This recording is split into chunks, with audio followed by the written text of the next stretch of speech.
courage does not need the crutches of power, and that oppression cannot suppress the will of the truly awakened.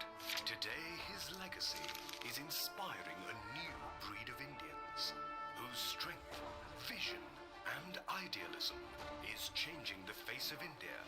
Saluting this new Indian, the New Indian Express. It's new, it's Indian, it's Express.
Showed us that courage does not need the crutches of power, and that oppression cannot suppress the will of the truly awakened. Today, his legacy is inspiring a new breed of Indians whose strength, vision, and idealism is changing the face of India.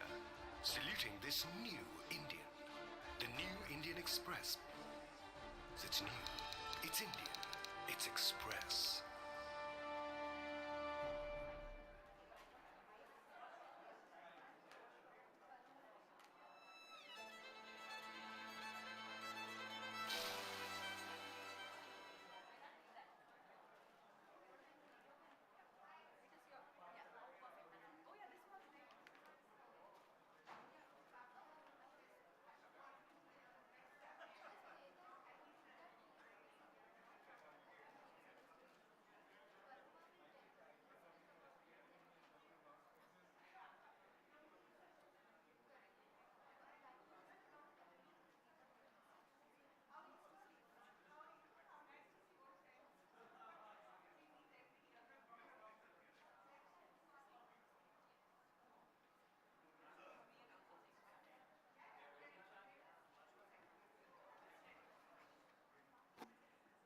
A very good morning, ladies and gentlemen. We will be starting in just a few moments, so we request everyone to kindly take your seats, make yourselves comfortable, and please put your mobile phones on silent mode, most important. We'll be starting in the next few moments. Thank you.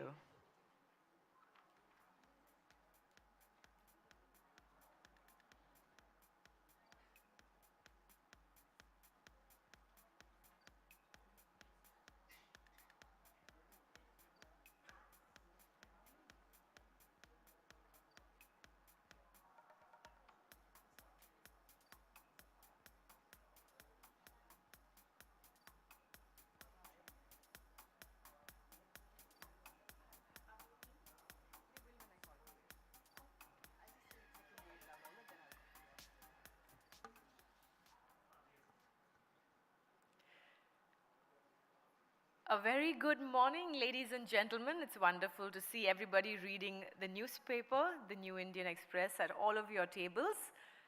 Once again, welcome to ThinkEdu 2023. My name is Paloma, and we had a wonderful day one yesterday. So let's start with a big, big round of applause.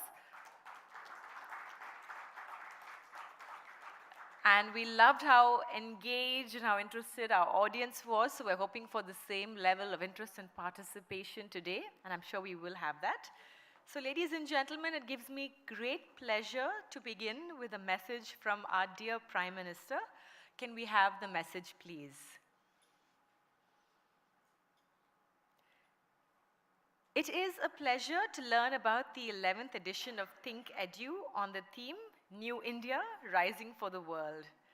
The subject of the deliberations at this year's annual education conclave of the New Indian Express reflects the mood and spirit of the nation. I'm sure that the gathering of educationists, academicians, entrepreneurs, policymakers, social scientists, spiritual leaders, intellectual leaders, and students will lead to a vibrant exchange of thoughts on the critical importance of education for the all-round progress of the nation. Education is crucial for the harmonious development of an individual and the society. Our nation is blessed with a long, continuous tradition of giving knowledge a central place in life and society. Recognizing the significance of education, of the education sector in meeting the rising aspirations of the common people, particularly our youth, the nation has taken steps to make our education futuristic and forward-looking, in tune with the needs of the 21st century. Our skilled youth excel in diverse spheres of activity, be it space or sports, IT or innovation, medicine or entrepreneurship. The world today looks towards India with optimism as a nation that provides solutions to various challenges. In such a scenario, the outlook of the education system acquires a critical significance. Our objective behind the implementation of the new Education Policy 2020 is to focus on learning and inculcate the habit of critical thinking among our youth to make them future ready. Through initiatives such as multiple entry and exit to encourage students to choose any course, introduction of the academic bank of credit system, and imparting education in Indian languages, we remain focused on making education inclusive and agile to suit different kinds of situations. The Amrit Kal of next 25 years marks the journey of a new India, which the nation has envisioned as an era of inclusive and exponential growth. Powered by the resolve of more than 140 crore people, particularly our youth, the nation is marching ahead with confidence towards building a glorious, self-reliant India. The initiative by the New Indian Express to hold this annual conclave on a sector of virtual importance is commendable. Vital importance, sorry. May the deliberations at this year's edition of ThinkEdu generate new ideas that enable the policy makers and other participants to bring about a generational shift in the education sector.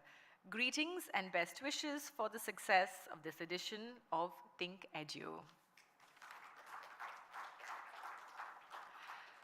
And on that wonderful note, ladies and gentlemen, we now move on to a special message from the Honorable Union Minister for Housing and Urban Affairs and the Minister for Petroleum and Natural Gas, Hardeep Singh Puri. May we have the special video, please?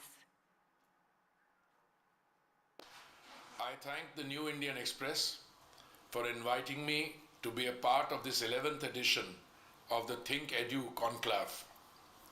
I must apologize that I am unable to be with you in person due to pressing obligations here in Delhi, particularly in relation to the ongoing Parliament session.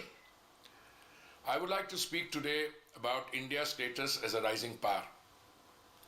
This is aligned with the aptly chosen theme of New India, Rising for the World, for this year's ThinkEdu conclave.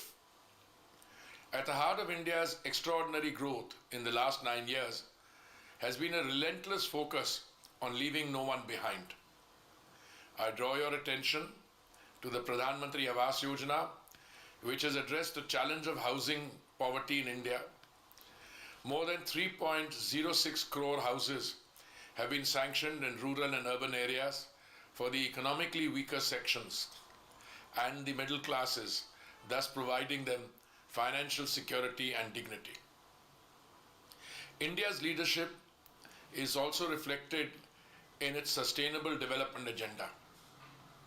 Despite massive energy requirements in the coming decades, Prime Minister Modi ji boldly proposed the Panch Amrit Action Plan to transition to a net zero emissions country by 2070.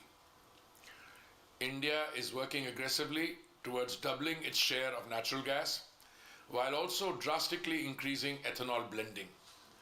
The National Hydrogen Mission envisages to create an ecosystem to replace fossil fuels. The Ujjwala scheme, which has provided more than 9 crore LPG connections to Indians, has become a global case study in energy access. These initiatives are two among many that highlight the governance of saturation of the Modi government.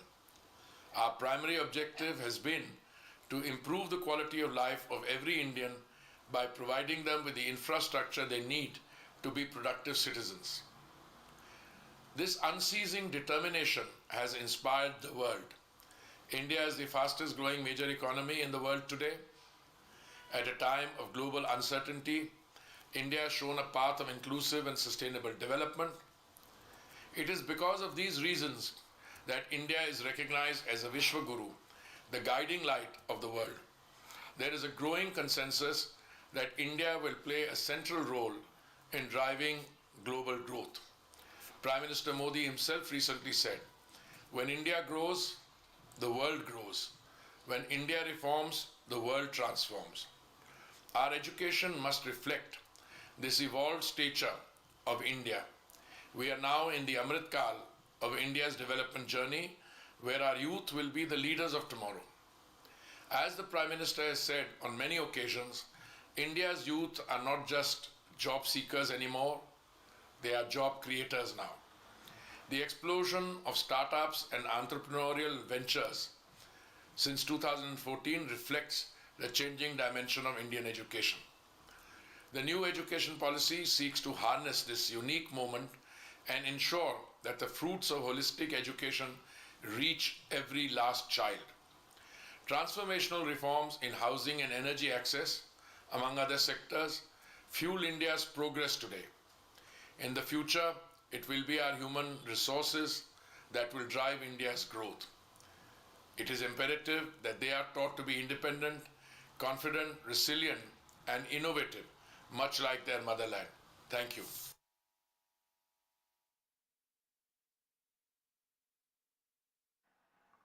Thank you so much. And on that note, let us jump right into it, ladies and gentlemen, starting off with our very first session titled Building Institutions of Excellence, the Pitfalls to Avoid. I'd like to invite on stage Jagdish Kumar, Chairman, University Grants Commission. Can we give him a big, big round of applause as he takes the stage for our very first session of the day? And an equally warm welcome to our chair for this session, S. Vaidya Subramaniam, Vice Chancellor, Sastra University. A big hand, ladies and gentlemen.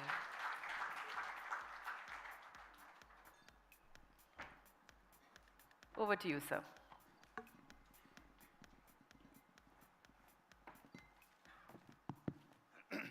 Thank you. It's a pleasure to see a wonderful audience of this type for the 11th edition of ThinkEdu, and I'm extremely happy to share the stage again with the chairman of UGC. Most of you will recall last year when he was here, he shared some of the actionable agenda that he was willing to undertake just as he assumed the office of the chairman of UGC, and we saw in the Prime Minister's message some of them, the Academic Bank of Credits and many such initiatives which he immediately ensured that the fruits of the action are available to learners of different types. So that's the type of leadership that we have at UGC, that's marshalling all the resources available to make sure that this NEP 2020 is a working reality. So ladies and gentlemen, the topic that we are going to discuss this morning is building institutions of excellence, the pitfalls to avoid. Now, there are 4 important words in the topic itself. Building, which means we have to realize that it's not an overnight affair. So we have to really build institutions. And that brings to the second word, institutions. So it's not about individuals, it's about an ecosystem that we need to build. And thirdly, the word excellence. Sounds a little abstract, but then many people have different definitions and versions of what excellence is. So that's the third important word. And the pitfalls. So there are institutions and individuals who are extremely ambitious, over-ambitious, excessively aspirational, and want to do everything. So there are some institutions not realizing their inherent capacities and limitations, as a result of which they get trapped into these pitfalls. So let's unbundle these four important words in the immediate presence of the chairman, who brings to the stage, to this audience, a bundle of experience of being with an institution of excellence for many decades from IIT Delhi, and then running a university that is multidisciplinary. Yesterday we had the Vice Chancellor of JNU explaining about that. So as the VC of JNU, he was also responsible for a lot of such initiatives, and now at the helm of the affairs in UGC. So with this background, let me first open the discussion with the fundamental question. Sir, a lot of institutions have different versions of what excellence is, as a result of which everybody claims that they're world-class, they're excellent institution. So according to you, how do you define excellence? So that's the first question with which I would like to start this conversation. Thank you, Vaidya. You know, if you want to achieve excellence, either in your personal life or at an organizational level, somebody said, dream no small dreams, meaning that you have to dream big. And today, I'm privileged to sit in front of so many big dreamers here in this venue. You know, even if you dream big, which is the first step, you are not going to be catapulted there, and you need to focus on basics. So I'm going to touch upon some of these basics on how to build institutions of excellence. I will not talk about the pitfalls that we need to avoid. Rather, I will focus on what needs to be done if we want to build these institutions of excellence. First of all, Vaidya, we all have to be very clear on the fact that universities are social institutions. They are not corporate entities. Yeah. And universities are the only place where young minds are trained to gather bits and pieces of this vast human knowledge so that they become knowledgeable and skillful. And universities are the only place where research is done driven by curiosity, not for any financial benefits. That's right. And universities are the only places where young learners and cutting edge research can coexist, so that when these youngsters come out of these institutions, they can contribute to the betterment of the society. True. So, but how do we build institutions of excellence, and what is the meaning of excellence? Correct. So this is the important question that you have raised. First of all, our universities, they should transform themselves to maximize the social benefits that they are supposed to provide to the society. Okay. So how will they do that? Well, they need to focus on three things. One, the education that we impart on in the universities should be based on learning outcomes. Yep. Two, the education should be individualized. And three, it should be on a mass scale. Now, these three may appear to be contradictory to each other, but I will explain why they are required. If higher education is done on a mass scale, it will lead to an enhanced aggregate learning in society. And that will lead to enhanced aggregate productivity. Yeah. And that will add economic value. Yeah. And that will then increase the per capita income for each individual. Undoubtedly. This will then lead to an increase in per capita wealth, and that will help us in investing huge public funding for better higher education. So it's a regenerative cycle, one feeds the other. True. And that's the reason why I said that we need to do our education at a mass scale. Now let me look at what is an institution of excellence. Is it an institution which is in the top 100, 200, 300 of the global rankings? I certainly think that is not true. If you have seen the editorial written by the editor-in-chief of Science, which is one of the top science magazines in the world, just 2 weeks ago, he mentioned that all these global ranking systems, they are completely flawed systems. So rankings is not excellence. Ranking Assure excellence. doesn't really indicate excellence. In fact, many of our own outstanding institutions, IITs, are now pulling out of these world rankings. And even universities such as Harvard, Stanford, Yale University, Columbia University, University of Pennsylvania, they have openly come out and said, we want to pull out of these ranking systems. So therefore, we should not think that an institution of excellence is something which is within top 100, because there is not enough space for everybody to be in the top 100. True. So then, how do we define the institution of excellence, and what needs to be done to build such institutions? And more importantly, sir, if I may interrupt, how to contextualize that for an Indian setting, given the diversity that we have to handle. Right.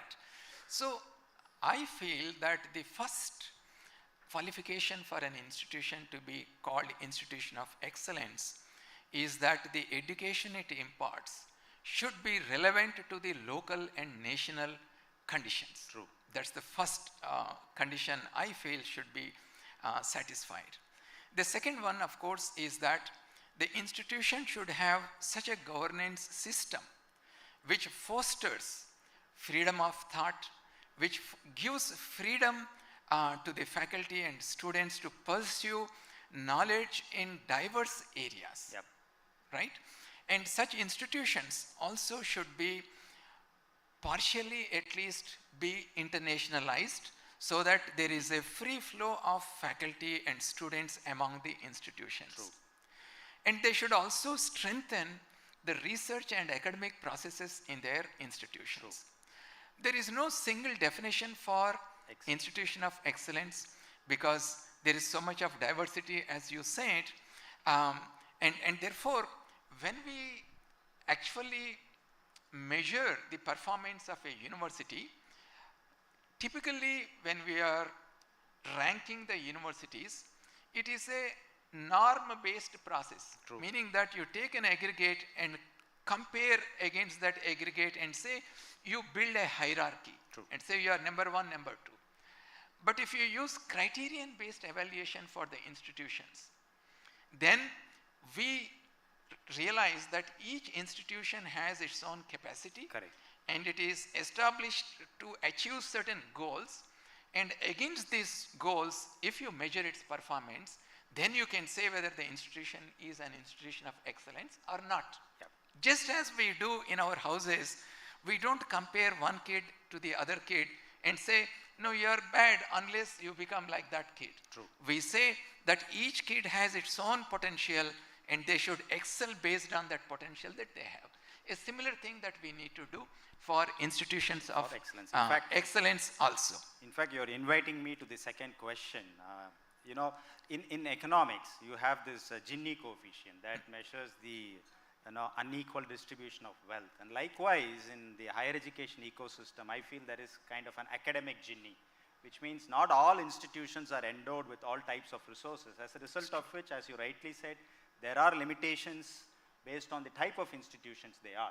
But you have identified various sources of excellence which can be harnessed by every institution based on their strengths that they have. Right. So is that framework a working reality, or is it work in process where we have spots of excellence? One institution that commits itself for rural development, another institution that is world class. So we have a variety of excellence. Correct. So is there a regulatory framework in the making that can facilitate this thought process to reduce this academic Gini? So, Vaidya, while we are talking about institutions of excellence, how to build them, how to bring top-class faculty and admit talented students, build research infrastructure, and so on, there is somebody, there is a creature sitting on the tree and watching you. And this creature can strike you at any time. True. And prevent you from building the institutions of excellence. And that creature is called the regulator. Let me give a name. Let's call it UGC. So, Vaidya, we cannot build institutions of excellence unless there is regulatory excellence. Exactly. Now let me elaborate on this. It's very hard to define regulatory excellence. What I believe is that a regulator should have the priorities, a regulator should be transparent, and a regulator should make the decisions based on evidence. Yes. Right? And regulators also should involve processes which are consultative in nature. True. Right? And regulators also should see that what is the impact of this regulation on the stakeholders. Yep. They should evaluate these impact on the stakeholders. Yep. And then they should see that the aggregate impact on the stakeholders, whether it is optimal. Yeah. But unfortunately, most regulators do not do that. And most regulators, they will regulate for the sake of regulation because law empowers them. Correct. I think we need to come out of that mindset. So, you know, I was just reading in a book, a parable, and this is a 19th century parable, and it says that you should have two slips. On one slip, it is written that I am just but dust and ashes put in one pocket, and on the other chit you write, the whole world was created for me, and you put in the second pocket. Now, the secret to living well is when do you reach out to which pocket? So a regulator, therefore, has to strike a balance between this humility and pride. Correct. So in the last 1 year, for example, we have noticed within UGC that a lot of internal processes have to be improved, make these processes efficient. And believe me, only after I joined UGC, I have found that there are outstanding officers in UGC. Yeah. They are highly educated, committed, and they have a long experience. So we sat together and we decided that as a regulator, we need to be more responsive to our stakeholders. We need to reach out to our stakeholders. True. And we need to make sure that if there is enough evidence to show that an intervention is required, Yep. we should come up with a regulation. And we should show regulatory restraint. We should show discretion. No, these are the things that we are doing it internally. Yep. And you might have seen, for example, every 2 months as a regulator, me and all our top officers, we sit on an online platform. Yep. We live stream this program. Yep. And you say, ask any question to UGC. True. We will provide the answers. True. So this is how a regulator has to work. And Vaidya, another problem is, it is not just one single regulator. There are multiple regulators which are working at cross purposes. Which should go away once HCCI. We should go away. And that is why we are not only cleaning up our houses, but in anticipation that the Higher Education Commission of India will come, Yeah. we can smoothly integrate into this body. True. So that you have one integrated regulator making the lives of the stakeholders much easier. Yeah, So we are working on Yeah. this. But let's just push back a little. And I have been noticing these progressive measures that UGC has been taking for the last 1 year.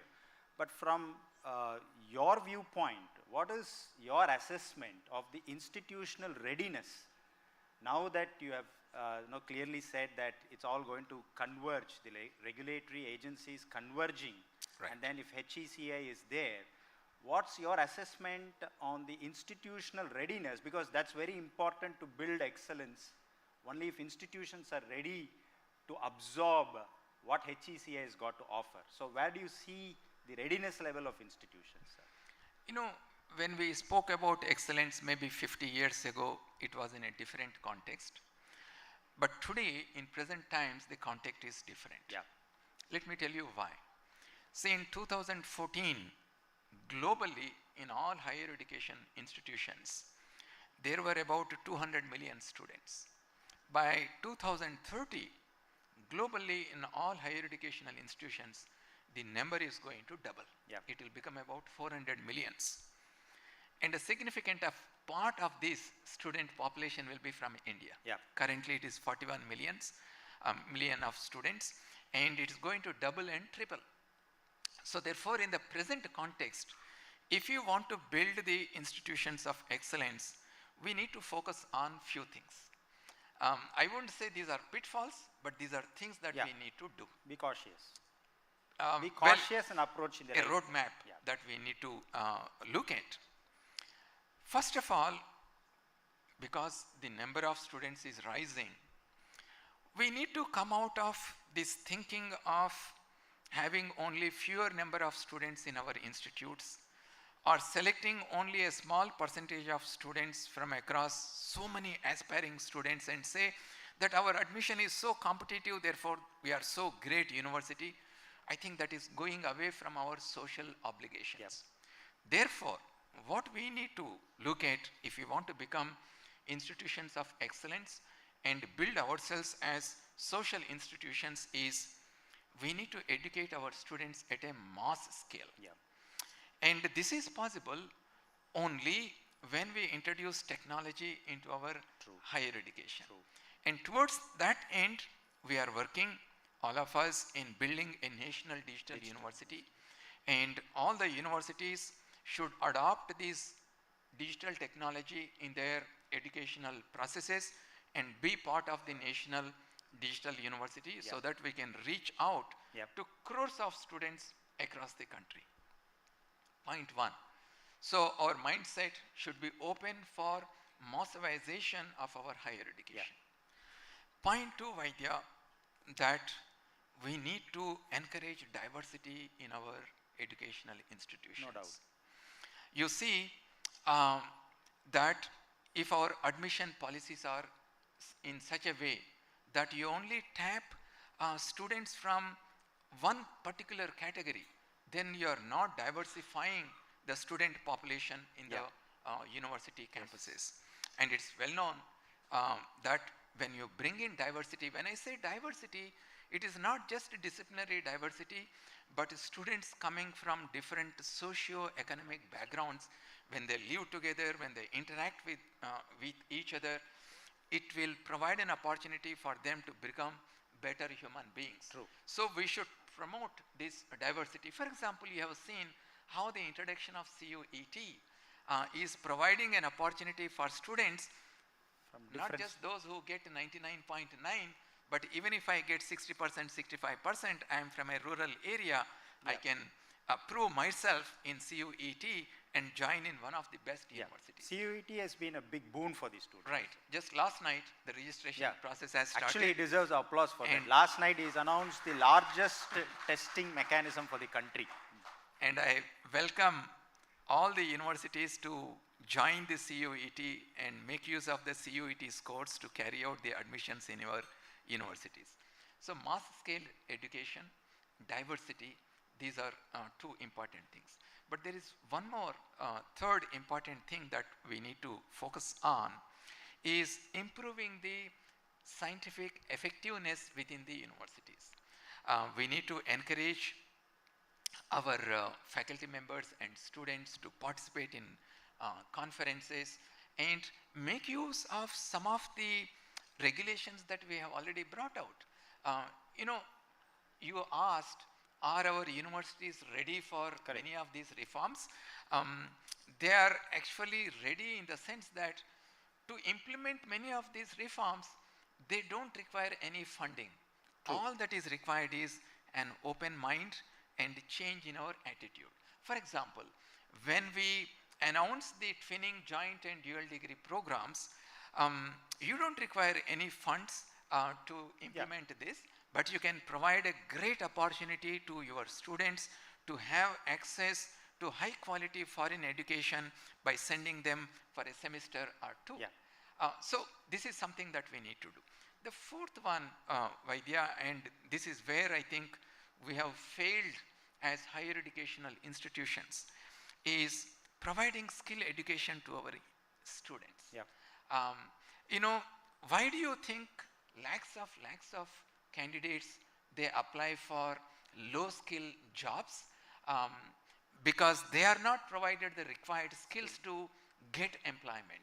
There are so many employers, they are looking for skilled workforce, but they don't get from our educational institutions.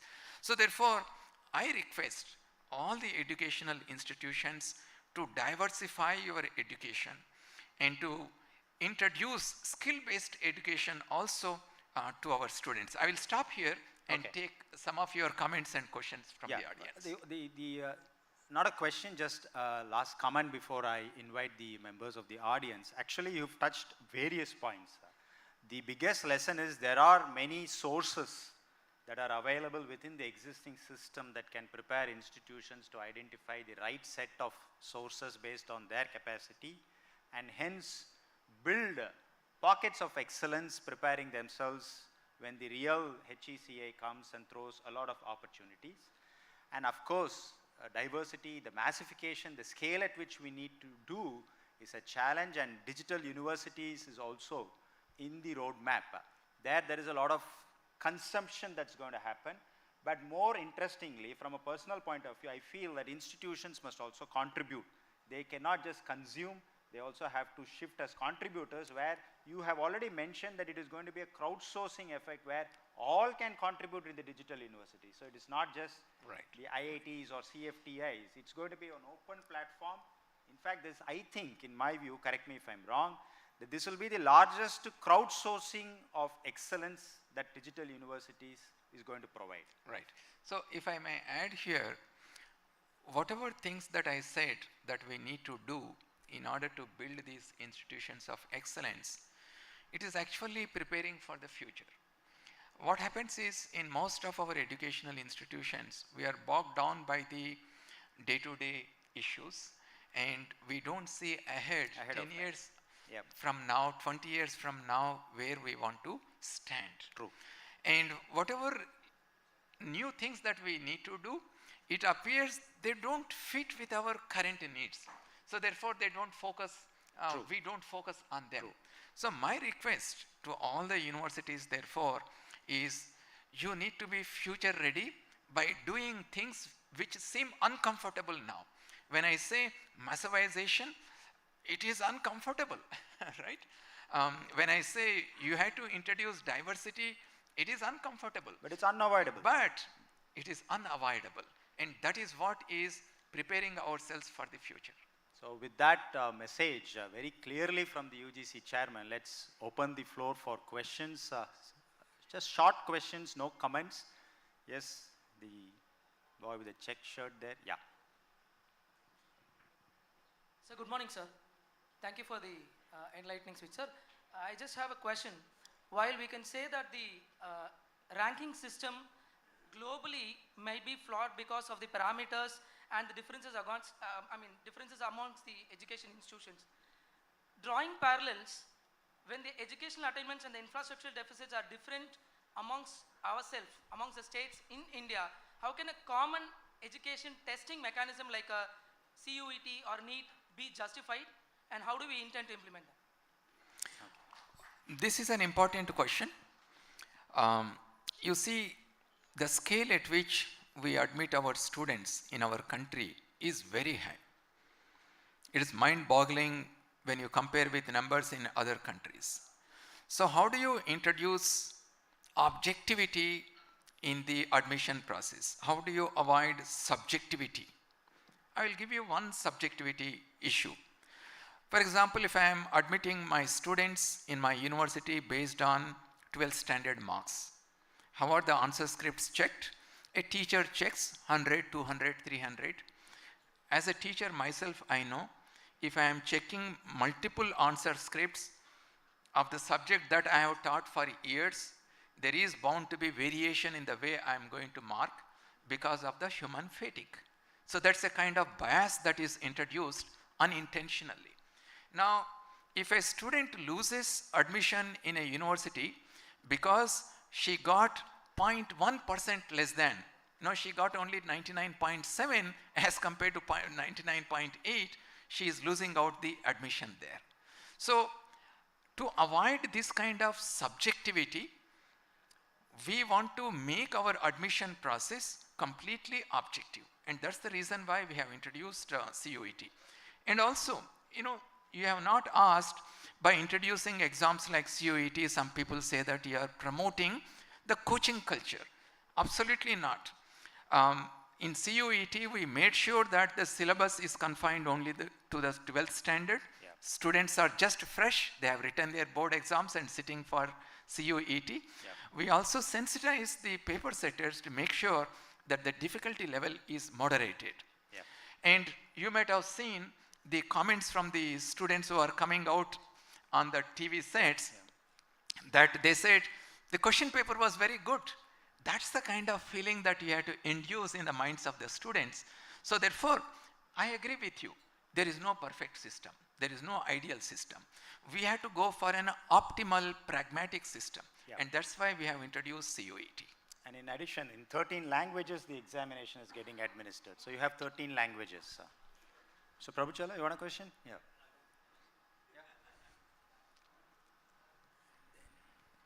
Yeah, we'll take two more questions. It's purely a question from a journalist, not from academics, though I am a former academic, taught economics for 10 years. I'm a little baffled about your decision to open foreign university to open campuses in India. What was the philosophy behind it? Do you think the Indian universities like Shastra are not good enough to compete with other universities abroad? Or you want them to come here and demolish our own internal university system? Not a planted question, so disclaimer. No. Prabhuji, it is news to me that we have decided to open foreign universities in our country. We have decided to facilitate foreign universities to open their campuses here. Now, you know that every year lakhs of students are going abroad, and they go for various reasons, for the kind of experience they gain there, for the kind of employment opportunities that they have. And certainly we are not inviting the foreign universities to set up the campuses here to reduce those numbers. Those numbers will continue to grow because people are aspirational, and wherever there is good education, people will continue to go, and we are a democratic country. And our students who go abroad, there is a huge Indian diaspora across the globe. They are the pride of our country. But however, what we want to do to our students is to provide more choices. Now there are only two choices for our students. Either they can go abroad and access high quality higher education, or they can stay within India and go to the best institution and study. We are now providing another choice to the students. I want to stay in India, but I want to have access to foreign education. And this is the best way to do, to provide this kind of choice. I also said that we are looking at multiple ways of providing better choices to the students. Not just only these foreign university campuses, we have also introduced the twinning joint and dual degree programs. Already more than 50 universities are working on signing MOUs with the foreign university. So sir, the underlying principle of any reform that we are introducing in our country today is that we want to provide more flexibility to our students, more freedom and more choices. I am sure all of you are with me that we need to provide these three things to our students. Yeah. We'll just take one last question from the gentleman, the first here. Yeah, just last question. We're almost time up, but still make it very short. Yeah. So the question is for especially students in rural and semi-urban locations, they don't have access to good quality faculty members. and they lack the exposure to tap into the online courses and the materials available. So how do we address this challenge, sir? Well, you touched upon something which is very close to my heart, because I come from a rural background. My mother never went to a school. My father was a teacher in a small village level school. So I know the difficulties of students who study in a rural setup. Having said that, I am also very proud of the fact that students who come from rural areas and far-flung areas, they are highly talented and they are highly aspirational. I agree with you that we don't have highly trained teachers. They don't have access to courses in emerging areas, and that's the reason why we are now introducing a lot of digital technology in higher education. It has two components. One, training our teachers. In a higher education system today, we have 15 lakh teachers. And there are two things that we need to do with respect to these teachers: changing their attitude towards pedagogy and making them digital content creators rather than just digital content consumers. Yeah. So we are coming up with a program.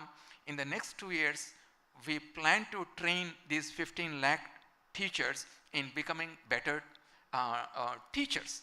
The other thing that we are doing is, many students may not have the financial means or the family conditions that can support them to go to a city or a town and study in a big university. And that's the reason why now we are working on this National Digital University. Take the education to the home of the student rather than forcing the student to come to a city and study. Yep. And of course, people say that there is a lack of opportunity for people to access this online education, but things are changing.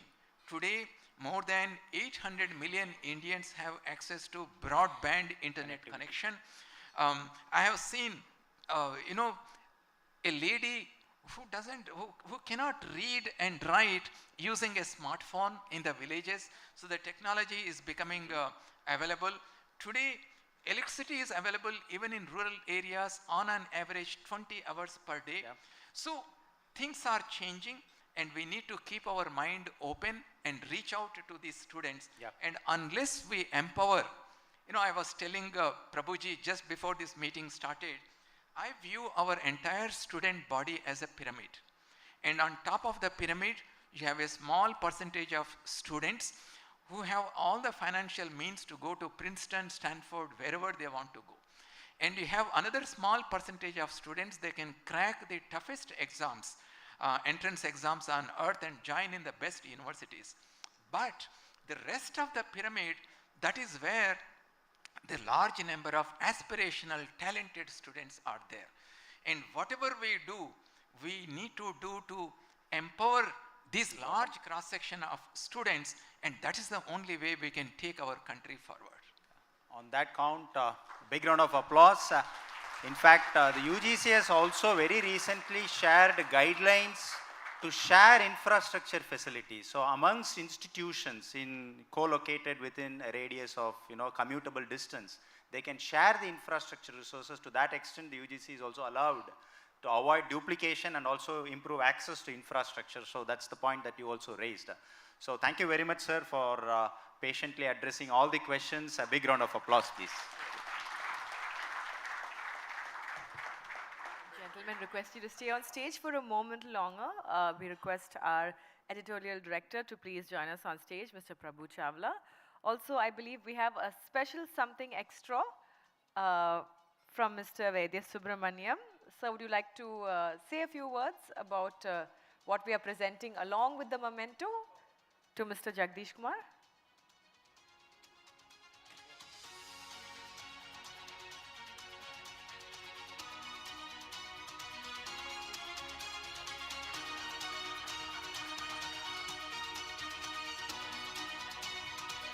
This is the first copy of Mr. Vaidya Subramaniam's book. So would you like to just say a few words? Yeah.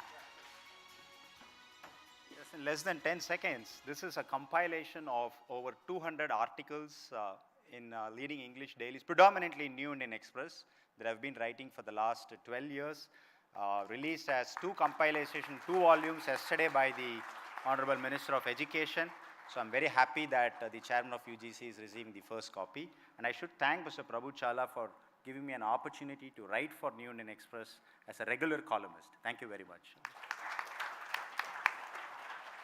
Congratulations, sir, and thank you so much for the wonderful session. Thank you. So we'll now move on to our next session. You may notice it's a bit of a swap. We're going to be talking about the job market and the new meaning of work. Please welcome on stage Chris Gopalakrishnan, Chairman, Axelor Ventures. We invite you to join us on stage, please, sir. Let's give him a big round of applause, ladies and gentlemen. And we'll keep the applause going for our chair, Shankar Iyer, author and analyst. Shankar, over to you.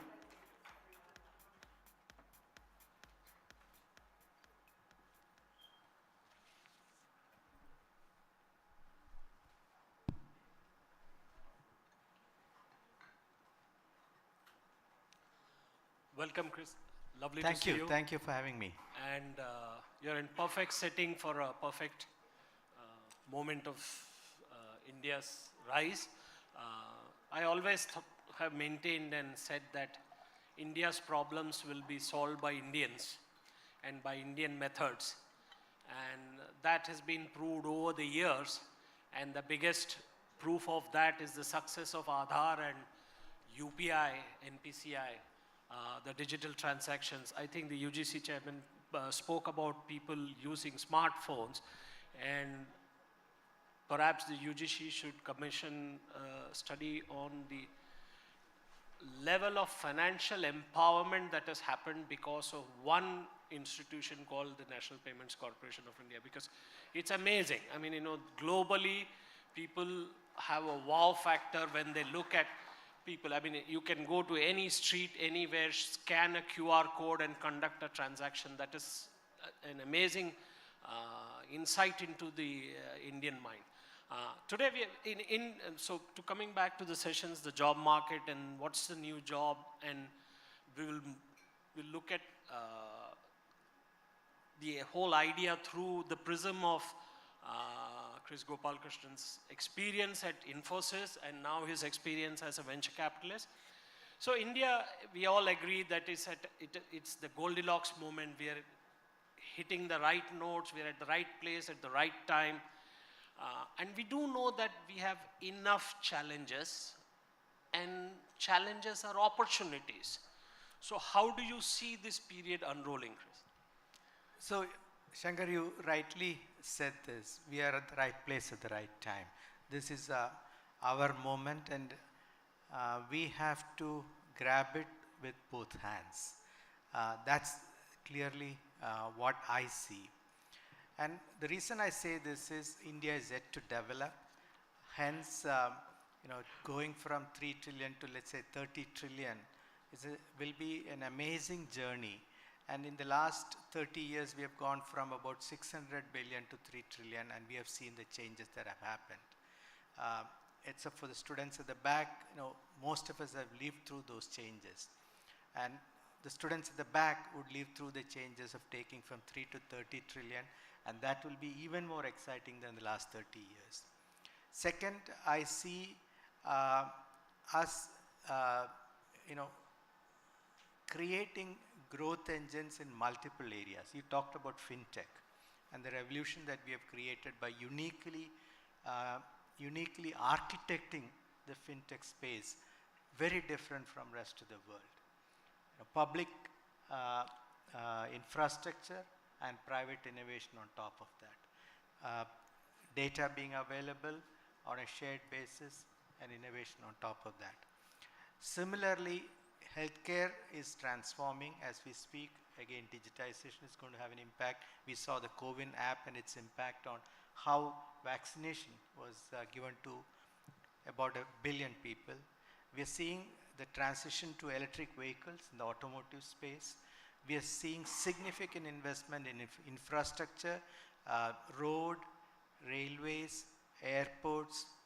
I can go on and on. Education, the previous session, Yeah, I mean, Chairman UGC talked about the changes that are happening. So, with all this, I feel that, it's setting us up to create a fast-growing economy, which if we work together, I believe we can take the growth rate to 10%. And that's why I believe that this is India's time. And behind all this, emerging technologies. And we are comfortable with technology. See, that is what I want to share with you from my experience in the IT services industry, is Indians are very comfortable with technology. You talked about, the salesperson on the roadside, the Dukanwala using QR code, right? We are actually comfortable with technology, I believe, bottom to top. So this transition is ours to take advantage of or lose it. So that we don't lose it, I mean, there is at one level, the government is building physical infrastructure. Then there is the digital infrastructure which is panning out. I must say that under Diksha, there are some very interesting initiatives. I'm just looking forward to how it penetrates the primary school domain. Use of QR codes for students at the end of chapters of books to sort of access material, for teachers to access teaching material. All those are very interesting steps, and some of these steps have been done by X-Step and Shankar Marwada and all those people. But there is always this risk. We used to say this about the Indian cricket team, that we could snatch defeat from the jaws of victory. So we have to be careful. So what's the big challenge? How is the job market? And when we look at it, in the last 5-7 years, we have had an explosion of unicorns. So at one point, there were people looking for staff. You couldn't find enough staff. And now we have this paradox of also high unemployment, but also companies struggling to find staffing. How do you see this whole job landscape, the employment landscape sort of morphing? We briefly discussed how the hybrid workforce, there is the gig economy, and then there is the hybrid force. You made a very interesting point about gender empowerment and the hybrid workforce. Why don't you sort of start there and we can take this?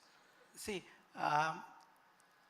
and by hybrid, I mean people who are able to work remote part-time and remote in office part-time, which is like the biggest innovation that has come through thanks to COVID, or maybe we shouldn't thank COVID, but the circumstance.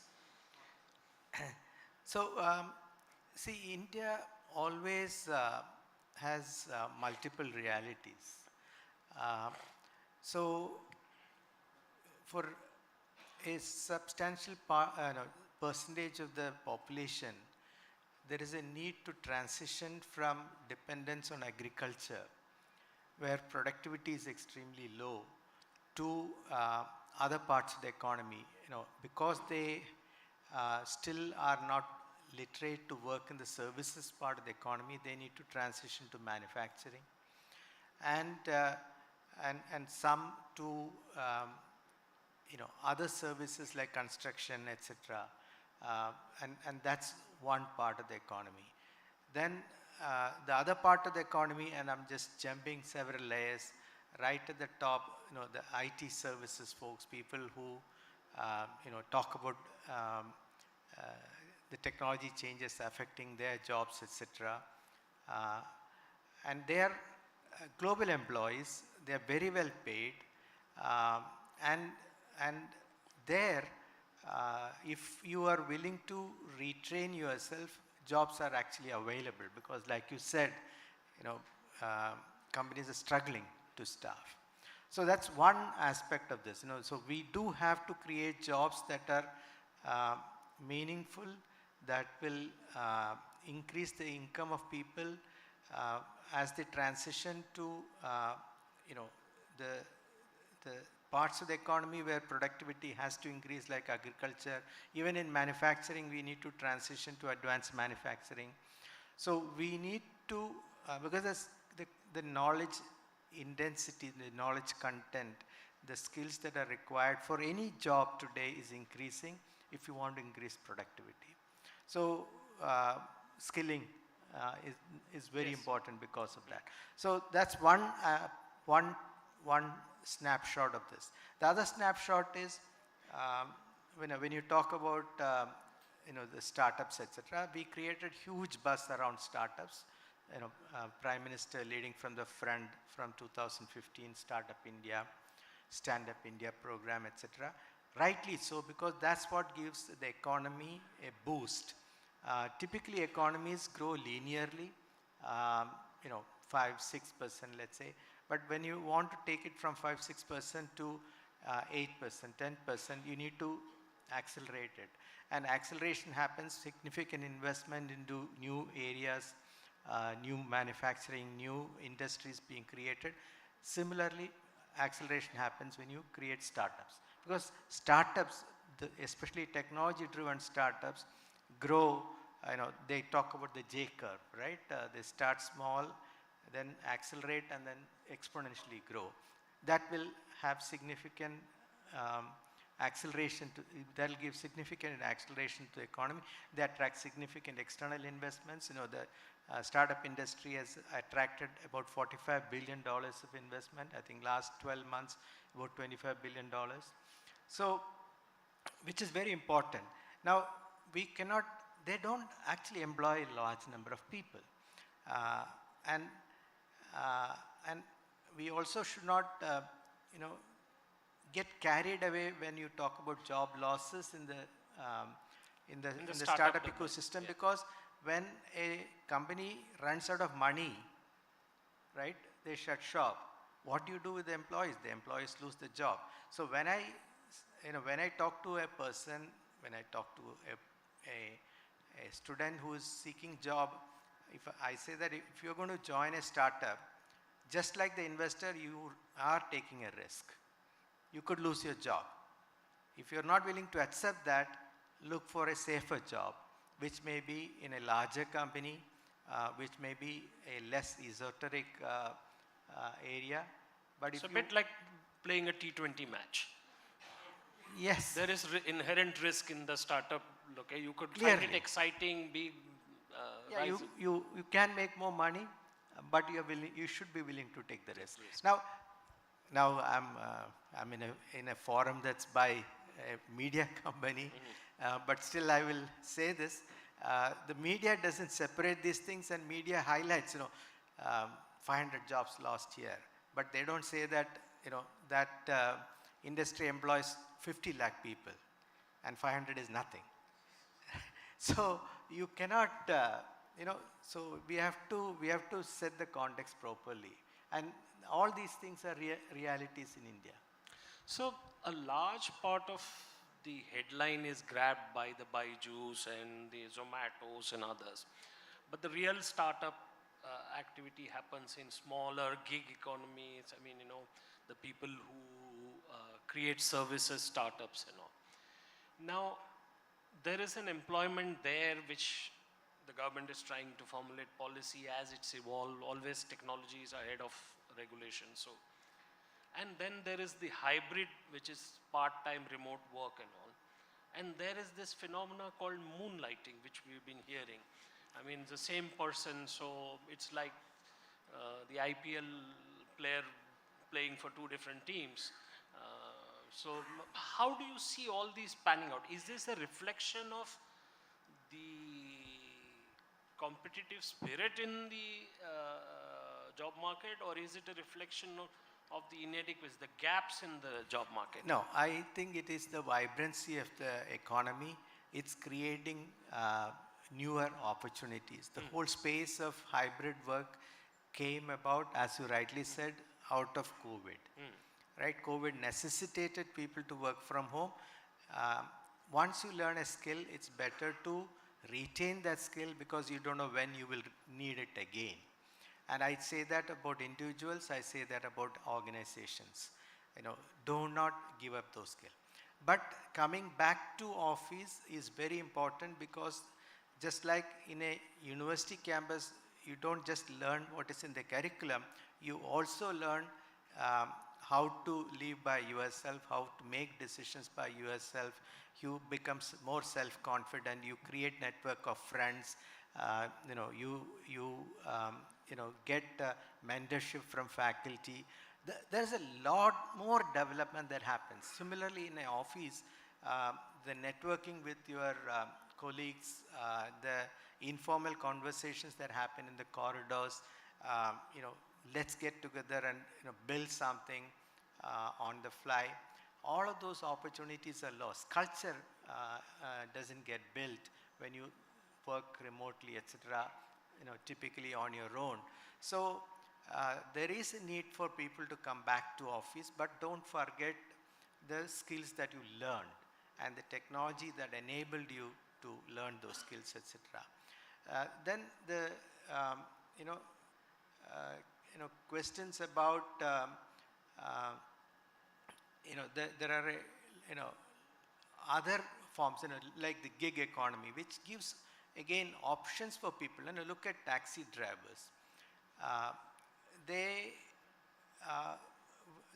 were without technology, they're kind of lost, right, in terms of how to get a get a new ride and things like that.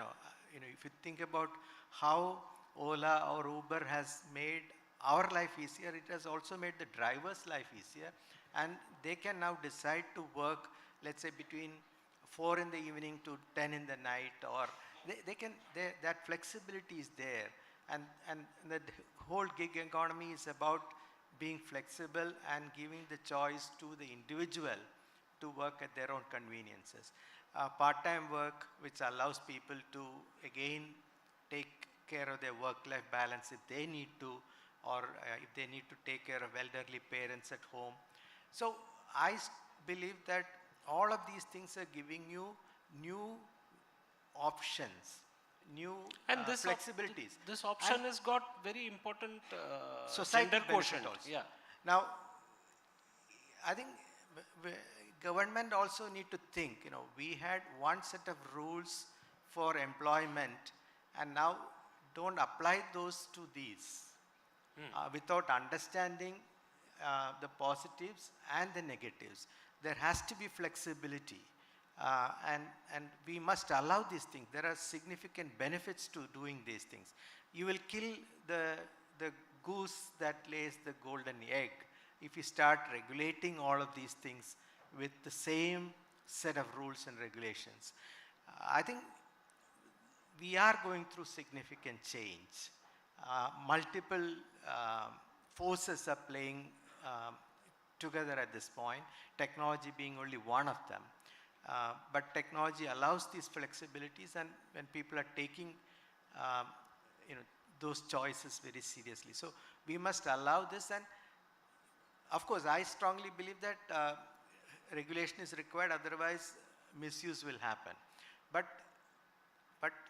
intelligent regulation, and a regulation which is flexible, light-handed. Some regulators are sitting here, at least from academia, they're allowing people to go into the regulatory hierarchy. But I don't see why business people are not getting into the regulatory hierarchy. That circulation also should happen, and so that you get so the multiple institutional inputs. knowledge from the sector comes to the regulatory. Multiple inputs have come in, and they understand this better, and they understand the struggle businesses go through with the regulators. So one area that remote working has opened up, I don't know from your standpoint, is the positive of the ability to work hybrid. Is it being tapped enough by the private sector?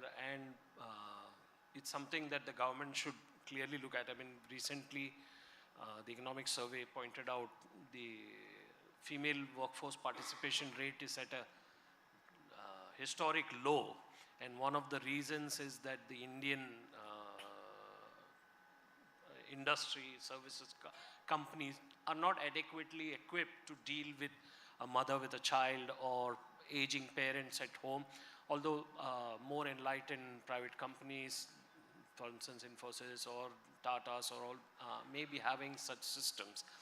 But the ability to work part-time from home opens up a whole avenue for improving the imbalance in the economy. Yeah, so we talked about regulatory change. We now talking about industry or business adopting to these things, but I also feel that society must also adopt. Yes. Right? Very We are true. still a patriarchal society. Very true. So, there are, there are mindset issues today. We need to think about the family side, the societal side, and there is a requirement for all of us to sit together and create that climate of opinion, the mindset change that's required. So even if, let's say, the business is willing to say that I will give 6 months for pregnancy leave for pregnancy, etc. If you are an MSME, a small enterprise, that does pose problems for them. They have to get a replacement for that person. They have to continue to pay extra salary during that time period. So that's on one side. On the other side, is the father willing to take some leave and sit at home and look after the child for some time, so that the mother can maybe work? Or is the mother allowed to work using the hybrid mode that's now available? But because the expectation in the family is the child will be looked after by the mother. So societal changes also are required in parallel, and our thinking needs to change. And this is where I feel that enlightened discussions on these things are not happening, and forums like this, I hope, brings out these, and of course the paper brings it out in the public, much larger public, so that we can take it. I see this as positives. I see this as opportunities. I see, very importantly, I feel our society, Indian society, is the one that learns and adapts much better than any other society. I firmly believe this, because we have 5,000 years of history of having adapted. So we have, I believe, the best genes to adapt. Now we need to, I know some people need to come out and have honest discussions around these things, so that we can create the public opinion around it. Right. But today we are completely on opposite sides, and there is no meeting in the middle. Right? Either black or white. There is nothing in the middle today. So coming back to the opportunities that we have, if you were asked to specify the 3 things that we need in the regulatory domain to change, to enable employers and employees to have the flexibility to work and leverage their talent to the full potential, do you think the current legal framework allows that kind of flexibility? Yes or no, whatever. And the second part is that where do you see this going ahead, and how can you move with the times? Because Yeah. we will have opportunities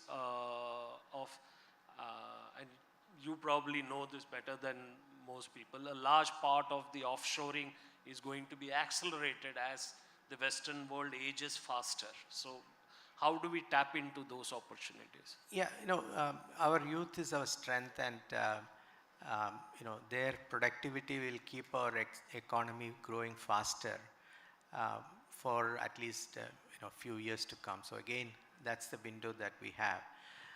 See, first and foremost, I strongly believe that when so much change is happening, we need to have trust um, as the relationship, you know, between any two parties, Correct.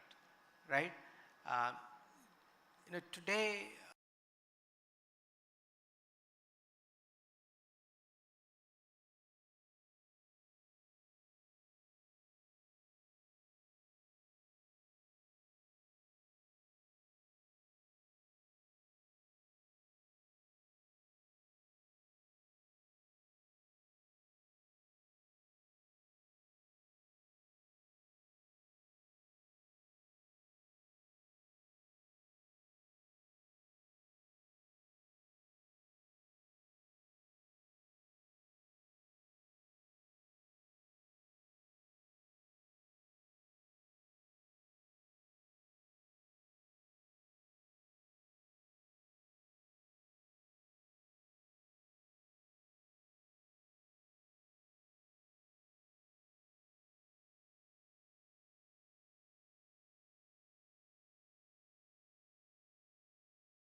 these are the things which we need to address quickly, so that we take away that confusion. That's what I'm telling you when I say we need flexibility, we need collaboration. So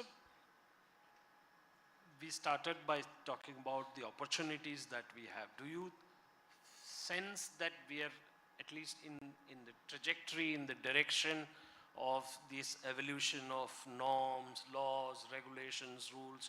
There is much more collaboration happening?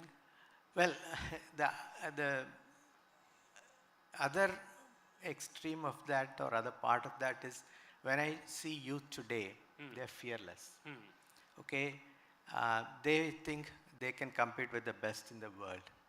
They believe that you know they they are ready to take on any challenges. You can see that in the startup world, etc.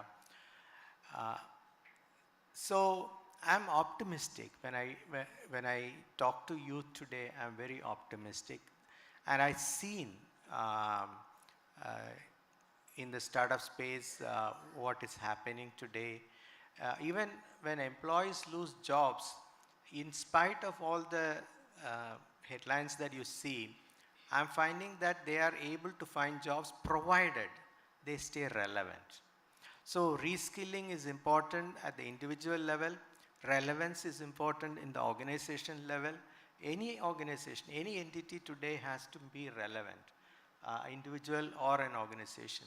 And if we keep that in mind, if we facilitate that reskilling, if we facilitate that ability to retool an organization, I'm confident that existing organizations will do well. We should allow existing organizations to shut down if they are not more relevant. Make it easy to shut down. That's again a huge challenge in India. You cannot shut down something. And you should allow new businesses to flourish, set up new businesses and flourish. All of these things are important. It's nothing new. I'm not saying anything new here. And progress is being made. Significant progress is being made. We need to continue in that direction and do it in a collaborative way. I don't remember in my generation or the generations that followed ever being called fearless. So I think this is a huge tribute to the current generation that they are being called fearless. When I talk to some of the startup founders, I am really surprised. I'm same place as they are. I fear for some of the things that they want to do, but they don't have that fear at this point. They don't have fear of failure. So for being called fearless generation, I think you guys should give a very big round of applause. I think we have time just for 2 quick questions from the students only. Okay, the 2 girls here behind. The next one on the left. You stand up so that you're not missed out. Good morning, sir. I'm Pradiksha from MOP Vaishnav College. So, in your speech, you had mentioned that working in a startup is quite risky than compared to renowned companies. But in the recent recession that's happening around the world, I think predominantly it's the big startups that are sacking people even at midnight 3 a.m.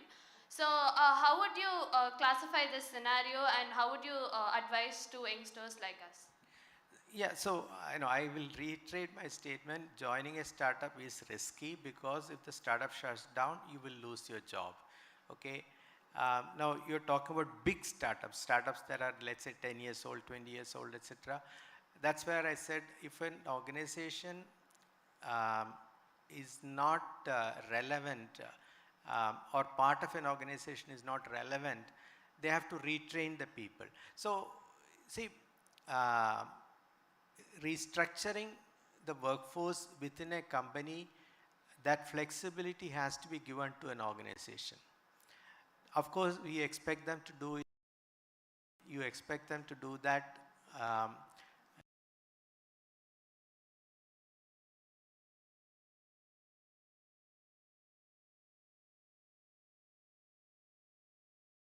Agree to be retrained.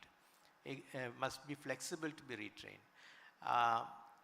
And that's what I meant. I don't know whether I answered your question or not. So the important thing to remember, young lady, is that there is an individual responsibility to upskill. And there is an institutional responsibility to reskill.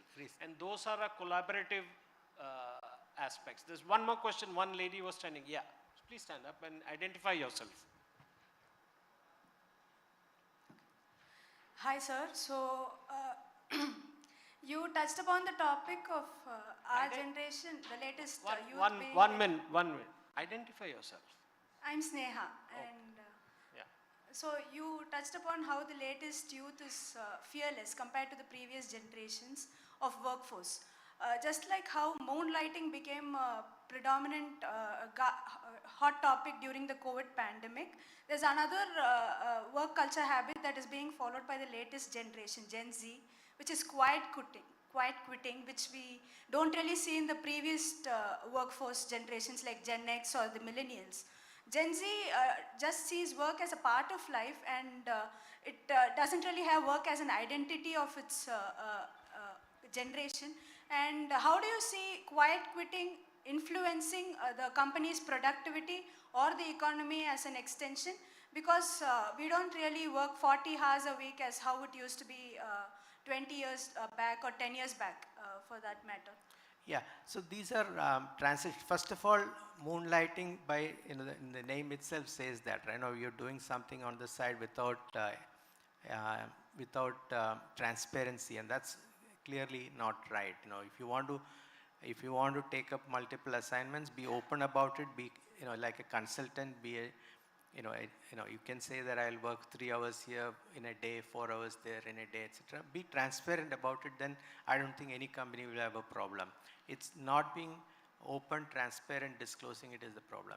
About quiet quitting, I think the again for maybe the Gen Z or Gen Alpha, I think is the next one is Gen Alpha now. For them, work-life balance, meaning of life, purpose, all of those things are very different. Each generation goes through that, and we need to understand and accept that, and the new economic models that being created should also factor this in. You know, we may have factored in that people will work full time. We may have factored in that they will work for, let's say productive years is 40 years, etc. So we need to factor those in. At the other extreme, people are going to live till 80. Our concept is retirement is at 60. That's gone. I think middle age is 60 now. So we have to think about, what do people do between 60 and 80? And if you sit at home, you're going to fall sick. So you have to figure out, second career at the age of 60 and things like that, and what do they do? We have to retrain them, reskill them. Our universities must be open to admitting these people, going back to school and working or becoming an entrepreneur, etc. So all of these things are now going to become relevant as society changes, as technology makes those changes happen. Some quiet thinking is also required with quiet quitting. So when talking about generations, my own classification of generations is the postcard generation, the inland letter generation, the phone call generation, then the STD call generation, then the dial-up generation, and now the Wi-Fi generation. I don't know when we get Starlink or satellite, maybe things will change. So yeah, we are getting brain implants, right? So I can transfer my thoughts directly to your brain. Thank you very much. This has been a very exciting and interesting conversation. Thank you very much. A big round of applause. We got a lot to think about, and that's one of the ideas of the conference. Thank you so much for a very, very exciting session, Shankar, as always. We know that you have a flight to catch, so we request our editorial director to please join us on stage and present both of you with a memento, and for making this a really fun and engaging session. And a big thank you to the audience as well. We really hope to keep this energy going. Let's give them a big round of applause.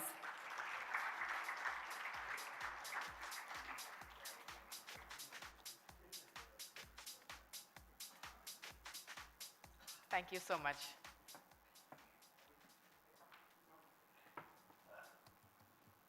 We'll now move on to our next session. I think it's the perfect continuation to the current conversation, which is careers ahead and how can education skill us for it. Joining us on stage, please put your hands together for Parthasarathy NS, Managing Partner at Mela Ventures. Welcome, sir. And let's continue the applause for Narayanan Ramaswamy, National Leader, Education and Skill Development, KPMG, India. We're looking forward to a very, very exciting chat as I hand things over to our chair for this session, Kaveri Bamzai, Senior Journalist.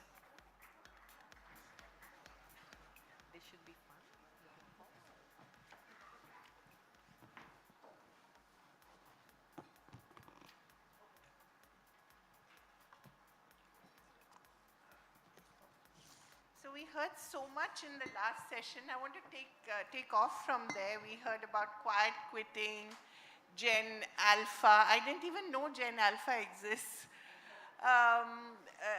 Where do you want to start? Do you want to start with the idea of Gen Alpha and what are they looking for in life? Apart from, yes, please. I think we have to look at different generations differently. Like Chris pointed out, the expectations of different generations are different. But I think, in my view, what is more important to look at, what do they need to have to be able to do a great job and be successful in whatever they do, and which comes back to skills and capabilities and stuff like that. I think that should be an equal focus area. And to the point of Gen Z's expectation, organizations also have to adjust to expectations of its people. There's no running away from that. It's a two-way street, right? You do to the question that young lady asked, I think that if you're laid off, you should get into the mindset that it is a loss to the company. Yeah, exactly. Right? That's the way to look at it. And the company should be worried about that as well. So I think two-way adjustments will happen as we go along, as generations change and their expectations change. And we'll talk a little more about skills later. Yeah, but I think the basic will always remain the same. The three things that you've talked about, courage, curiosity, responsibility, those will not change, right? Across generations, those basic elements to your personality that you need to develop have to remain the same. Beg to differ a little bit. I've changed my own thoughts on courage, curiosity, and responsibility. I thought they were quite lovely elements. Absolutely. No, they're key elements, but I also think things have changed a little bit. Now I've got this new frame called ABCD of skills. Oh, please tell us about it. But the previous gentleman, including the chairman of UGC as well as Chris, stole away some of these thoughts. But I will still reiterate them. I think it's easy to remember them as the ABCD of skills. The first one is adaptability. I think both of them talked about adaptability. The world is changing so fast that what you learn in an education institution will very quickly get forgotten, and you have to upskill, you have to adapt to new changes. That's one is adaptability. And the second is agility, the 2 A's. Because everything is moving so fast. I mean, what used to be done in 6 months, people are saying, can you do it in 6 hours? Right? You need to be able to, you need to be very agile. So adaptability and agile are the 2 A's. The second is basics. I think the chairman talked about, and the basics can be different for different roles in the organization. If I am a software developer, the basics for that is very different. Similarly, depending on the role that you perform, the basics will be different. But basics are foundation. I mean, without basics, you can't build on anything. I still have 2 C's. I've retained the curiosity part. But the 2 C's are curiosity, because curiosity, in my view, is a cornerstone of learning. And I think, and you look at children, they learn fast because they're very curious. I think whatever education pedagogy we do, we'll have to ensure that curiosity doesn't get suppressed. Because if that gets suppressed, then learning goes out of the window. So one is curiosity, but the second is collaboration. Right. I think collaboration is becoming extremely important because we all realize that no one person can solve anything. You need teams to work together. And collaboration doesn't come naturally for most of us. Yeah. I have this theory saying that, in India, from the day you are born, you are told you have to get 2 more marks than this guy. Exactly. Right? Because there's so much of competition at every level. Competition is built into your DNA. It's a function of shortage. Relative grading. And if 21 years you are told, or 18 years you are told you have to compete, and suddenly you come to an organization and say, now you collaborate, you think it's going to happen naturally? No way. It's not going to happen. So it needs conscious effort to make people collaborate. Those are the 2 C's. And the D's are 3 D's. Digital, digital, and digital. And I think, like Chris pointed out, I think we have, our innate ability of our people to adapt to technology is very high. UPI is an example, Aadhaar is an example, there are many examples that we can give. But it's important to not lose the fact that the next generation of people, we have to equip them to be able to do much more higher technology. Right. And that becomes important. So I think these are the 4 ABCDs of skills that I think is important. Let's take off from there, and I'd like to ask you, we've also just emerged from 2 years of COVID, and I was reading what you wrote about the tremendous loss of learning that we've experienced, especially at the very, School education. yeah, when kids are very young. Not just loss of learning, loss of nutrition, so many other things, mental health suffers. So we're dealing with, I don't know what to call this generation, but it will be a very different generation when they come to high school perhaps. So how do we handle this, and what are the ways that we can address these, these 2 years? Sure. Thank you so much. It's not just about the 2 years. 2 years, there definitely been loss of learning, especially for those kids from rural areas who didn't have access to online education, other stuff. But what I'm more bothered is about the mental state that these children are. The confidence with which they face, right? I mean, I'll quote an example. So I was to my school where my kid studies, and the teacher said something that stuck in me. She said, as usual, the kids didn't do homework or something. So I asked this guy, why didn't you do your homework the way I do normally do? And the kid was just staring back at me, not knowing how to answer. 2 years back, the same kid would have given excuses. He would have invented something new, or he would have found but this part of not knowing how to react to a situation happened because he and she was not, in a community or a cohort there. So coming back again, so it's not just the loss of learning, but I think what we need to understand is the pace of the change. It's not the change that is so daunting. Change has been happening all along. But I think there is a sudden acceleration in the way change happens, right? Again, going with the same example or similar one such, I was trying to explain to my son How old is he? He is 17 years old, and I was trying to explain I love how we use our children as guinea pigs. I do it all the time. I know they use as guinea pigs, that's different, okay. Anyway, so I was trying to explain to him what is a branch of a bank. Right? In my previous generation, our generation, we used to live and swear by the bank manager who used to be a lifeline. It was very difficult for me to explain that banks have a branch and a lot of activity happened there. Because in his world, everything happened online. So the change, the shift, the pace is something that we should be cognizant of. And my worry is, are our educational institutions keeping pace with that change? Are we changing as educational institutions, schools, colleges, universities, the pace at which the world is changing? Today, governance has changed. I remember the long queue in which I used to stand to pay electricity bill for my home. We don't do that now. Nobody knows even some. So it's not just property tax, whatever you take. So it's not just the workplace. The whole world has changed so rapidly. Are we preparing our younger generation for it? Have we changed? Have the schools, the colleges changed? That's the moot question. Yeah. And I want to address that again with you, Partha, and the whole idea of the smartphone generation. And, use it for good. It is, of course, a source of entertainment as well. But they're also learning to use it for good. And yet, when you go to schools, the first thing they do is they ban phones, which makes no sense to me, because here you have a kid who's constantly on his phone, and then he goes to school and it becomes a bad thing. Why can't we integrate it in our education system? Not to say that kids will always watch YouTube, no? I mean, they can use it for good, for learning as well. Sorry, I wanted to add. Please. Just 2 years back, you said phone is the way to study, and suddenly you say you should not be using the phone. It's a bad thing. So the kid is saying, hello, what happened? No, I think it's our inability to accept change. Yeah.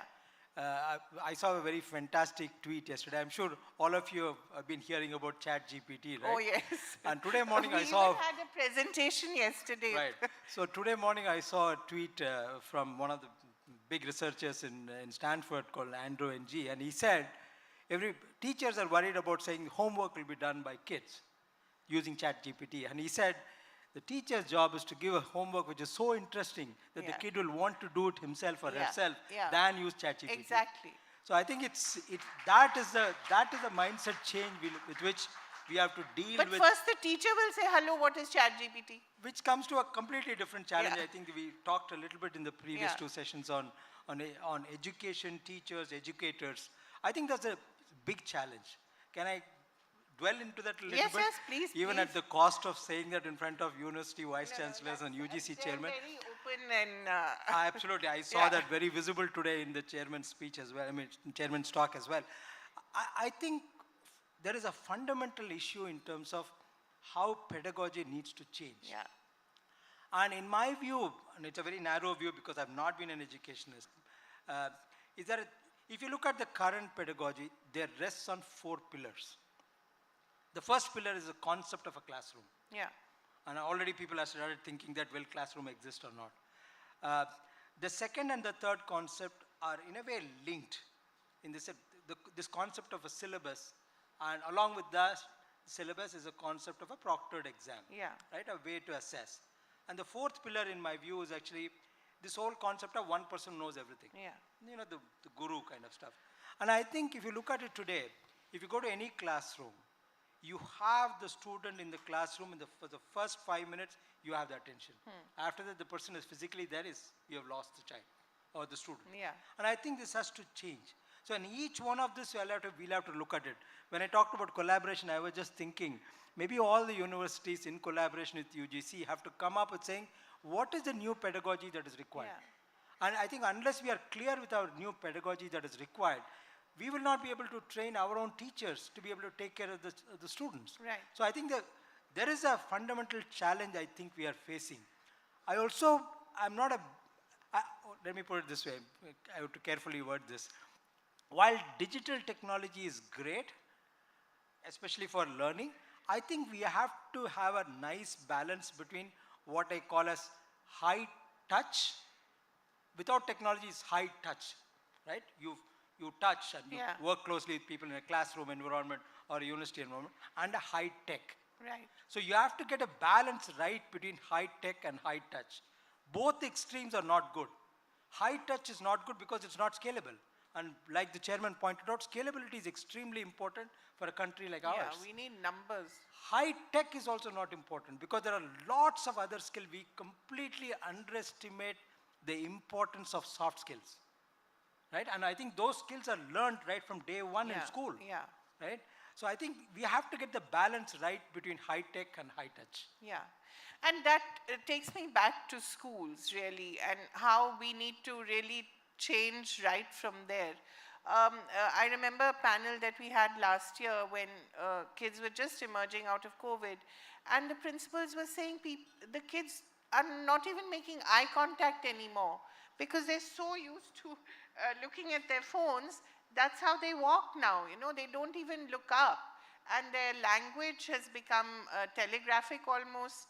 They can't even form complete sentences, and they're talking about 16 and 17-year-olds in the sense that their sentences have become very, sort of, LOLs. And it's not their fault, right? So there is that happening as well. And yet when they go to university, suddenly they have to write 2,500 word papers. They're alarmed. How do they do it? So I think basically, I mean, just to add to the pedagogy point, there is pedagogy that is coming up. The way we teach, the way the teaching learning process happens is changing. Right.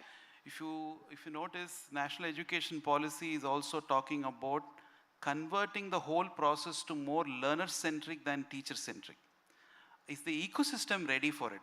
And we are used to a defined classroom, a defined 40-minute or a 1-hour time period, and something the teacher says what is being taught and hence learned. But here is a generation, and here is a compulsion where the learner will decide what he or she needs to learn, will define the curriculum or define the pace at which he or she is going to learn. In higher education, we are also talking about multiple entry and exit. These are all big changes that are happening. Yeah. So are we ready for it? So the way to do it, in my view, is just go back to basics.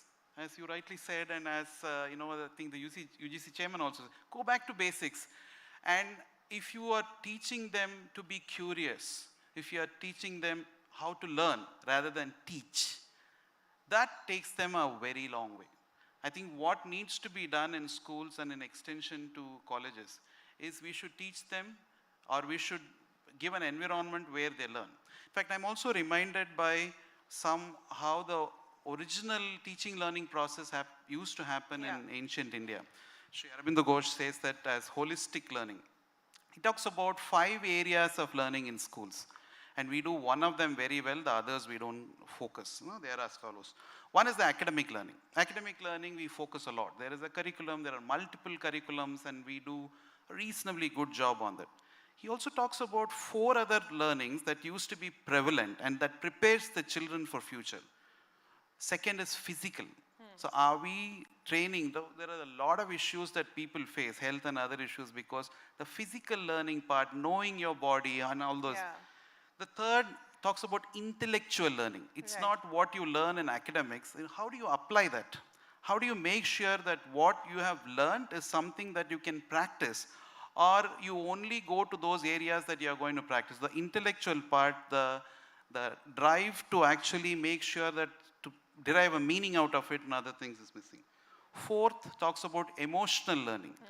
That is the time where kids can make mistakes, they can fail. One of the reasons why we are having issues when they become adolescents and later is, it's very difficult to fail when you are old. It's very easy to fail when you are young. The emotional well-being, the emotional learning happens then. The last but not the least, could be debatable a bit, is the spiritual part of it. The mental well-being of many of adults is not happening because you're not spiritually trained.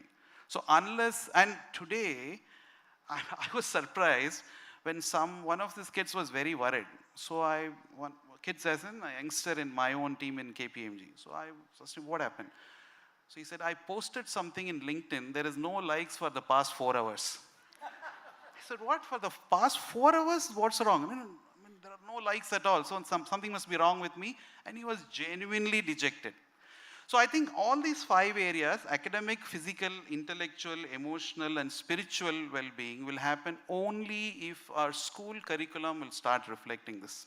And if you allow the kids to fail and don't punish them for it. Yeah. Right? Otherwise, how will they Give learn? an environment to fail. Yeah. Let them stand up after they fail and learn. Yeah. But we don't allow that because we don't have that leeway, right? You know, when we talk about careers and jobs, we're also talking about this inbuilt obsolescence, you know, things that we had even 2 years ago, we don't have anymore, things that we don't know will happen 2 years later. How do the kids know, okay, you know, this is something I could do in future, but how do you prepare for it? And what do you think are the jobs of the future? I don't think I can predict the jobs of the future, but what I can predict is many of the skills that we have there will be useless in the future. Right.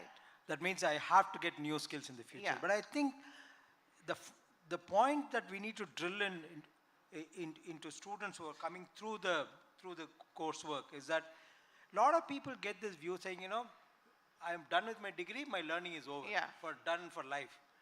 That concept we have to kill. Because in my view, that's when learning begins. Yeah.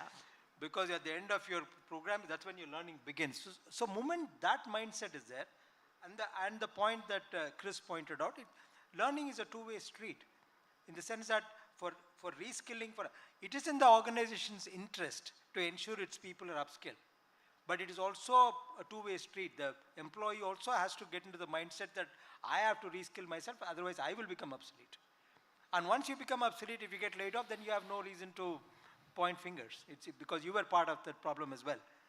The second thing I get very worried about is that we are actually, just as the way I have a suspicion that we are killing curiosity at different stages, including as parents. Right? I always make fun of this. You know, if a child keeps on asking questions, after some time, shut up, keep quiet. No, we are killing curiosity. Yeah. It's a very subtle way by which we are killing curiosity. And it can happen through classrooms, lectures, everywhere. Similarly, I get a worrisome feeling that we are suppressing thinking. And I'll give a small story as an experiment we tried. So when we used to recruit large number of engineering graduates, so they come out and they come into the company, and we run almost like a finishing school for 3 months. So I had a few academics who are part of my advisory board. They asked us to do an experiment. It's a very simple 10-minute experiment. Took a lot of months to design it. The experiment was simple. this facility where they come in is a large campus. It's a 20-acre campus. And after all the authentication is done, they are identified themselves, you give them a badge. So that means they can go anywhere in the campus. But don't tell them what to do. So this is the first day. They're just coming out of college. They join the company. And they enter in, they're given a badge. And they're not told what to do. And then what happens, we have told all the employees of the company, if somebody comes and asks you, sir, I got my badge, what should I do? Tell them, I don't know. And this is 350 people. And we put cameras in all directions. And it's very interesting what happened. These are highly educated people. And so the broad summary, I'll summarize it now. This happened. There are 3 groups of people who get formed.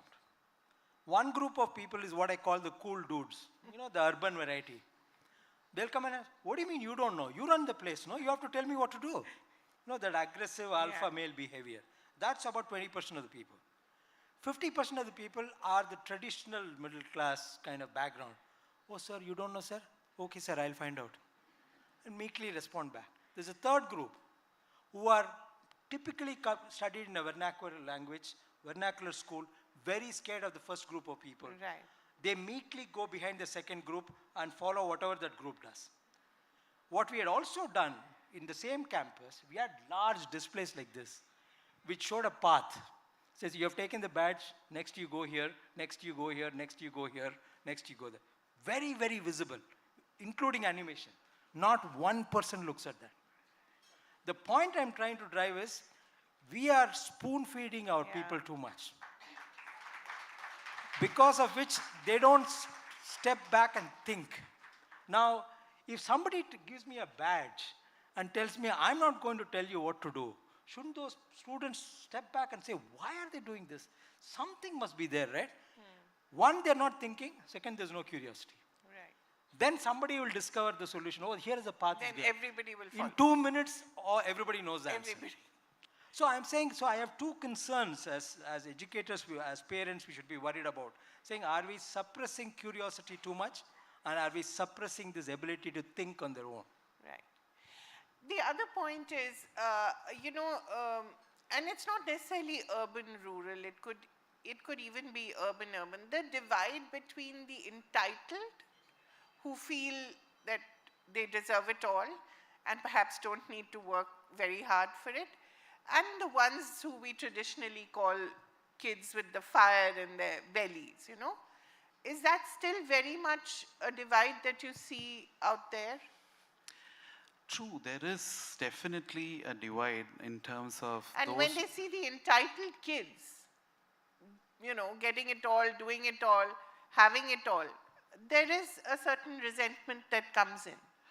In fact, I would think the other way. The fire in the belly part, you know, which is seen more with people who you categorize as those who perhaps didn't have the entitlement. It's very easy to teach those who want to learn than those who actually believe that, you know, they know everything I and know that it kind all of stuff. and I can do it all. So we find those people who come from not so privileged environment. And this need not be urban-rural, right? That's what I said. In many cases, we also find our girls, the women candidates, not forthcoming. Yeah. But we find them still to be a lot more reliable, lot more curious, and lot more ability to learn and other stuff. That's because they know that they have to work twice as hard as the men to get the same thing. It's been inbuilt in them. So it's not so much how we divide, but we do see people who have the urge, who have the need, and who have the fire in the belly as a category who perhaps are better learners. But coming back to workplace, I think we need to be, you know, getting used to this diversity in workplace that I think is not there right now, right? We're talking about a whole new, I think Chris talked about it, what we call as a silver economy coming. We are going to have a lot of old people yes, and working what do you together. do? I'm not going to retire when I'm 60, which is very close. You better not. You need to So support you better yourself. find jobs for people like us. You know, this is going to happen. See, there is a And survey. there are young kids who are thinking, hello, these old people are not, not vacating. And they will continue to do that because India is now in that demographic bulge. and they say till 2047, coinciding with Amrit Kal, this country is going to have a lot more youngsters than any other country in the world. So whether you like or not, old people will have to learn to live with younger people for many years to come. But that's not the point. Point is, the younger people should learn to live with old people. The other way, like, because we are going to be around, we are Whether going to you work. like it or not, guys. We're going to do that. Women are going to be around, which and women are going to also lead. and they are in going to greater come numbers. up much more because more than 50% of the workforce is women, and I don't think we have leveraged them completely, not just in this country, but definitely in India. The third point also is, I think a survey says by 2030, 1/3 of the world's working age population will have origins in India. Now my question is, are we ready to take on global roles? Yeah. We are willy-nilly, mostly the youngsters here are going to serve global audience. That doesn't mean they'll physically travel there. Yeah. It could happen out of here. The globalization part, are we mentally ready to adjust to these things? And it's not just the accent, it's not just the culture. There are many other things that are going to be different. So this diversity in the workplace is something that I don't think we are used to. We're slowly getting used to. And that's going to be a defining feature of how it's going to happen in future. So the older males have to get used to it because they're mostly in positions of They will have the leadership toughest right time. now. So I think the point you're making is that diversity is, all along we only thought about gender. Yeah. It's now But talking a about lot generational, more, generational diversity. Beyond that. Yeah. But I have a little different take on this. It's not about young people learning to adjust with the older generation or older people able to adjust with the younger generation. It is what does each one of them bring to the table.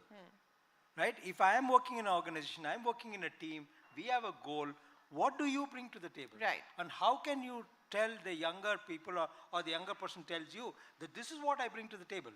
I think that mindset we'll have to get into. I think age should not be a factor in deciding anything.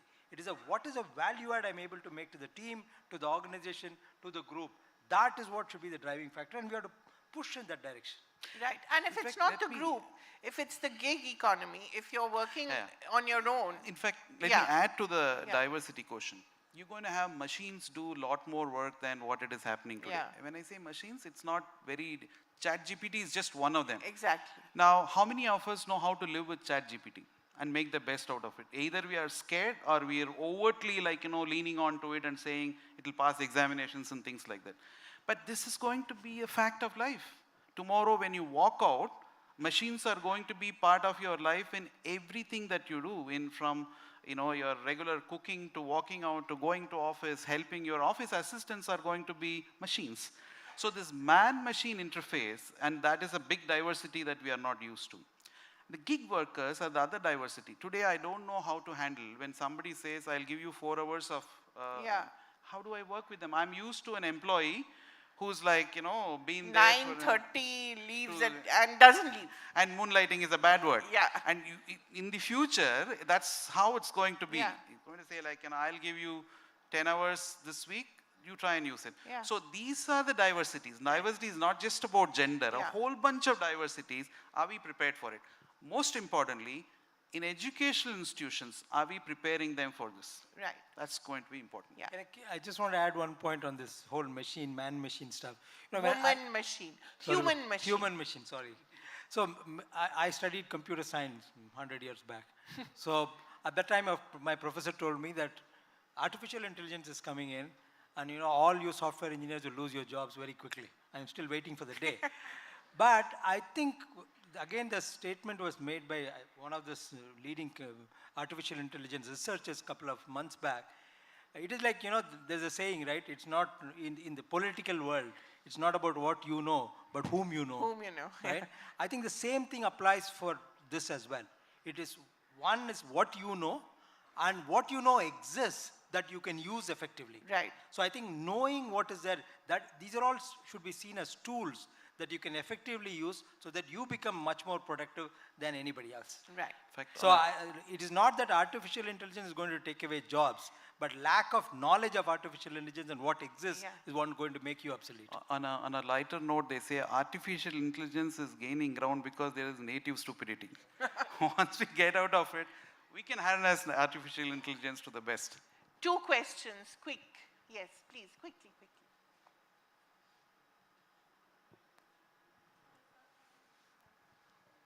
Hello, sirs. Hello, ma'am. This is Somnatta Majumdar, and I'm from Great Lakes Institute of Management. So, you were talking about the kind of education we have today, and Swami Vivekananda famously said that character building should be the hallmark of education.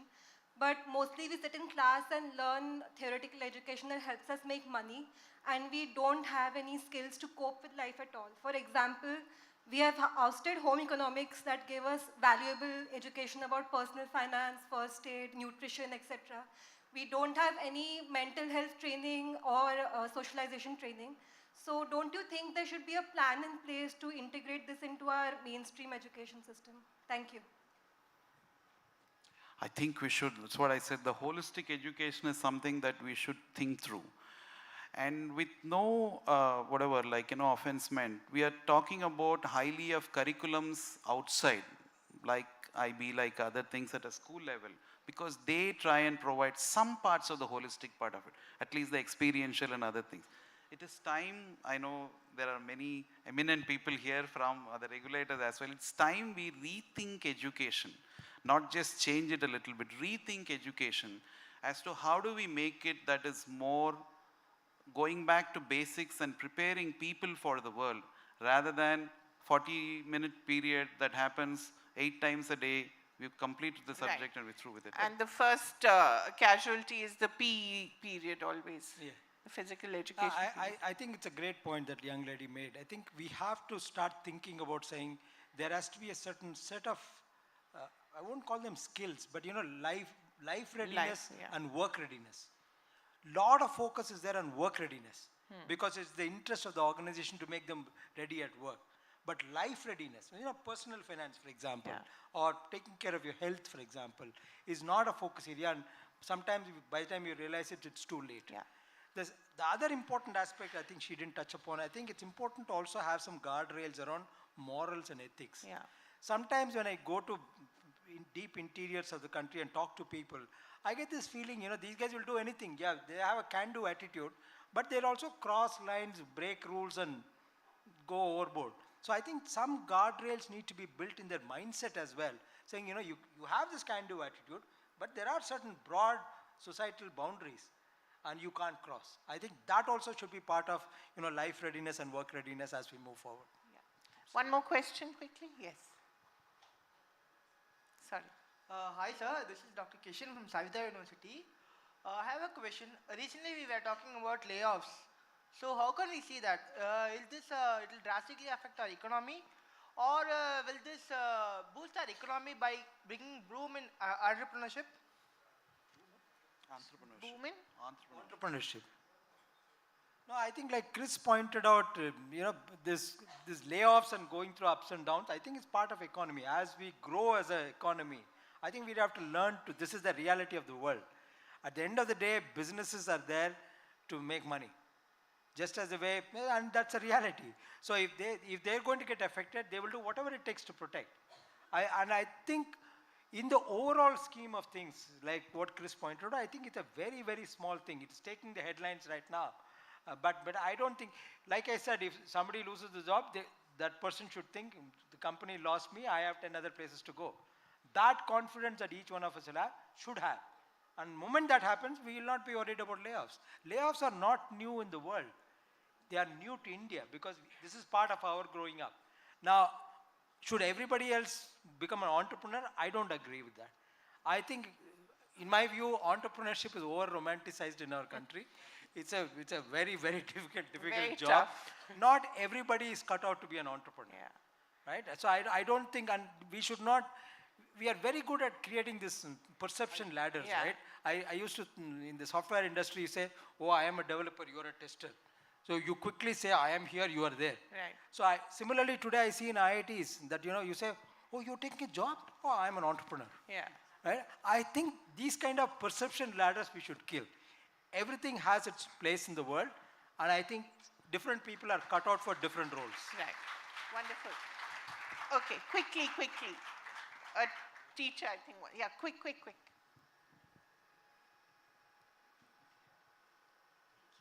Namaskar. It was a very inspiring session. Regarding the curriculum that you are all thinking to add in educational system, is there any thought about including Mahabharata, Ramayana, or the Bhagavad Gita as a very integral part of learning? Because recently there was a video that I saw where the external minister, Dr. Jaishankar, mentioned that the greatest diplomats were Sri Krishna and Sri Hanuman, and we have a lot to learn from them. I don't think I'm even competent to answer this question, I'll be honest here. Maybe you have a point of view. Yeah, so there are two ways of looking into it. One, I think there is a lot of pride, there is a lot of learnings from the past. It's not, there are many countries who don't even have a history beyond 300 years. And we are a country who we don't even know when history started. Yeah. So it is a shame if we as students don't know what is our own past. And second, past teaches us a lot. We forget that. Past teaches us so many things about what we can do and what we cannot do. And some of the epics that you said are very rooted in what happens in our country. So rather than looking at these things as religious texts or anything in that connotation, of course it is true, but we should also start looking at it. One, are we going back to our ethos, learning what has happened? And second, genuinely, like Dr. Jaishankar also put, they have a lot of stuff that they teach us, which somehow we forget. So in both sense, I think we should bring them in, blend them very naturally as a part of it, rather than put them separately as some augmented studies or social and things like that. Wonderful. Thank you very much, gentlemen. It was a lovely discussion. Thank you for all the questions.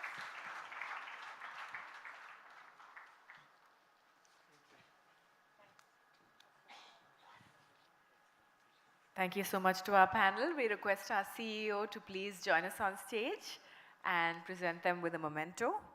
I think there were lots more questions for you all gentlemen, so perhaps if you're here around lunch, you could take those questions offline with all of our youngsters and all the educators in the audience. A big round of applause. Thank you so much.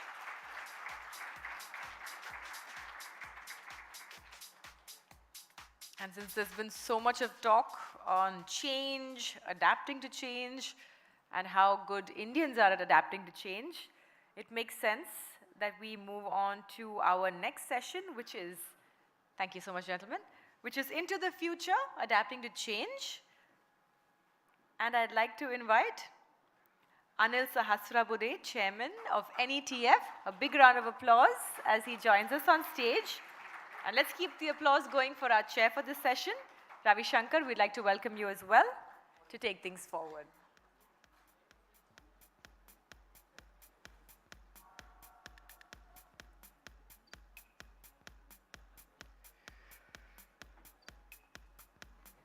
Ravi Shankar, over to you.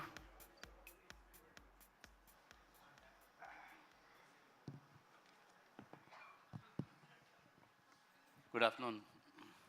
I don't think Dr. Sahasrabudhe needs any introduction. Just to put it, sum it up, he leads the technological push of not just the government of India itself. Technological innovation, really strategizing our technology policy. So I would like to ask you, what are the most exciting technological innovations you have encountered recently? I think the technological innovations have started maybe from 70s, 80s themselves, right from mobile phone, internet, which came in, and today we are all talking about ChatGPT. I think technology is absolutely changing rapidly at an accelerated pace, and that's why each one of them have their own significance and how quickly we adopt to them. You know, technologies which were mundane, they took long time for adoption. Wherever there was a very clear-cut indication that it is very useful, it will reduce the work, it will make life easier, those technologies were adopted much quicker. And when there is a benefit which is very clearly visible, you don't have to advertise for that. You know, it already captures the essence of that. True. One of the biggest fears which people express is that human beings who've created technology, they became, technology is controlling them instead of people controlling them. How far do you think this is practically correct, more than theoretically correct? And if so, do you have a way to kind of, de-educate people on how to control this? I think in the last session also there were talk about artificial intelligence, how it is taking over. Chris also talked about inserting what we call nano bots into the brain, and then it will all have control over us. But ultimately, in the last session again, there were several C's talked about. One of them is not only character building, but also collaboration and how we make use of all the technologies for the effective use of not only to ourselves, our society, nation, and the planet at large, including what we call today green technologies and all that. So one of the points which I read about your mandate, the mandate of your institution, is to strategize areas where you need technological innovation and technological push. What are the strategic areas you've zeroed in on? So we have seen that there have been infusion of technology in education in a big way, starting from the chalk and talk type of a classroom to using what we call using internet in the classroom. We have tablets, we have laptops which have come, smartphones which have come. But however, the content is very, very important, what we are delivering through all those technologies. And that's why in the future, there is a possibility of having a meeting ground of not only universities, educators, startup companies, who can create an excellent technology content. Today we talk about augmented reality, virtual reality. How do we explain a phenomenon instead of simply a figure or a picture or writing the equations, actually delve into it, actually swim into it. And that's what is possible. So you're talking about the metaverse you're talking about. Yeah, metaverse. So how can we include that as a part of the curriculum? How do we get those companies who are creating an excellent content, making it very easy to understand, enjoyable? That's a very, very exciting, the metaverse is a very, very exciting area. But how much of it has really been applied in India?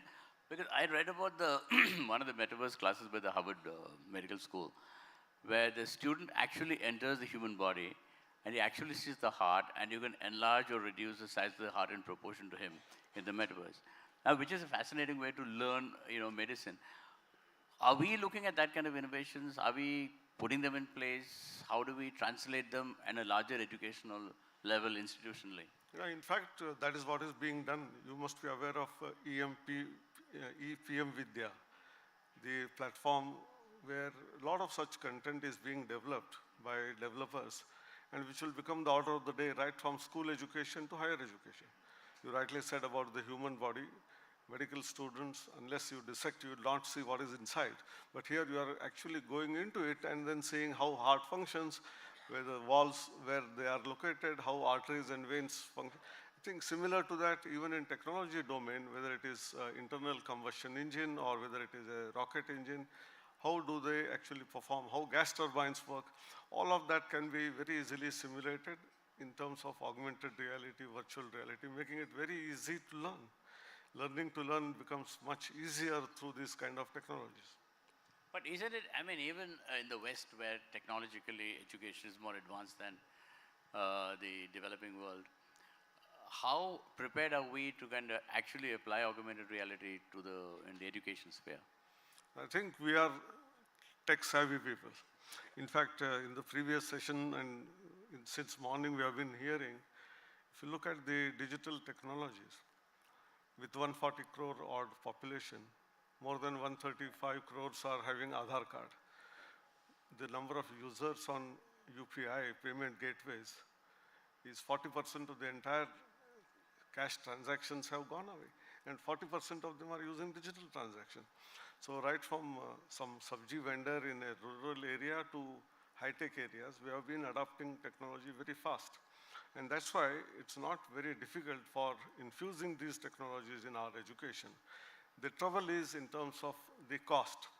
See, many of these devices, they're quite expensive. How we can innovate and bring down the cost? And there have been many of these applications where on a normal phone, not even smartphone. How can we bring it onto that?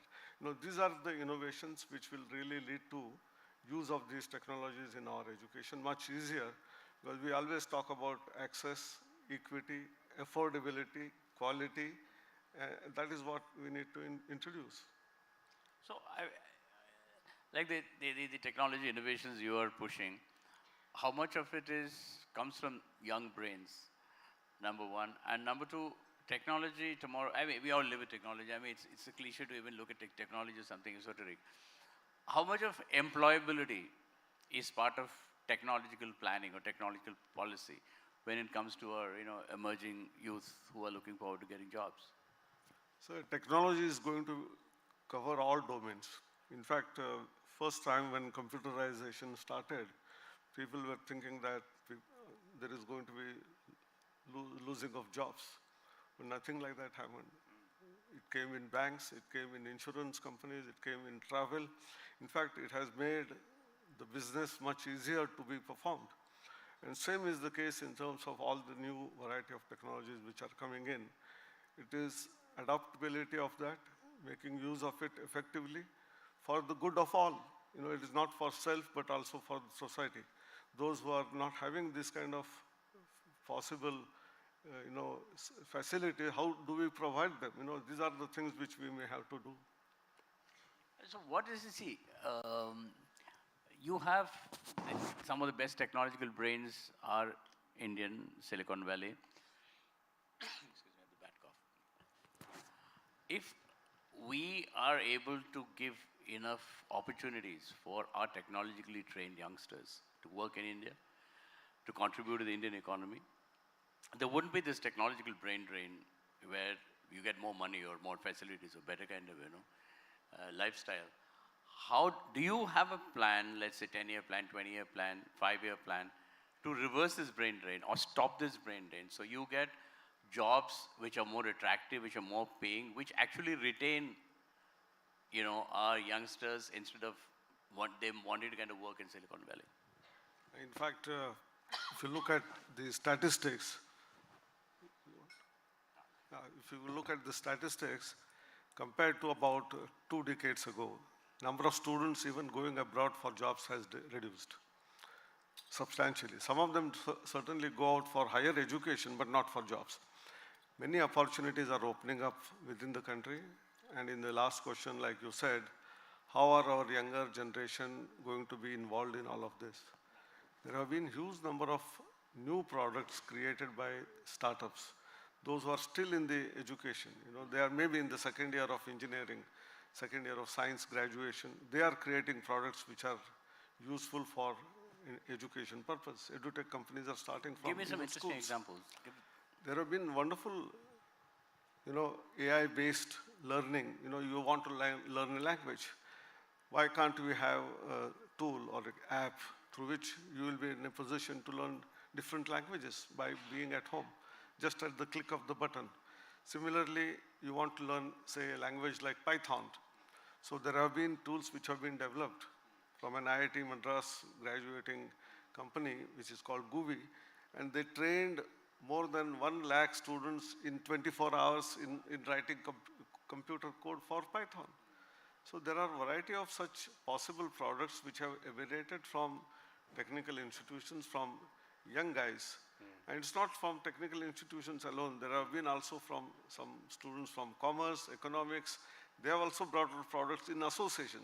We talked about several C's. Collaboration is one important thing which has been happening amongst the youth, and they have been able to create such products. The one problem which one has been hearing for years and years is the unequal psychological effect on students coming from rural areas or small towns. Students who are not as conversant with English as some other students are. So there is, I mean, so many cases you read about, know about that, they feel slightly inferior or they feel slightly shy. But technology is the only area which is a leveler. It's an equalizer. Whether you're coming from an urban family, you're coming from a poor family, it doesn't matter. All matters is your skill to write code or to kind of come up with an innovation. So in a way, there is a socio-political aspect of technology, especially it's very, very relevant in India. Is it something which could be enacted as a policy with a regular framework, which you can, I don't know, through channels of skilling or channels of working, employment oriented.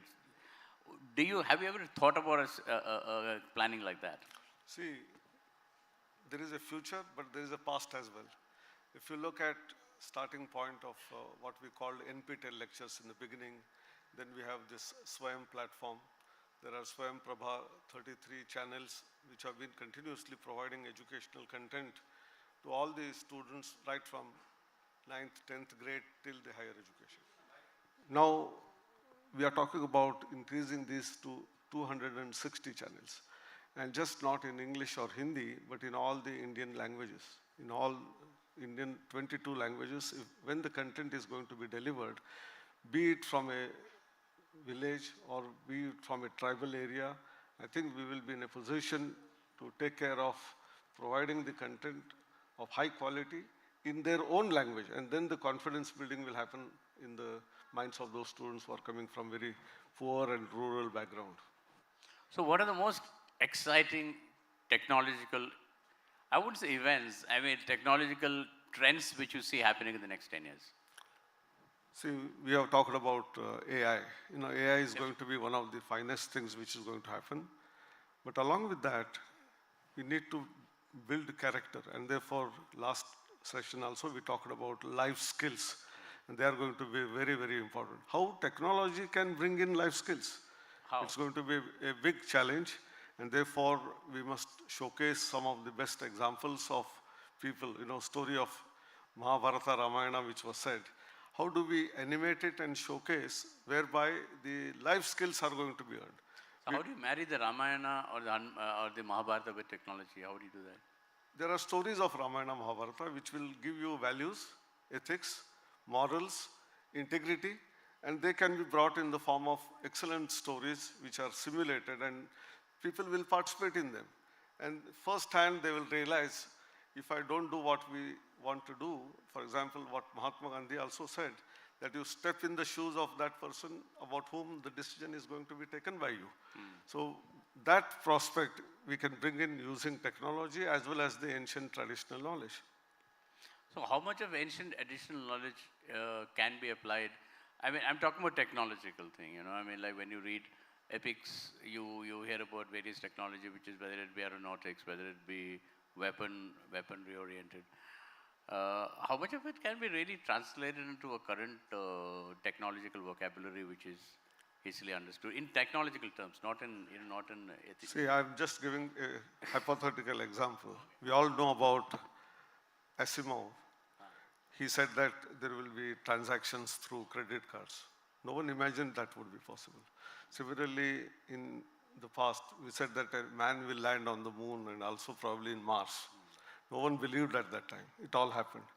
So, in the Mahabharata, when Sanjay was telling the story to Dhritarashtra by sitting in the palace, what is happening in the, in the war field, which was away, that means even if it is an imaginative one, will it not give clue to something which is possible, and we try to implement that. That is one part.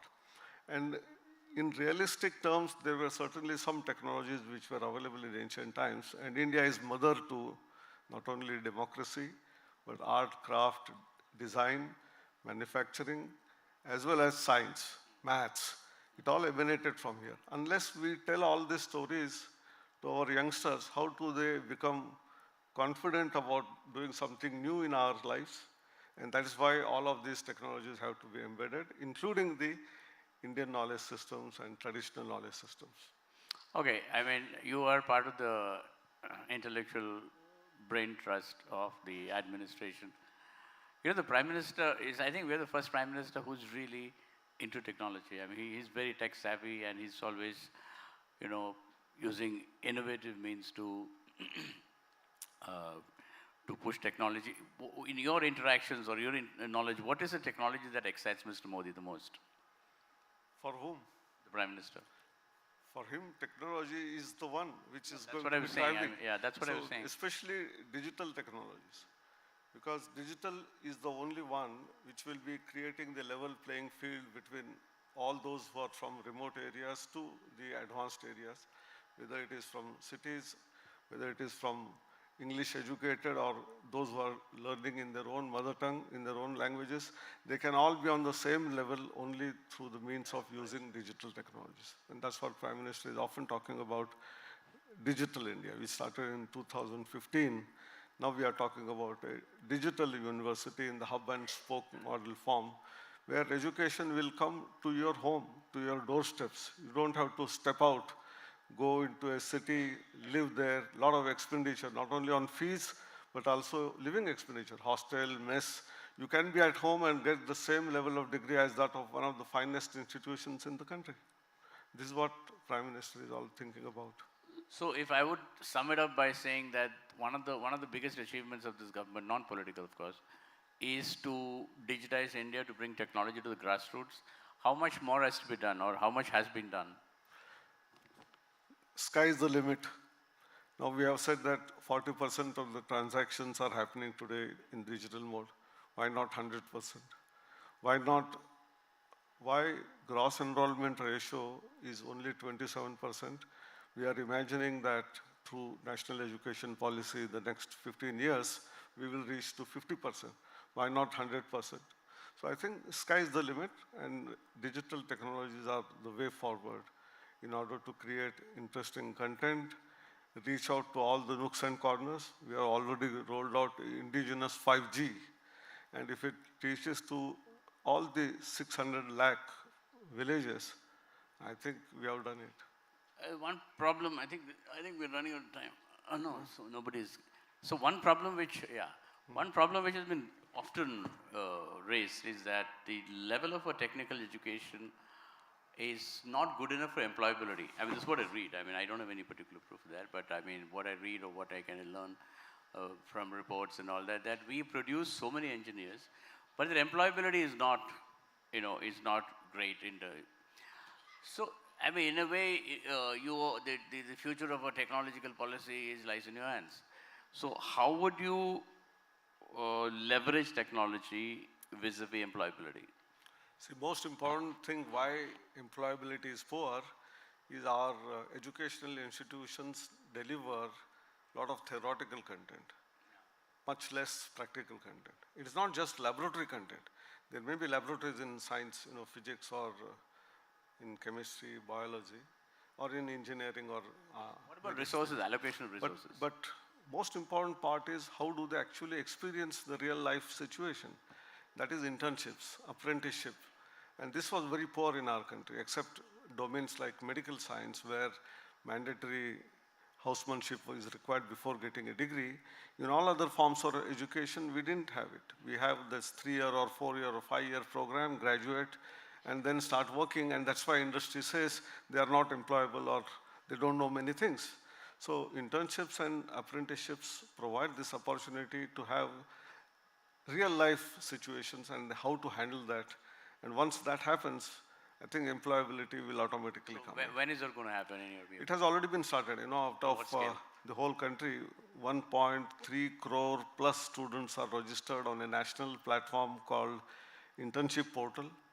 26 lakh students out of them were given internship in the last 1.5 years. So I think that is the way forward. So unless we connect students with the industry, get hands-on experience, outside experience. It's not necessarily when we say internship in an industry, it can be a startup, it can be a small-scale industry, it can be a large industry. It could also be working with NGOs, it could be also working in society along with people who are in villages and try to understand the challenges and problems and try to solve them. Technology is evolving very fast. I mean, it's something which is so quick that you don't even know what's happening, what's already happened, it's already gone ahead. So how much of that forward planning using AI or, experts do you apply in terms of, employability? So Ravi, most important part is making our students prepared for learning to learn. Because things are going to change so rapidly that by the time one graduates, probably what all you learned becomes outdated, and therefore you will have to probably learn. And whatever you got a paper degree, which is also in digital form today in the academic bank of credits, not good enough. Maybe every 1 year, 2 years, you must go back to the school and then learn what is new happening there. And that's very important. Like all drugs have an expiry date, maybe we'll have to put an expiry date on our degrees. And if you don't have the, what you say as learning more things what are happening in that field, your degree is invalidated. Okay, I think we are running out of time. I have time for 2 questions. Does anybody have questions? All right, that gentleman there.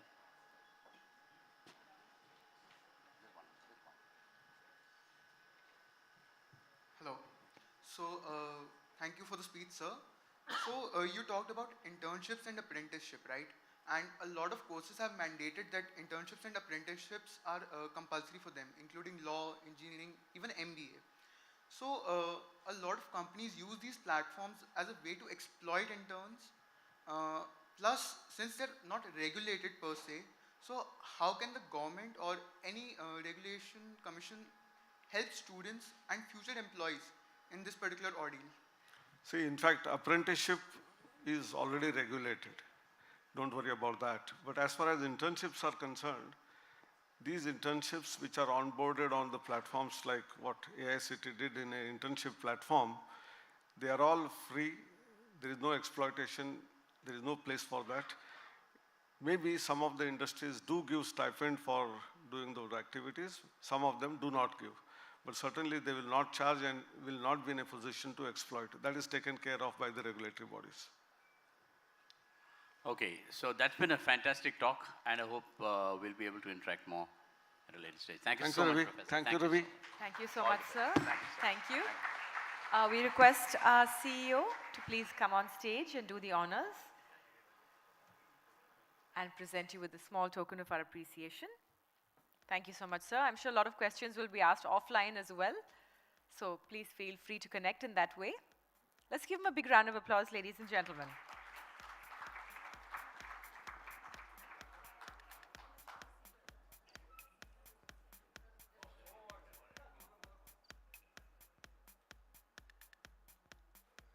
Thank you. We have another very interesting session coming up next, ladies and gentlemen, titled Climate Change and Why We Need to Care. So please put your hands together as we invite on stage Aditya Thackeray, MLA and President Yuva Sena. A big, big hand. Thank you so much for joining us this afternoon. He will be in conversation with our chair for this session, Kaveri Bamzai, senior journalist. Over to you, Kaveri.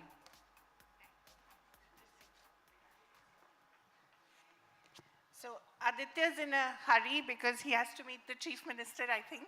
Yes, but got about half an hour to go. Chief Minister reminds me, how was your stint in power? Definitely didn't behave like a chief minister. Because my father wasn't, just because someone from your family is, you don't need to behave like one. But it was, for sure, a huge learning experience. It's basically for us, for me and my father, it was learning on the job because we didn't have the so-called administrative experience. Right. And yet to be tackling COVID, yet to be working on sustainable development was something that we consider our personal honor and the opportunity we got. And of course, whenever God wills, we'll be back at it very soon. But your party has to stay together, no? It keeps absolutely breaking into little bits. I think you should tour along with me. Dry leaves have gone away. And the party is where it was. It's actually growing stronger and stronger day by day. So what are you doing, Aditya? You know, being in power is one thing. I mean, it must have been an experience, of course, in a very, very tough time. And you handled it pretty well. But suddenly when power goes away, does it leave a vacuum and does it make you think about what you have to do, or do your goals remain the same? I think what is very crucial is to always remember that power is not permanent and you're not stuck to the chair. For me, for my father, for our family, in our minds, we never believed that we were ministers or chief minister. In our minds, we never started walking a foot higher than the ground. We were always as we were. Nothing changed for us. In the same house. In the same house, nothing changed for us. So right now also nothing has changed. We were working as we were working before. We had the same passion for environment, sustainable development, and the things we work on. That's the same. But elections are around the corner, especially the BMC. Are they? BMC elections? The unconstitutional government of Maharashtra is scared to hold elections. Why? Now they've pushed elections beyond the monsoons. Right. It's actually long overdue. It's about a year that we do not... A year overdue, More aren't than a they? year right now, Yeah. that we do not have mayors in about 20 cities. Right. Our municipal corporation elections, our Nagarpalika elections have not been held. We have unelected administrators. There are scams after scams that have started happening that we are exposing on a day-to-day basis. No one is there to answer. People do not have a voice. And unfortunately, the death of democracy is first being seen in Maharashtra. But, you know, what can you do about it? I mean, what are you doing about it? Keep fighting. How? You Keep have at to it. take to the streets Keep again? at it, keep at it, keep going. Does Shiv Sena go back to its origins? Does it become a party of We're the moving ahead, streets? upwards and onwards. That's the way ahead. What about your own personal goals of climate change, your own interest in the environment? How do you keep that alive? The plastics ban? That's why I've that come you- here to Chennai because, Yeah. you know, when I was actually, Sudhirji and, you know, when the team approached me for speaking on environment, and to be honest, in the last 6 months, the only environment I've been speaking about is the polluted political environment. You know, it's only that. So the other day, someone had invited me for speaking on urban development and urban planning. Right. Something that I hold very, very close to my heart because that is directly linked with environment. Yeah. And today when I was called for environment, I said, wherever it is around the world, I'll come. Good. So, you know, it is something which I hold very close to my heart. Not because it is something which is really cool right now or in fashion or in vogue. I think we can see environment change in front of our eyes.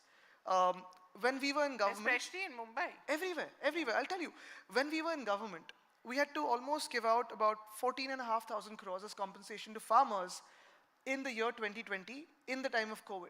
And that was purely because of hailstorm, unseasonal rainfall, cloudbursts, and these incidents are getting more and more. Even in the cities, be it Mumbai, be it Chennai, be it anywhere, the days of rainfall have reduced, the volume of rainfall has doubled. So for example, in Mumbai, we would have about 120 days of rainfall. Right. It's now come down to about 70. But the volume has increased to about 200 mm per hour, Therefore 300 you mm have per hour. floods and... You will yeah, have in yeah. any city around the world because no city in the world can take beyond 50 mm per hour. That is a standard for all stormwater drainage.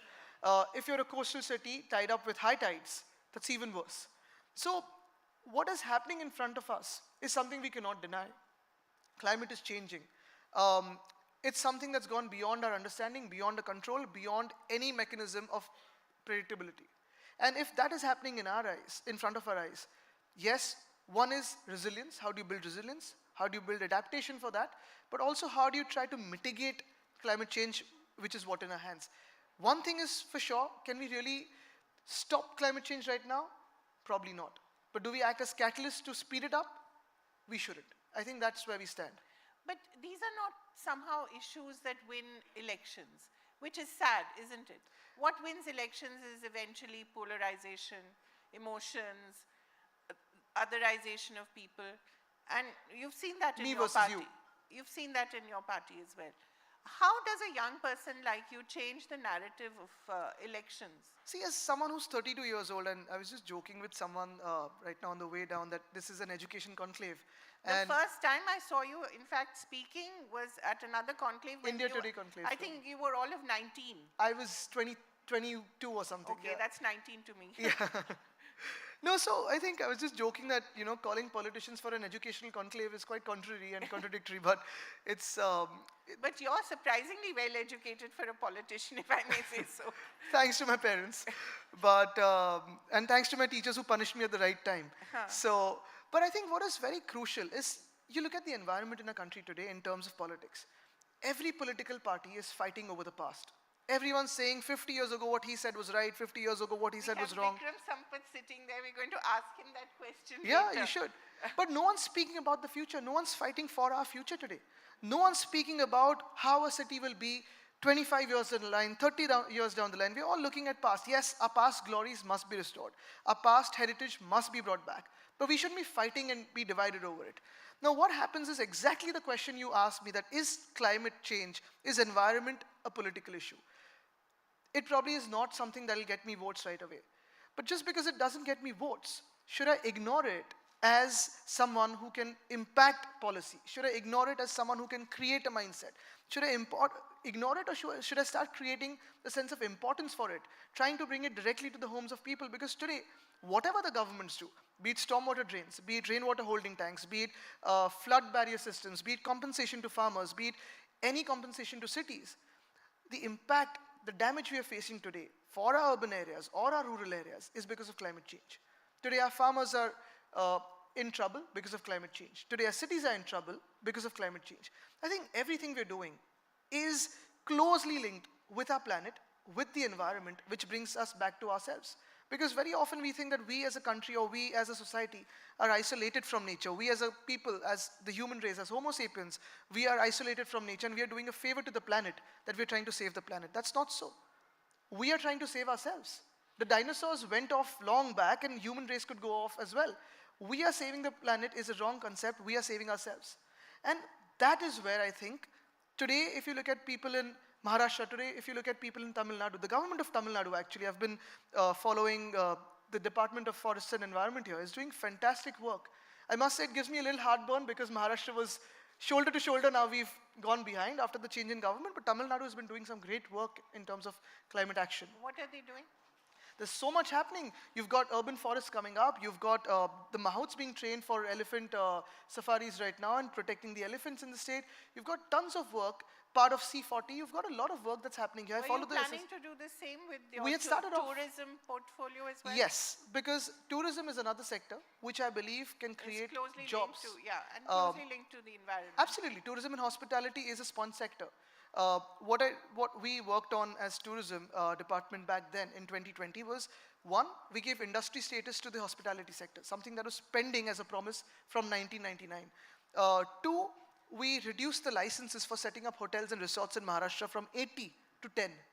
NOCs from 15 to 9 self-certifications. That's created a huge amount of opportunity in Maharashtra. We were looking at partnering MTDC with bigger hotels. We were looking at tiger safaris. We were looking at beaches, mountains. I think we are Mr. Shinde blessed. doesn't plan to do any of this? He's been going to Delhi and Guwahati as tourism.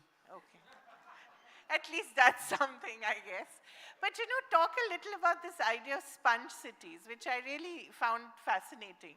I think it's an interesting, I've never heard this before until I was reading up on you. Talk a bit about this, and really all our cities need to become like that. We were at a time, all of us were sponge cities. Unfortunately, now we need to create sponge cities. The concept is simple. When I was growing up as a child back then, and say when I was 9 or 10 years old, my housing society and housing societies around it basically had beautiful big open spaces, and you could play cricket, football, tennis, whatever you wanted to in the mud playgrounds everywhere. Today, if you look at playgrounds, we're moving towards artificial turfs. We're looking at elevated podiums where you have artificial turfs over parking lots. All the open spaces between the buildings, which are mud, which are basic soil, earth, are being absorbed into concrete, either concretizing our roads or concretizing the open space. Because of which, we need to have rainwater percolation pits. Today, we're creating rainwater harvesting areas, which is great, but we also need to create rainwater percolation pits, because otherwise, the groundwater of our city is going to go down, and you'll have huge runoff areas, and that is what is happening. So what used to happen in one famous spot called Hindmata in Mumbai and Gandhi Market was there used to be water logging every single year. First, it was till the chest level, then we brought it down to waist level, then to knee level. But every year when I used to go there with the mayor and the municipal commissioner, I wasn't very satisfied. We created a huge rainwater holding tank with rainwater percolation pits, through which, at low tide, we throw the water away back to the sea, or we use it into other systems of our rainwater usage. But because of one holding tank, the entire flooding area has become flood-free. Likewise, we're doing for Milan Subway in Mumbai. Now, anyone who served a stint in Mumbai in journalism knows these two areas as the first place you go to if you want to blame a government for monsoons. Okay, that's where the flooding... And rightfully slow, but now it's flood-free. Right. So, as I said, it's one thing to talk about it, and it's another thing to tell people, hey, this is your future, vote for this, don't vote for, what your religion is or what the other person's religion is. You're also head of the Yuv Sena. So how much of that mindset has percolated in your own party, which of course is famous for otherizing people, right? So, not really. I mean, that's a wrong perspective to hold, because that's a very biased perspective from... Isn't that that's a Fed perspective. But basis of your party? Not really. It's about the locals which is rightfully so in every state. If you look at Tamil Nadu, if you look at Kerala, if you look at Maharashtra, we've always believed that the first right to jobs or to anything has to be for the locals, and rightfully anywhere across India in their own state, home state. If you don't have enough skill, you get more people, and I think that's happening around the world now. But for us as political parties and as leaders of political parties, or someone who can have a certain amount of influence, if not much, I think it's very, very crucial for us to start speaking about the present and the future.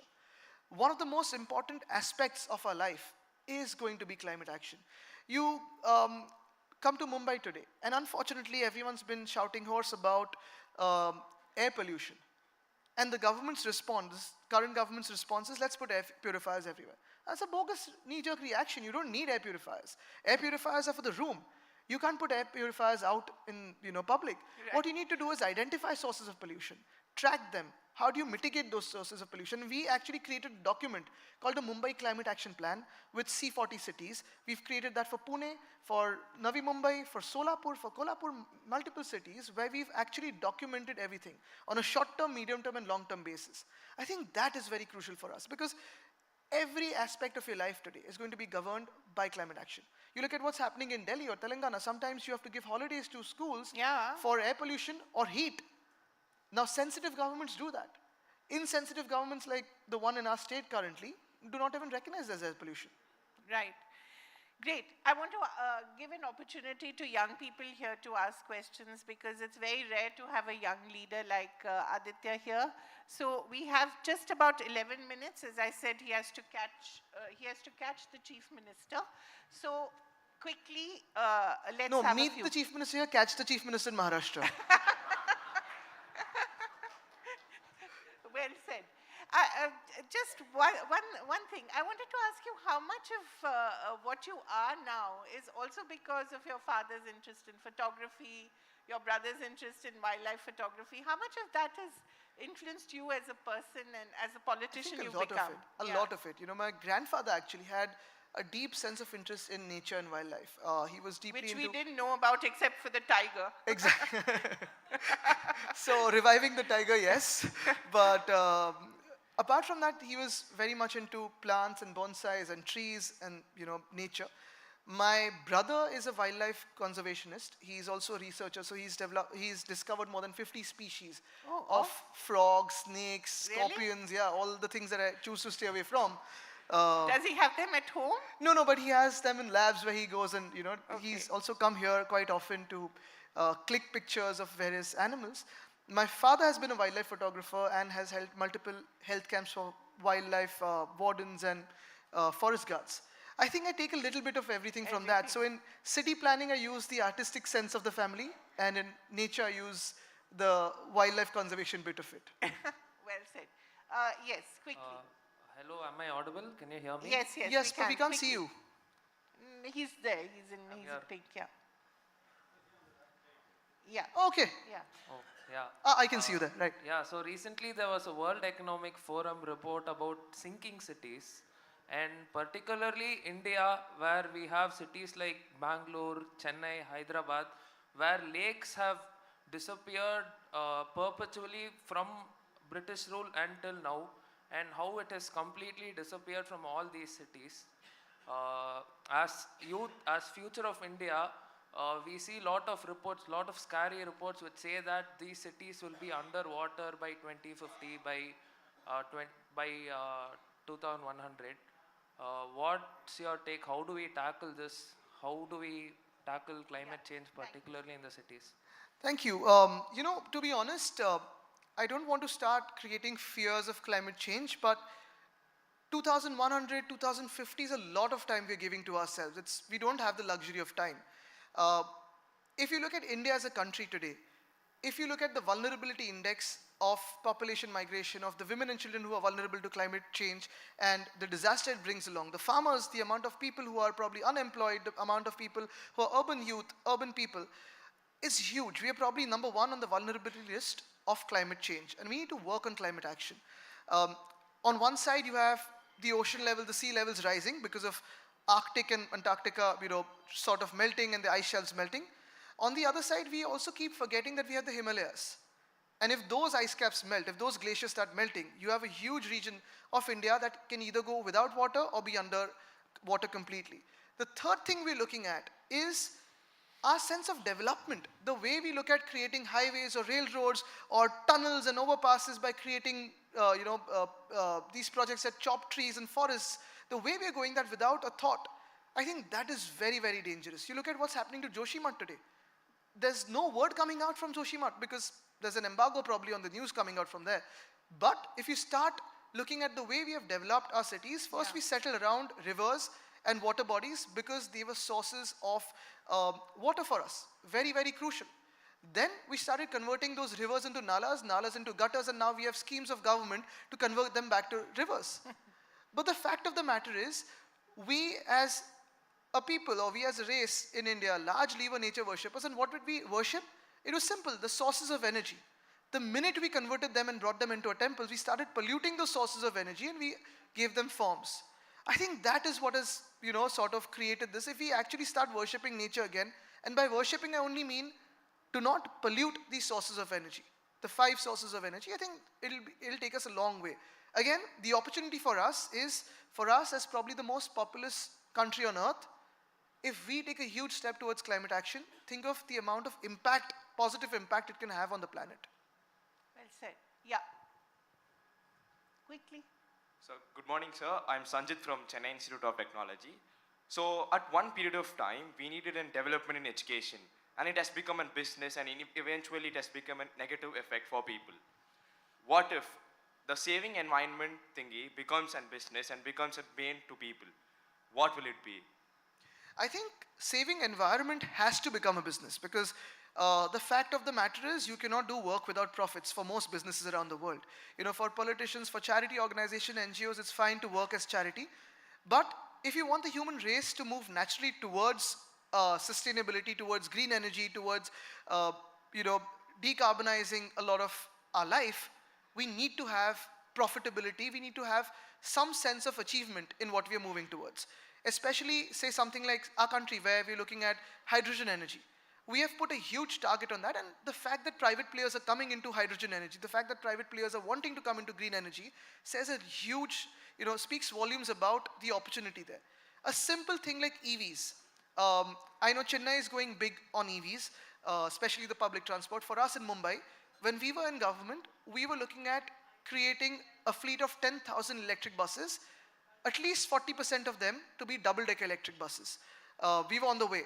Again, we had the Pune alternate fuel conclave last year. We had hydrogen buses, we had electric buses, flex fuel buses, all of that, and flex fuel cars and hydrogen cars. The result was, from that month, over the next 3 months, Pune saw a rise of almost 4,000 electric vehicles by private players. Today, Mahindra, that is creating 10,000 electric vehicles, is seeing a surplus booking of these electric vehicles. So there is a huge opportunity globally. I think we need to move towards it. Last year when I was in Davos for the World Economic Forum conclave, I was at COP26 and then Davos. COP26 was about policy making, was about environmentalist speaking. But for the first time at Davos, I saw a huge number of companies bring the chief sustainability officer along and speak about environment. I think that is where the change will start happening. Well, yeah, the last question. Okay. Quick.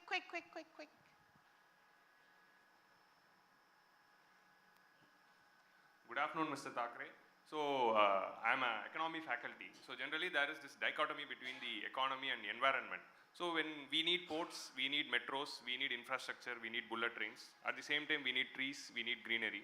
So, as a policy maker who is sitting, so how do you decide here we need to cut trees and to have infrastructure? Here we need to protect trees, no infrastructure, no ports. So how policymakers decide this dichotomy? And secondly, you are leader of Yuva Sena. So how you are taking in these sustainable lifestyle habitats to your youths and how you are inspiring the next generation with respect to sustainable lifestyles?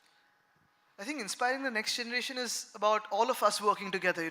We cannot have one sense of, chalo, I'm going to inspire you. I'm not that kind of a guy, like, well, I think I'm inspirational. I love working with people as teamwork. In terms of the first question, it's very, very important because I've always believed that there has to be a balance, a midway for everything.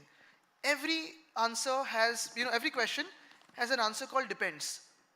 And that is very, very crucial. The word depends is very crucial. Balance is very crucial because, yes, bullet trains have to come in. Yes, you need to have metros. You need to have roads. You need to have everything. But who are we creating all of this for? For people, for quality of life. If you start spoiling the quality of life, if you start chopping down forests, that's where the problem happens. In some projects, you have to transplant trees. Some places, the trees get cut down. You had your own case in Bombay, right? Yes, RA. So I'll give you a small example. The RA forest issue is about a very simple issue. The Metro 3 is very, very crucial. We also were working on it. We kept developing it. The car shed was in the RA forest. As a government, we declared the forest, we gave it the official designation of a forest because even today as we speak, the car shed has at least 5 leopards living in the area of the car shed, inside it, and we've tracked it with the forest department's camera traps. Where were we moving it? To a plot called Kanjurmarg, to a place called Kanjurmarg, where economically and environmentally it would be sustainable because you have line 4, 14, 3 and 6 coming together into one car depot, saving almost 10,000 crores of the government. Today what has happened? We need to have land acquired for line 4, and line 14, which is almost 2,500 crores each. You need to have a depot for line 3, which is now coming up because of this government in RA forest. And today line 6 is being made without a car depot. And this is simply beyond politics. This is for the people. Today, if you look at, again, environment and economics, I'll give you a simple example. For us, when we started looking at our BST buses, we run the buses in our city at flat fares, 5 rupees for 5 kilometers, 10 for 10, 15 for 15. Anywhere beyond 15 kilometers, it's 20 rupees and you can go anywhere. But it doesn't run in surplus because obviously it is a flat fare. Now, when we started looking at the option of electric buses, electric mobility, today for us, diesel buses are around 34 rupees a kilometer for BST. CNG is around 21, 22 rupees a kilometer for BST. Whereas electric buses are working out to about 9 rupees a kilometer. Now, whatever I do, it's actually going to take me into profits over the next 3 years with the calculation we had done. So look at what is happening with the agriculture sector. Time and again, we need to give compensation to farmers, which is rightfully, their claim. But why is the compensation needed? Only because there is damage. Why is there damage? Because we are damaging the environment. The damage is coming from unseasonal rainfall, or cloudbursts, or hailstorms, or droughts. Now these incidents are occurring at a much larger rate, much faster rate, and many more incidents than whatever 20, 30 years have happened in the past. So I think that is where we need to seek a balance where economics can actually drive sustainability and make it more beneficial for the human race to survive and move forward. Thank you so much. I'm not going to take any more of your time, but thank you very much. And all the best for the many elections that are coming up. And the political climate action. And the political action. Thank you. Thank you. It's been a pleasure being here. Thank you so much, sir. We request Mr. Prabhu Chawla to please join us on stage and present you with a memento. And Kaveri, that was, I'm sure, a challenge to pack so much into one short session. So a big, big round of applause. We really appreciate you taking the time to join us this afternoon.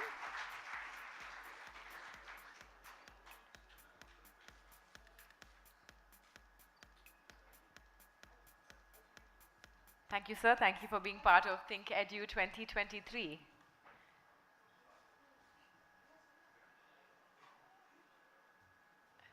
We'll now move on to our next session, One Nation, Many Histories, the Paradox of Uniformity.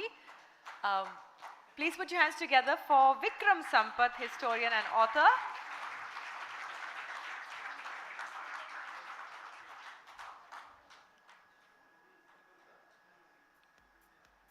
We were just talking about him, so perhaps there will be some follow-up questions as we invite him on stage for this next session. And of course, our chair once again, Kaveri Bamzai, will take things forward.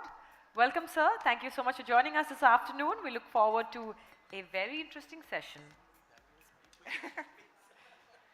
So, Vikram, we just heard from a young politician that we shouldn't remain so rooted to the past. And that's all that you do. I'll be out of job then. But truly, it isn't just about being rooted to the past, but also reclaiming a lot of it.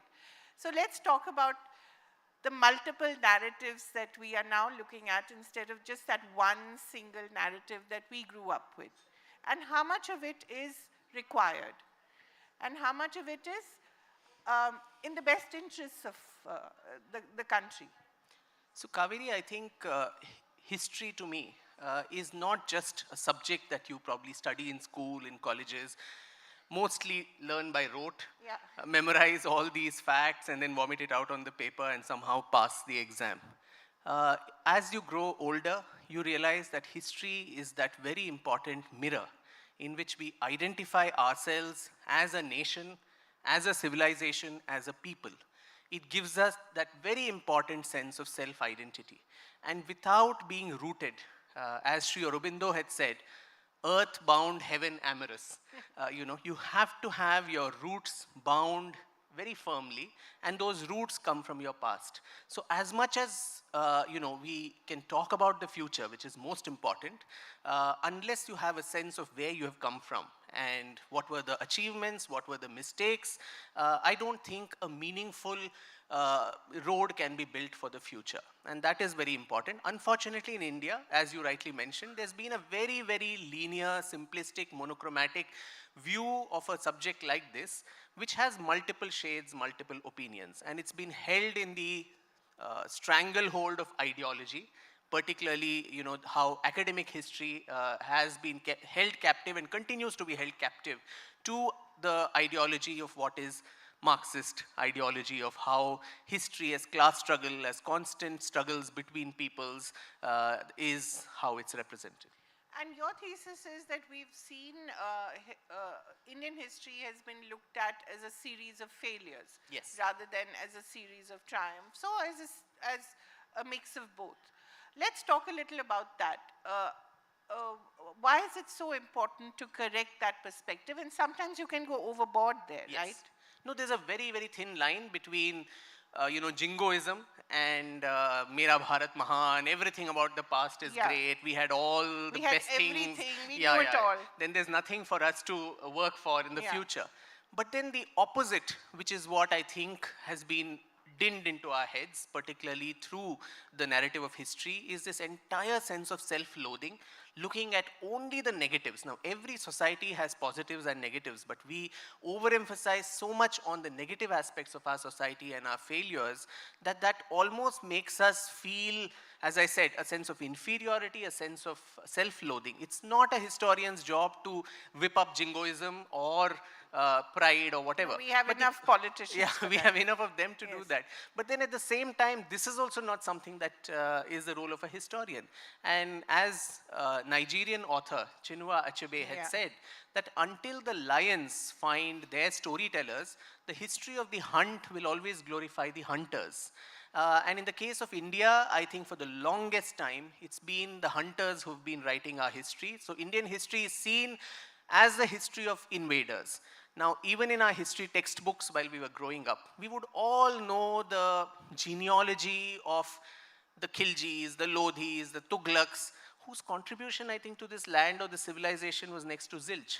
But then large parts of India, the south of India, where this is held, the Cholas, I think till Ponniyin Selvan came, I don't know how many of the rest of India even knew much about the Cholas or could name two Chola kings other than Rajaraja and Rajendra Chola, who ruled for thousands of years.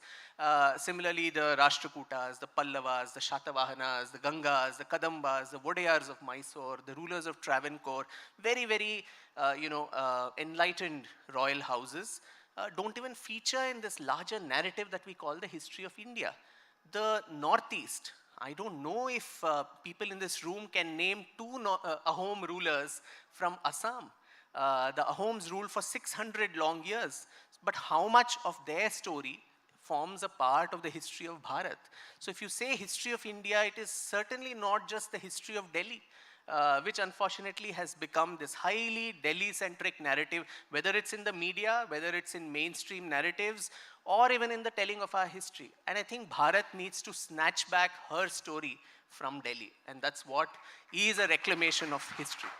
But do you think it has always been presented as a conspiracy?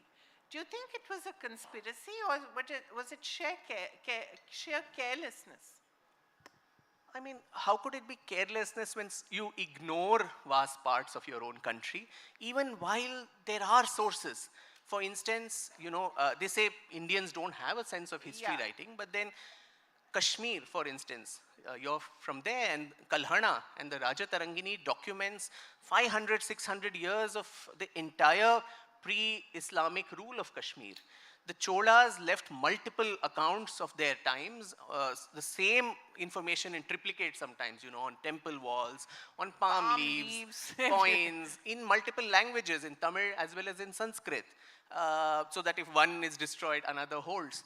The Assamese have documented their history right from the 4th century BCE, and the Ahom rule right from 1228 or so is very well documented in documents known as the Burunjis. So all these have been very much part of, it's been extant, but people just didn't look at it. And this narrative, Kaveri, of defeatism, I think that also comes from where the colonial masters left us, where that myth was created. It's a bogus today, and it's been proved as much, the Aryan invasion, where the idea that was told to us was right from your earliest inhabitants, you have always been ruled by people from outside. You don't have the capacity to rule yourself. You need people from the outside to come and give you culture, education, everything that's good about yourself. And so we, the British, the East India Company, is just one in this long list of outsiders who have come and colonized you. But then, if we are still around as a civilization, the only pre-Bronze Age era civilization which is alive and kicking, we did, also must have done something right. Put some, resistance and courage. But you also read, don't you, that Aurangzeb could never go beyond the Vindhyas. I mean, the Deccan was always something that, he wasn't able to conquer. So you do read that, but you don't, of course, read more than that. Yeah. It stops there. But there is that sense that the education system has to build that curiosity. We've just been talking about curiosity. It has to build that curiosity in you to know why, right? And nobody asks why. And the teacher, if you ask her or him why, will say it's not in the syllabus, right? Well, at least curiosity when it comes to history. I don't know, there are a lot of young people here. How many of them have been curious to know history after school?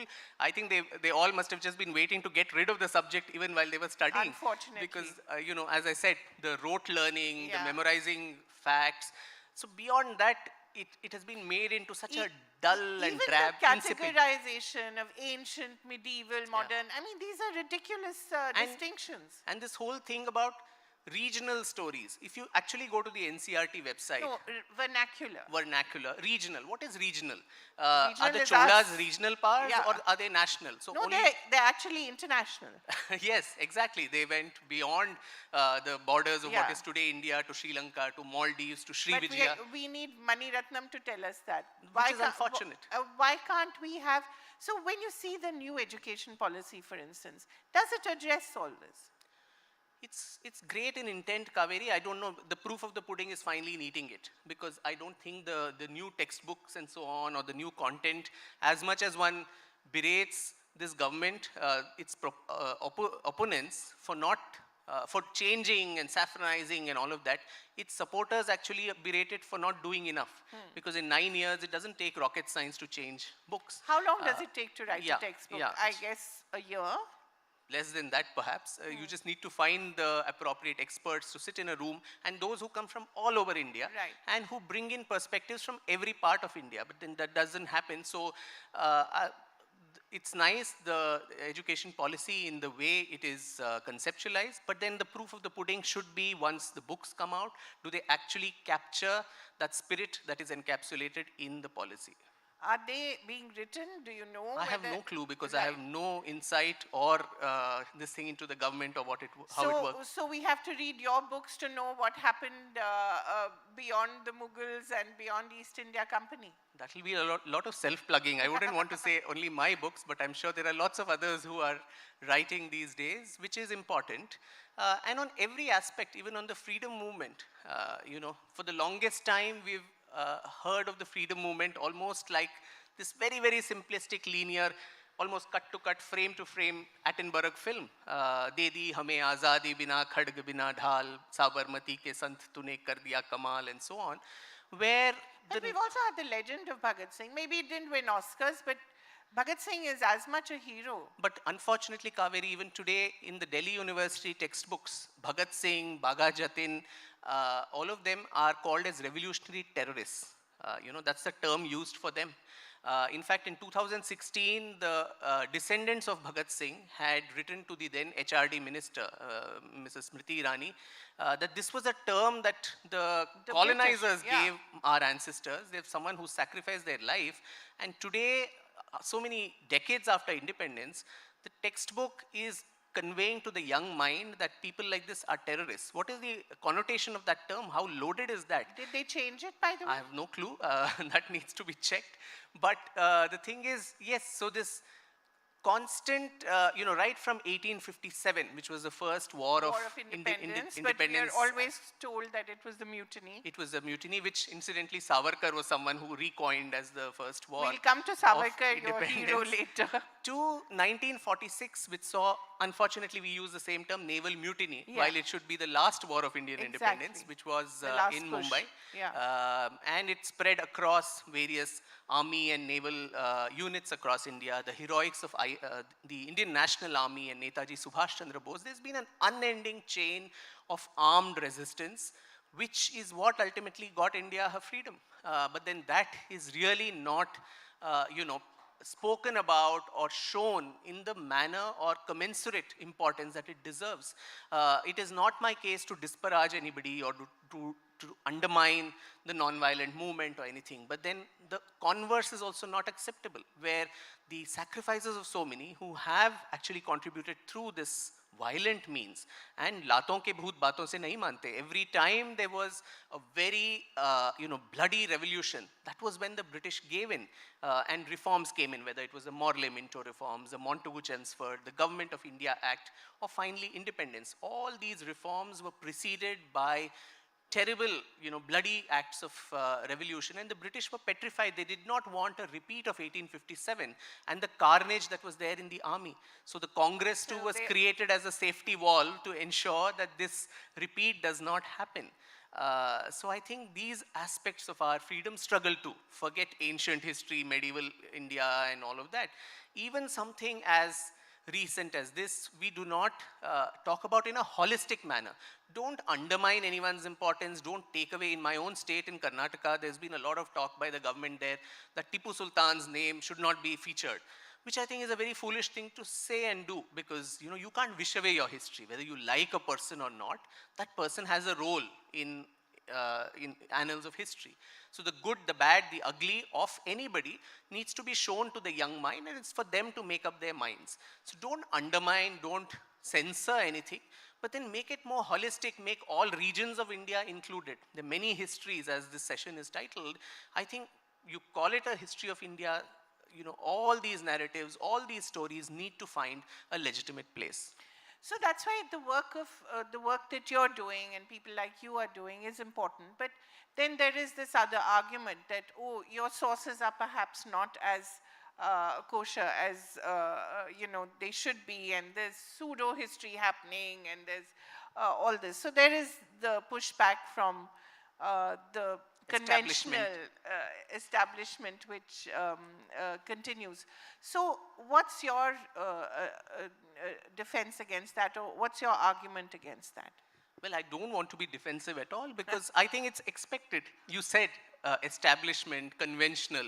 So someone who's ruled the fort for so long, obviously if someone is coming from the outside and throwing rockets and puncturing their claims, which is happening now increasingly, there is going to be pushback.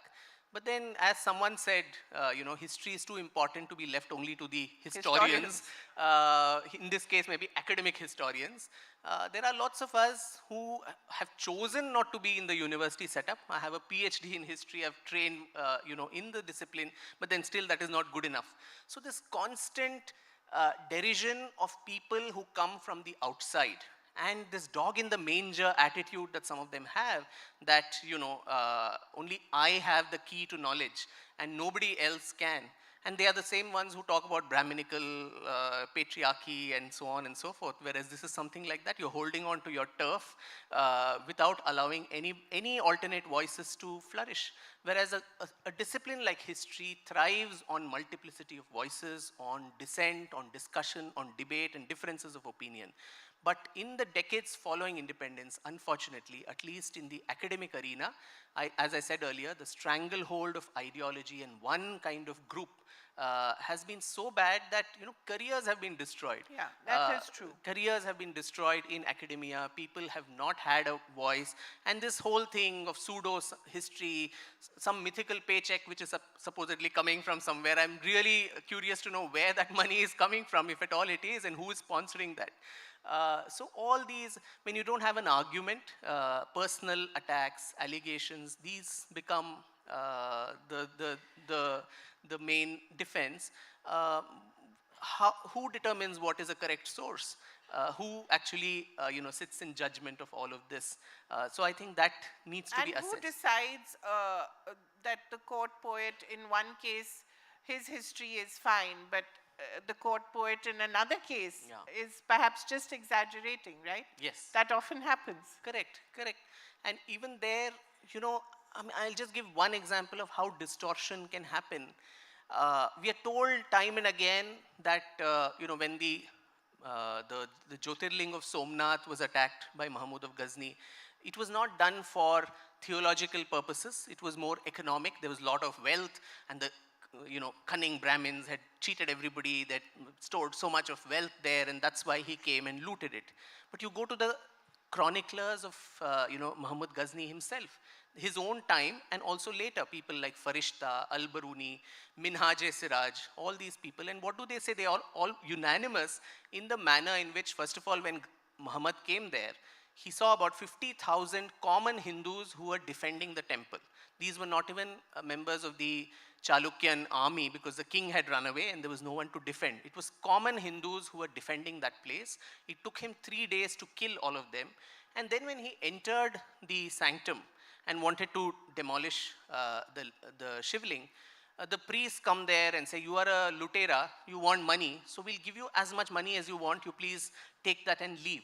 And Muhammad is supposed, and these chroniclers themselves say, he laughs and says, if I do that, I will be called as a trader of idols, whereas I would like my legacy to be remembered as a butch shikan or as a breaker of idols. And so he refuses the money, demolishes the shivling, and then it is pounded into pieces and taken back to Ghazni and made as steps to the masjids there, so that every time the faithful steps on it, the religion of the infidel comes down. Now this is a fact of history. Now this too is whitewashed, only because somehow we feel talking about these uncomfortable truths of the past is going to upset today's contemporary social harmony, which is extremely foolish. But Vikram, you must understand that that was, of course, at that period. Yes. Certainly, we had just emerged from perhaps the worst bloodbath possible with the partition. Yes. So that was the time then. It should have ideally, therefore, Kaveri, have been, since we had emerged out of a bloodbath, we should have told our communities then that your heroes and icons are not these barbarians and invaders. De-hyphenating today's communities from all these invaders of the past. A young Muslim man or woman today is not responsible for what Ghazni and Ghori and Aurangzeb and Tipu and all these people did. But at the same time, why do you have to whitewash the crimes of all these characters to make them palatable to today's people and for them to get some strange sense of security of living in this country? That's you have to de-hyphenate. You have to de-hyphenate today's communities from all these invaders and say they are not your icons, even if you want icons of the same religion, which again I find it very problematic. A Hindu can have a Muslim or a Christian or anybody as your, but even if you want someone of your own faith, you have enough syncretic examples, from Rahim to Ras Khan to Dara Shikoh rather than Aurangzeb, and Sant Shishunal Sharif from Karnataka, APJ Abdul Kalam to Arif Muhammad Khan, the long list of other people. So why do you want to do this subterfuge of whitewashing the crimes of these people and thereby creating concocted history the edifice of national unity cannot rest on the shaky foundations of fabricated history. It is going to come crashing down because light is the best disinfectant once the facts are there. You know, you may say all this in your textbook, but you take your child to Hampi and show them the magnificent ruins, and a child is going to ask who broke this beautiful temple, or go to Konark, go anywhere else. What is a parent supposed to answer? The school textbook is going to say something else, but the child is going to have a different question. So why can't we make peace with our past? Why can't we tell the truth as it is without fear or favor of it hurting anybody or whatever? That is you, Vikram. When in your hands, there's nuance. In the hands of the politicians, there's no nuance, and you know that. Well, in the hands of the politicians, it becomes us versus them. Yes, Kaveri, but then politicians can do whatever they want. I mean, nothing will prevent them from doing 24/7 politics because there's a next election that is to be won. But is a historian a chef? That you know, the ruler is going to say, thoda namak kam karo, reduce the salt, reduce the this one, and accordingly he will cook the meal and serve? Or is the historian's work to show things as they are? Or is the historian a taster? No, I think he's just a truth seeker. I think a historian's role is to illuminate the archives, illuminate the facts, and bring it out as it is, as unpalatable, whatever conflicts there are between whichever communities, talk about it. We've been a wounded civilization, so let's not brush it under the carpet. I think our civilization needs healing, and we need to talk about it, have that truth and reconciliation, Ubuntu, as it happened in South Africa, you know, where you say sorry. But who will you say sorry to? No, it's an intergenerational trauma. Yeah. I mean, in Ubuntu, the victim and the perpetrator were perhaps alive and they could look each other in the eye. What will you do here? I mean, just not denying these problems, not even say that there was a genocide over so many centuries, not even talk about the atrocities. I think that is adding insult to injury, because you don't even acknowledge that these things happened. Where is retribution? Where is justice? Nobody even is going that far. So once you don't do that, once you don't heal from the past, I think these dragons will keep coming out from under the carpet. More you push them under, the more they will resurface. And we are seeing social tensions. We are seeing what's happening all the time because of that. There's so much rage. Yeah. And this rage finds a direction sometimes with arguments like this. And then it's out of your control, right? Rage What do you against do? what? Against the other. What else? Who is the other? Here it's a politician. So, and I think it's good to have rage against a politician. No, it's not the politician. It's different communities who at some point or the other were perhaps ruling us or invaded or whatever. So there again, we're doing the same mistake, Kaveri, where we are saying, is a particular community today, is a Muslim boy or girl answerable for what Muhammad Ghazni did? Why should that be? When we talk of the atrocities of the East India Company and what they did, no we one don't ever say attacks the Brits. No, we talk openly about what all happened, the loot, the Bengal famine, the British Raj, and how it was.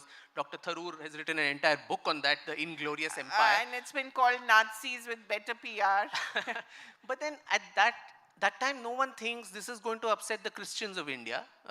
There, the religion and the atrocity is not clubbed together. But why is it only here that we don't want to talk about it? It is not for calling for revenge stories or whatever.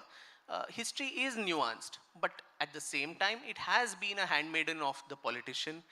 It is inevitable that people are going to weaponize it and use it either way, both sides, left, right, whichever group is using that history. But that shouldn't prevent those of us, largely in this room, very few of us are politicians. We're all educators, academics, people from the media who are knowledge seekers.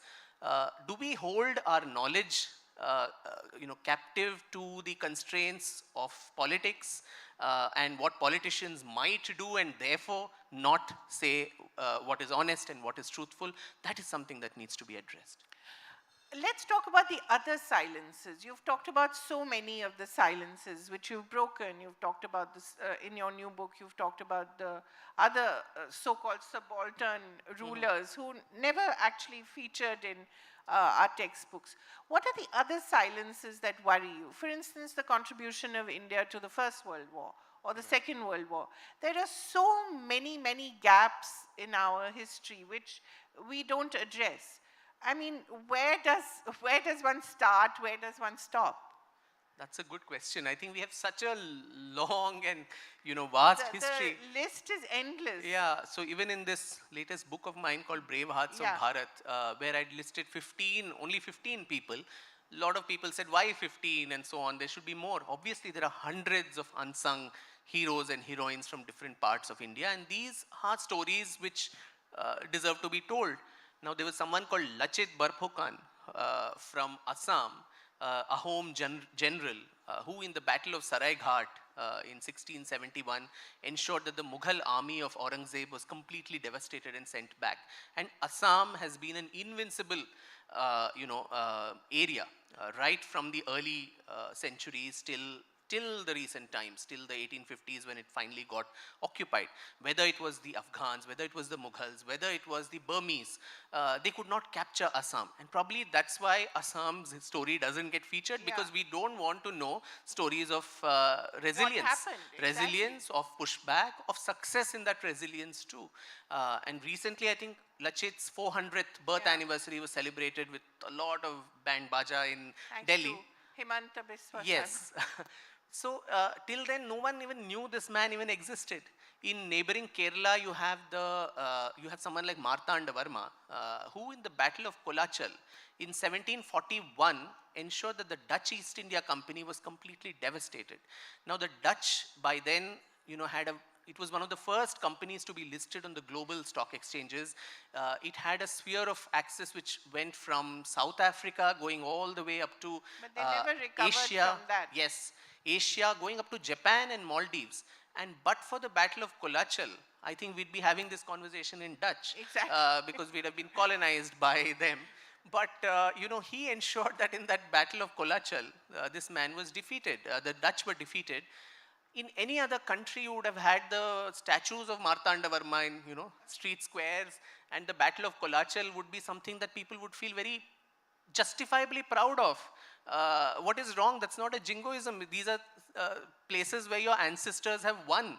But even that we somehow downplayed. And outside Kerala, I don't know how many people really know Martanda Varma. I don't remember reading about him in my growing up years. Yeah, but popular culture, folk stories, those keep these alive, thankfully. But then how much of it do we know outside, as you said? That is true. And that's only very local again. Yeah. How much does a child in Tamil Nadu know about Lalitaditya Muktapida of Kashmir? Exactly. And vice versa, how many children in Himachal or Kashmir know about Lalitaditya or Rani Abbakka from Karnataka, who defeated the Portuguese? Yes. Or Velu Nachiyar from Tamil Nadu, who was the first woman who led a very valiant attack against the East India Company and also regained her principality of Shivaganga. But I don't think even in neighboring Karnataka, people know much about Velu Nachiyar. So I think that is the problem where, as I said, it's a very, very thin line between jingoism, between reclamation of what is something that you can be genuinely proud of about your own past and the achievements of your ancestors. Yes. We have 1 minute, 25 seconds. Quickly. Yeah, I know. Sorry to have monopolized your time. Good afternoon, sir. I'll come to you, yes. Good afternoon, sir. Thank you for introducing Rani Naiki Devi in my life, because all through the years I've been reading of Muhammad Ghori, but Rani Naiki Devi never comes into the picture. And regarding the secularizing the history, what do you think are the dangers in secularizing the history? And just because it is not mentioned in the school textbooks, we comfortably try to ignore, and we have a stereotypical view about the Indic view or the revisioning the history. How do we overcome that modern secular liberal thoughts? Yeah, That's what he's been talking about. Yeah, which is the sad part. I mean, a modern, secular, liberal should not be a cuss word. It should actually be something that we should celebrate. But unfortunately, in India, that's become almost like to say I'm modern and liberal and secular is something that you need to be ashamed of. I would consider I'm very modern, I'm very liberal, I'm very secular. You were but very at the same liberal time, until you wrote, when you wrote Gauhar Jan's biography. Yeah, but then you were not liberal when you wrote Savarkar. Yeah, yeah. So I think this is a very warped idea itself of what these terms mean.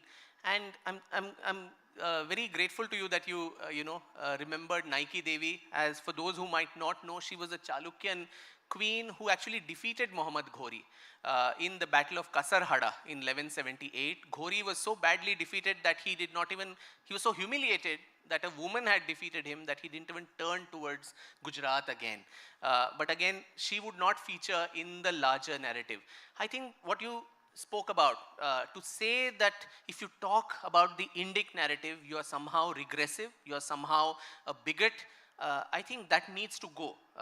There are a lot of us who hold all those values of being liberal and so on, but at the same time, that same Sri Aurobindo's verse of earth-bound and heaven amorous, we take pride in what our past is and in the Indic nature of this nation. This gentleman, otherwise he's getting very angry. Yes.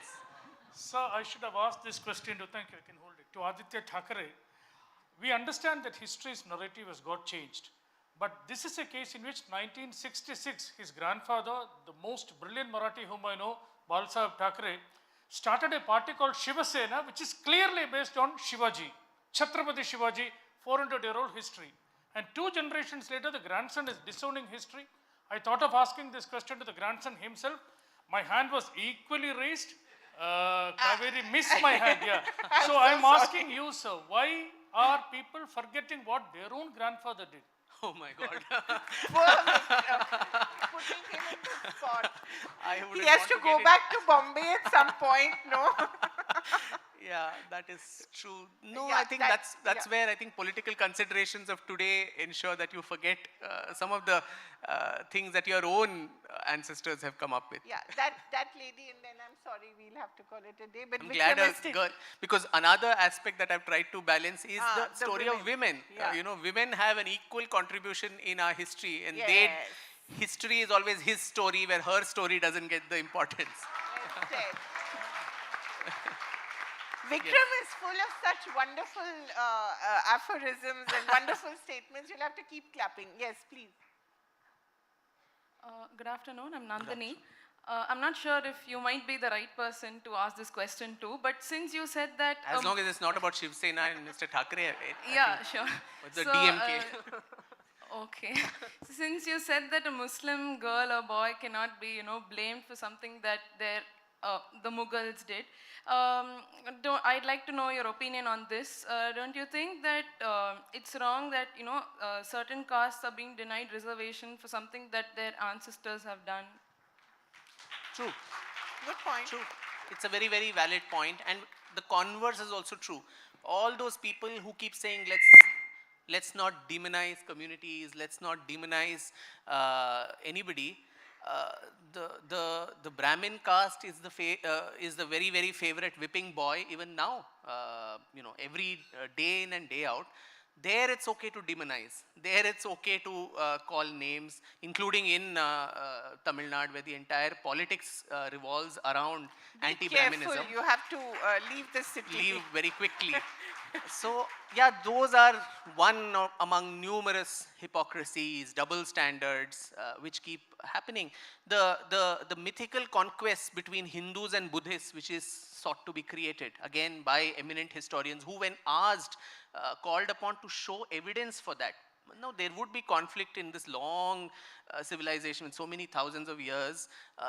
People would fight. Some Pushyamitra Shunga, 1 or 2 examples like this. Was it a stated policy of, first of all, you say there's nothing called Hindu. Then you say Hindu rulers actually demonized the Buddhists and destroyed. Even Nalanda, there is this alternate theory. We know from Bakhtiyar Khilji's own accounts, and Professor Sunaina Singh is here from the Nalanda University. The Nalanda University, when Bakhtiyar Khilji ransacked it, As accounted by his own chroniclers, as I mentioned earlier, it burnt for 6 months. The number of manuscripts, which, the amount of knowledge of this country which was destroyed was there, and they gloated over it. Their chroniclers actually praised the Sultan for doing what they did. But you have apologists today in the name of eminent historians who will say actually it was a Brahmin-Buddhist conflict which is what caused Nalanda's, destruction. How much will you stretch, the perversity of whitewashing history, and that is pseudo-history. Where is the source? There you don't know. So you create all these conflicts, then it is okay to demonize an entire religion or caste, as the young lady asked. But then here, if you even talk about it and constantly say dehyphenate, don't make them, identify with this. For national unity today, that is actually a bigger importance. You need to tell people today that don't idolize all these people. And this is not happening in some Delhi Sultanate time. What is happening in Afghanistan, right from the destruction of the Bamiyan Buddhas to the way the women are treated today under the Taliban. I don't know how different the Delhi Sultanate was, so it's Delhi Sultanate in action in our vicinity. So the problems of it happening again and again is very much rife. So for our own national security, national integration, social cohesion, you actually need to tell the truth and tell people, don't identify with this, don't idolize this, don't be apologists for someone like this. Here's to more truths. Thank you so much, Vikram, and thank you for the audience as well. Thank you. Always a pleasure to listen to you, and thank you so much, sir. And thank you, Kaveri, for such an exciting session. We request Mr. Chawla to please join us on stage and present our guest with a token of our appreciation.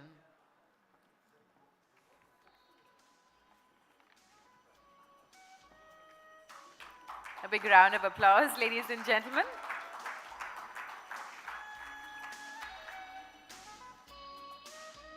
Thank you, sir. So we'll keep things moving along, and we have another exciting session coming up. This is to discuss the cost of healthcare, the gap in medical education. Please welcome with a big round of applause Dr. Preeta Reddy, Executive Vice Chairperson, Apollo Hospitals Enterprise. Welcome, ma'am. And she will be in conversation with Dr. Sumant C. Raman, healthcare analyst.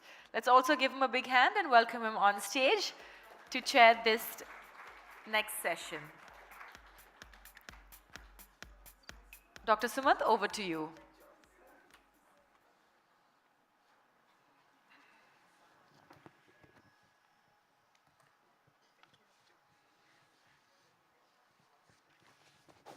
Thank you for the invitation.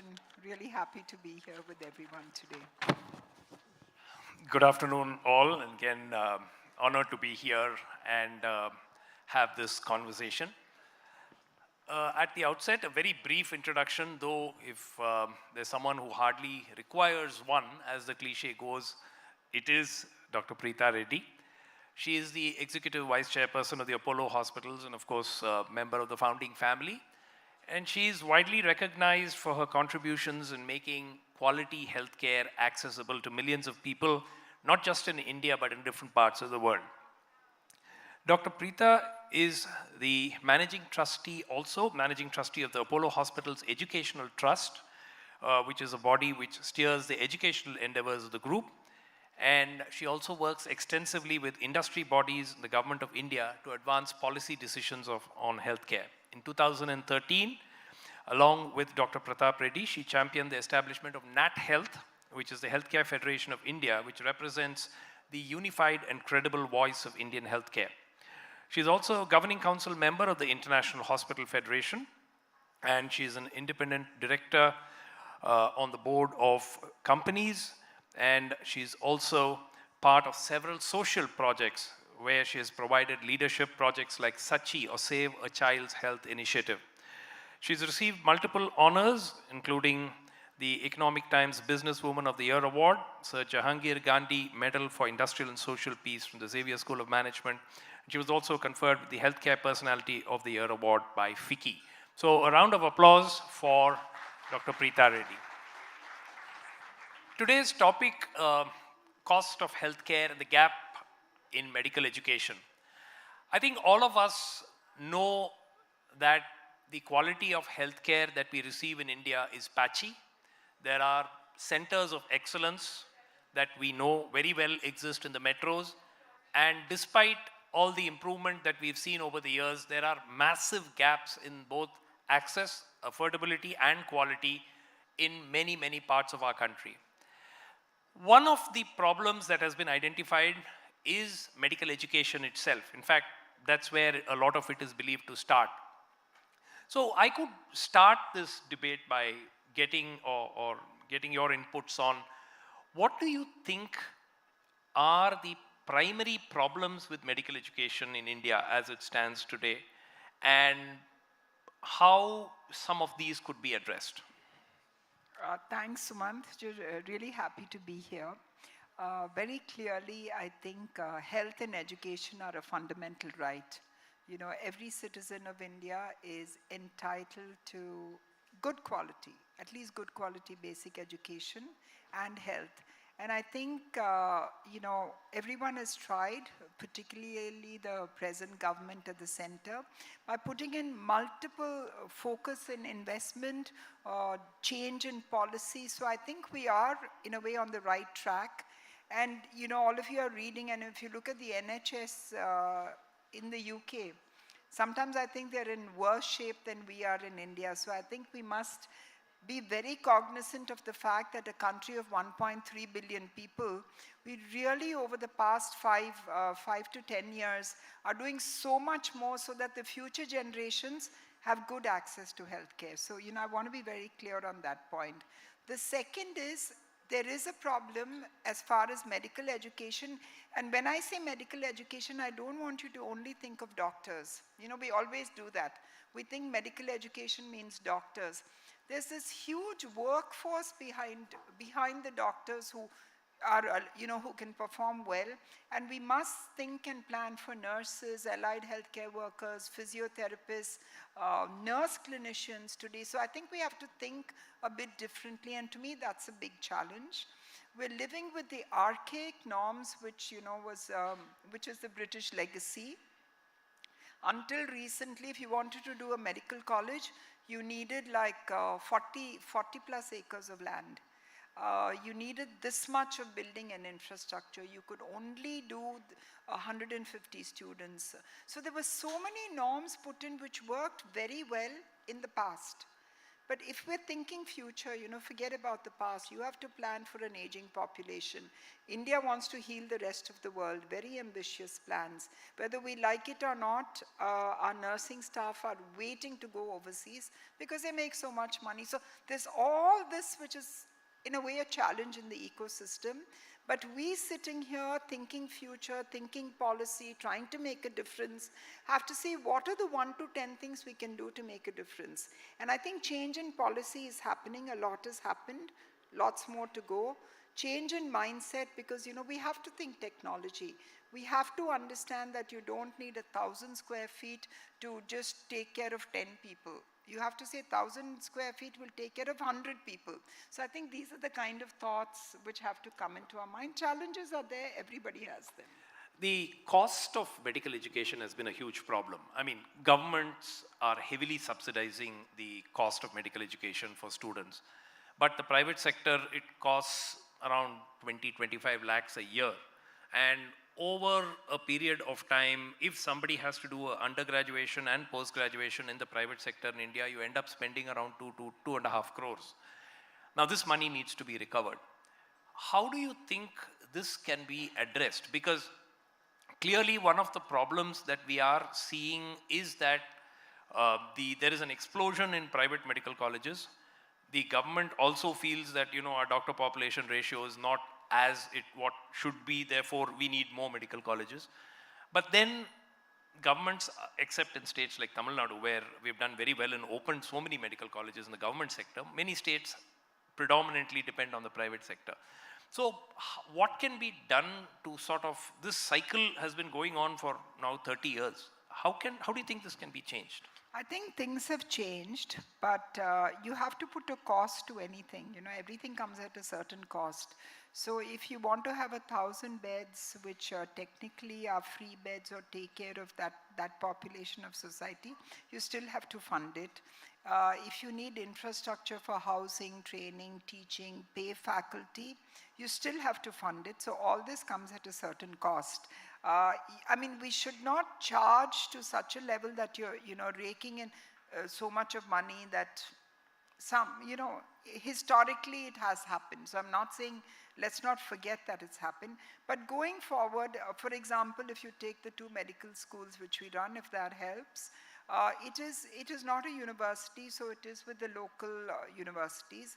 And then there is a quota that 50% will be those who've passed NEET who get into it, and they pay 15 max of 20,000 rupees per year. So that is there. Then there's a second category which then pay a couple of lakhs a year. Then there's a third category which is 15%. You can change whatever. In a way, forgive me for this, but I think we're being like Robin Hood. Okay. So you're charging a certain population and trying to subsidize all that. Now, I personally don't think it's the right thing to do.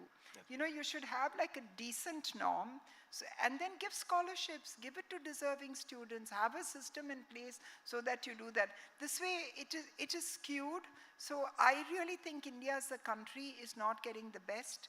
And unless people are able to fund these medical colleges and do it in a way which is transparent, which is practical, and in which you succeed, which means you bring out every year 200, 300 bright medical students who will be doctors of the future. I think that's the way we have to think of it. But would you support the proposal which was there a few years ago for a 3-year quote-unquote rural doctors? Because one of the major challenges is that there is, doctors are concentrated in urban pockets, and rural India still does not have access to certainly specialists, not even super specialists. Even specialists are in short supply in rural areas. So would you support the concept of having, the earlier scheme, which sort of has been shelved because there was a lot of opposition from the medical community, to have a 3-year program where you have doctors who are trained as primary care specialists? The cost would not be too high. They could be deployed in rural areas and so on. Would you support something like that? See, we have to think differently. You can't force students who are studying in medical schools to go and serve for 3 years in a rural area, unless you're like the government of Singapore, which says that everyone has to be mandated to join the army. You can't do that. It's not going to happen. But I think you should encourage people, have a certain subject and a syllabus in the curriculum which says rural medicine is required, but they're not going to go for 3 years. Let's be practical. That will not happen. You can have a special subject for it and then say you become government employees to go and serve there. So I think we have to think a little differently. The current norms are not going to work, and you can't send somebody for 3 years into a village. They'll just run away. They'll give you excuses. But the concept of a non-medical person, non-medical in the conventional MBBS, MD sense, actually starting to deliver some basic level of primary care. Why is that not being looked on, or do you agree with something like that? I think it's going to become the norm, because you're not going to be able to get away from it. But you need to train people to be like high quality scientific officers, which means you give them the basic anatomy, physiology, the whole medical piece where they know how drugs have to be prescribed and interact. And then use technology. I mean, India is spurning out the most fantastic future-looking technology. You have AI, you have equipment, you have telemedicine. We really have everything. And I think we need to put that to use to serve the rural population. At least an underserved area then becomes served. And think like that. We serve Himachal, the highest locations in Himachal. We handle a crisis. We've done all that.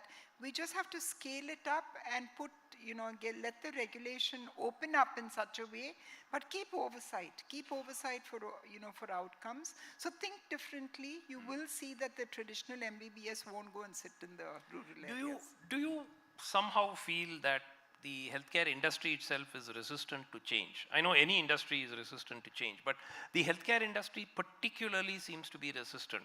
I mean, there is a, technologies, for instance. You are aware, you're one of the early adopters of telemedicine. But, most of this country woke up to telemedicine when COVID happened, even though the technology has been there for more than 20 years.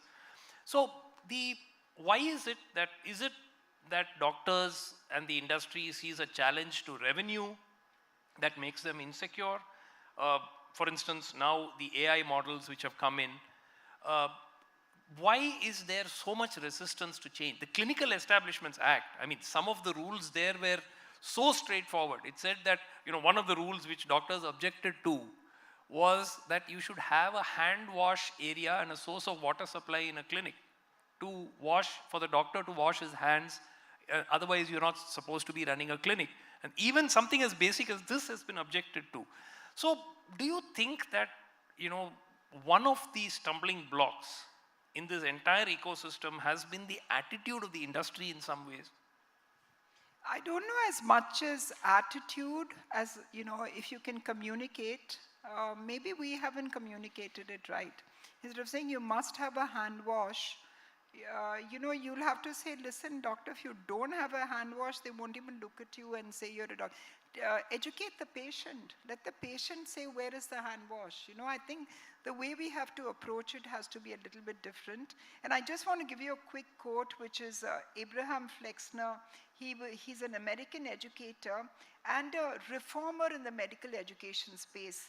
And to him, he says, the purpose of medical education is not to fill the mind of students with facts, but to teach them to think and make aware of the fact that half of what they learn in medical school will be outdated in 5 years. So, that's where we need to come from, that a lot which we've learned in medical school, you can just Google it anyway. So why are you paying upwards of so many crores for that? It's in your palm top. So I think the mindset, the shift of clinging on to the past, that probably has to change. And a lot of your answers will come from that. Yeah, and we know that very little has changed in the way medical education is imparted. And I can just take 10 seconds to tell you my own example. I did very well in my undergraduation, quote unquote, because if you judge me by my marks, then when I came into my internship, I realized that I didn't know how to treat a patient, even though I had awards and medals and so on. Then started the process of relearning the entire process, because we simply were not taught in medical education in India how to deal with problems and how to deal with patients. We were told 100 causes of something, 200 syndromes, and all kinds of things which you would memorize, rote learning like many other specialties.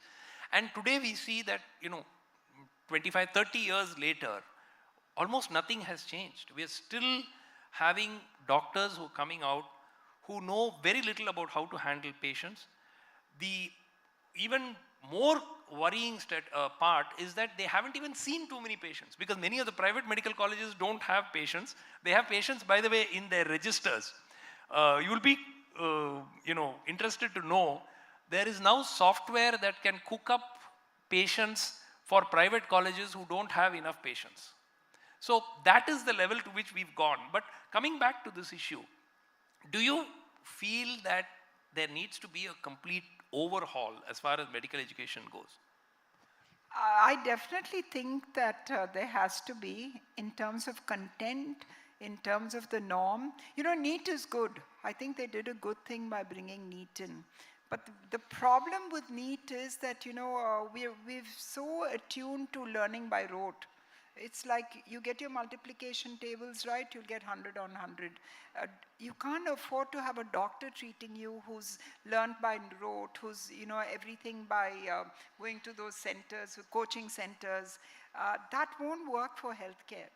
And so that's the downside of NEET. If we can crack that, if we can give them a seat in medical school simply because we know that, their head and heart is in the right place, they really they're passionate about service and treating people, I think there should be some sort of a norm where you can interview them. Now, the back end of it is that, these things can be fixed, it can be fudged.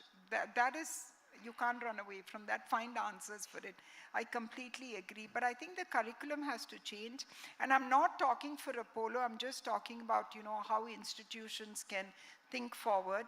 My dad is turning 90, so we thought the best present is to find a way to see that hundreds, millions of doctors in the country, the young ones especially, who are treating people, have some kind of access to information. So we brought out what is called the CIE, which is the Clinician's Intelligence Engine. And that will give, for today it's for 80 different manifestations of clinical, whatever happens, disease patterns. But it will go up to about 800 and much more.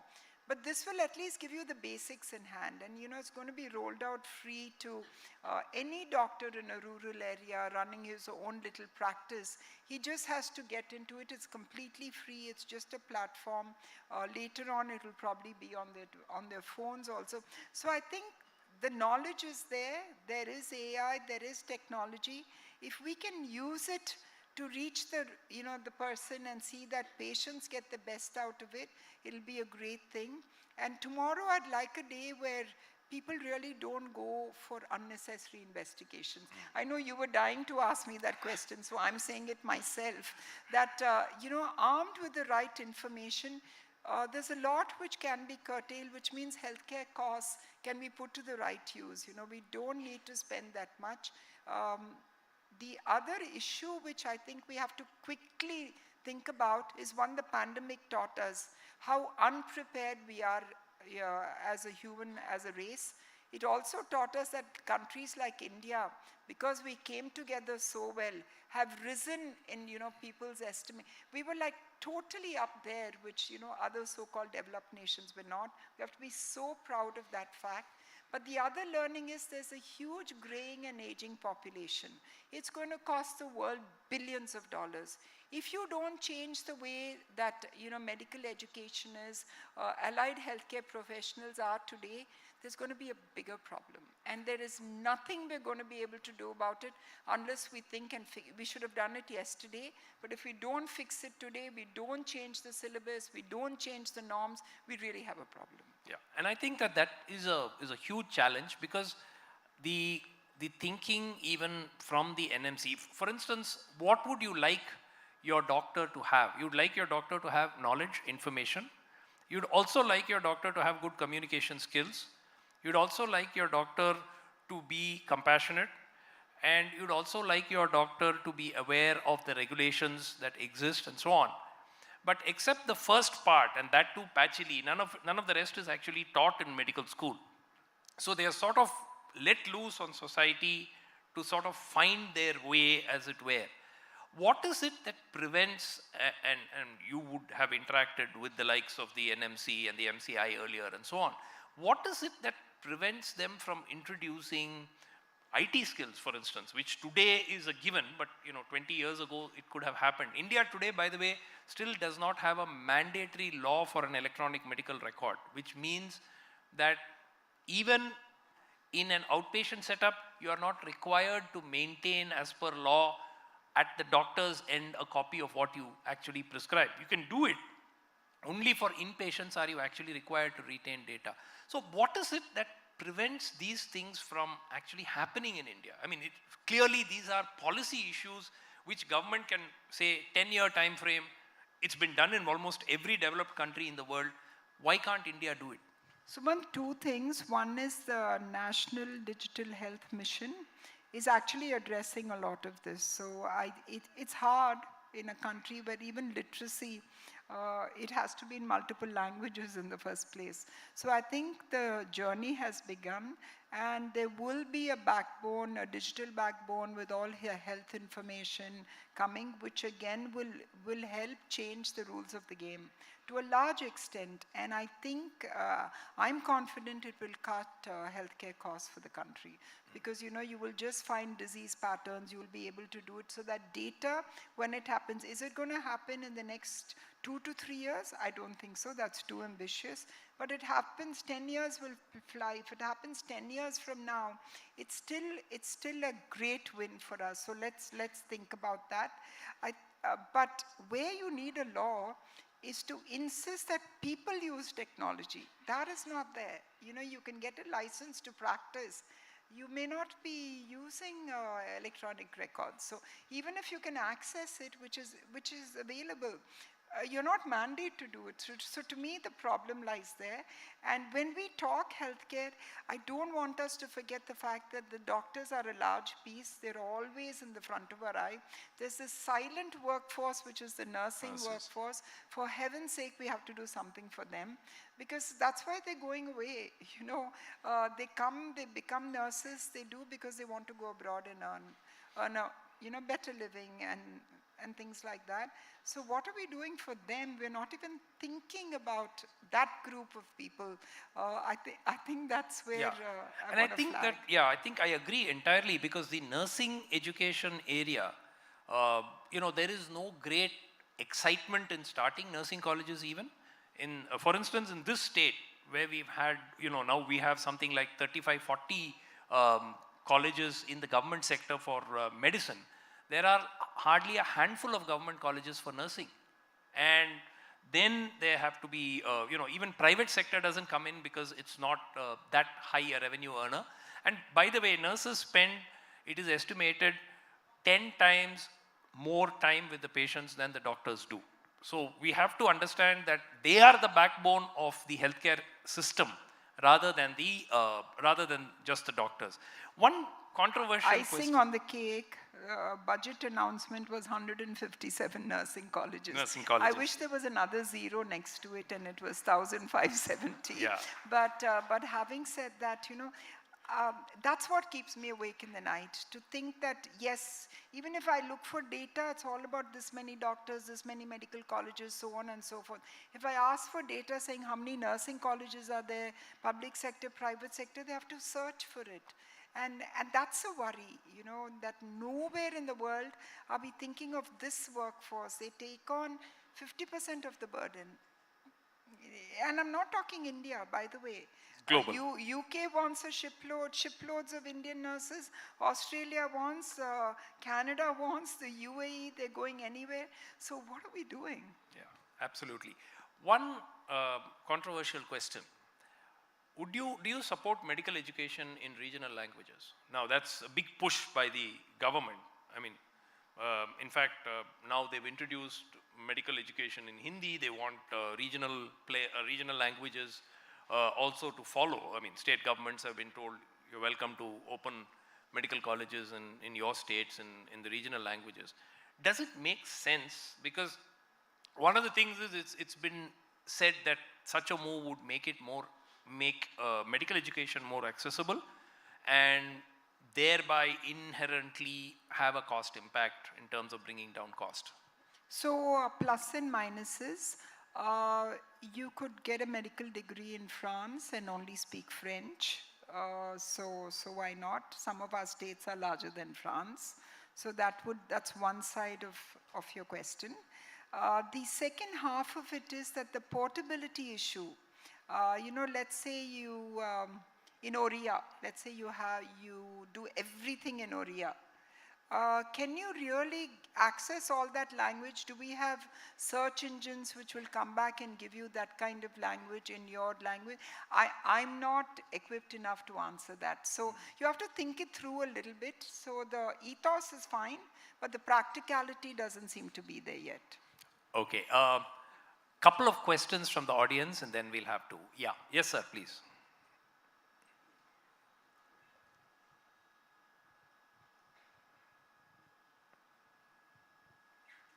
So ma'am, a few sessions ago, we had people talking about utilizing metaverse as a medium of medical education. And the truth is that this idea is actually being implemented in a lot of parts in the world.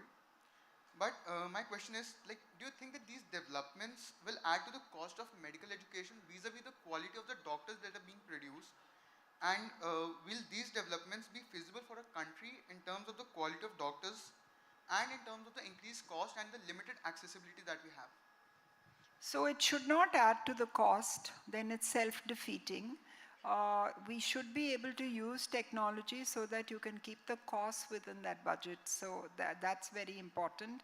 There's no going away from the fact that you have to use the metaverse for knowledge, for training, because some of the best training, if you want to train from somebody, let's say in the US, you can go on that, you can use it, so why would you not? Today, they're training people to use robotic surgery using 5G technology for somebody in Assam. Nothing wrong with that. So I think you have to be smart and intelligent to use the metaverse to make them better clinicians, and there is knowledge in multiple formats, so why would we not use it? And just to add to that, there are at least half a dozen companies, startups that are working in purely metaverse for healthcare, and including many in Bangalore. So there's a lot of work which are going on. Avatars of doctors are being created, and some of them are extremely exciting. I had the opportunity of seeing a couple of demos. We're not there yet, probably a couple of years down the line, but it's happening. Another thought I want to, place with you is all the IITs are starting medical schools. Oh yeah. So there's a convergence between engineering and healthcare. And this is happening because now we're thinking like that. So you will see a lot of changes happening in healthcare, including the fact that, you'll have intelligent devices which will then tell you where you are, how you are you going to get a heart attack? Somebody in this hall sitting is, potentially might get one. God forbid, I don't want anyone to. But I think all this is going to happen. And are we going to grab that for the betterment of our country and our society? We should. Yes, next. Just two more questions, please. Good morning, everybody in the audience and the people who are sitting on the stage. I would like to start up by addressing the crowd. Jai Sri Mataji. I am addressing the problems what all has been narrated here in this hall. You can go in for free medical treatment by treating yourself, by awakening the cosmic doctor within you. That is, please log on to www.sahajayoga.com.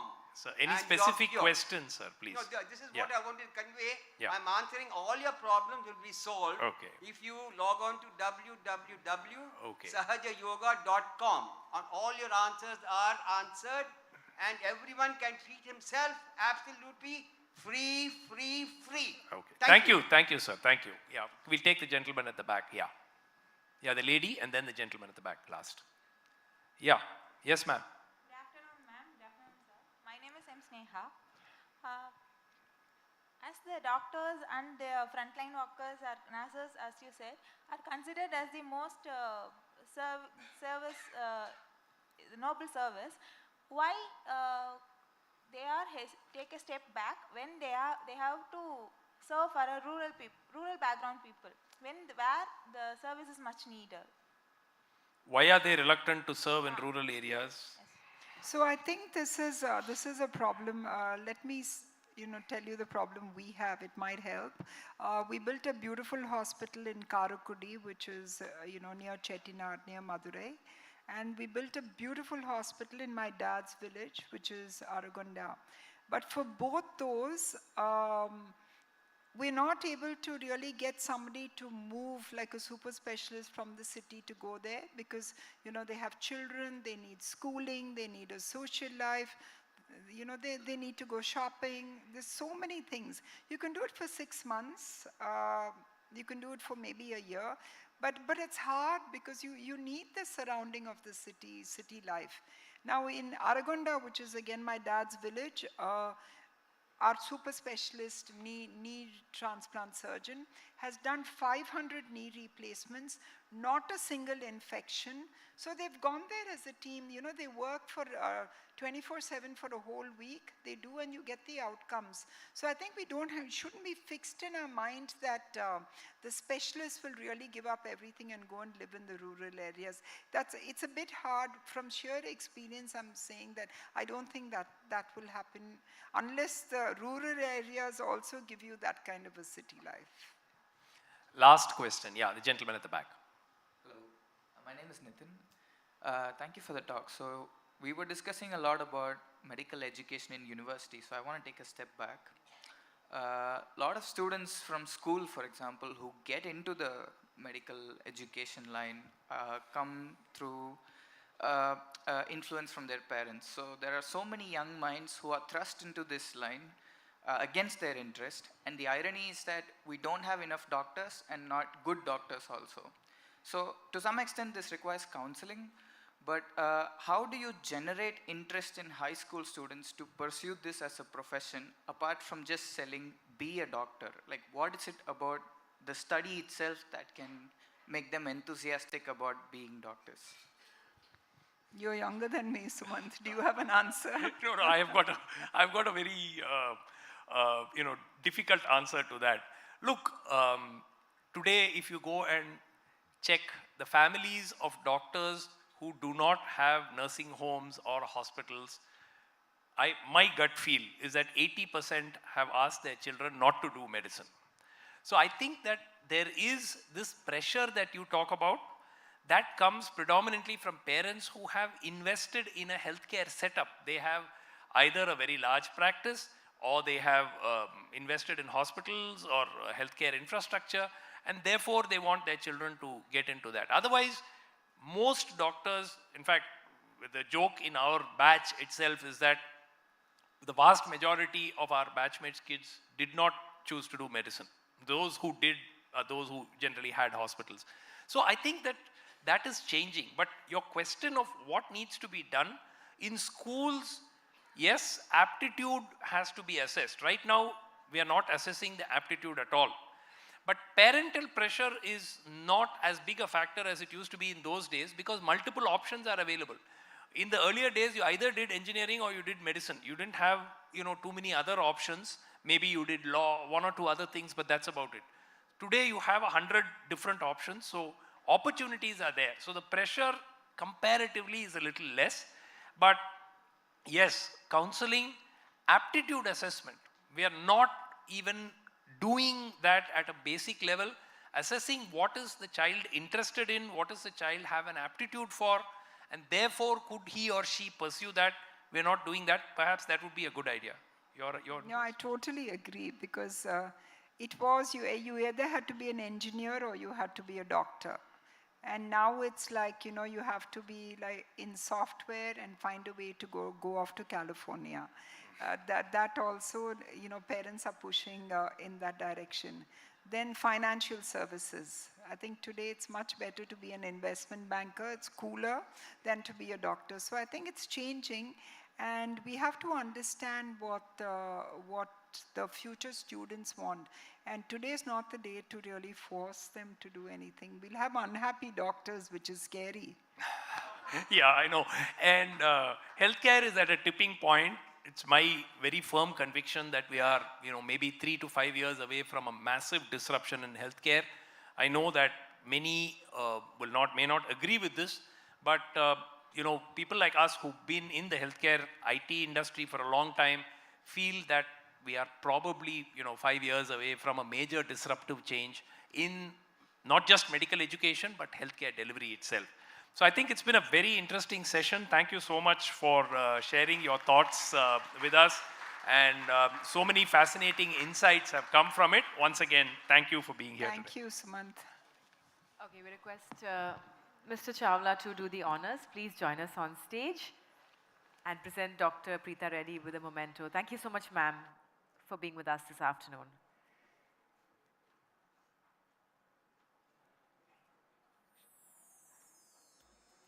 A big round of applause, ladies and gentlemen.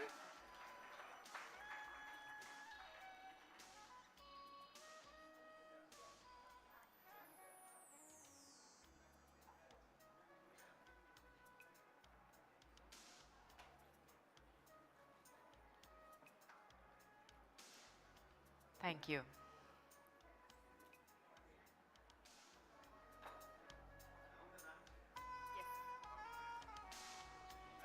Ladies and gentlemen, we'll now take a 40-minute lunch break. So we'll see you back here at 1:50. Thank you so much. Oh, 2:50.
A very good afternoon, ladies and gentlemen, and welcome back. Let's have everybody quickly take their seats as we are all set to begin with our next session. It's been a wonderful morning so far, and we would love for the energy and enthusiasm to continue into the afternoon as well.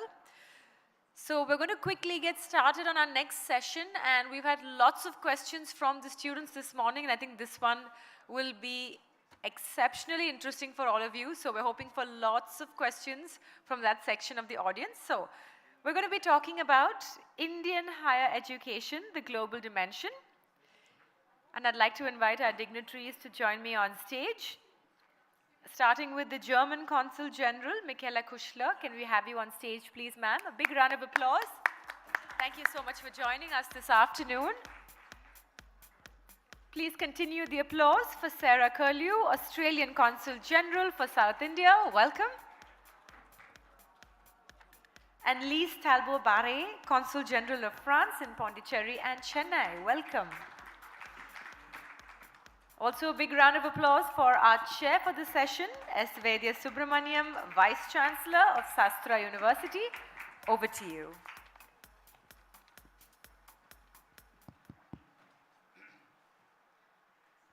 So thank you very much, and it's good to be back on stage again. The challenging part is that it is a post-lunch session.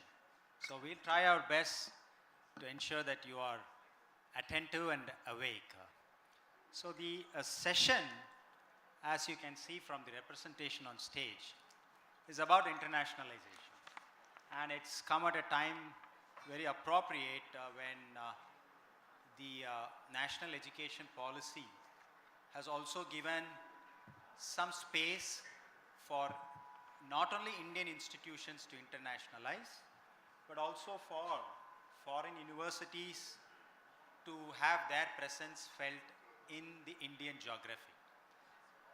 Well, that's not the background for our conversation, but just to set the context, it's always been a dream for many students to go abroad for higher studies.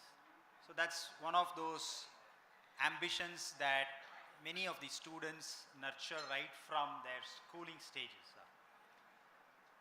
And given the fact that they are interested in pursuing education outside India and predominantly higher education, traditionally India has been one of the single largest contributing nations in terms of number of students going abroad for higher education.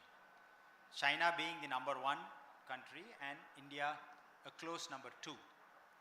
So I just want to begin this discussion by just giving a very small statistic.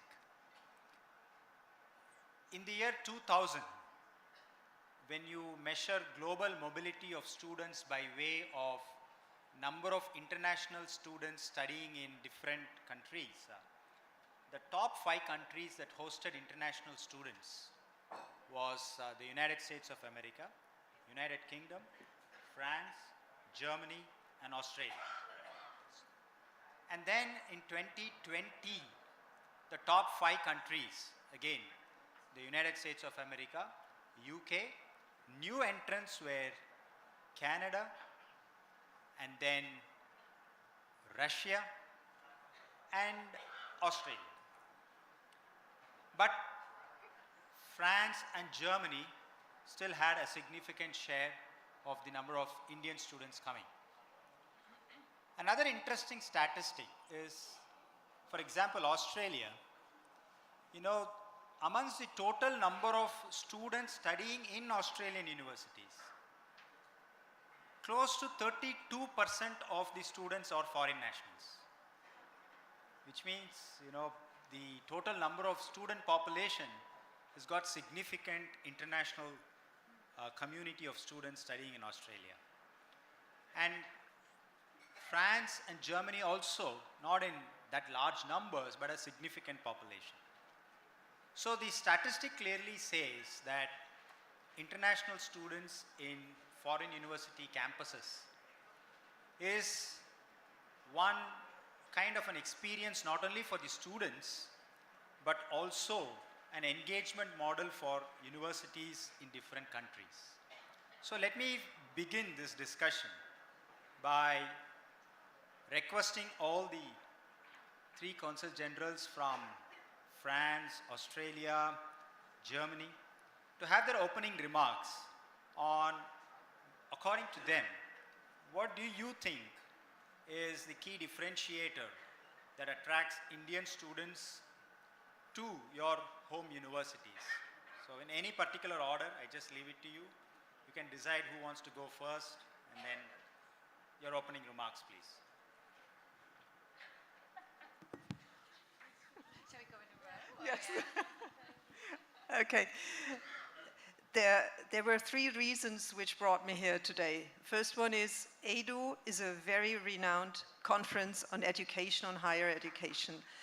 Second one is I have arrived here in India only 7 months ago, and what I have noticed and what I'm stunned about every day still is this ambition to learn. So I meet almost everybody I meet wants to learn, and the kids want their kids to learn and to get a better education and a better life.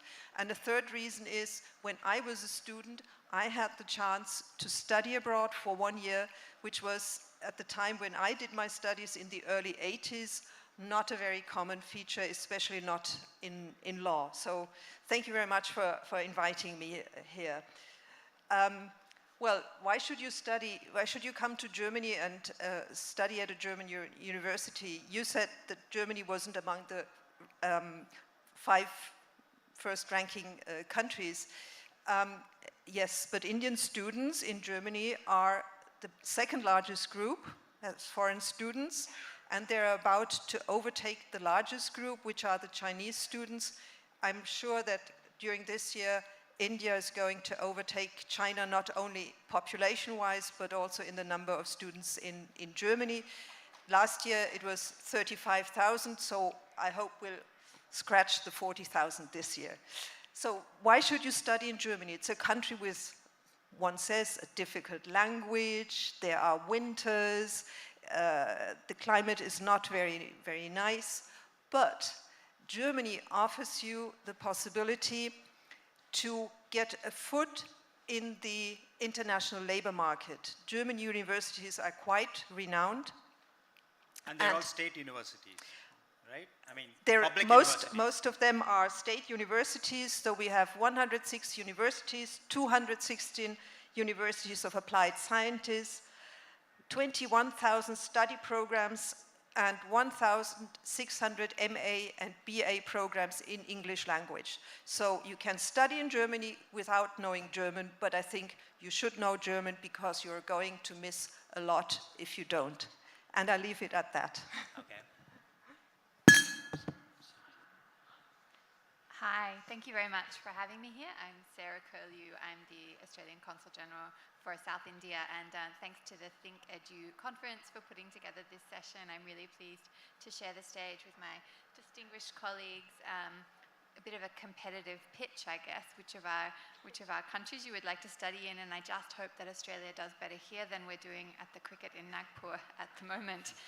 I think, this concept of global knowledge partnerships is really important, and my colleagues, I feel I have to acknowledge that many Australian universities will also have links with French or German counterparts. So actually we are talking about a global education system these days.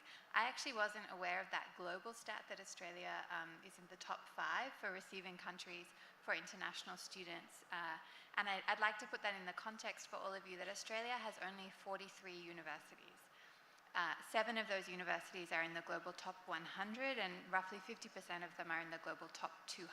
And Australia also, sorry, it's majority state public universities, right? Yes, that's correct. So, when you come to Australia, you are entering a very internationalized education system. We have around 1 lakh Indian students studying in Indian universities, and for us, our Indian community is such a valued part of our multicultural society. We now have around 1 million Australians of Indian origin, and we have a population of just 26 million. So you can really see what a welcoming place Australia is for India. if I come specifically to the kind of strengths of our education system, I've spoken to you about the quality. Our universities are very good in general. Also, there's a value proposition there. So students who go to Australia have work rights while they're studying. You have post-study work rights, and that can be between 2 and 6 years. And under the free trade agreement we just signed, there's an extra year again for Indian graduates of a STEM, that's a science, technology, engineering, or mathematics subject. There's also some very generous scholarship schemes, and my government just announced a new Maitree scholarship scheme specifically for Indian students. In terms of the kind of post-study relationship, so we also know that some people might choose to stay in Australia, but many will come back here and put their skills to good use. So once you've maybe taken advantage of that post-study work right and you come back, we want to maintain the relationship with our Indian students. So we have something called the Australian Alumni Grant Scheme, and I was pleased to sort of announce the opening of the next round of that last week. And we also work very hard with the Indian government on qualifications recognition. So we know you want to be able to take your qualification in Australia and work in India, and indeed vice versa in terms of that internationalization. The only other thing to talk about perhaps is the lifestyle in Australia. You will all be familiar with our outdoor lifestyle, our pleasant climate. I've spoken to you about now what a large Indian community is in Australia, which means that there are temples and mosques and vegetarian food available. It's a very welcoming place for Indians. And it's a very safe country, and I know sometimes people have concerns about that, but I can reassure you Australia is a safe place. More than 50% of students in our universities are women, and most of our universities are in our kind of larger cities. Okay. If you want any more information on studying in Australia, there's a good website you can look at, Study Australia, just Google that. But thanks very much for your time. Yes, ma'am. Vanakam, good afternoon. So thank you very much for the EDU conference to have me on the stage with my dear colleagues. So I would like to make a couple of remarks and then to give you 3 main reasons to come and study in France.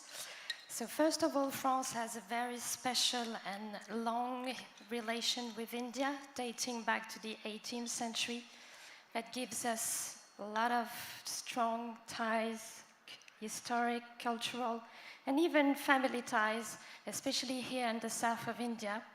You may know that the 2/3 of the population of the French Réunion Island in the Indian Ocean are of Tamil origin, from Tamil Nadu and Pondicherry. So we have about 2 Indian citizens living in France with Tamil origin. So we are already well connected with a long history. We are celebrating this year 25 years of strategic partnership, which is a very high ambition of bilateral relation. And education and culture is one of the 5 strong pillars of this strategic partnership. We built academic cooperation between our 2 countries with peer-to-peer relations and university agreements between French university and Indian university. And here in Tamil Nadu, we have 102 MOUs or agreements between French university and universities of Tamil Nadu. I will just take one example, which is the IIT Madras, one of your best IIT in India, connected with an agreement with the University of Paris-Saclay. And you may know that Paris-Saclay is ranked at the level 16 in the Shanghai ranking for the global ranking. And if we look at physics, Paris-Saclay is ranked 9. So our University of Excellency are connected with yours, and we build on that to create university programs, double degree. We have a very dynamic double degree between the Sorbonne Paris University and the University of Pondicherry on economic and administration. Yep. So we have double degree, we have MOUs, and of course we have student mobility. Yep. So we had almost 10,000 Indian students studying in France pre-COVID in 2019. And the objective set by our President Emmanuel Macron, when he met Prime Minister Modi, is to upgrade students' mobility from India to 20,000 by 2025. So for us, it's a huge challenge, but there's a huge potential, and especially in the south and in Tamil Nadu. So we build on these university agreements, and we also have a communication campaign and a scholarship program. So the French government has opened a scholarship program for India. We have 12 crore every year for scholarships at any kind of level, including a PhD mobility. And so why to come and study in France? I'm going to give you three main reasons. First, and you might already have guessed, France is one of the leading nations in academics, research and innovation. I mentioned the ranking of Paris-Saclay University. We also have a couple of other universities well ranked, and we are among the top Nobel Prizes winners and mathematics medal fields medals winner. Actually, we are the second nation with the highest number of mathematics fields medal, and we won it last year with famous Professor Hugo Deménil-Copin, who won our 13 fields medal. And last year we also got a Nobel Prize in Physics with Professor Alain Aspect, and the Nobel Prize of Literature with the famous writer Annie Ernaux. So top level quality of education is the first reason. Second reason is that studying in France, it's not so expensive. It's a reasonably priced university thanks to the number of public and state-funded universities. The French state covers almost all the cost of the study for students, French and foreigners. So that's affordable and good quality. For an example, foreign students spend less than 4,000 euros a year for a master's degree. And the final reason, as in Germany, you don't need to speak French to come and study in France. We offer more than 1,600 curricula completely taught in English. Okay. First for our own students, because we know we need to speak English and French, but also, of course, open to foreigners, because having foreign students is a chance for France. We consider education as a public good, and the state government is putting money into it. So, and we welcome Indian students. We have very high ambition to welcome more Indian students, and also to send more French students to India. Yeah, Thank you. I was about to ask that. Landry. Yeah, I was about to ask that. I think you have enough reasons to study in any one of these countries. And given the fact that you have a target to double by 2025, and you're also hoping that the Indian students will be outnumbering the Chinese hopefully next year. And this is not a surprise because, the post-COVID, actually the number of Indian students leaving India to pursue higher studies has, as a percentage, increased, while students from China leaving China for overseas studies has fallen down by 9%. So in absolute numbers, still Chinese students are more, but in terms of growth, we see large number of Indian students. So your target is achievable, but then we need something special. The reason is the occasion is special. India is now, the G20 presidency nation. Now, during this time, how do you think, with the growing number of Indian students coming to universities in all these three countries, how do you think you will be better prepared and make sure that students are given some, I'm not saying special privileges, but they feel, because today, this morning we had a session on how education has to be student-centric, learner-centric. So what are some interesting learner-centric initiatives that the universities in your home countries will be able to offer for foreign students and more particularly to Indian students?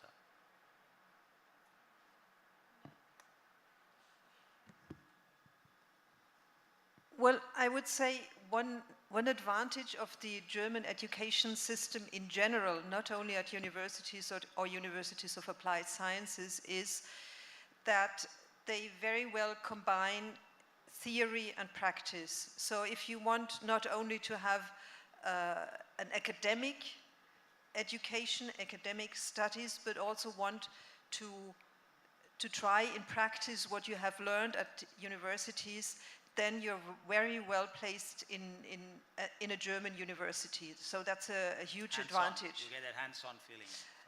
Exactly. I mean, especially in the universities of applied sciences, but also in a let's say, normal universities.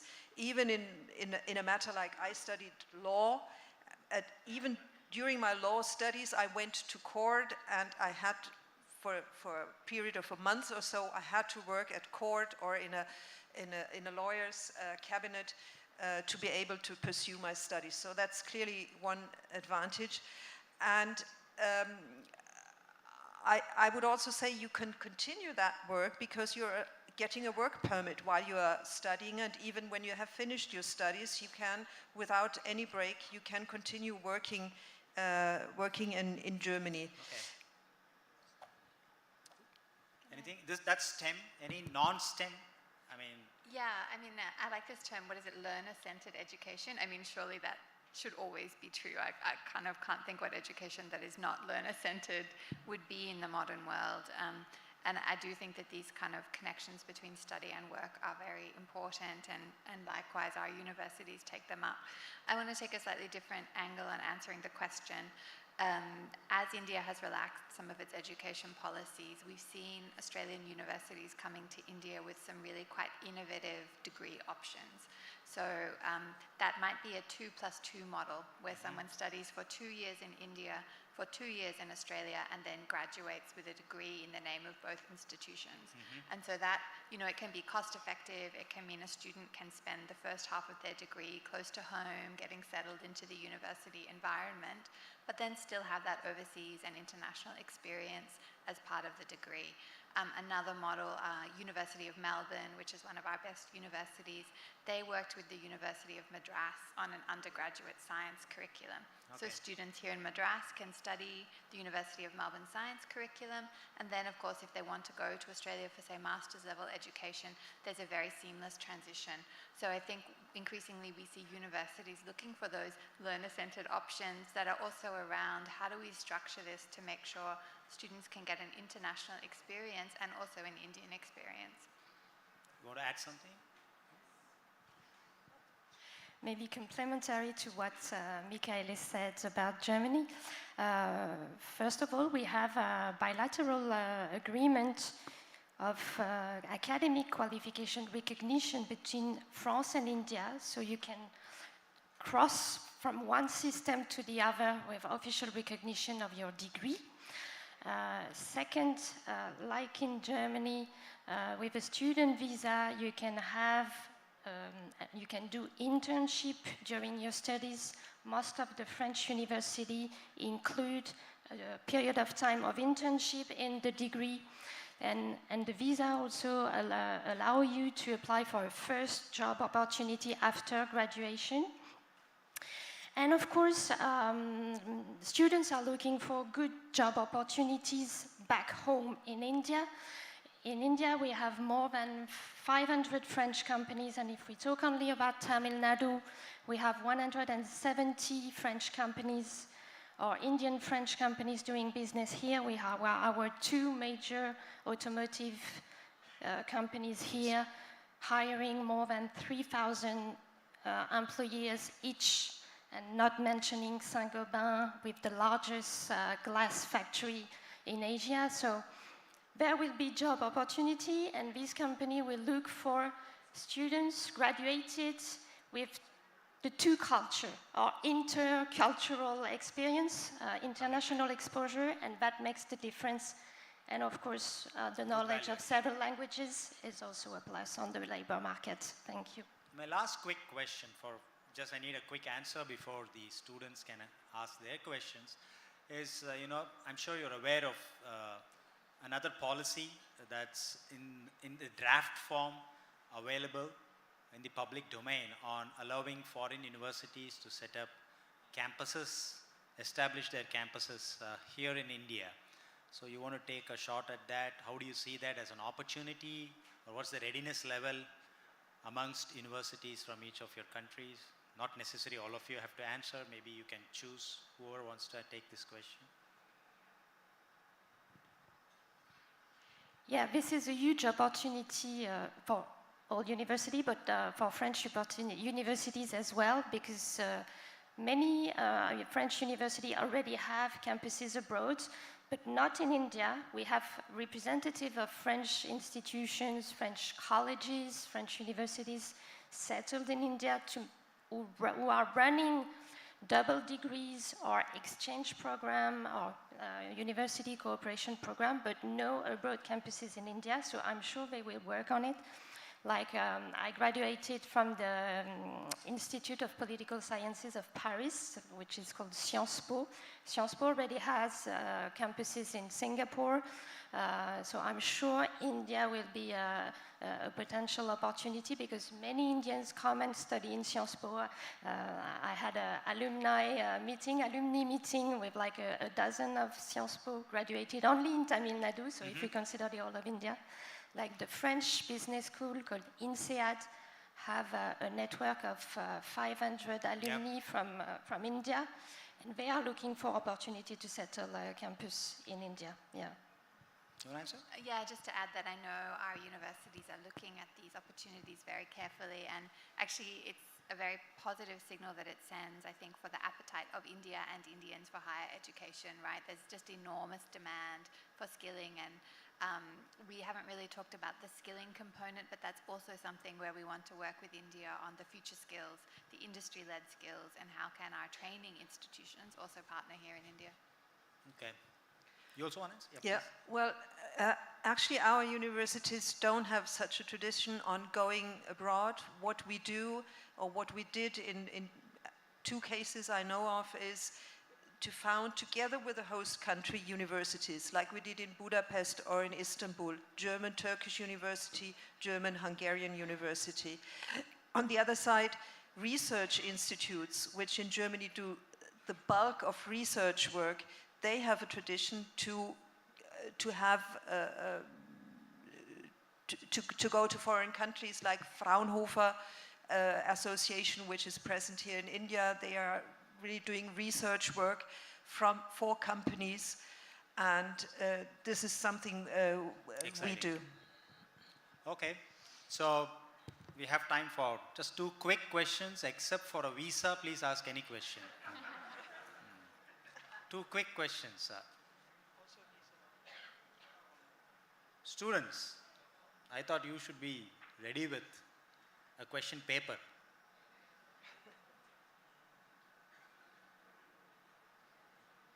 Yep. Recently, UGC approved foreign universities to participate in India. One concern raised by many authors and writers was that universities coming from foreign to India are not interested to do the capital investment, and they expect subsidies from the local government to establish all the infrastructure, and they will just send out the standards and syllabus and all those things. So, is there any plan from France, German, or French to bring in any of your reputed universities to India? And what is your expectation that's what they answered. With the government? I think that's what they answered. There is some interest level from France and Australia, and from Germany, a different model of engagement, though not necessarily a campus presence. There are, for example, IIT Madras, when it started, had the first hand-holding facility from Germany, so they are interested in some such research engagements in India. So that question was answered. So you have any other question?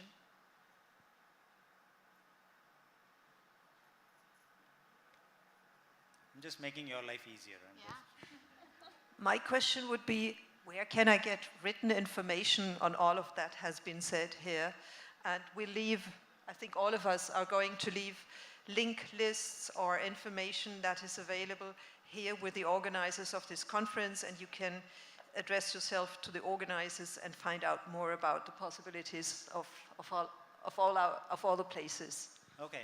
In that case, I'll ask the last question. In that case, any of you can answer this. Now, how do you think, as institutions, we should prepare ourselves to encourage students from your countries to come and study here. So that's also internationalization. So there should be reverse mobility.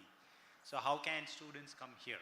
So we have a program called the New Colombo Plan, and the Colombo Plan was quite a famous scholarship scheme that took students to Australia, but the New Colombo Plan is funded by government to bring Australian students to India to study. But what I have observed in my time here is that often the first connection is a personal one. Some researchers know each other, someone has traveled, met at a conference, and I think for us to develop all of these links, it's incumbent upon you as university administrators to maybe travel to our countries, get to know people, and likewise for our universities to come here, which they do very actively, and that can build those partnerships because I think there's great enthusiasm on both sides. Thank you very much. And yeah, I have one last. Maybe it would be also interesting to have Indian university to promote their activities in our countries, also to attract the students where they are. And linked to that, I want to mention we're going to have a French education fair in October in Chennai called Choose France Tour. So come and visit us. Yeah, in fact, for the benefit of those academics, now I see a lot of student hands and I feel so sorry. But anyway, I don't want to disappoint that girl. Okay, please, quickly. Now, the girl at the back, you asked a question in the previous session, so let us give her her maiden chance. So should I give it to her? Should I give it? Yeah. All right. So is there a possibility that you can set an online where you can attend courses from here instead of setting up a facility here? I mean, it can take a lot of time. Okay, the UGC draft regulations prohibits online presence, but they have their own certificate courses available in various edtech platforms like Coursera. Correct me if I'm wrong. That's right. And so for Australia, you can undertake part of your degree online from here because you're enrolled in the Australian university. You'll graduate from an Australian university having completed some time on campus. So that's possible, but as you say, it's not kind of involved in bringing the campuses here. But maybe I'll just close with one interesting piece of information for academics, faculty and leadership from institutions. There are many initiatives from the Government of India side.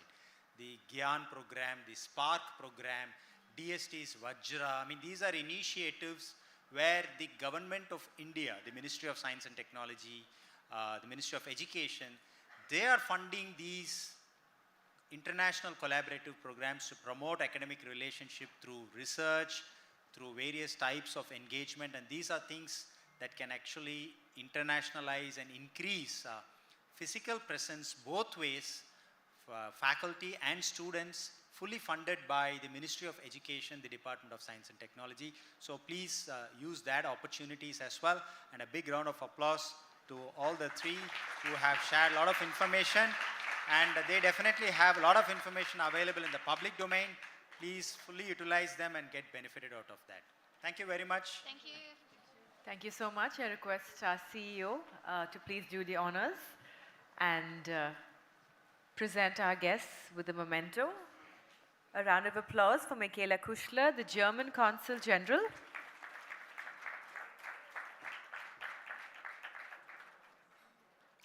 Sarah Curlew, the Australian Consul General for South India.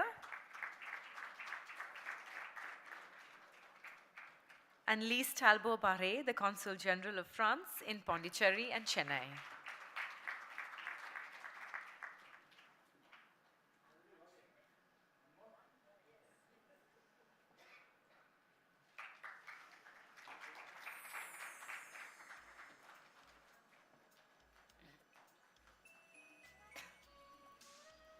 Thank you. Another big round of applause. Thank you for that session and for taking the time to join us this afternoon.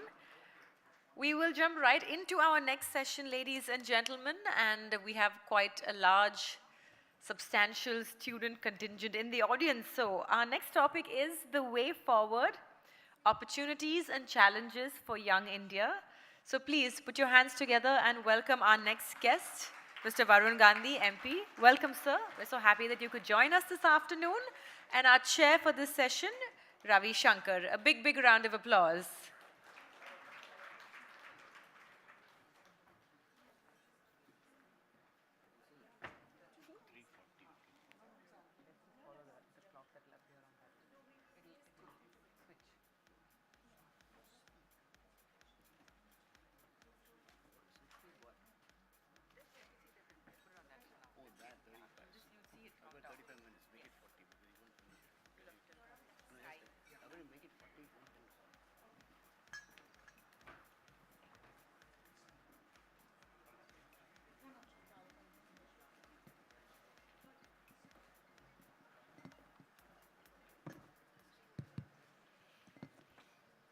Good afternoon. Mr. Gandhi needs no introduction. So let's start straight away. Varun, you have been a politician since 2009? All right, that's many, many years. How do you find yourself in Parliament? Actually, there's a bit of a strange anecdote about how I find myself in Parliament. I applied to Oxford University in '98 to go there. And when I went for the interview, I realized that the person who takes your interview at Oxford, he doesn't have anything to do with the subject that you're interviewing for. He's just testing your basic IQ. So there's something called a UCAS form that you apply for through. And he said, you said you like reading. What do you like reading? And I thought I must say something really impressive. So I said, I like reading literary criticism, but I had no idea what it meant. And he said, oh, that's interesting. Who's your favorite literary critic? And I thought about it, and I said, Henry David Thoreau, because I just read On Walden Pond. And he looked at me very pensively, and he said, you know, Henry David Thoreau wasn't a literary critic. And I said, and I looked at him right in the eye, because I knew I had to knock it out of the park. And I said, Professor, his entire life was an act of literary criticism. So he looked at me on that cold December morning, and he said, Mr. Gandhi, either you'll be a great man one day, and he paused, or you'll be a spectacular bullshitter your whole life. And the next year, when I got into LSE and I went to see a friend at Oxford, I bumped into the same professor at the Quad of Christchurch. So I said, Professor, now that I know it's the latter, where do I go from here?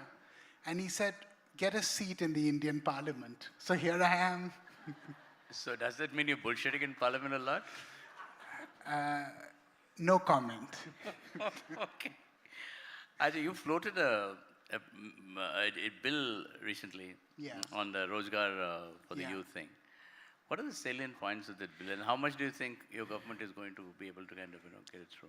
The first question is easier to answer than the second. You know, the thing is, Mahesh Vyas of CMIE and I, a couple of other economists, we sometimes share information, etc. And one of the things that I found was that there are 79 lakh vacancies for government jobs in India, center and state. And I just thought that this was, you know, a huge thing. And all governments, state governments, central governments, repeated central governments, always talk about creating new jobs. And I just thought, why don't you just fill the vacancies that are already there? Because something that all young people here should know is that 79% of all government jobs that have been created in the last 5 years have been contractual jobs. Those are not real jobs. They don't have pensions. They don't have any social security benefits. You can be sacked on 1 day's notice. It is not really a government job per se. Every village in all over India has a Asha Bahu, an Anganwadi, a Shiksha Mitra, etc., etc. The names may change. But the point is that they don't have any job security. So the bill that I've introduced is called Bharosa, Bharatiya Rozgar Samhita. And what it says is basically, in a time-bound manner, you identify the vacancies, you have exams and clearances for them, and then in 45 to 60 days, you give those people the jobs. So I put this across. I have dealt with certain ministers on this. They've promised, if you notice, when I put in the bill, is when the Prime Minister, after 10 days, said that they'll create 10 lakh new jobs. So the point is that, you know, what is your politics? Is your politics just to sit in the chair, whether it's in Parliament or in a party or whatever, or is your politics to be of use to the country? If your politics is to be of use to the nation, you've got to sometimes strike a raw nerve, be a little uncomfortable, because it's useful to millions and millions of people thereof. As a member of parliament, I mean, what you've done is a very lofty and sincere thing, which perhaps needed. But as a member of parliament, how much power do you have to kind of make sure that something like goes It's through? a very good question. The answer is technically you have very little power. That's the truthful answer. But let me give you an example. I'm the person that put in the Jan Lokpal bill into parliament. I was the only one that put it in. After that, you know what happened. And I want to say one small thing. The last time I came to this event, about 5 years ago, 4 years ago, I requested something to this very audience that had a very big impact. And many of you may not remember because you weren't there. All the universities and think tanks and all I used to speak at, I used to say one thing: why do parliamentarians have the right to arrogate to themselves a salary increase at will? So when I entered parliament, there were 3 salary increases over 3 years. And you know how you increase your salary? By raising your hand. Everybody raises their hand. I wish you could do the same. And so I said, this is unlawful and it's not fair. And so I kept hammering on at this. And when I last came to this New Indian Express ThinkEdu conclave, I said people should write in to the Prime Minister, email the Finance Minister, talk about these issues. And one day I just got a call from the then Finance Minister, and he said, you know what, you have to stop pestering me with this stuff. And then they created a body which then froze increases that were arbitrary. They said, we have to look at performance, we have to look at inflation, we have to look at all these things. And for 5 years, they froze increases. So what I'm saying is, pressure politics is not about getting anything for yourself. When people feel that you speak for people other than yourself, your voice actually becomes more potent. Okay, see, unfortunately, the rule of politics is that a minister doesn't have the domain expertise to run his ministry. That's true. Right? For that, the bureaucrats are supposed to help. Who also, by the way, have exactly. no domain I was coming to that. expertise. So how do you, as a member of parliament who is supposed to kind of, or not supposed to, I mean, who has to push for things to be done, according to the way you pass a bill or you have got a project you want to kind of push through, how do you communicate it to a minister or a bureaucrat? See, it depends on intent, first of all. The day I came to parliament, I took out a list of how many parliamentarians have a net worth of over 25 crore rupees. And the list was quite a lot, to be honest. And I said, you know what, people like all of us who are privileged, we don't need to draw a salary. So I've never taken a parliamentary salary in 14 years. You gave me 1 lakh.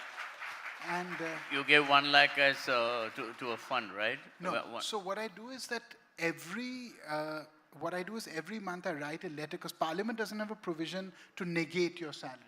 So what I do is every month I send the name of the family of a farmer in India who's committed suicide, and automatically the money goes to their family. That's very commendable. And I wrote a letter regarding this to all the MPs who've got a net worth over 10 crore rupees. And I said, let's voluntarily give up our salaries. It eases the burden on the exchequer. It sends a good message. And a few of them did, but let's see. You know, you won elections with amazing margins. Your cousin last time, I think he lost his election by a rather interesting margin. Don't you find the contrast kind of telling?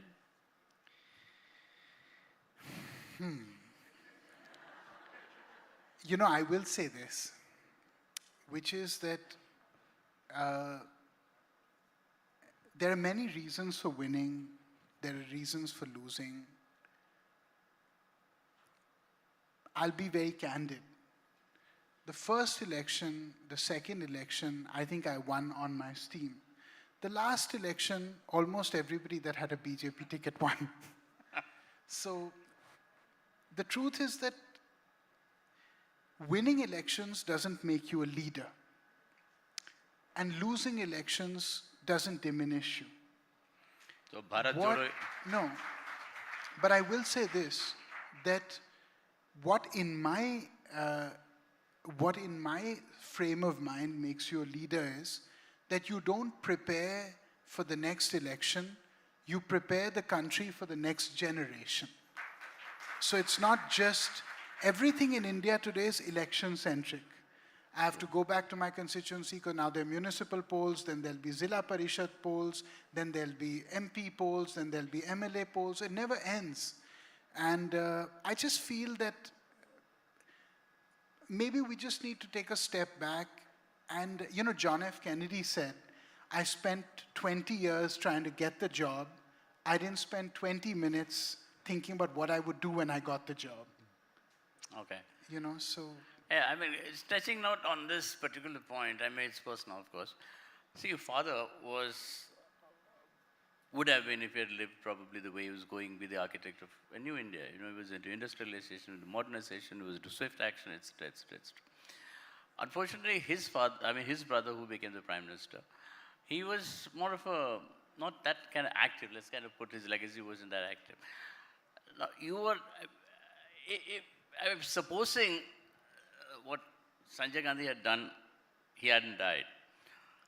And going by the legacy which he would have left you, don't you think you are the rightful, you know, person as the legacy of the Gandhi family? You know, I tell you what, I feel always that my glass is half full.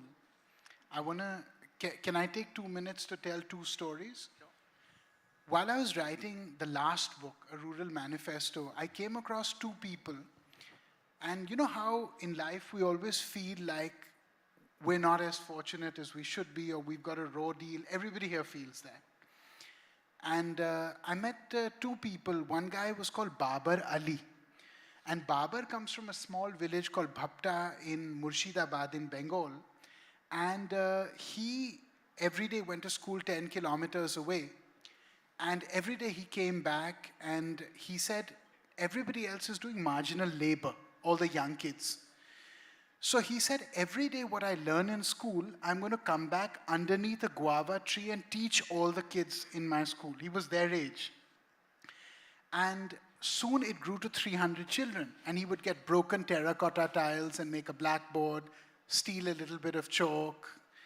And then it became a big thing. CNN gave him an award of a real hero of the year, $100,000, built a school. Today, 1,500 people study in that school.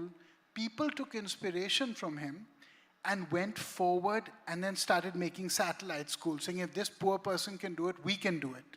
Today, because of one boy who's just 32 years old now, Murshidabad has gone double in its literacy rate in the last 15 years. So one person can make a difference, and no amount of power is too little to make a difference. The second person I came across is even more amazing. I'll just take a minute. His name is Shrikant Bola. Shrikant Bola was born blind. When he was born in Andhra Pradesh, Sita Ramapuram, and his parents said, we don't want to keep him. The grandparents said, we'll keep him. When he was in class 10, he got 95%. The school said, you can't study science because you're blind. You have to do arts. He took them to court. In 6 months, he won a case. It's a landmark judgment. He did science. He got 99% in his class 12. After that, he applied to IIT. He gets into IIT, top 20 rank in the whole country. IIT says, we can't take you. Why can't we take you? Because you're totally blind. How will you be on the campus, etc., etc. It's very difficult for us to keep an attendant with you. He says, no problem. He applies to MIT. He gets a full scholarship to MIT, becomes their first international blind student. Goes to MIT, comes back. He comes back, he starts a company called Bolland Industries. Today it's a 350 crore company. 80% of people who work for the company are blind or severely disabled, working with Areca nut, etc., etc. So I just thought, you know, I've got so much more than my due. And what I need to do is to strengthen the pathway for others to get their due. If you spend 1 minute in your life thinking about the glass being half empty, you are wasting your time and you are wasting whatever opportunities you've been given. So if you were, let's say, if you were the education minister, what are 3 things you would do? I would first get an education. No, I'm just kidding. That's difficult. Sorry, I really don't mean to be catty. If I was the education minister, I would do 4 things. One is I would change the curriculum. 2 is I would ramp up the amount of teachers we have. I would spend money on skilling people rather than just on capital infrastructure. 4% of the Indian workforce is skilled as opposed to 94% in South Korea. I would increase vocational education, and I would do what they do in South Korea, what they do in Germany, which is once you finish your education, you can take another 3 to 5 years to do vocational education as well as working at the same time in companies that participate in the initiatives to skill up. And that's the biggest thing we need to do in our country, is to take the brain that Indians have, which is the finest brain in all the world, and to just harness that raw talent that we have as a country. Okay. See, when you entered politics, now getting back to personal, political hyphenated. You started, became an MP in 2009? Yeah. Right. And you have been an MP uninterrupted until now. And many times I notice that your politics or your political statements don't often coincide with your party's official statement. Does it get you into hot water? I mean, does it get you into more than hot water? Look, I feel that when you do the politics of conviction, you know, when Anna Hazare did his movement, I went and sat on the ground for a day to support them. At that time, people said, you're doing it because it's an anti-Congress movement. When the farm movement started, 600 farmers died on the streets outside Delhi. I went and supported that movement. People say you're doing it because, you know, it's against your government. I don't do what I do to make anybody else unhappy. In the 15 years almost that I've been in Parliament, I've never made one single personal attack on any politician or party. I don't believe in it. And I will never do it, because I just think it's a glorious waste of time and it achieves nothing. But what I will do is, if there is, yesterday in Dehradun, 100,000 students were on the streets in Dehradun protesting against the faulty process by which you get jobs, right? The recruitment process. And they were treated pretty roughly. So I'm here in Chennai, and I'm saying that they shouldn't have been driven to that. Is violence acceptable? Of course it's not acceptable. But when people get desperate and when they feel that nobody's listening, they try and make their voice heard. The point is, in every tweet of mine, in every statement of mine, I try and be of use to people. I try and be part of something larger than myself. There are politicians who, if you read their interviews, all they say is, I was supposed to be chief minister, I didn't become chief minister. I was promised this portfolio, but I was insulted. In my entire career, have you ever heard me saying, I was hard done by? Somebody said, I want to say something today which most people don't know. I've turned down a ministership twice. Really? Yes, and I'm saying it in public. When? Who? That doesn't matter. Okay, but the point is that, which is Modi or was it Vajpayee? No, Vajpayee was barely born. How old I was? Vajpayee ji ke to god mein hum khele. Oh, sorry, yeah. But the point is that I will say one thing. You see, last year, I said something to my leadership.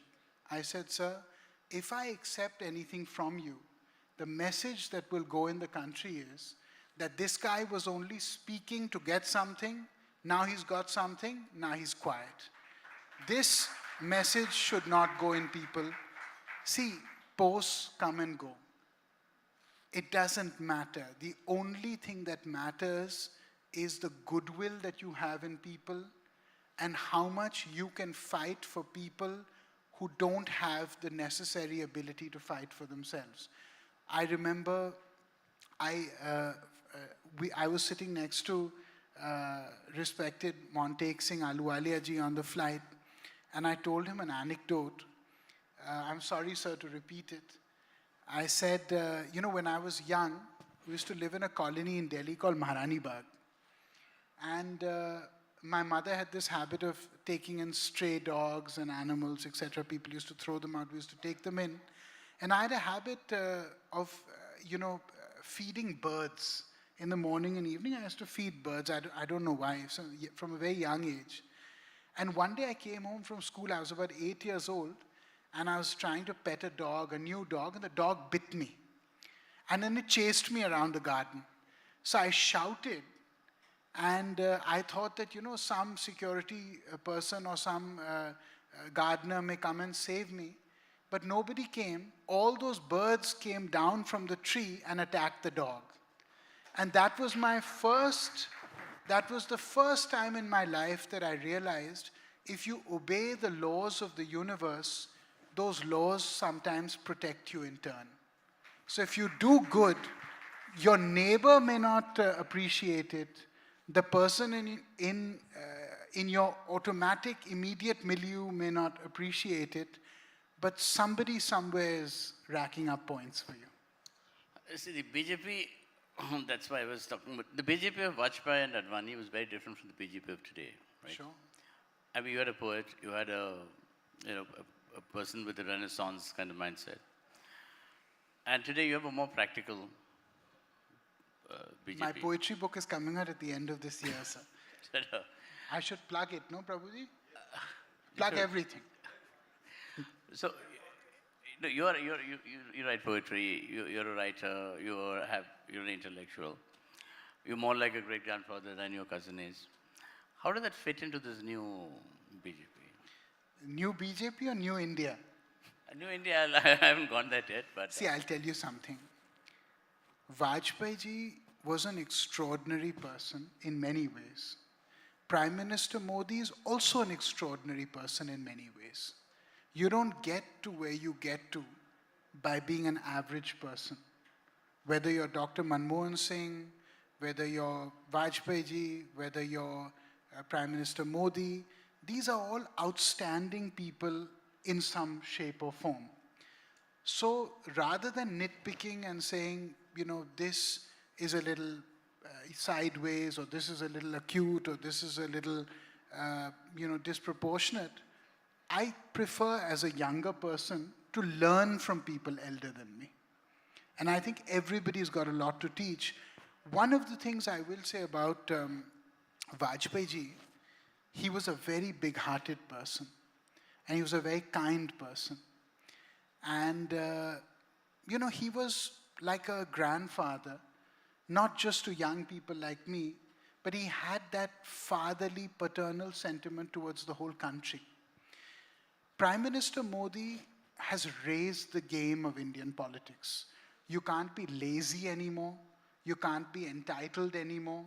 You can't sit on your laurels and just say that, I have a famous name, or I have this much money, or I belong to this caste, So there are things to appreciate in everyone. And I think that's a more healthy way of looking at things. So and it's also safer. So when you turned down the ministerships, were they offended? Look, if you say things to someone in a respectful manner, and if you say things in a manner in which their respect is maintained, and there is logic in your statements, people are big-hearted. It's only when you put things in a disrespectful manner and it comes from a place of ego, then people start feeling that, this person... Okay, it's my last question before we throw it to the audience. I'm sure the young people would like to talk to you. The topic is the way forward for education. What are the way forward for Varun Gandhi? Oh, that is $1 million question.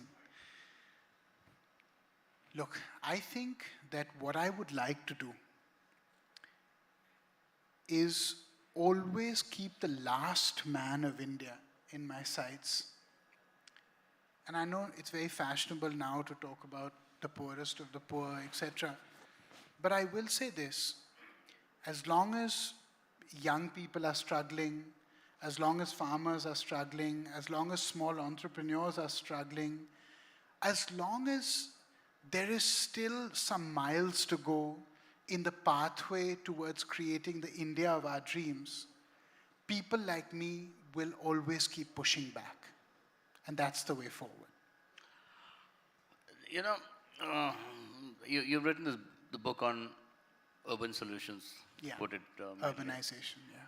You know, India has always been identified by its villages. Yeah. We all talk about rural India and the farmer and the villages and the idle and pastoral, yeah, etc. yeah. But India's also had great cities. Humongous, if you look from Mohenjo-daro onwards, we have great cities.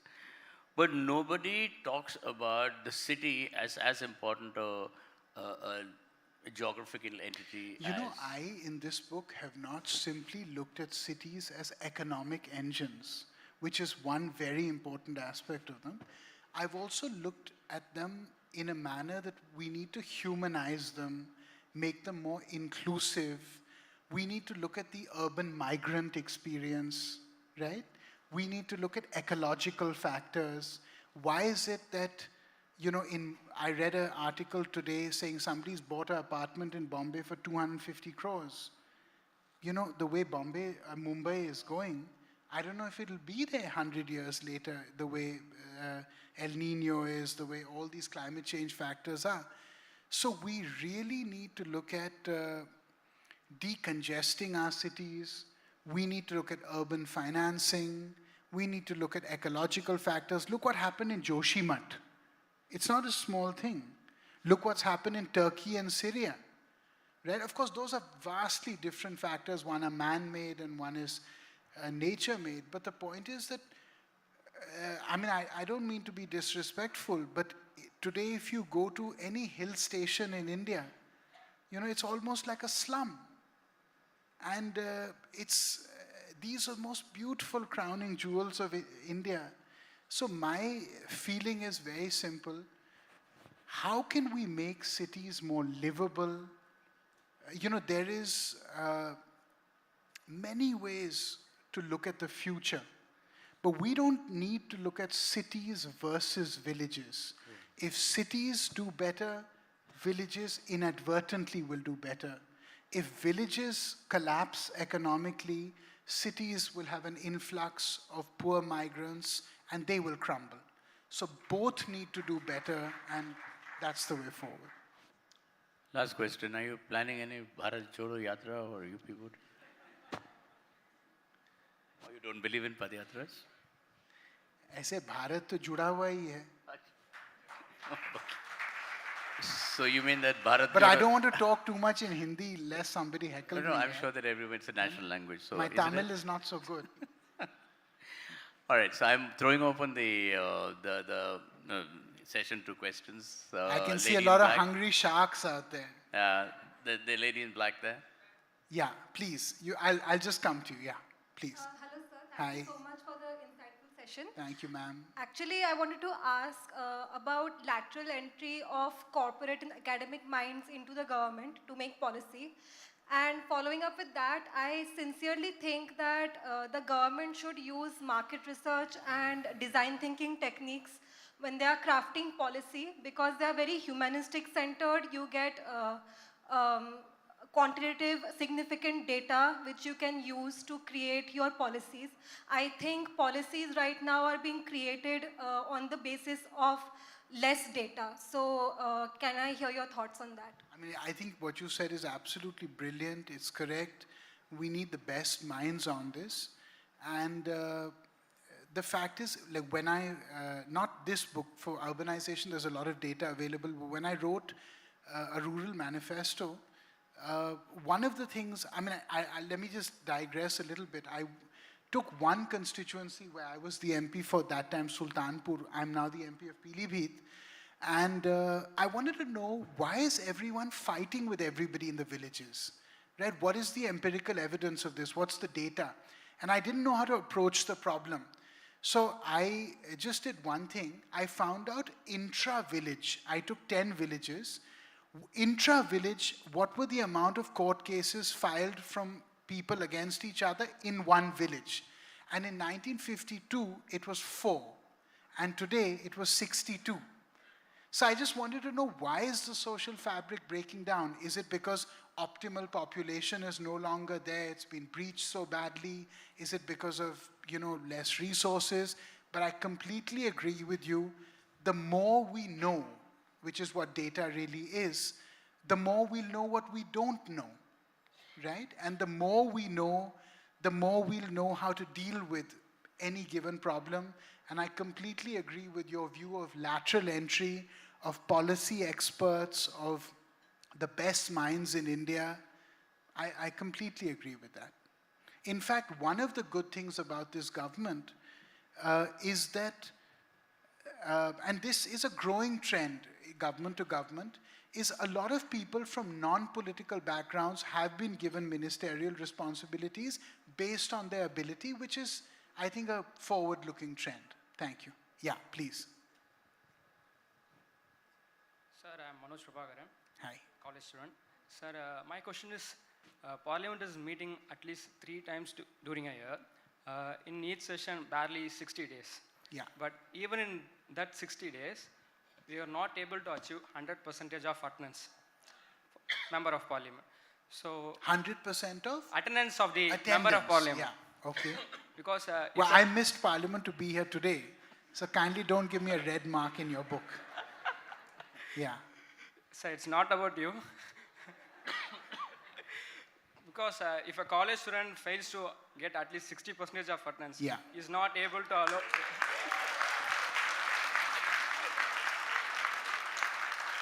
If he fails to get attendance, he is not able to write semester exams. Yeah. But for the parliamentarians, if they are failed to, if they are regularly absent, no such provision. My question is how to reduce absenteeism for the parliamentarians and make parliament more functional. Look, I'll take a little less popular view here. It's not about attendance. It's about what you bring to the table when you're there. If you go to Parliament and you sit there every day and you mark your thing and you earn your daily wage, that's not really helping the country. The idea is to push through legislation which is of use to people. So I don't think attendance is the hallmark of a great parliamentarian.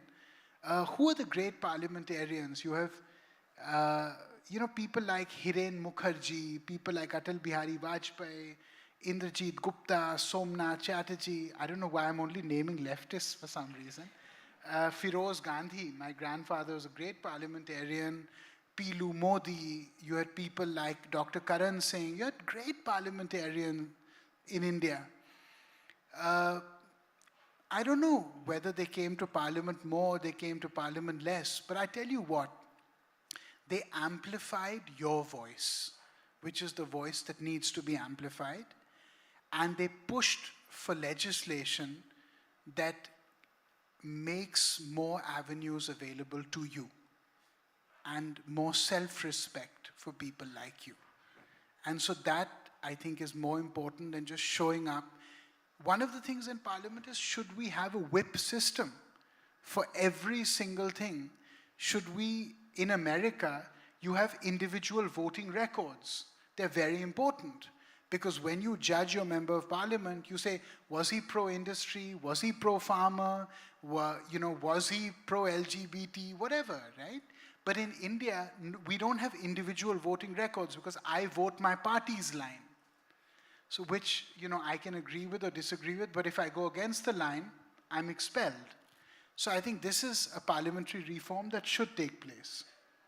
We got time for 2 more questions. Yeah. The gentleman on the left. Yeah. Sir, the biggest thing that you mentioned about the changes that you want to make in the Indian education system, why is not implemented yet? That is a question that I can't answer, my friend. I mean, how can I answer that? Okay, No, next. sir. My question If is I was part of the committee that implemented these changes, then I would certainly tell you. But until I get there, I'm afraid I'll have to give my suggestions just like you. Okay, last question. Gentleman black, yeah. Yeah. Man in black.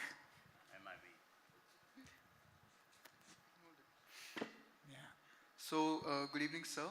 Hi. So, you talked about how you've given up the monthly salary and how you've urged other ministers to do the same. Members of parliament, not Yeah. ministers, yeah. So, my question is, as a politician, how do you measure your productivity?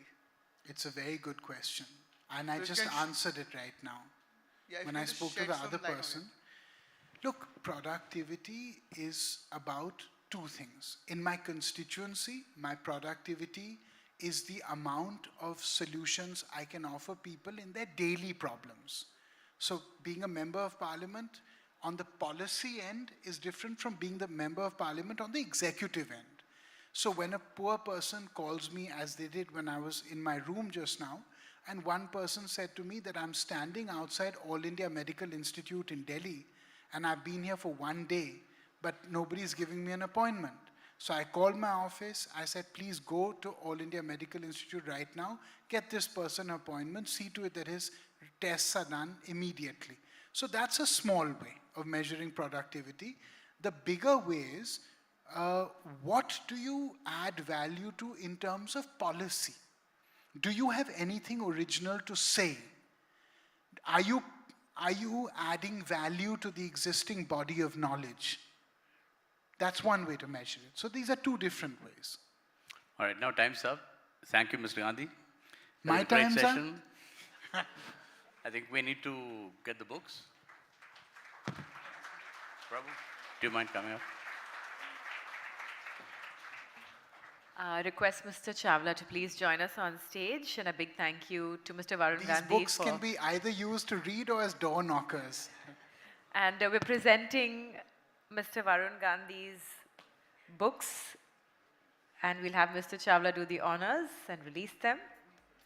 And a round of applause for a very exciting session. Thank you so much.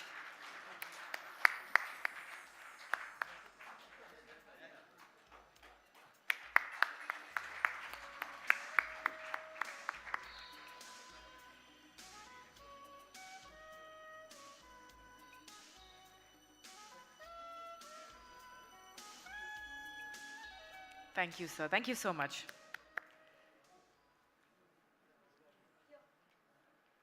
We just spoke about the way forward, opportunities and challenges for young India.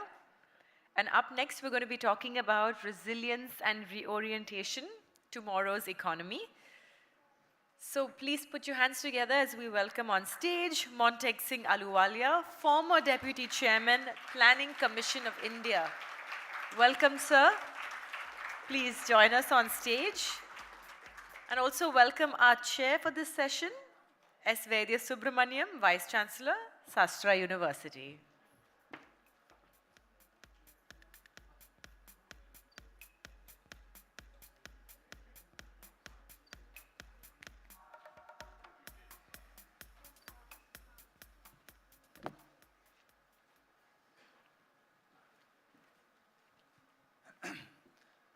Thank you. Actually, this is a surprise element for me because I just got to know that I have to chair the session. But you know, as an academic, I teach finance and strategy. So whenever my colleague has some exigency, they call me and say, why don't you just fill the gap? And then I enter the class, I realize that it is a class on human resource management. But you know, sometimes before the students, you'll have to sound and appear a little intelligent, so I still manage the class. So now I realize the topic is resilience and reorientation, tomorrow's economy. So let me confess that I am not an economist. So I will, however, try to be a little intelligent or appear to be intelligent. I know I am sitting next to an expert in this subject. So having said that, thank God the budget just happened last week. So it makes the session a little easier, relatively easy. So let's open the session with your views on the union budget that was presented by the finance minister as an opening remark. And then I'll get some time to think on my next question. It's very, it's a nice kind of trick question because, you know, if you ask people who prepare the budget, it's always presented as the answer to hundreds of problems. And every paragraph in a budget speech refers to some problem or the other. But, you know, I mean, having looked at a lot of budgets in the past, I've come to the conclusion that a lot of this is routine. And there's nothing wrong with it because if you became finance minister and you didn't have a paragraph on women or youth or sports or health or education, somebody would complain. So as a result, you cover everything. But you know, as an economist, if you sit back, I think it's possible to say, well, look, these are the important things. In one sense, everything is important, but what's the big picture? Yep. So what did I take from the budget as the big picture? Well, it's clearly a budget which is presented at a stage when the economy has kind of come out of the deep decline into which it had fallen. During the year that's just over, you had a good growth, or just about to be over, maybe something like 7% or so. But most of that was really in the first half of the year. So the growth rate in the second half is actually less than 5%. The challenge really is looking ahead. I think she set a target of 6.5%. It's good that the target is for acceleration. It's ambitious because the rest of the world is going to be in bad shape.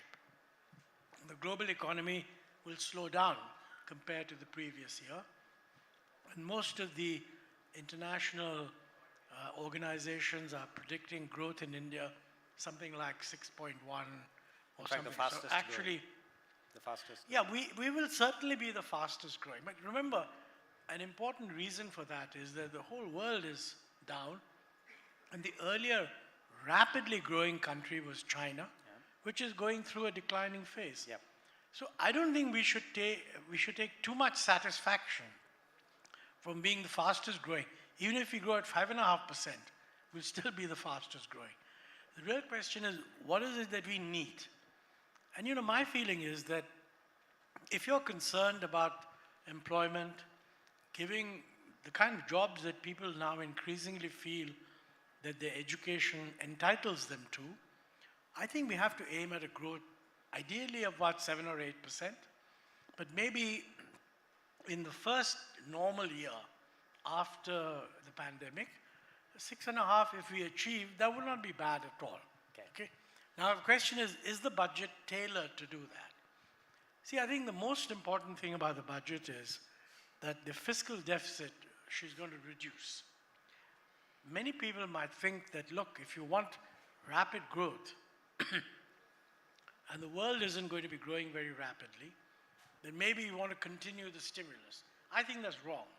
So I think the decision to get the fiscal deficit back on a consolidation path is a right decision for the current year. Actually, India's fiscal deficit is actually very high compared to that of most other countries. And you know, what that means is that if you run a very high fiscal deficit, then over time, the debt to GDP ratio rises. Yep. But more importantly, within the year, you're not leaving enough resources for the private sector because there's only that much borrowing capacity that the system has. And if the government takes it all, then there's not much for anyone else. So I think the reduction was important, but she has also said that she's going to reduce the fiscal deficit 4.5 for the next 2 years to below 4.5. Let's say 4.5. Yeah. Now, you know, from 5.9 to 4.5 is a decline of 1.4% of GDP. That's right. Which is an improvement of 0.7% every year Yep. for the next 2 years. This is actually going to be quite difficult Is it going to be that linear as you say? Is it going to be that linear as you say from 5.9 to 4.5, 0.7? Is it going to be that linear or is that going to be... No, it doesn't have to be linear. She hasn't said it will be 0.7 each year. Yeah. But remember, if you do 0.6 in the next year, then you'll have to do 0.8 in the year after. So there won't be supportive influencing factors that can soften... Well, I think that's a very good question. See, the most important factor, of course, would be if growth is high. Because whatever you're going to do, if the economy booms, then the fiscal deficit will look as if it's reduced. Yeah. So are there any factors that will cause the economy to boom? One of the most important is a revival of private investment. That's right. I was about to ask that. That, unfortunately, has not yet happened, okay? It could be that you need to start the process of reduction, and if the financial system works well, capital markets work well, pro-investor sentiment is there, then yes, maybe private investment can expand and be funded. If, on the other hand, the sentiment is negative, then that's difficult to achieve. Now, you know, in a particular year, if the private investment isn't there and you expand public investment, providing it's in areas like infrastructure, where we have a big backlog, it's a good thing. I mean, when the private sector is ready to invest, they'll come in. But if you simply expand expenditure, subsidies, that kind of stuff, that's not a good thing. So I think from that point of view, I approve of the reduction in the fiscal deficit. I also approve of the fact that the way the budget is structured at the moment, they're hoping that much of the increase in expenditure will be capital expenditure. Yeah. Now, you know, this is subject to implementation, because you can announce you're going to have a big increase in capital expenditure. But like if you're trying to invest in railways, and for some reason land acquisition holds up the ability to expand the railway line, the expenditure won't take place. So there are uncertainties that we have to be watchful about. But I think if they anticipate enough early, identify the specific project, take a problem-solving approach to making sure that the major projects go ahead, it should be fine. A large part of it also is a grant to states for capital investment. Yeah. Now that depends very much on whether the states are in a position to meet their share of the expenditure and have the capacity to raise investment. Those are the uncertainties. Let me say there are always uncertainties in a budget. I don't think there's no budget that doesn't have uncertainties, but it's good to be aware of them, okay? So I think this year she has a big advantage because we've got rid of the free food scheme, which was really meant for dealing with the exceptional stress of the pandemic. Yeah. Also, fertilizer prices are low, so subsidies will be low. So it's a big saving. Yeah. And the increase in capital investment is more, and the reduction in the fiscal deficit is largely a reflection of this saving. But you know, to do another 0.7 next year, and then another 0.7 the year after in the fiscal deficit, that is going to be very tough. Okay, and it's going to be tough for two reasons. One is, see, one approach would be that you just do it by expanding revenue. Yeah. But in our system, there's a huge need also to expand expenditure. Yeah. I mean, everybody talks about health and education. For years, we've known that our performance in that area is much less than it should be. Things are improving, but it's not at the rate that we wanted. Now, all those things are going to increase expenditure. Okay. Then the tax increase has to be either higher than that, or some other expenditure should be cut. And the one thing on which it is politically very difficult to take a stand is to identify expenditure that can be cut. Because the moment you do that, there's always some vested interest behind that particular expenditure. Already you see in the newspapers, somebody saying, well, the provision for this scheme has been kept very low, etc. You can't have fiscal adjustment if you believe that every bit of expenditure is ideal, essential, and can't be cut. Yeah.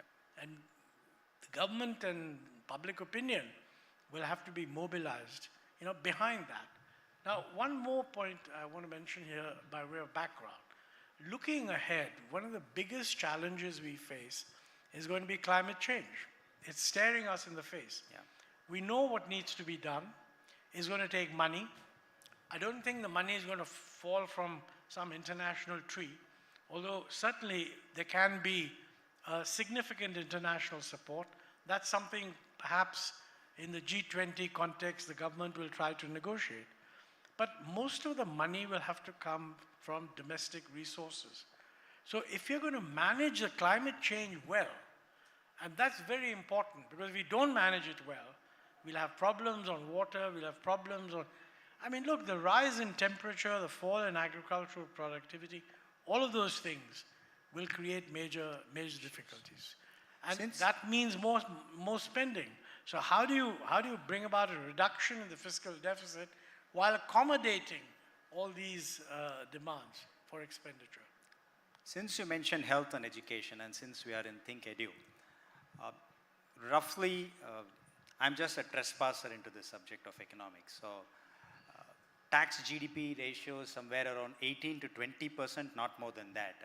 And less than that, so 18%, give or take.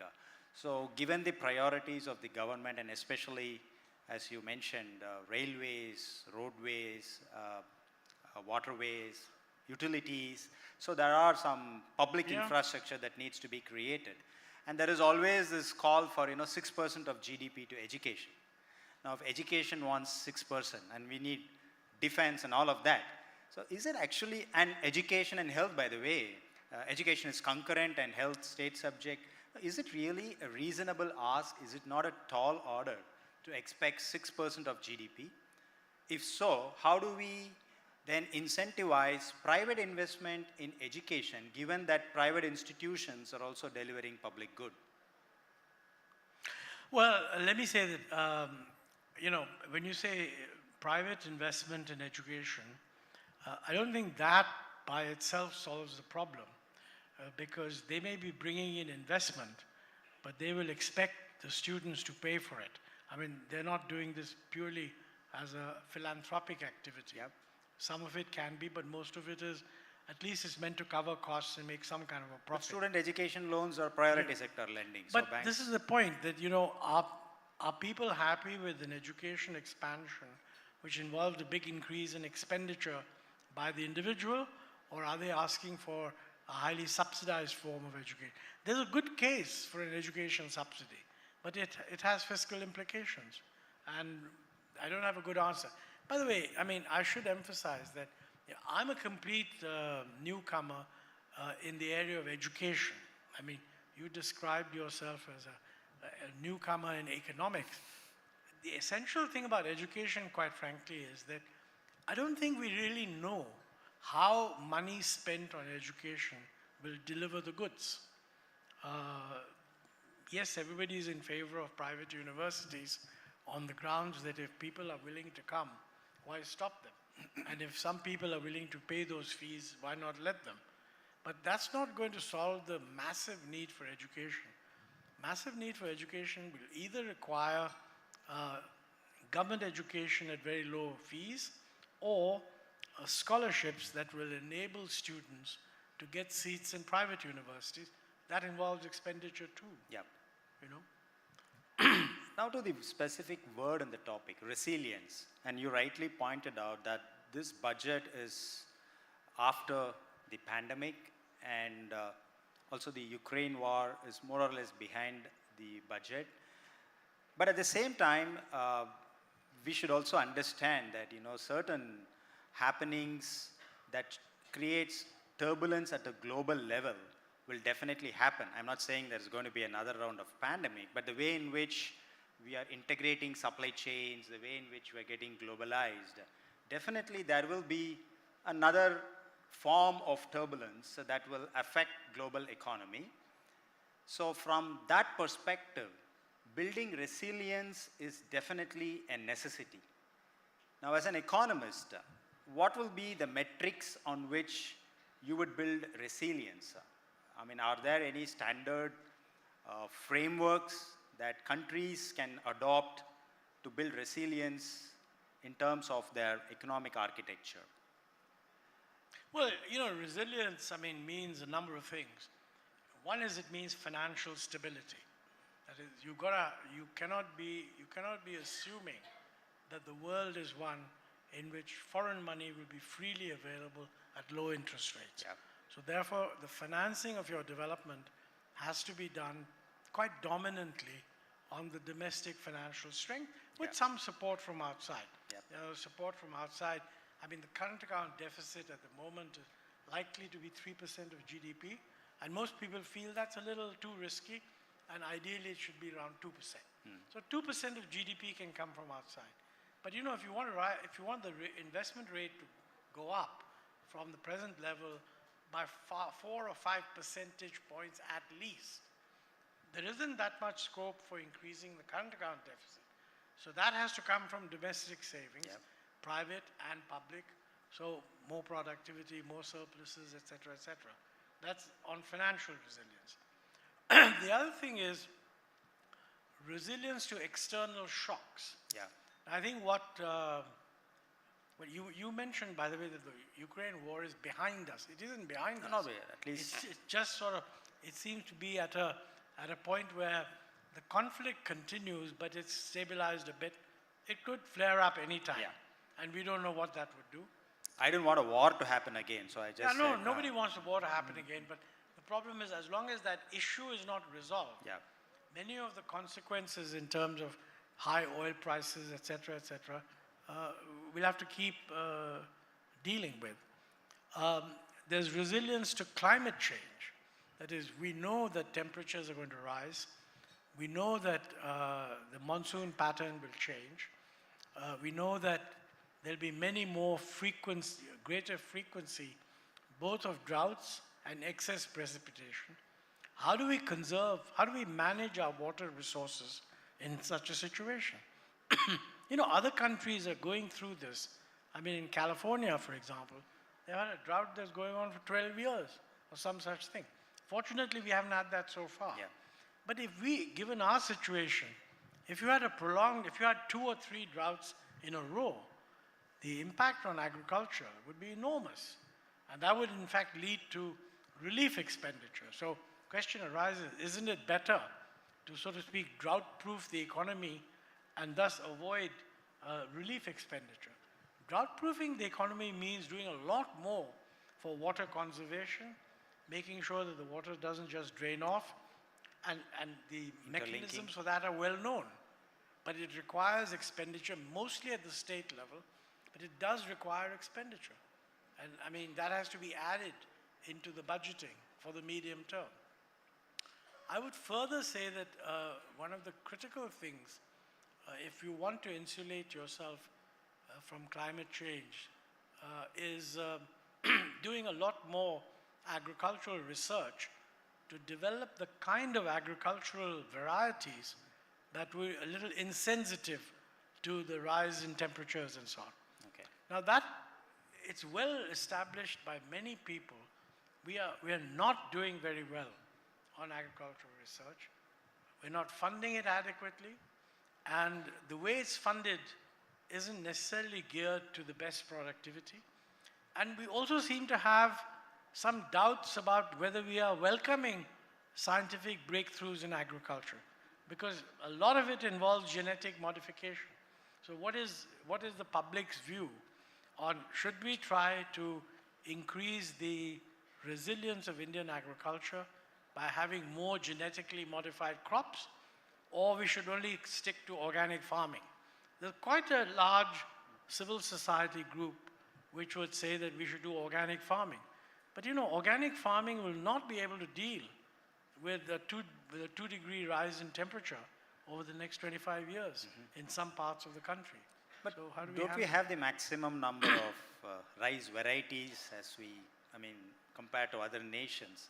Isn't that a proof of our capacity to be indigenous and doing... We may have varieties, but it's not clear that those varieties are geared to deal with the sort of temperature pressures that will arise as a result of climate change. I mean, you know, you can always have a multiplicity of varieties, but if those varieties don't address the specific stress points that you're worrying about, it doesn't help that much. What's your view on the digitization of the public utilities? has that built enough resilience in the system? Well, because that was one of the biggest advantages that the government could fall back on, especially during COVID when they disbursed grants and all other, the digitization of public services. I have no doubt that the push towards digitalization, and this is something that's happened over several years. In a way, the mobile expansion which took place actually during the UPA government, but which continued and further expanded during the present government. The Aadhaar platform, which again was developed during the UPA government, but has now been expanded further. And the financial inclusion, which has led to many people having access to bank accounts, along with public utilities like UPI, India Stack, etc. I think this has created a situation where a very substantial part of the population is in a position to benefit from digitalization. Now, mind you, we have quite a bit to go because, although there's a lot of smartphone penetration in many parts of the country, the downloading speeds, etc., are not good enough to really think of a very substantial move, but that's just a matter of time. But I agree that digitalization is one of the structural changes taking place which can lead to an increase in productivity. It can create a stimulus for innovation in which young people can get involved without having to have billions of dollars to spend. And I think that's a positive for India. Mind you, that digitalization trend is not unique to India. It's happening everywhere. But the world is appreciating the Indian model for the scale at which it's happening. Well, by definition, other than China, we're the only country that can deliver scale. So it's like saying that if you're asking yourself what percent of the population in Malaysia have smartphones and what percent in Indonesia have smartphones, they may actually be higher than India. But the difference in India is the scale involved, both in absolute numbers and geographic. So that is an important factor. I would say that, the possibilities that continued expansion of digitalization holds out for the future is a definite positive which could contribute to us achieving higher rates of growth if we manage it well. The other aspect which we need to think about is how are we going to deal with the world in which trade trends are getting a little uncertain. There is a view that the world is turning away from globalization, which is true. Some big countries, for example, are resorting to protectionism, and this raises So is WTO and all of that getting irrelevant? Well, not irrelevant, but they're not. The developed countries, they don't say that they're not going to pursue trade, but they don't seem to be wanting to do it in that multilateral set of rules context. And many of them is resorting to protectionism. Or is there a shift in the bargaining power? You see any shift in the Well, bargaining power? I think what has really happened is that the rise of China has shaken up the leading countries, the United States. See, for a long time, the rise of China was a globalization of the world without questioning the US's hegemonic position, and everybody felt that's good. And in those days, people expected the Chinese to essentially join the rest of the world. And many American scholars said that, if they open up to trade and all the rest of it, then they will become more democratic. Now, that's clearly not true. Chinese never said that, by the way. The Chinese were always viewing trade as something that they can take advantage of, but they wanted to retain the primacy of the Chinese Communist Party in China. They always said that. What has happened is that in the last 2 or 3 years, this has become much more explicit in the sense that the Chinese official party line is that, look, we are not just expanding, we want to challenge the United States leadership, both commercially and technologically and militarily. Now that's a very big challenge, and clearly, as the incumbent power, the US is not happy with that, and they've taken a whole lot of steps which kind of trying to insulate or isolate China. as a result of which there's a potential fracturing of the global trade alliances. It raises the question, what should India be doing? Yeah. So You know, that actually invites me to the second part of reorientation, because my 101 course in economics just says agriculture, manufacturing, services. This shift from China, is it opening up opportunities, which I see considering the PLIs and various initiatives, as India becoming a manufacturing hub for the world? Well, I think it so is that reorientation is possible in manufacturing. Well, let me make 2 points. One is, we are very fixated on manufacturing, and I can understand that. I mean, all governments for the last 15 years have been talking about manufacturing, must go up to 25% of GDP, etc. Present government is doing exactly the same thing. I think on manufacturing, our growth performance has not been as great as we had thought when the reforms were implemented. Although overall growth has done very well, it's not been a growth led by manufacturing. Yeah. A lot has happened in services. Now, I think it's very important to realize that we shouldn't be nixing services. Not at the cost The of image that services is just some low No value productivity add. thing is wrong, I think. Increasingly, and in fact, digitization, what is happening is a lot of the growth is in services. And also by the splitting of activity. I mean, take, for example, computer chips. Now, the manufacture of a wafer is manufacturing, but the design of the chip is services. Yeah. It's being done separately. 25,000 guys employed in Bangalore and other places are designing chips. And that product is a service provided to the fellow who is then going to manufacture the chip. So there's nothing wrong with having that part of the value chain. Is not something to be sneered at. No, not at the cost of services. So a lot, for us, the growth, the potential, and this is a consequence of both global integration and digitization, and also a sort of suspicion of China. For whatever reason, there isn't a suspicion of India, so we benefit from that. But I think even in manufacturing, I think there's increasingly a realization that, trade consists of global value chains. And there are global value chains in manufacturing. So if we want to be part of that system, then we need to be competitive in joining in the global value chain. That does not mean that you start by producing everything at home and then use it as an input into something at home and then so on. You will be importing things and exporting things. And I think the trade policy that we need for that should make it plain that we want to remain open.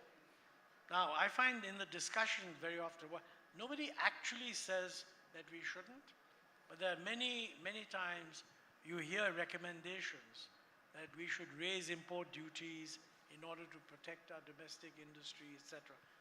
This can become dangerous, because that's what happened in the 1970s. And that argument that let's raise import duties to protect domestic industries is what led inexorably to a high-cost, uncompetitive economy. But if So you we've got to avoid contrast- that in the present circumstances. Yeah, but if you contrast those times with the contemporaneous times, we have also moved up the value chain in terms of our capacity building and expertise in manufacturing. So no longer is this protectionism through high imports is actually one thing that the industry is looking for. I mean, they have developed indigenous capacity.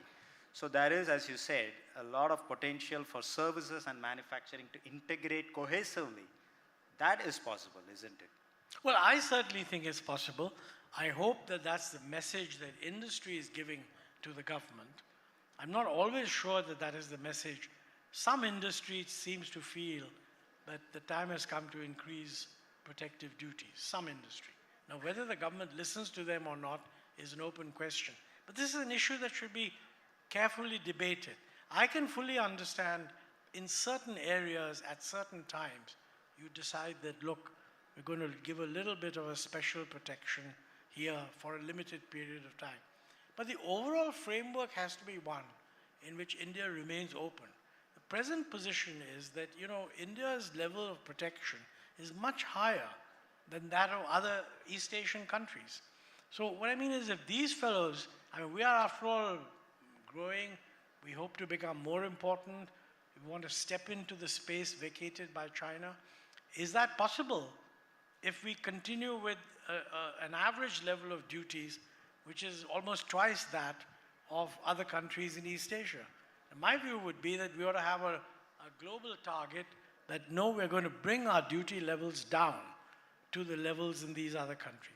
You know, if you have a free trade agreement, you should have a free trade agreement in which your duty levels are not significantly higher than the duty levels of other people in the free trade agreement. Because then the benefits you give to each other are roughly equal.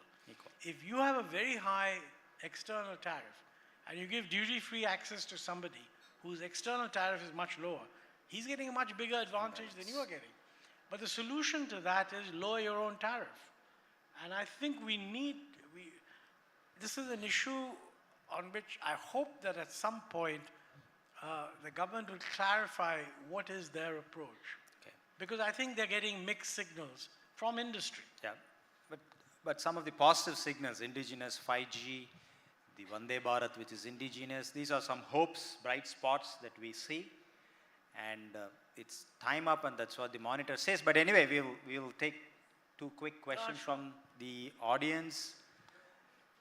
One from the gentleman here and one from the girl there, the student. So we have a good mix of a student and a professional. So yeah, please go ahead. Whoever is the mic first. Good evening, sir. So my question is, we've recently seen Sri Lanka's economy collapse, and unfortunately they haven't recovered yet. It's devastating. The people are suffering terribly. And now we're seeing Pakistan head in the same direction. So my question is, according to you, what are some of the pitfalls that could have been avoided? You mean what should they have done? Your advice to Sri Lanka. Your advice to Sri Lanka. No, I think, I'm now at a stage where I reflect on things. I don't give advice, least of all to neighboring countries. But, frankly, I think it's, Pakistan and Sri Lanka are very different. And Pakistan has a lot of traditional, historical, accumulated problems. And of course, right now, they've been hit by a pure and adverse natural event of huge consequences. I think in Sri Lanka's case, it's very clear that they ran themselves into very high fiscal deficits, pure fiscal irresponsibility, withdrew the use of fertilizers in the belief that they were going in for organic farming, not realizing that it would lead to a collapse in productivity, and excessive exposure to debt, external debt, mainly Chinese.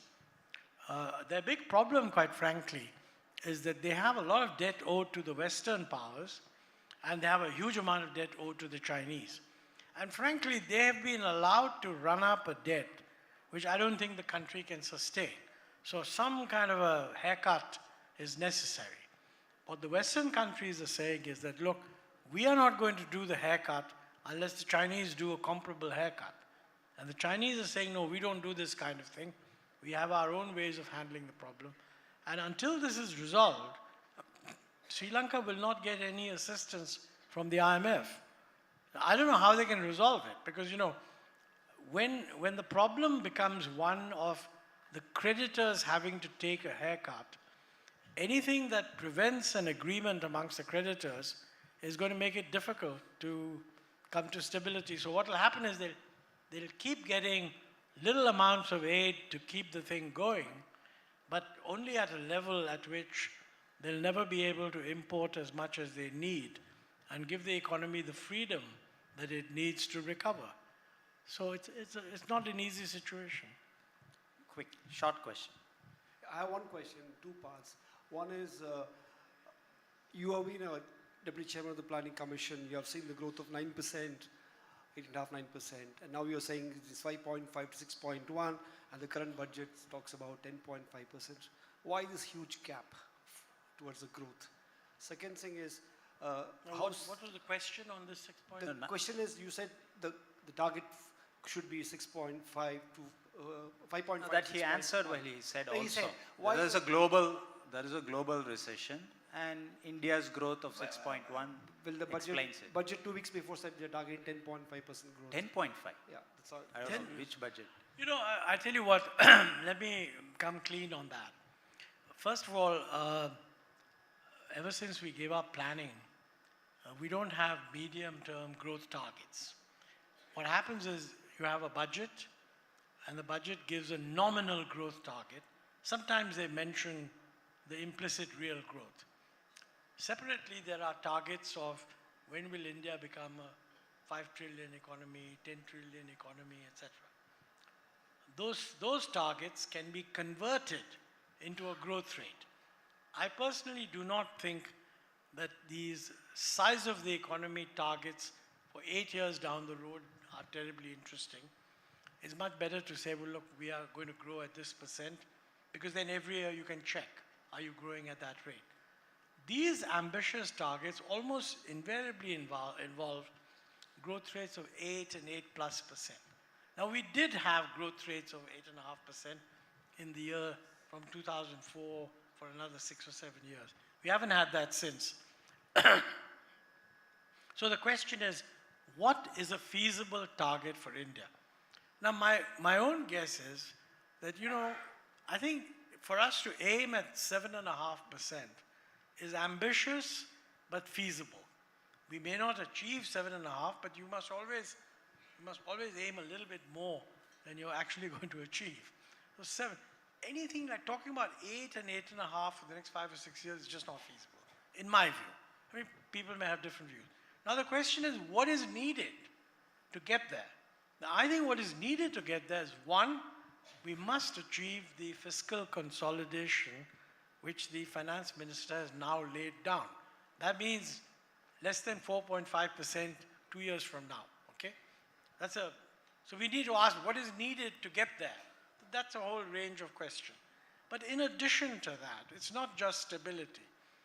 We will have to undertake many of the reforms needed in order to increase the productivity of the economy, what the economists call total factor productivity growth. Most of this is known, what needs to be done. It's all quite tough. One of the things is, for example, having a trade policy that allows India to remain open and to integrate with global value chains, point number one. I would say that you need a much, much more efficient financial system than we have. And there's a huge agenda of how to get there, which actually includes removing government controls from the public sector banks. Very controversial politically. No party so far is willing to do that. Will we do it? I don't know. But we need to make a list of the 7 or 8 things. In some things there is agreement. Digitalization, government says a good thing. It is a good thing. Government's trying to do it. Probably we will not have too many obstacles in pursuing that.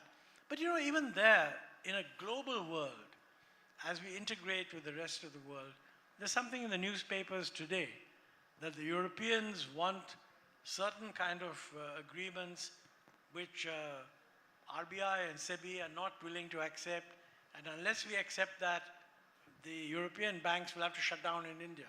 Now, who's right and who's not right is very difficult to tell, because everybody, while they're negotiating, tries to get the best deal they can. But in the end, we have to find a solution. And we must look as if we're joining the world, not stepping out. And this kind of choice will come up over and over again. Thank you. Thank you. Thank you very much, sir. I must recall, for the benefit of the audience, we had invited Mr. Ahluwalia in the early 90s to visit our institution, and that time when you were in the finance ministry, you deputed Mr. M.R. Sivaraman instead, and later recalled our invitation in the late 2010 as Deputy Chairman of the Planning Commission. He came and delivered a wonderful lecture at Shastra, so I still recall that, fresh memories. Thank you very much, sir. A big round of applause. A big thank you to Mr. Ahluwalia, and of course, we'll have Mr. Chola do the honors, present him with a memento. Thank you so much, sir, for taking the time to be with us this afternoon at ThinkEdu 2023.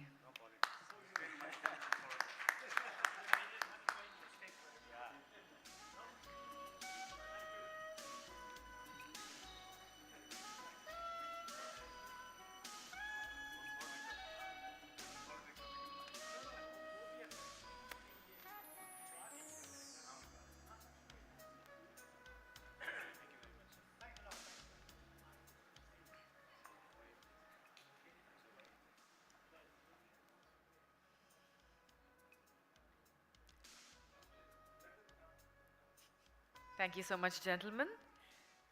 We'll now move on to our next session titled Bharat's Itihasa, Wisdom Beyond Time. Please welcome on stage Vivek Debroy, Sanskrit scholar and chairman of the Economic Advisory Council to the Prime Minister. Welcome, sir. And a big round of applause for our chair for this session, Chitra Madhavan, historian and author.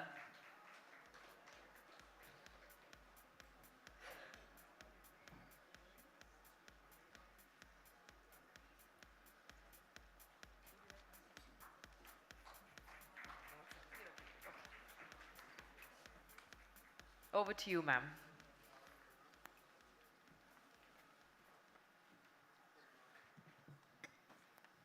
Namaste, sir. It's an honor and a pleasure to be in conversation with you. A personal question first. How did you get interested in Sanskritam and in the Itihasas and the Puranas? Thank you. It's a pleasure to be here. And let me thank Prabhu Chola specifically and the ThinkEdu conclave for having invited me here. That question I can answer at two different levels.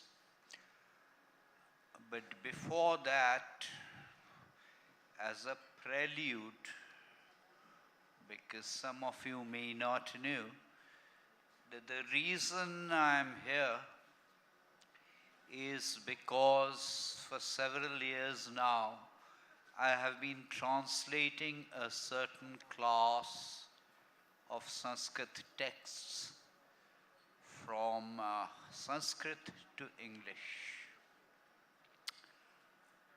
The Mahabharata. These, when I say translations, these are all unabridged translations.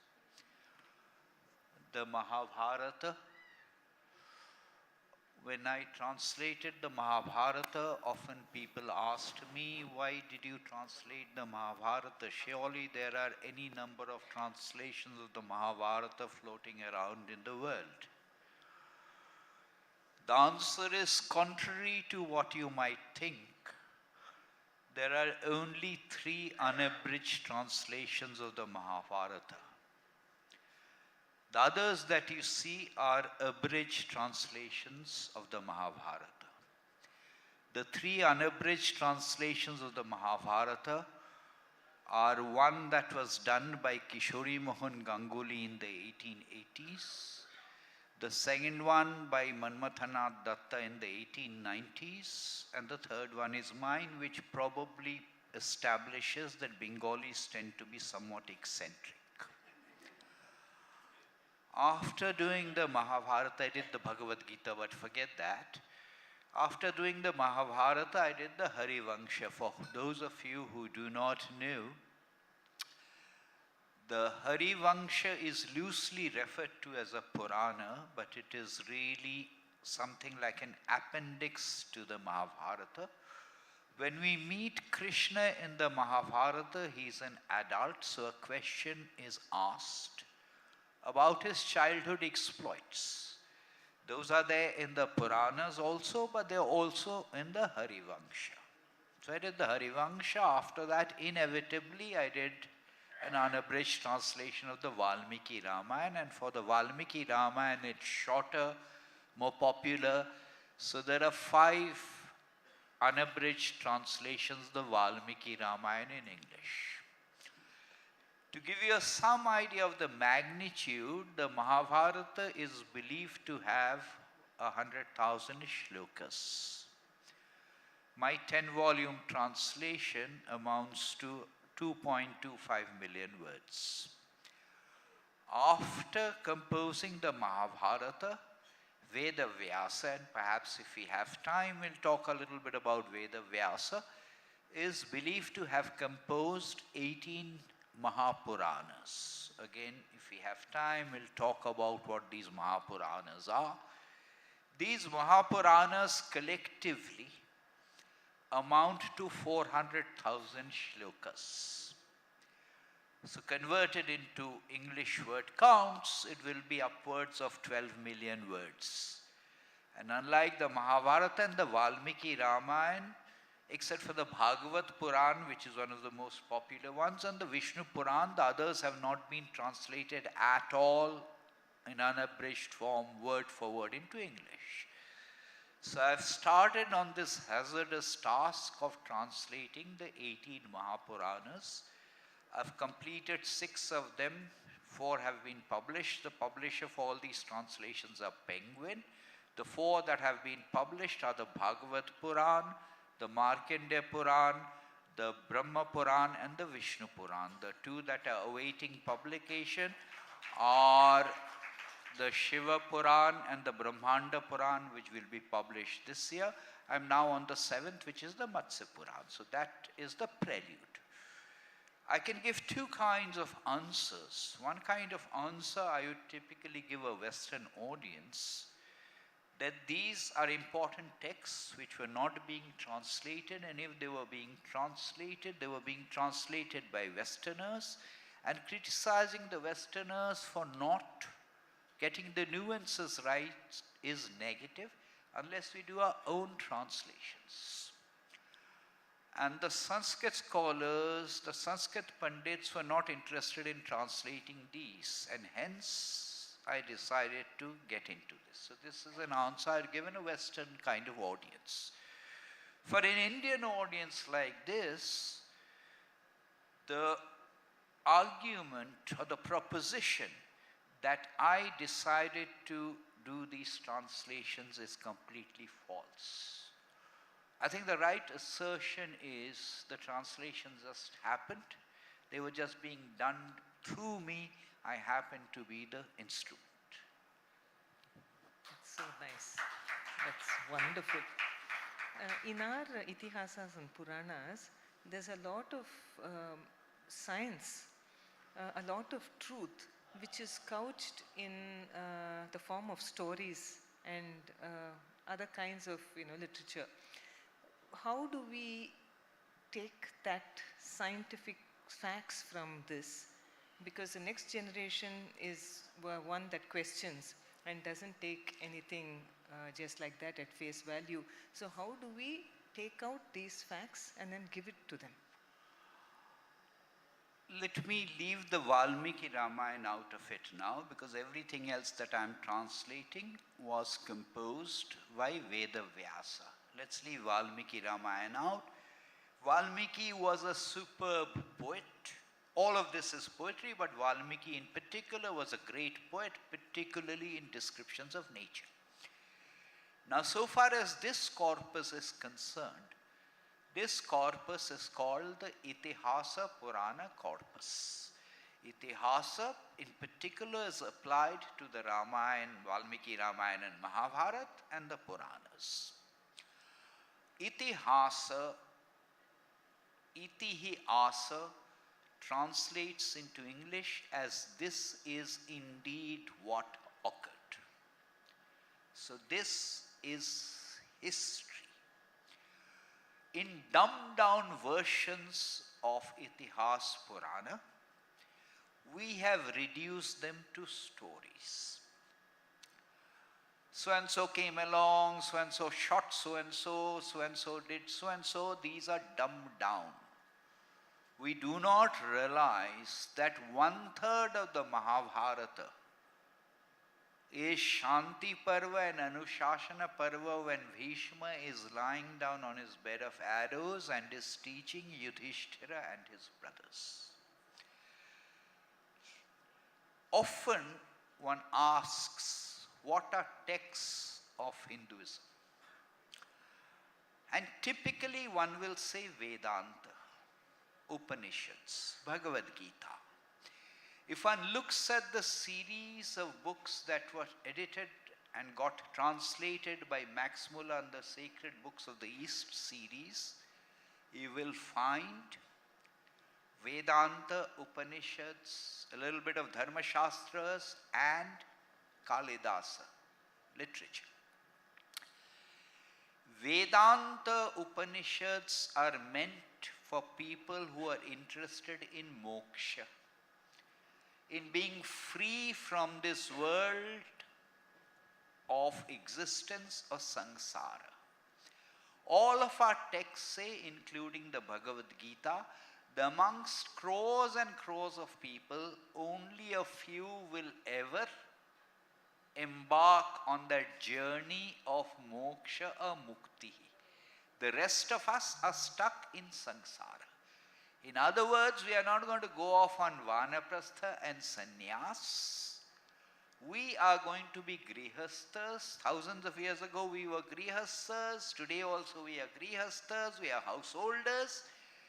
We are trying to pursue artha and kama, hopefully through legitimate means, and we are pursuing dharma as we see fit.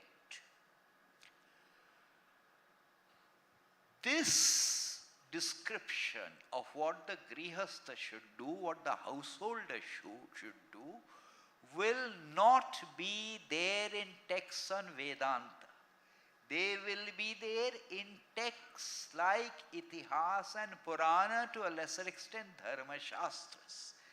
That's the reason we should read them. To give an example, to give two examples, you mentioned science, but before that, there is a national mission on manuscripts, Namami. Namami estimates mind you, that there are 40 million manuscripts floating around in the country, not just in public collections, private collections also. Namami's estimates are that 95% of these have not been translated. They are not in Sanskrit always, some of them are in Pali. If they are not translated, we do not even know what is in them.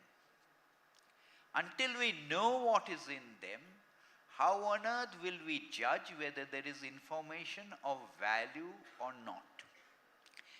Unfortunately, on both sides of the debate, people who think that everything was in these texts and people who believe that nothing was in these texts, none of them bother to read the original texts.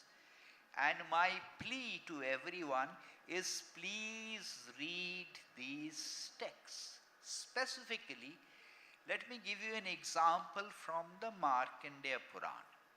In the Markandeya Purana, there is a reference to a demoness named Jata Harini. Jata Harini, as the name implies, is a demoness which steals a newborn infant. She goes to a house where there's a newborn infant, steals that, goes to another house where there's another newborn infant, replaces that infant with this infant, takes away that infant, goes to another house, keeps replacing in this fashion and causes general confusion. Jata Harini. The Markandeya Purana tells us in the process, she devours every third child. Anyone interested in the social sciences will immediately deduce that whenever these texts were composed, the infant mortality rate was 1/3, 333 per thousand. Not something that will occur to Sanskrit scholars, which is why these need to be read in Sanskrit. If you do not know Sanskrit, they need to be read in unabridged form so that we can bring a multidisciplinary lens to bear on those. Across all of these texts, there are descriptions of the earth's dimensions. And by the way, these texts that I'm only interested in a certain class of texts. I'm not interested in translating the Sulla Sutras, which will give you a statement of a specific Pythagoras theorem. It will give you a much more precise definition of pi, measurement of pi. These texts also talk about the dimensions of the earth, dimensions of the moon, from all of which you can deduce a certain value of pi, which is not 3.14. But the direct answer to your question is, there's a lot of information on what you would call science, lot of information on geography, geology, grammar, evolution of language, governance, the whole works. Therefore, this corpus has been described as the Pancham Veda. That was a lot of information. Thank you. Is there a need for groups of scholars to actually work on bringing out all these scientific material from this in the form of books, lectures, articles, etc.? Well, again, I'll draw a distinction. There are these texts that I am translating, and there are other texts. The Shulla Sutras, for example. Now, there are people who have written papers on the mathematics part of it, including Pingala, who in some sense was the originator of combinatorics.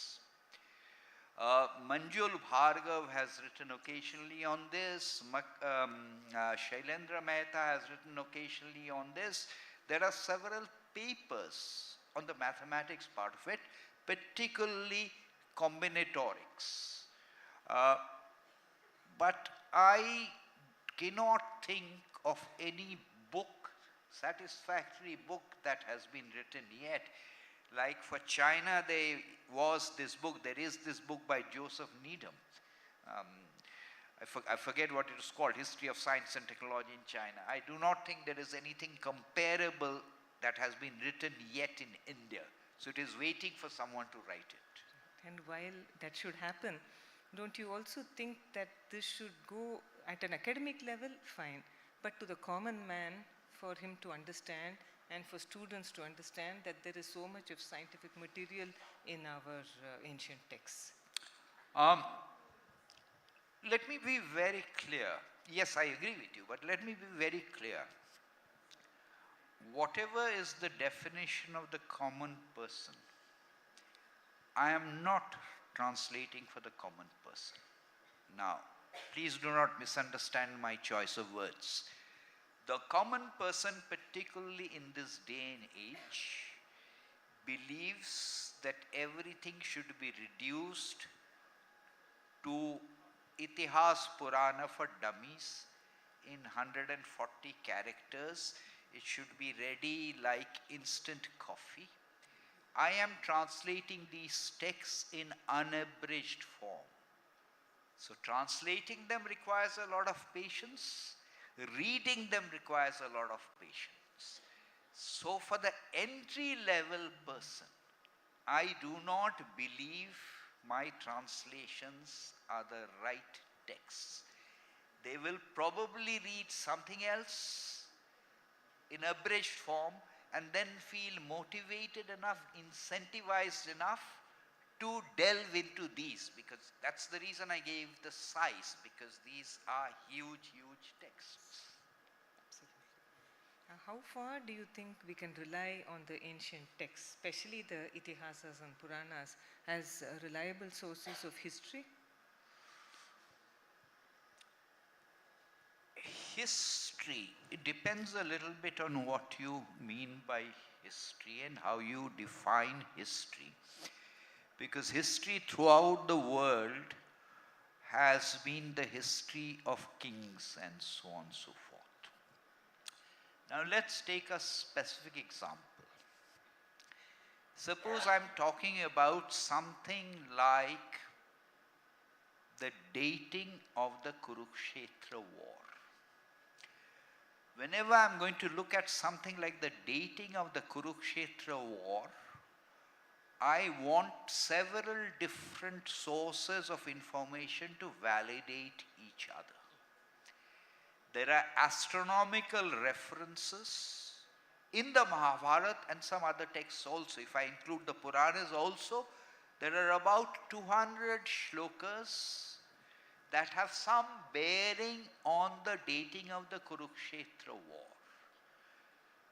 Notice that sometimes there is some subjectivity involved, because in some parts of the country the month ended with Amavasya, in some parts it ended with Purnima. We use lunar calendars, not solar calendars. Our calculations were based on nakshatras, not on rashis. Plus, there is subjectivity in interpreting the words. So I've got that as astronomical rod. I have got the geological information now, which is, to give one example of that, about the drying up of the Saraswati. I have information about the evolution of Sanskrit grammar, the way certain expressions are used in even a text like the Bhagavad Gita. I have some degree of genetic information. I also have information from epigraphic records. I also have information that is in the nature of archaeology. Now, if I bring all of these together, you will find that the difference is probably not more than 400 years across all of these different sources. So therefore, if I put all of these together, something like the Kurukshetra war was history. To give another example of that, in the Puranas, I've spoken about the Puranas, there are specific references to genealogical trees. So I can date the number of years that have elapsed between the crowning of Parikshit and the crowning of Mahapadmananda, which is of course externally validated in some sense from the Greek sources. So these are history, except for Parjitar many years ago and Pusalkar after that, no one has bothered to look at these texts, the texts I am talking about, as itihasa history, because they are typically dismissed as myth. And if you do not do that exploration, how will you be able to test? And how far do you think astronomical dating is reliable for our Puranas? For the Itihasas? Kurukshetra war? Or for any other incident that has happened in the Itihasas? Today, it is impossible to date these texts. Let me talk about the 18 Puranas. In all probability, what happened was there was an original Purana text. Over a period of time, because much of this was through oral transmission, over a period of time through oral transmission, this got divided into 18 different Puranas. For example, if I were to ask people here, how many parvas does the Mahabharata have? Most people will say 18 parvas. But within the Mahabharata, there is also a classification of 100 parvas. So some of these classifications were done subsequently. So if I look at texts like the Puranas, as we have them today, these Puranas were not composed in their present form. And today it is impossible to filter out what could have been the original Purana. As they exist now, the range of composition ranges from something like the 3rd century CE to about the 12th century CE. So that's a vast range. And quite clearly, some of these Puranas are older and more reliable. These are, the poetry is better. Therefore, you can sort of date them. So the astronomical observations also tend to vary a lot from the Purana to Purana. And naturally, by the very nature of their texts, there have been embellishments over a period of time. So would you call these interpolations also? Interpolations, You see, interpolations, embellishments, let us not play with words. What it really means is today we do not know what the original texts were. Let me give an example of that. And the example I'm going to give to you is a very familiar example. I'm going to recite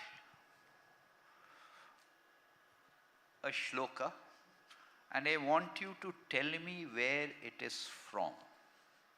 And don't immediately answer. Yada yada hi dharmasya glanirvhavati parantapa abhyuthanang adharmasya tadatmanang srijamaham. Any guesses where this is from? I said don't jump to the answer. The Bhagavad Gita says, Yada yada hi dharmasya glanirvhavati bharata abhyuthanang adharmasya tadatmanang srijamaham. That's not what I quoted. I quoted Yada yada hi dharmasya glanirvhavati parantapa abhyuthanang adharmasya tadatmanang srijamaham. What's the difference? All of this was Sanskrit poetry stuck to different chandas. And the most popular chanda was Anushtup, which had 8 aksharas per line. We sometimes do not even realize it is Anushtup. 8 aksharas per line. Dharma kshetre kurukshetre 8. Samaveta 8. Saraswati Mahabhage 8. Vakratunda Mahakaya 8. Ya Devi Sarva Bhuteshu 8. Yada yada hi dharmasya glanirvhavati parantapa, the chanda breaks down. It is no longer Anushtup. Yada yada hi dharmasya glanirvhavati bharata, it is Anushtup. So just by looking at the poetry, you can figure out that this was a later poet, not as skilled. Very interesting. Just one last question. How do we get youngsters to read the Itihasas and Puranas to make them interested in it? To make them? Interested in our ancient literature. I know it's an uphill task, there are many distractions, but could you give us a clue as to how we can go about it? I don't know the answer to that. You see, so let me give you a roundabout response. It's not really an answer. About 100 years ago, a lot of people were familiar with Sanskrit. About 50 years ago, a lot of people were very comfortable with the vernacular. And I'm not using the word vernacular in any normative sense. So people were familiar with the stories from the Puranas because they had been told, retold, unabridged form in the vernacular. Children used to hear these stories from their grandparents. We now have a generation, and I'm just stating it as a factual statement, which does not know Sanskrit, which has lost touch with the vernacular, which has lost touch with a family system where the grandparents taught these stories. Consequently, this body of information, this body of knowledge is becoming alien. I will be familiar with Ludo. I will not be familiar with the counterpart game that used to exist, even Monopoly. This generation is one that is much more comfortable in English. And that's the reason I'm doing them in English. And I guess what will happen is I also detect a certain degree of interest in people writing on these things, fiction, semi-fiction, retold in English. So I am a bit optimistic, and I'd suspect that people, the younger generation, will read those other versions and then be motivated enough. Thank you. Thank you so much. Open to questions now, please.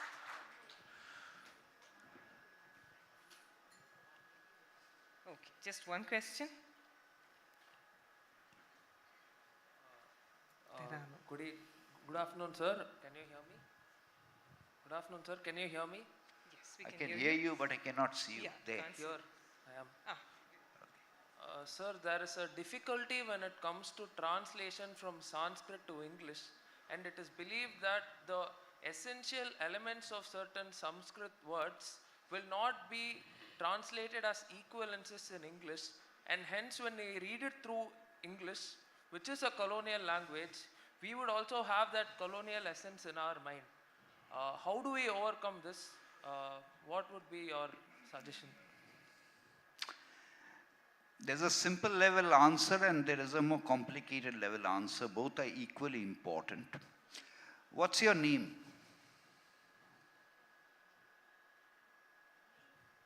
I'm Anand Kumar. I'm studying law. Well, I didn't ask that. I just wanted your name. First, the simple level answer. There are some words that defy translation. Dharma, karma, they cannot be translated. So what I do in my translations is I leave them as they are, except for the first time when I seek to explain them. But there is a more complicated level answer. So let me, even though time is running up, let me give that answer. In Sanskrit and in Indian languages, the noun is not important. The pronoun is not important. It is the verb which is important. So when I ask you for your name, rare is the person, unless the person is westernized, which you probably are a bit, you will not say, I am Anant Kumar. I will always be buried at the background. You will say, my name is Anant Kumar. You will say, I am known by the name of Anant Kumar. When we talk about culture, Sanskrit, it cannot be dealing from language.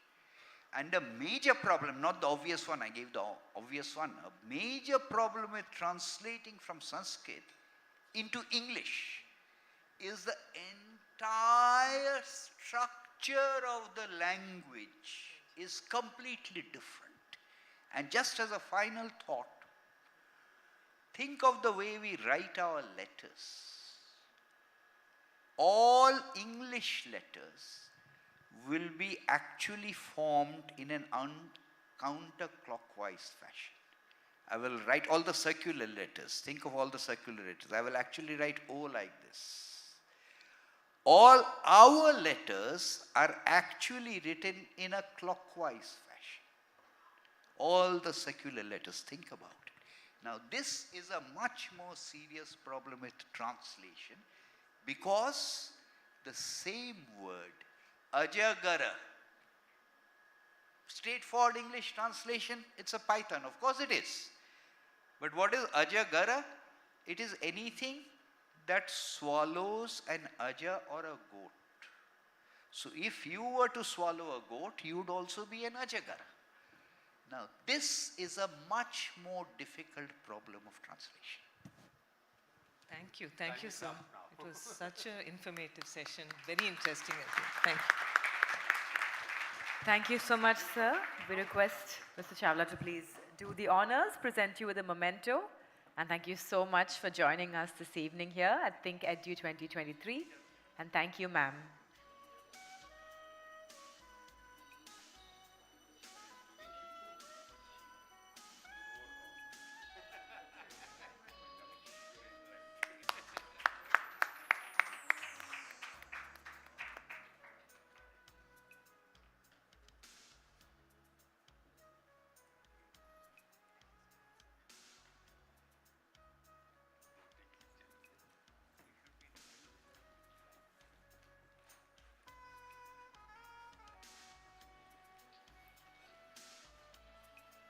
Thank you so much. I think we all learned a thing or two, but in the interest of time, we're going to quickly move on to our next session. Ladies and gentlemen, this one is Opposition Unity, Time for Reinvention. Please put your hands together and invite MP Manish Tiwari as he takes the stage.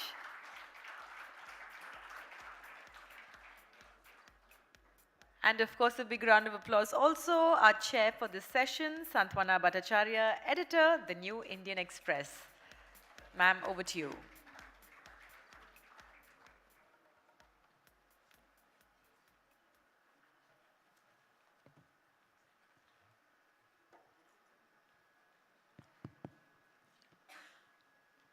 Manish doesn't need much introduction. He was a former INB minister, one of the most articulate and informed member of parliaments that we have in the opposition now. Not just opposition, in the political spectrum, we can say. He's been in politics for a very long time and has suffered some personal losses when his state, Punjab, was going through militancy. So he has seen politics up close in very many ways. Manish, we are in a certain juncture of politics, particularly when you see it from the perspective of your party, which is Indian National Congress. It has been in opposition for 2 terms in Lok Sabha, which is never happened before. And it is again and again the opposition and its role is being put to question. In fact, when Prime Minister Modi was speaking, replying to the President's address, he took a dig at the opposition and said the only way the opposition can be united is a fear of the ED. Do you think that an opposition unity outside the parliament is a possibility? We do see some kind of coordination and opposition unity within the parliament on certain issues. Now on the issue of Adani and the demand for a JPC probe. Earlier on the question of the farmers, we had seen some opposition coordination on Pegasus issue in more or less on issue-based understanding. But is a larger opposition unity possible outside the parliament? Santwan, thank you very much for those very, very kind words. Before I set out to answer that question, let me ask you a counter question. Why is a broader opposition unity really required? The simple answer is, what was the BJP's vote share in 2019, which is a most oft-quoted statistics, which is 37.12%, nearly 38%, which is improvement on what the vote share was in 2014. And then what is the rest? The rest is the opposition. So that is the simple question. Simple answer to that. That is why the question. So let me answer that straight off the bat. You know, there is a physics to politics and there's a chemistry to politics. And 2 + 2 always does not make 4 in politics. And the reason why I say that is, if you were to rewind back to 2014, or rather 2013, because we are exactly 375 days from the next Lok Sabha elections. So you had a scenario whereby the then UPA government was facing headwinds, but there wasn't a clear challenger to the incumbent Prime Minister or the incumbent dispensation which had emerged. In the May of 2013 in Goa, when the BJP decided to anoint Prime Minister Modi as their prime ministerial candidate, a clear challenger to the incumbent emerged. And so therefore, at this point in time, if your question or the subtext of your question is that how does the opposition intend to replace the incumbents who have been in government for 10 years? So my straight answer to that is that the opposition would require a prime ministerial candidate or plural prime ministerial candidates who can or who are in a position to articulate to this country as to how they would like to run it differently from the way it has been run over the past 9 years. And the reason why I say that is because it's not a matchstick on matchstick. So therefore, because the BJP was 37% and the rest put together were 50 odd percent or whatever it is, you can obviously imagine that I used to get E for effort at mathematics in school, but that does not mean that this is the manner in which it will work out. So just by ensuring a matchstick to matchstick fight, that is one opposition candidate against one BJP candidate, and it's another matter, the BJP is not even present uniformly across the country. In many states, you have the opposition fighting each other. So eventually, if you're looking at a change of government, the sine qua non for that is an identifiable challenger or a series of identifiable challengers who are willing to articulate an alternative vision. To begin with, I would sort of remind you of 77. There was no clear prime ministerial candidate of that sort. When Congress was a strong single party, it's not a question of replacement of existing government. It is about, democratic narratives. If there is a strong democratic, one set of narrative is there, what is the counter narrative to that? On opposition unity, the opposition outside parliament at least looks very splintered. Who is fighting whom is not clear. Okay, so there is no clear alternate narrative that emerges. That is why it is probably the talk or the question about opposition unity emerges. It's only now we can see within the parliament there is because there is a demand for JPC. We see some kind of some kind of unity. But once you go out, that is not there. And what is the result that we see? We have seen, Goa and Gujarat is a very good example of splintered opposition. Whereas in Himachal, we saw that there was a cohesive oppositional narrative which was presented. So when that is presented, then BJP is not as invincible as it seems. Of course, BJP is very, very strong in UP. Last election, we saw a kind of SP-BSP counter to that, but that could not hold. Prime Minister's popularity is above most of the leaders put together. All that is there, but it is about the people's option of an alternative, cohesive narrative. So you've asked a series of questions and let me answer them one by one. You see, insofar as 1977 was concerned, 1977 was an aberration. An aberration primarily because it was preceded by a 2.5-year emergency. And so therefore, there was an imperative need for those who were in the opposition, and most of them had been in jail, to come together. And the reason it was an aberration was because it collapsed in 3 years. By 1980, Mrs. Indira Gandhi was back as Prime Minister. Insofar as the examples that you gave, whether it is Gujarat or Goa, let us presume that even if the Aam Aadmi Party would not have been present in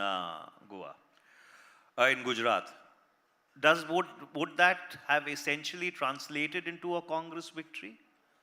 My answer to that is no. And the reason why I say that is because you needed to really focus on that state which was within your grasp in 2017. And by refusing to focus in the manner in which we needed to focus, you let the initiative slip by. Similarly, in Goa, you had multiple people contesting for a very limited space. So that's a legitimate example of, where the opposition actually shoots each other in the foot or in both the feet. But I still come back to my original thesis that this is really the secondary question. The primary question is, who is going to challenge the incumbent? Now, would the Congress party decide that Shri Rahul Gandhi, after his long marathon walk across the length of the country, would be the challenger to the Prime Minister? Well, he was the challenger to the Prime Minister in 2019 as the President of the Indian National Congress. Would some of the other opposition parties which are trying to band together, for example, the BRS, the Aam Aadmi Party, etc., would they be able to agree on a common prime ministerial candidate?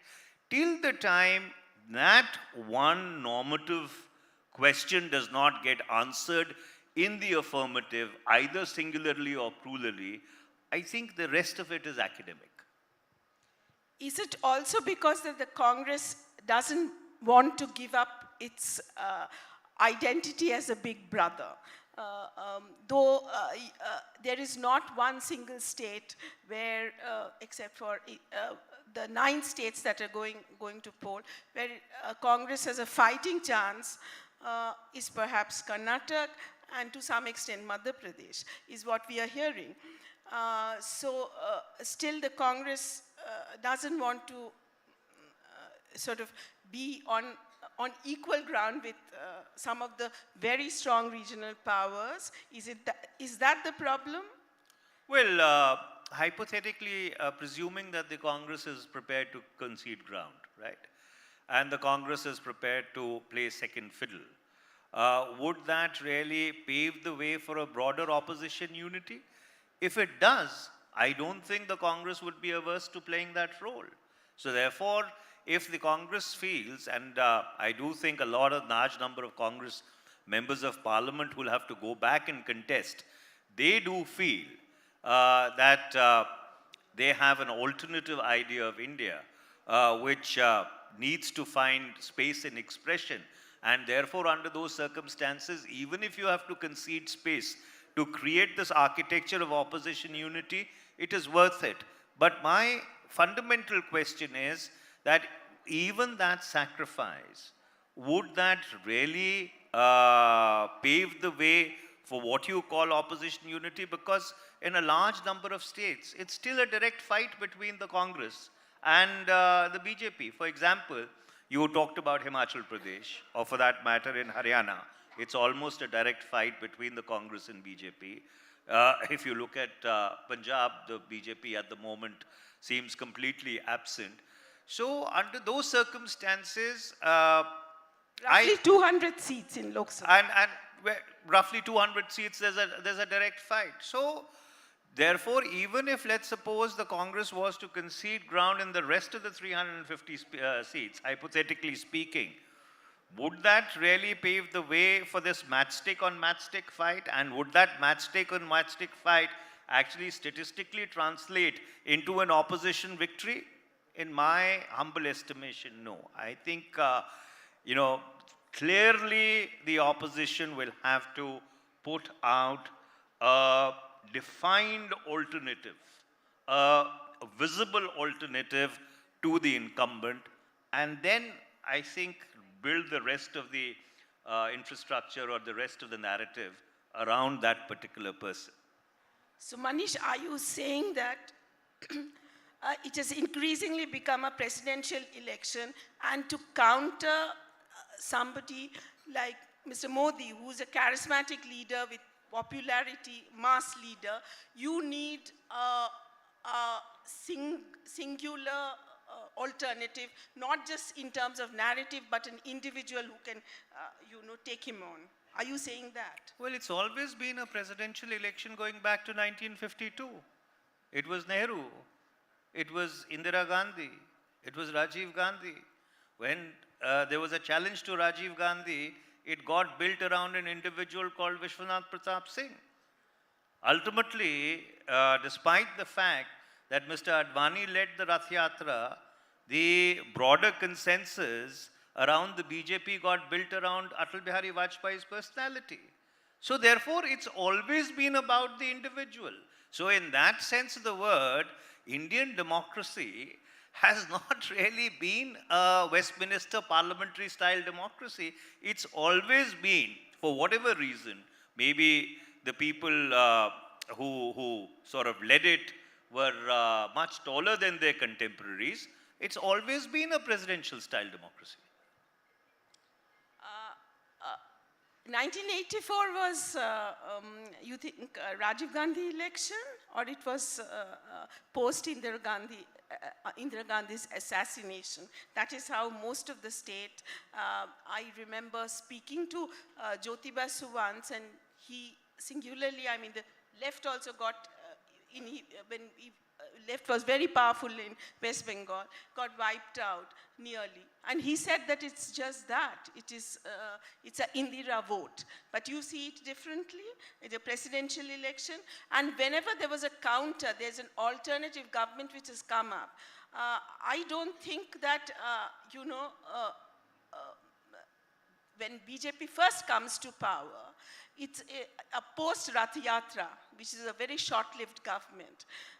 That was a vote for the BJP, that idea of Hindutva first getting some kind of a larger vote. So, right? so the answer is very simple. How did NTR survive the decimation? If in 1984, it was actually a tribute for Mrs. Indira Gandhi, or late Mrs. Indira Gandhi, which it was. I am not denying that.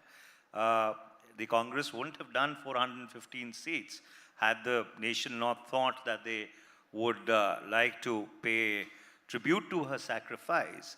But in Andhra Pradesh, there was a gentleman, not very well known politically, but he survived that decimation because he was an equally tall leader in his own right in whatever space he was occupying at that point in time.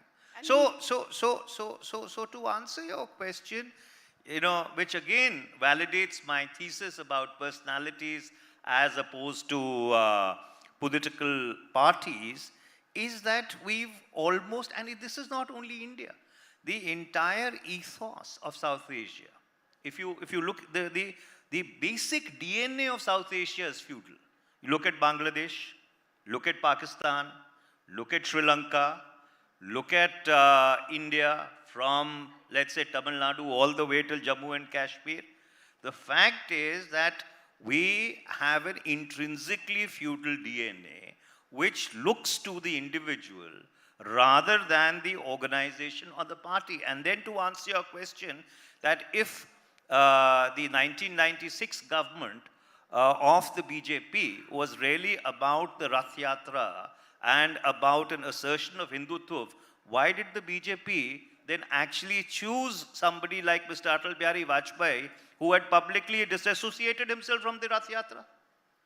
So therefore, and the answer to that is very clear. And the answer is because Mr. Atal Bihari Vajpayee's persona was much, much more acceptable to even the larger rank and file of the BJP, not to talk about the other opposition parties they finally brought together and ran the 17-month government, and then from 1999 to 2004. So essentially there are 4 or 5 elements. You see, number one, ideology. What you are seeing in Indian politics at this point in time is the complete death of ideology, right? So therefore, I do not think there is really ideology which is at play. Number two, what you have is, in place of ideology, a battle of contested narratives, right? So therefore, there is a certain narrative which has been run for 9 years. Can the opposition offer an alternative narrative? I think that's the fundamental question. Number three is, of course, about the leadership. And number 4 is about the organization. And number 5, whether you like it or not, is about the financial resources that you can put behind your campaign.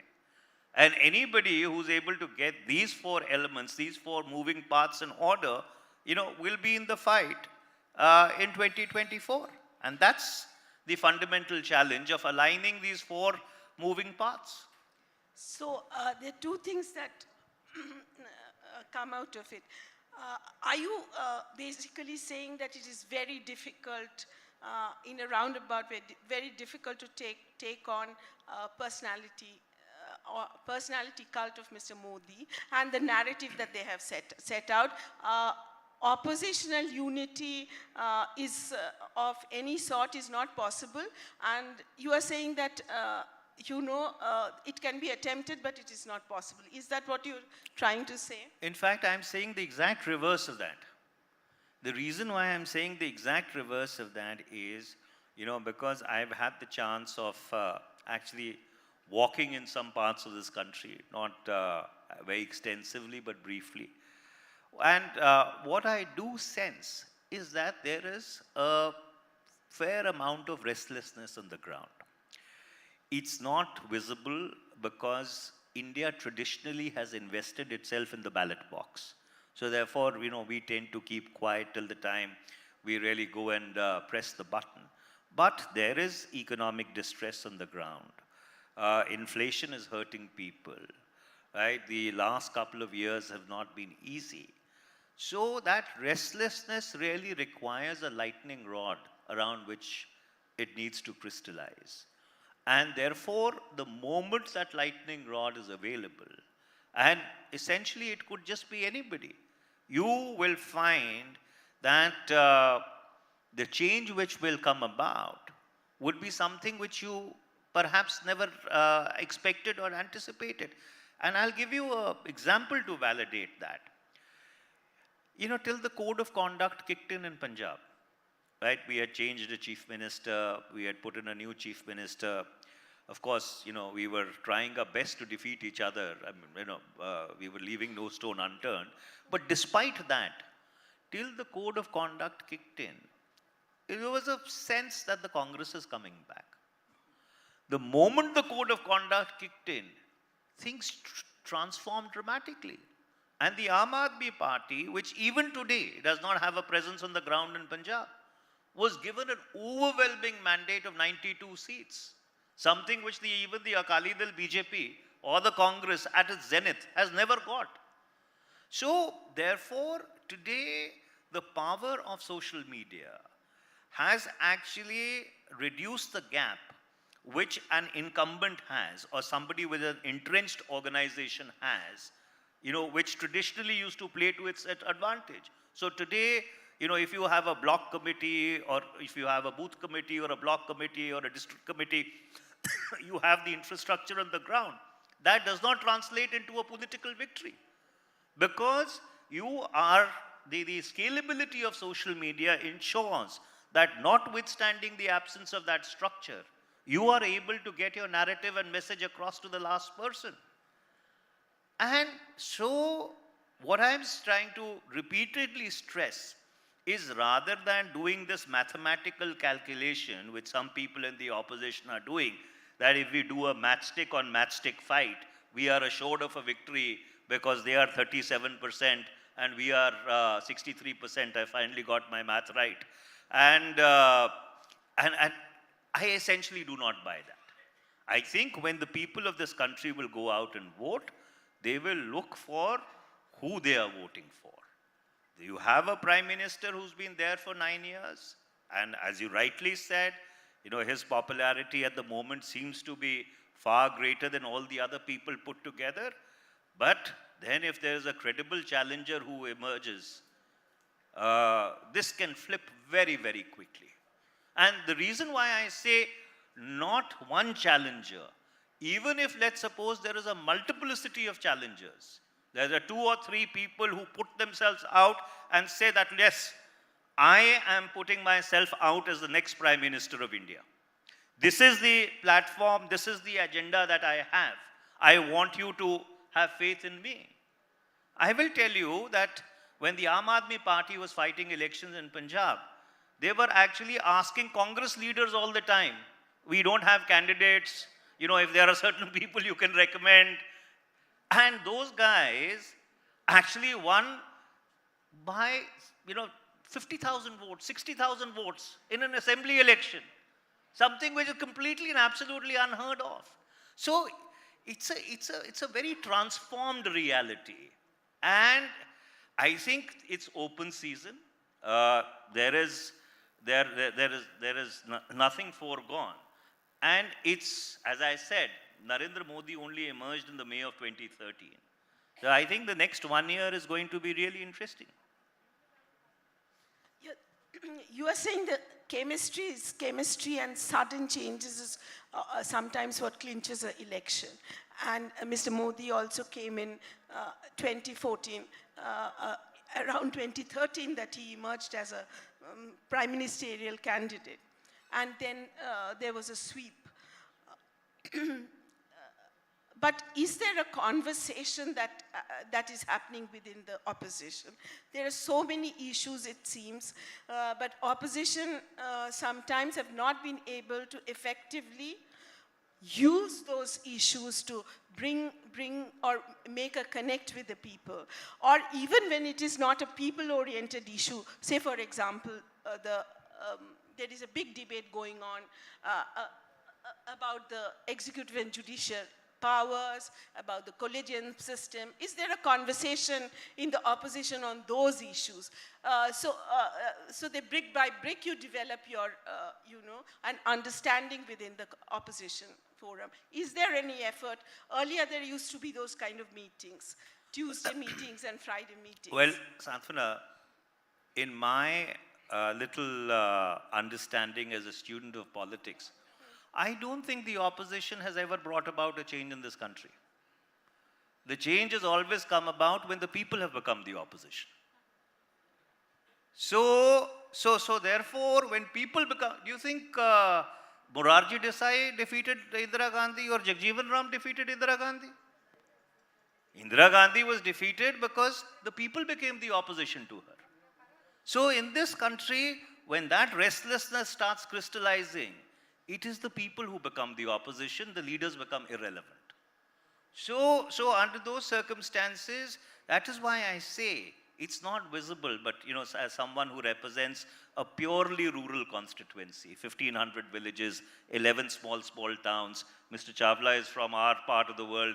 He's very familiar about what I'm talking about, right? When I go there, this inflation, this economic distress, unemployment, it's hurting people, right? They are not speaking out, right? But the moment they find that yes, there is an alternative, it doesn't even it is not even important that the person has an all India organization. It is not even important that he is equally well known across the length and breadth of this country. That the transmissive power of social media, because unfortunately the less said about mainstream media, the better it is. Since I've been minister, I really do not want to cross a boundary. But that's completely secondary. And yes, there is, I will say this very emphatically, there is a yearning for change in this country. There is a restlessness. There is a palpable restlessness. And it is really for the opposition to harvest it.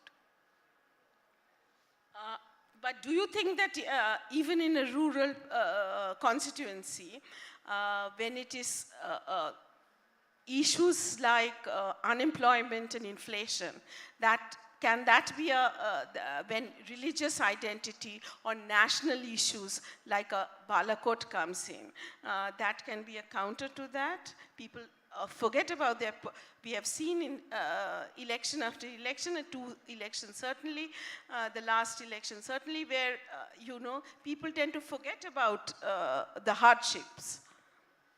Well, I think again, this Balakot effect of the 2019 election is overrated. The opposition actually found it as a very convenient excuse to explain their own loss. And I say this with the fullest sense of responsibility.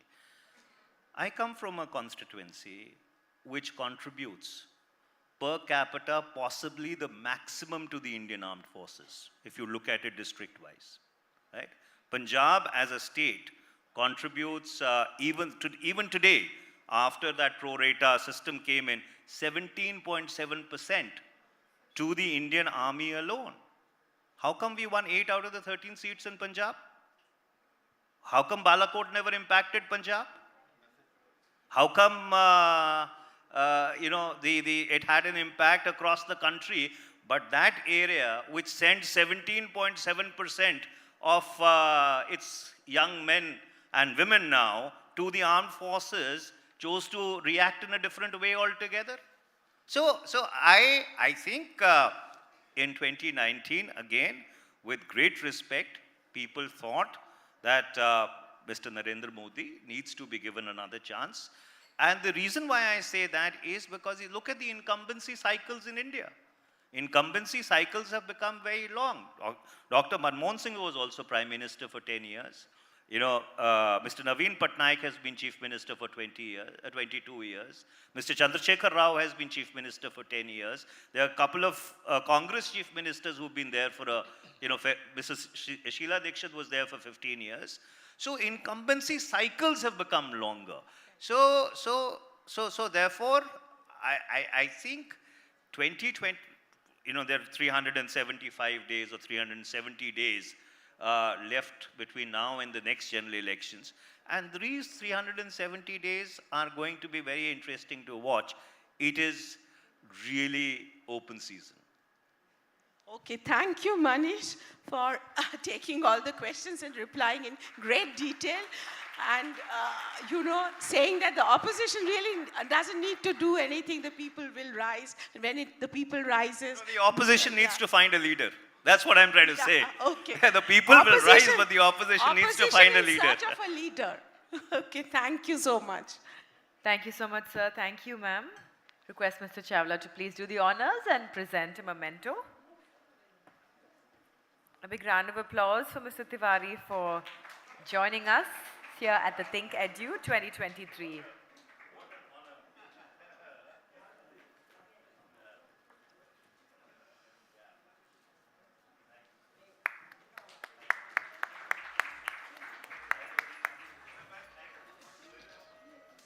Thank you so much, sir. And continuing the topic, we will now be talking about elections 2024. Who will win? We have quite the illustrious panel taking the stage, so please welcome them with me. We have with us K. Kavita, member of the Telangana Legislative Council. We welcome you on stage. We also have with us Tiruchi Shiva, MP of DMK. Gaurav Vallabh, National Spokesperson for INC. And Vanati Srinivasan, National President, Mahila Morcha and MLA. Let's give our panel a big round of applause as they take the stage. And once again, welcome our chair for this session, Santwana Bhattacharya, editor, The New Indian Express.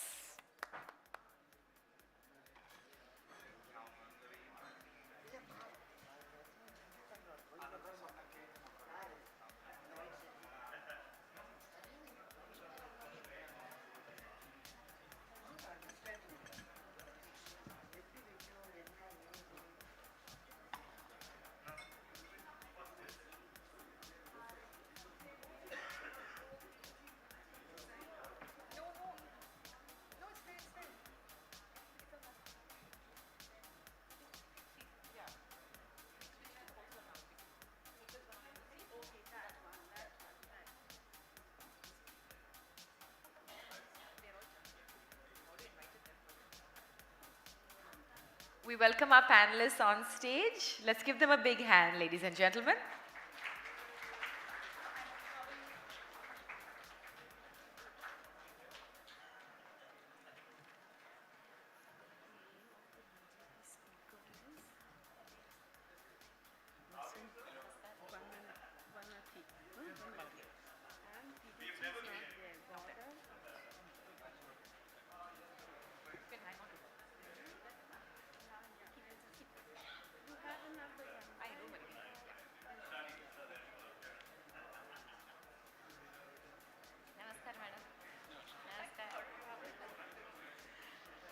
Shiva did not turn up?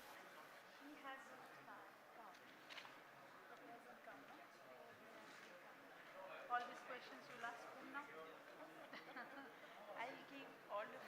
chance, we'll have opening remarks by all of you. Okay.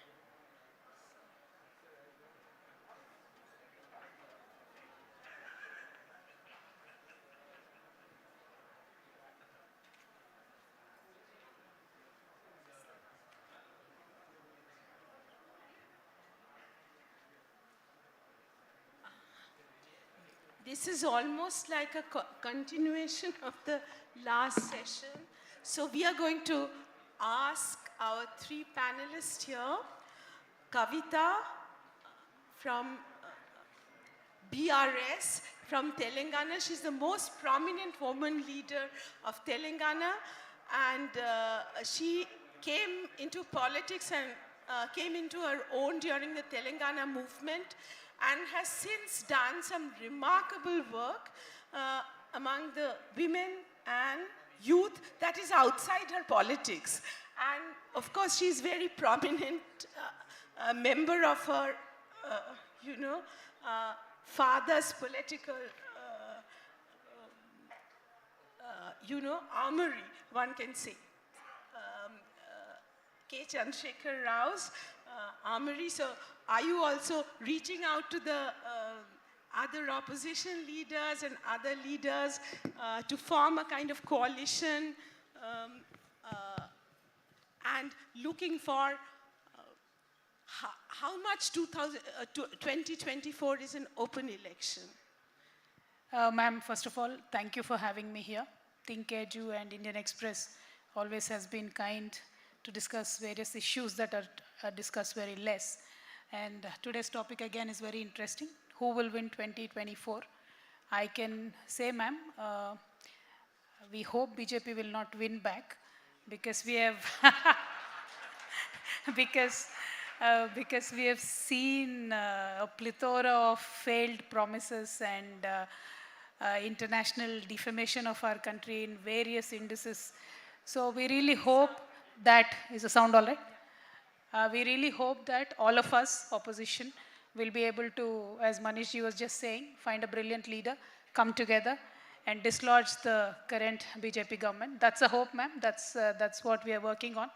I mean, I don't just say it because from a political grudge or aspiring a higher seat, but the issues here is when there is a leader, when there is a prime ministerial candidate, when there is a party which comes into power with great promises like accountability, transparency, credibility, and we don't see any one of that being delivered after 2 terms of the government, I believe it is time to go home.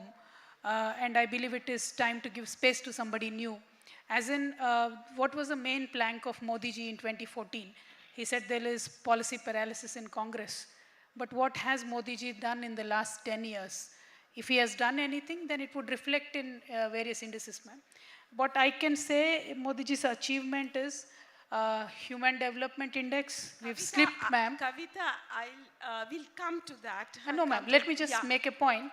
I'm just saying, if a leader comes to power with a great sense of promise to this nation and fails to deliver, I believe it is time to go home. Now, how do we make sure the party in power right now is dislodged? Is by bringing about various parties together, various forces together. And you said, are you reaching out? Are you working? Yes, TRS now has become BRS with an aim to work across the nation. And we are reaching out to various parties, like-minded people, like-minded parties, with a common agenda that we can work on, ma'am. That is what is the current responsibility, I believe, on each and every political party of this nation, and we are working towards that. Vanati is BJP Mohila Morcha president. She has also been working with children and with single mother, some very good, interesting work. She's been an activist and a lawyer, and I will open the floor for you. Your thoughts on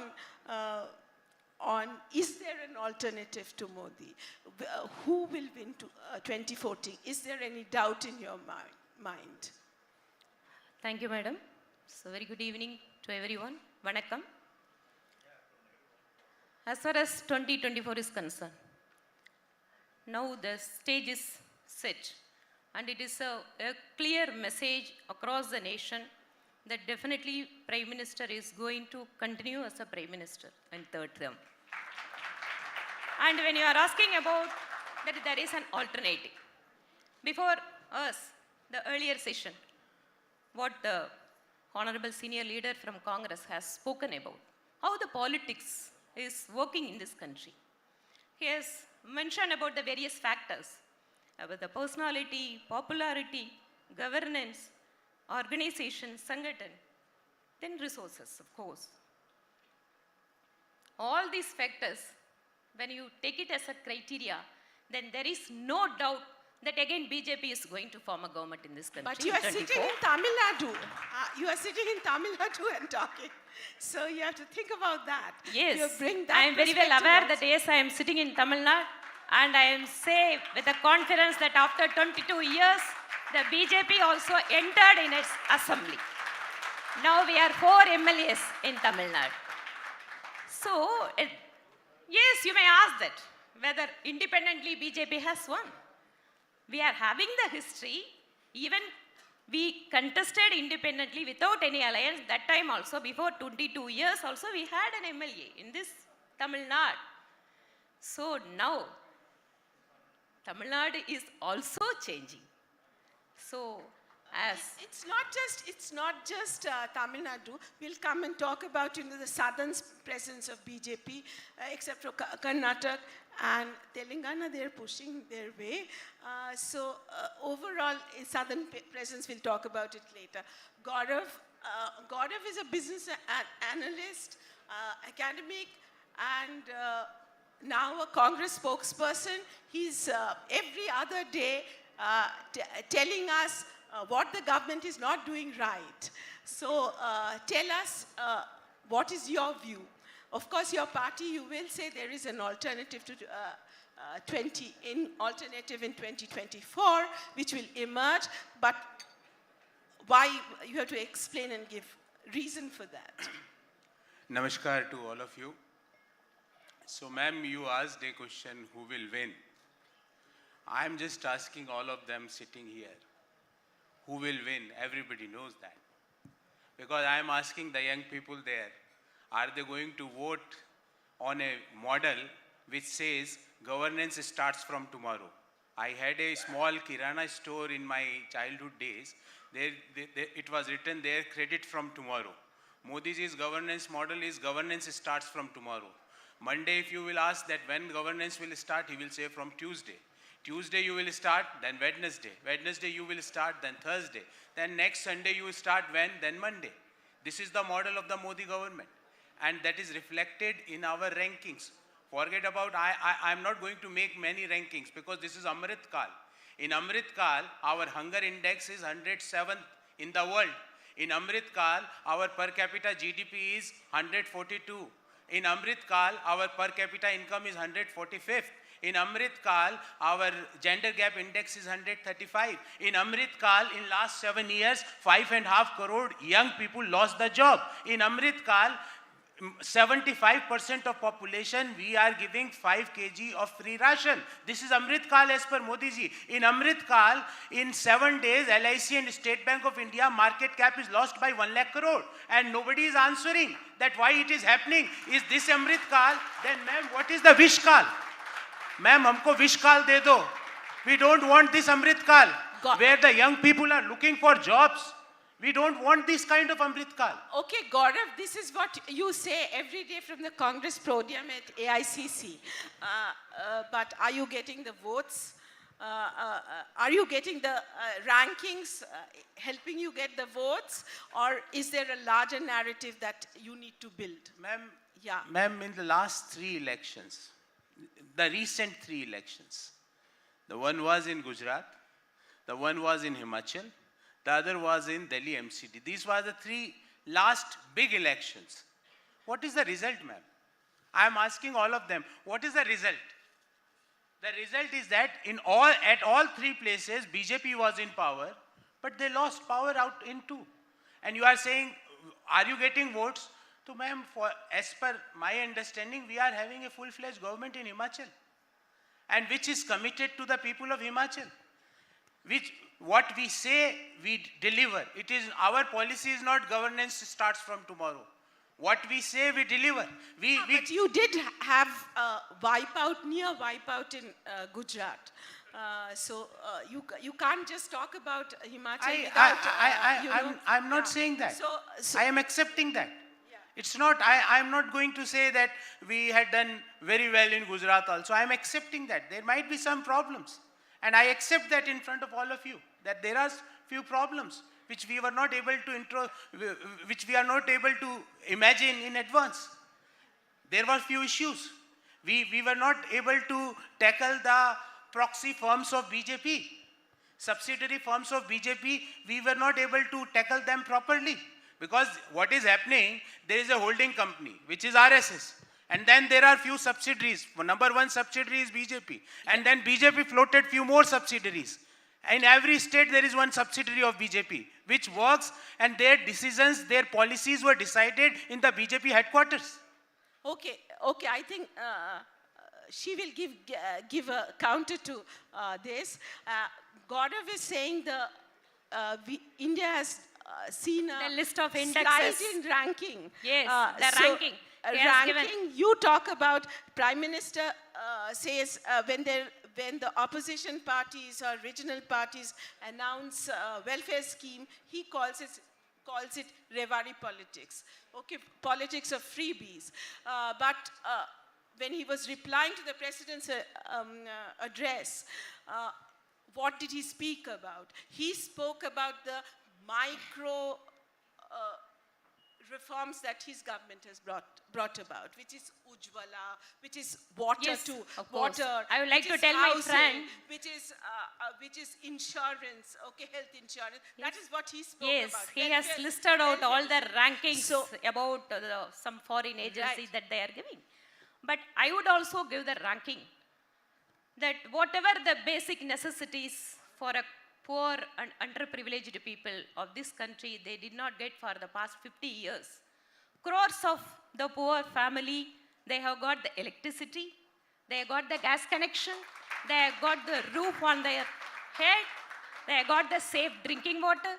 And every flagship program has been aimed with the crores of people as their beneficiary within the short span of time. That time frame has been fixed. You just see that from 2014 to 19, the first 5 years of the government, see in every field, there is a need for a change that has been done in every aspect of life as well as in every field of the governance. So just imagine, any person of this country who have been only in the imagination of opening of a bank account. Now our rural folk, they are having their RuPay card. They are getting their subsidies, the targeted subsidies, without any filterage, without any third-party intervention. These are all the changes that the PM has been brought into this country.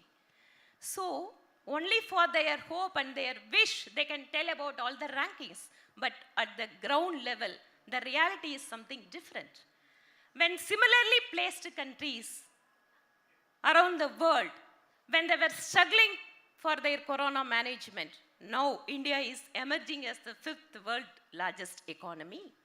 When the shortage of food grains were there in other countries for their food, now our crores of people are getting the free ration at their doorsteps. This is what the changes that the PM has brought in this country.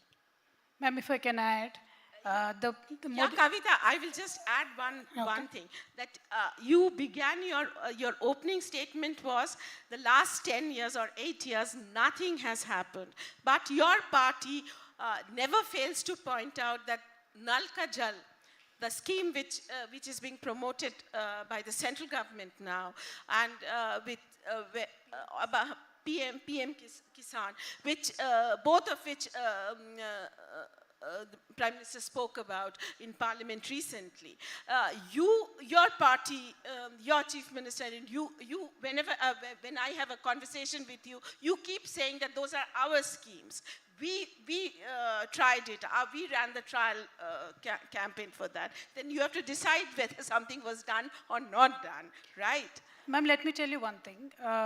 PM Kisan originally started off by Modi ji saying that we are giving it to 11.47 farmers. Now they only give it to 3.8 crores farmers. But in the parliament, the Honorable Prime Minister stands up and lies about the number and says, Aaj bhi we are giving it to 11 crores, which is a factually incorrect statement. And in the parliament reply yesterday, Honorable Prime Minister says we are giving water to 8 crore people. And in the Rajya Sabha reply yesterday, he is saying we are giving water to 11 crore people, which is again factually a serious issue. If an Honorable Prime Minister of a nation on the floor of the parliament is giving you not correct facts. No, ma'am, let's give me a chance.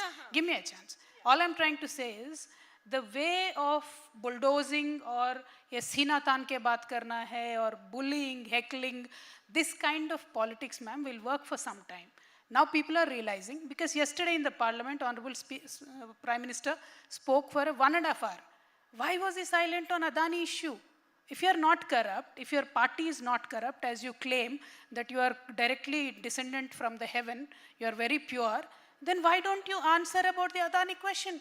Just put a joint parliamentary committee, that's all. We are not saying anything. We don't know what went wrong. We are asking, please form a committee, let them look into it. Why are you worried? Why are you shielding a particular group of companies? This will not be a befitting image for a Prime Minister of any nation, not our nation. And where a Prime Minister, Honorable Prime Minister claims that मैं ना खाऊंगा, नहीं खाने दूंगा, मेरा तो घर नहीं है, शादी नहीं है, बच्चे नहीं है. अरे मैडम गब्बर सिंह की अभी फैमिली नहीं है. That doesn't mean anything. Issue here is the sincerity with which a leader works and the way it is delivered to the people. Now in our state, ma'am, we have started the farmer scheme and we are only increasing the number of farmers. We are increasing the amount that we give to the farmers as an incentive. But the central government is decreasing the number of farmers and claiming otherwise in the parliament. My problem is with that. My problem is by the way Bharatiya Janata Party and especially Narendra Modi ji, how he misleads this nation, how he very confidently lies about stuff, which is not correct in politics. आज नहीं तो कल लोगों को पता चल जाएगा. People will know. That's called political inflation, which all Not parties at all, ma'am. do. Not at all, ma'am. Okay. Now, no, sorry, ma'am. One more thing, because many youngsters are sitting. Youngsters today want accountability, ma'am. If I say something today, they will go online and check is she speaking the truth or not. I request all the youngsters sitting here to please look at the Honorable Prime Minister's speech. Just point out how many lies he has told in the entire speech. It'll be brilliant, I'm telling you. Brilliant exercise.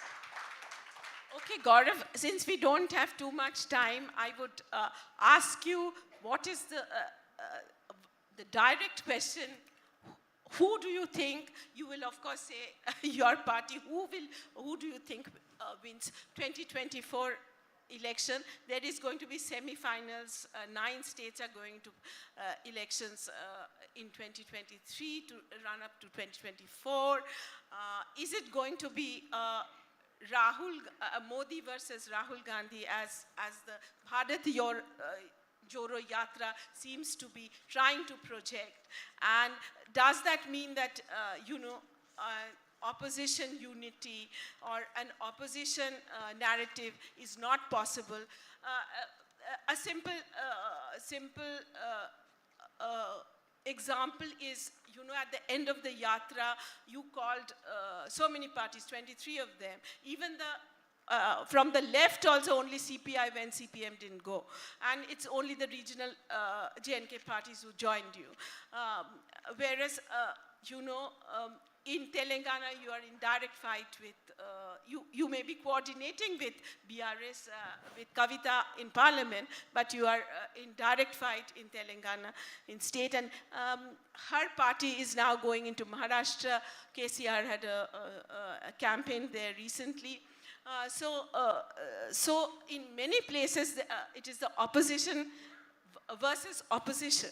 So factoring all this in, you tell us and give us a reason why you think there is going to be an alternative. Ma'am, direct question, direct answer.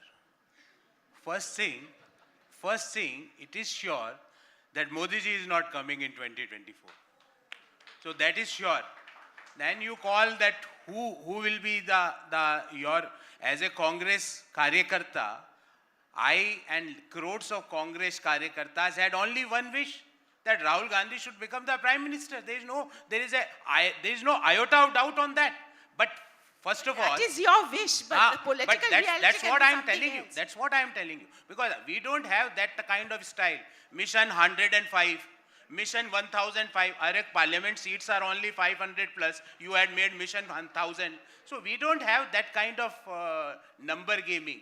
We go to the people of our country with our policies, with our leadership, what we had done in the past, what we intend to do in the when we are going to form the government, and what we are going to do in the first cabinet. That also we shared and we delivered in Himachal Pradesh. We promised that we are going to deliver old pension scheme, and we delivered that in the state of Himachal Pradesh. Coming to ma'am's one argument, when ma'am say, ma'am, our independence date is 15th August 1947, not 23rd May 2014.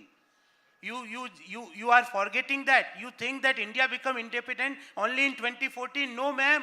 1947, we got independence. And when you say that now 2014 onwards we did that and before that there was nothing, why you are showing disrespect to Vajpayee ji? 7 years he was the Prime Minister. While you are making that nothing had happened before 2014, indirectly you are saying that Vajpayee ji was useless. Why you should think before making these type of statements. And coming to your question, that who is your candidate? As a Congress Karyakarta, I am asking you, who can ask questions to Narendra Modi ji in the parliament right now other than Rahul Gandhi ji? I am asking you. You are a senior journalist. Had you seen anybody asked a question on China directly to Narendra Modi ji? Had you seen anybody asking a question on Adani directly to Narendra Modi ji? Had you seen anybody asking a question standing in parliament on inflation to Narendra Modi ji? There is only one leader who had asked this thing. That is Rahul Gandhi ji. That is the reason I am saying I don't have an iota of doubt. You might be having, or madam might be having, because their policy is governance starts from tomorrow. But my policy is that governance starts from the time you take the oath. And last but not least, ma'am, this is just the last point, because you made many comments, and ma'am said that we had this kind of policy, Ujjwala. I had one very basic question. Please let me know, ma'am, what percentage of Ujjwala connection had a secondary fill? Before leaving, ma'am, with folded hands, please give this data to everyone sitting here, that what percentage of Ujjwala connection had the second cylinder? That's all. I will not ask any question to you. This question you have asked for in many elections. She can always answer that, and I can see the way you are targeting Kavita. She doesn't have to do much. That's why she's sitting very quietly, not making any effort to make intervention, stop you from making your point. So she's quietly watching two of you take on each other. Even he is not ready to take Mrs. Kavita with himself. Saying that we are the only person who are asking questions to Modi ji. Even here also he is not ready to endorse that other political parties are also playing their game. And of course, as he said that, yes, crores of Karyakarta can wish that Rahul Gandhi has to become Prime Minister. But the issue is here. Mr. Rahul Gandhi does not wish to become a Prime Minister. That is an issue. Okay. So it is about the leadership. Yes, he is saying about fixing of the target. My dear brother, I would like to mention that, see, in 2014, yes, BJP and our Honorable Prime Minister has set the target of Mission 273 plus. Yes, we have achieved it. 282. In 2019, Aapki Baar 300 par. Yes, we achieved it. So what is the magic number this time? Yes, our party would announce that. So definitely you are going to see that. But I would like to make an intervention, ma'am, with your permission. As you achieved your targets of seats, by 2022 you said you will double farmers' income. Have you achieved that? You said every year you are going to give 2 crores jobs. Have you achieved that? People gave you mandate. People put faith in you. But what have you given to the people? That is my humble question. That you should question in politics everybody. If people have voted BRS, We have to give whatever we have promised in election. If we fail, people will ask us. Same thing, ma'am. Why have you not given 2 crores job? Already, as far as this employment is concerned, the government has given its answer.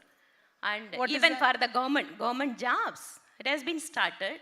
10 And as far as the Provident Fund, the statistics is concerned, in this country, the system of counting the number of employment that is being generated in the past, it has not been directly linked. Because as far as the private small businesses are there, that has to be considered along with this.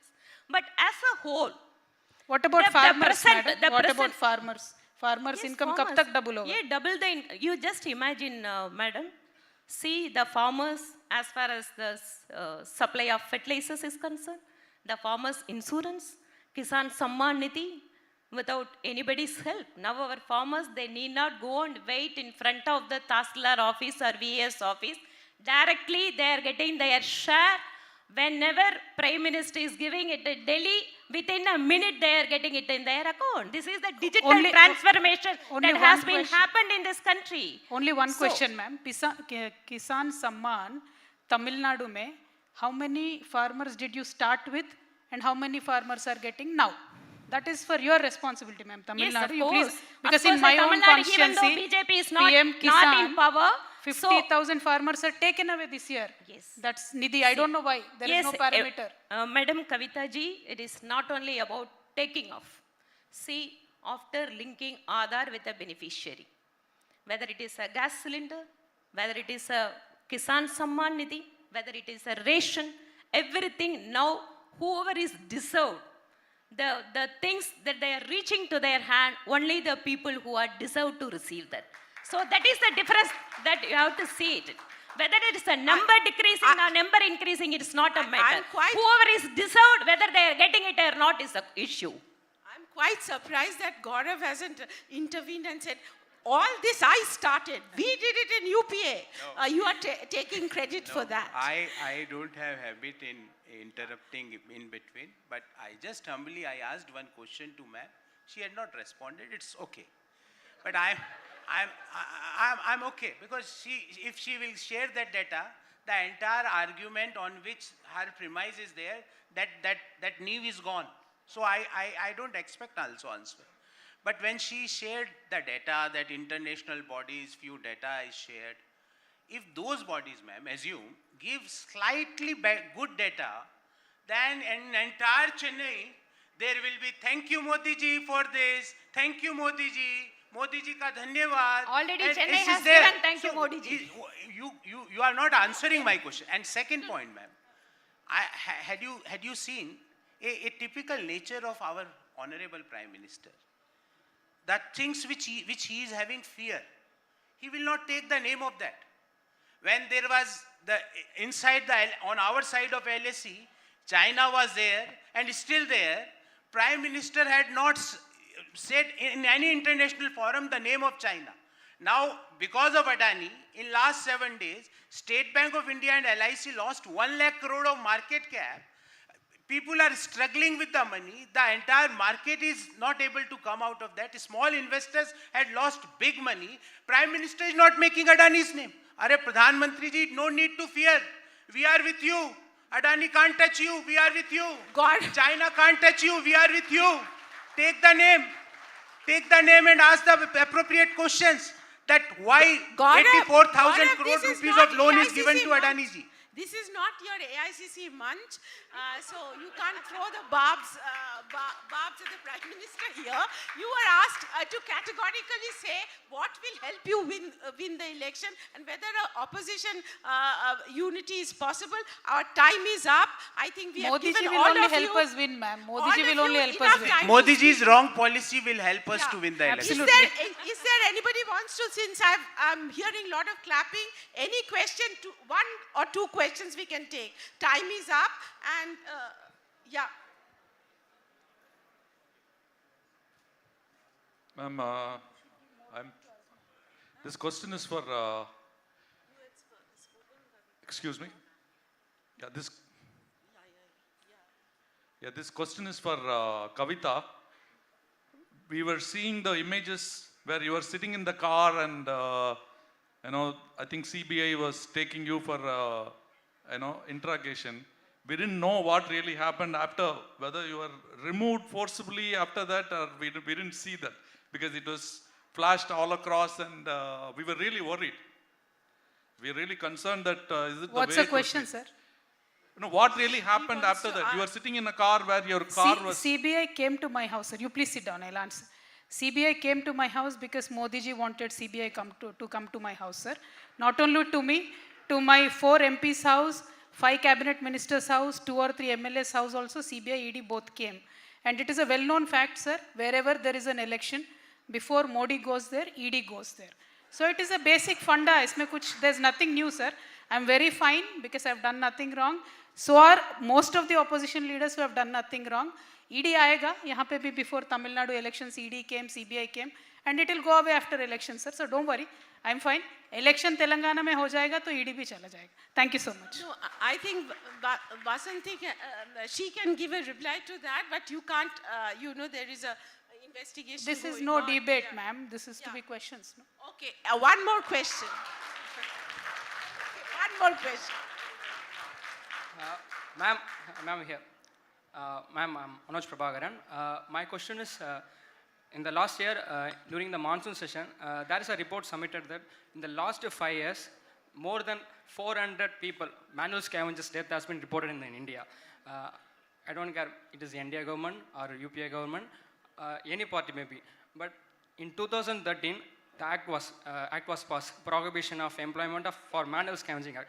From yesterday, we are speaking about ChatGPT, Twitter, Hindenburg's report, but even after 10 years, we are not get a solution about to clear manual scavengers. Time is up. Please be brief.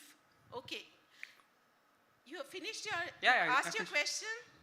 Yeah. And I would like to answer please. for this. Yes, of course, as you mentioned, that is an inhuman thing. But of course, when the law enforcement agencies, it is not, completely with the central government. It is a collective effort in, preventing this. And during this, our, Prime Minister Modi ji's government, first time a national commission has been set up for Safai Karmachari. So the body that is helping, assisting the Safai Karmachari, as well as they are recommending and creating an awareness, that also that body is doing, and it is a collective effort that we have to do. Okay, thank you. Thank all of you. A big thank you. Thank to you. our Thank you for panelists. the opportunity. Mr. Prabhu Chawla will do the honors and present a memento to all of our panelists. Thank you so much. That was definitely a session we won't soon forget.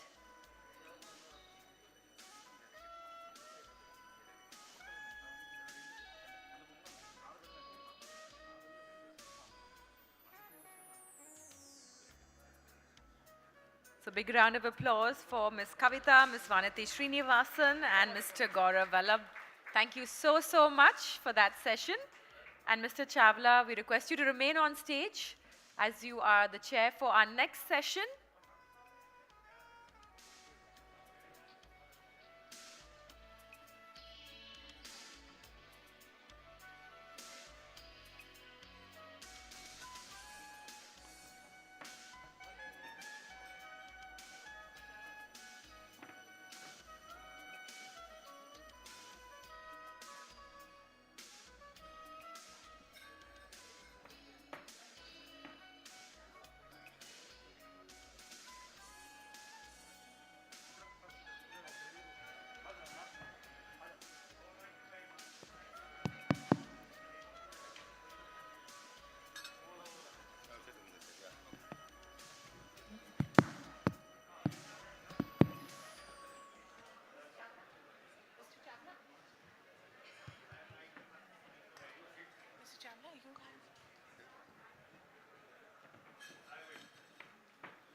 Ladies and gentlemen, we'll now move on to our next session, being chaired by Mr. Prabhu Chawla, Editorial Director of the New Indian Express. Please put your hands together for the topic, the global high table. Can India be a Vishwa Guru? We have with us Mr. Subramaniam Swamy, economist and thinker. Welcome, sir. It's a pleasure to have you here at ThinkEdu 2023. Mr. Chola, over to you.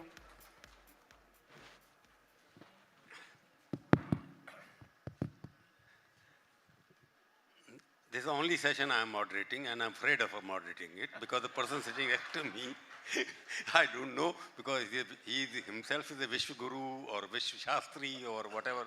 I can't name him because he wears so many caps. He is a Hindu, Indra Samaj Maharaj, he is a Hindutvadi, he is an economist, he is a politician. I don't know what is he, what role he is performing now. So it's very difficult to ask any question. I don't have to interview Dr. Swamy because he is the only genuine economist left in the country, I think, who speaks the first language. He is not a diplomatic economist. And he is also the only politician who calls spade a spade. There is no politician he is not a hypocrite. That is one thing about him. Number two, you never know. When can he turn from a friend to a foe? You never know that also. Because he decides his own terms of engagement.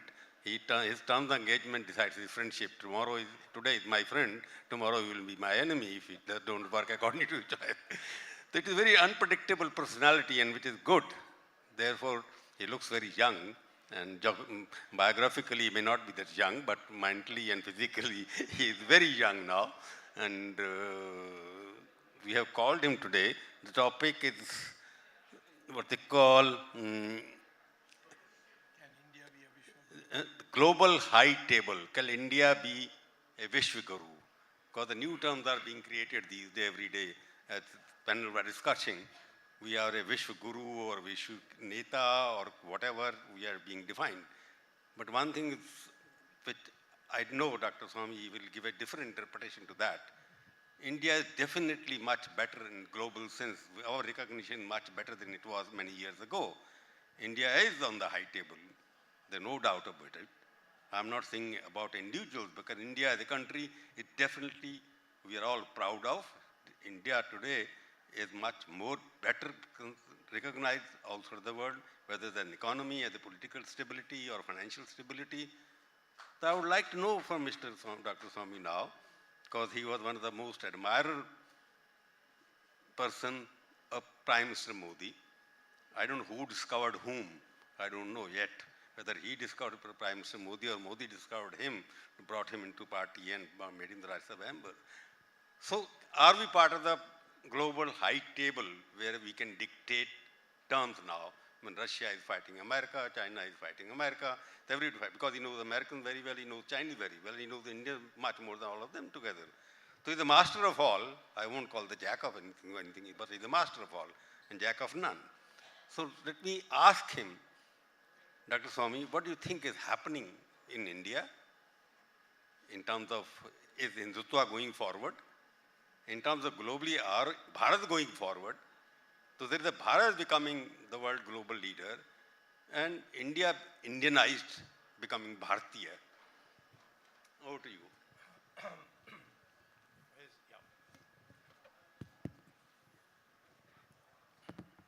Thank you, Prabhu. I'm Swami and you're Prabhu, not bad. I've known him since he was a college student, and he hasn't changed a bit. Today, for the first time, I'm having him moderate what I'm saying. How much time do I have? All right. All right. I'll address the topic, can India be a Vishwa Guru? And then we can take on questions afterwards. It's okay. I mean, it's fine. First of all, the definition of Vishwa Guru. It is a mindset. It's not an individual. Guru is usually an individual. But it's a mindset which of a country which makes others accept our values and practices. We may say Vasudeva Kutumbakam, but the fact is that we would like to see that those areas and those dimensions which we hold dear from our cultural past, our civilization, so on, are accepted abroad. And that India is recognized as a country which can contribute to a better world. So that is the concept of Vishwa Guru. And I would say that we were a Vishwa Guru from time immemorial. I can't say how far back I can go. Even Ramayana is at least 9,000 years ago. So therefore, I would say, however, that role was terminated finally in the 12th century when Muhammad Ghori unfurled his flag in Delhi. So therefore, after that, we have been in a series of attacks, invasions, looting, and so on till 1947. Now, after 1947, we did not pick up this concept of Vishwa Guru, that India has many things to contribute, and again, it must try to establish its position in the world. There were people who wrote in as late as 1936 who put the Vishwa Guru feature about India in international conferences. In 1936, Harvard University became 300 years old. It was started in 1636 and it became in 1936 300 years old. They called scholars from all over the world. And they called a very famous poet and scholar and the president of the Peking University or Beijing University, Dr. Hushe, to Harvard, to the conference, and asked him to speak on a topic of his choice. And the subject he spoke, and which is printed now, is available in print as a conference volume. The title he gave was The Indianization of China, a case of peaceful borrowing for centuries. Now, this is something which surprises everybody because we don't know our history. And the history that we got taught in schools were designed by the British on Macaulay's principles. And so we have no idea what influence we wielded all over the world. When people today go to Cambodia, Vietnam, Laos, Indonesia, they are surprised to see temples of India with Hindu gods and worship taking place, pujas taking place, because they were never told to look east. We were all told to look west and feel inferior to that west. That was the situation that we were left with in 1947. So I would say, first of all, when we say Vishwa Guru, we have to change our educational curriculum to the point where the true facts come out. There is a lot of falsehood which has been put out, which divides us. This Aryan Dravidian theory is the most bogus theory that has ever been invented. And it has been completely negated by the studies that have been done in testing your biological origins. And now there have been journals which have come out which say that all Indians, from north to south, east to west, have the same DNA. And there is no such thing as there was an invasion. First the Dravidians came from somewhere, and then afterwards the Aryans came from somewhere.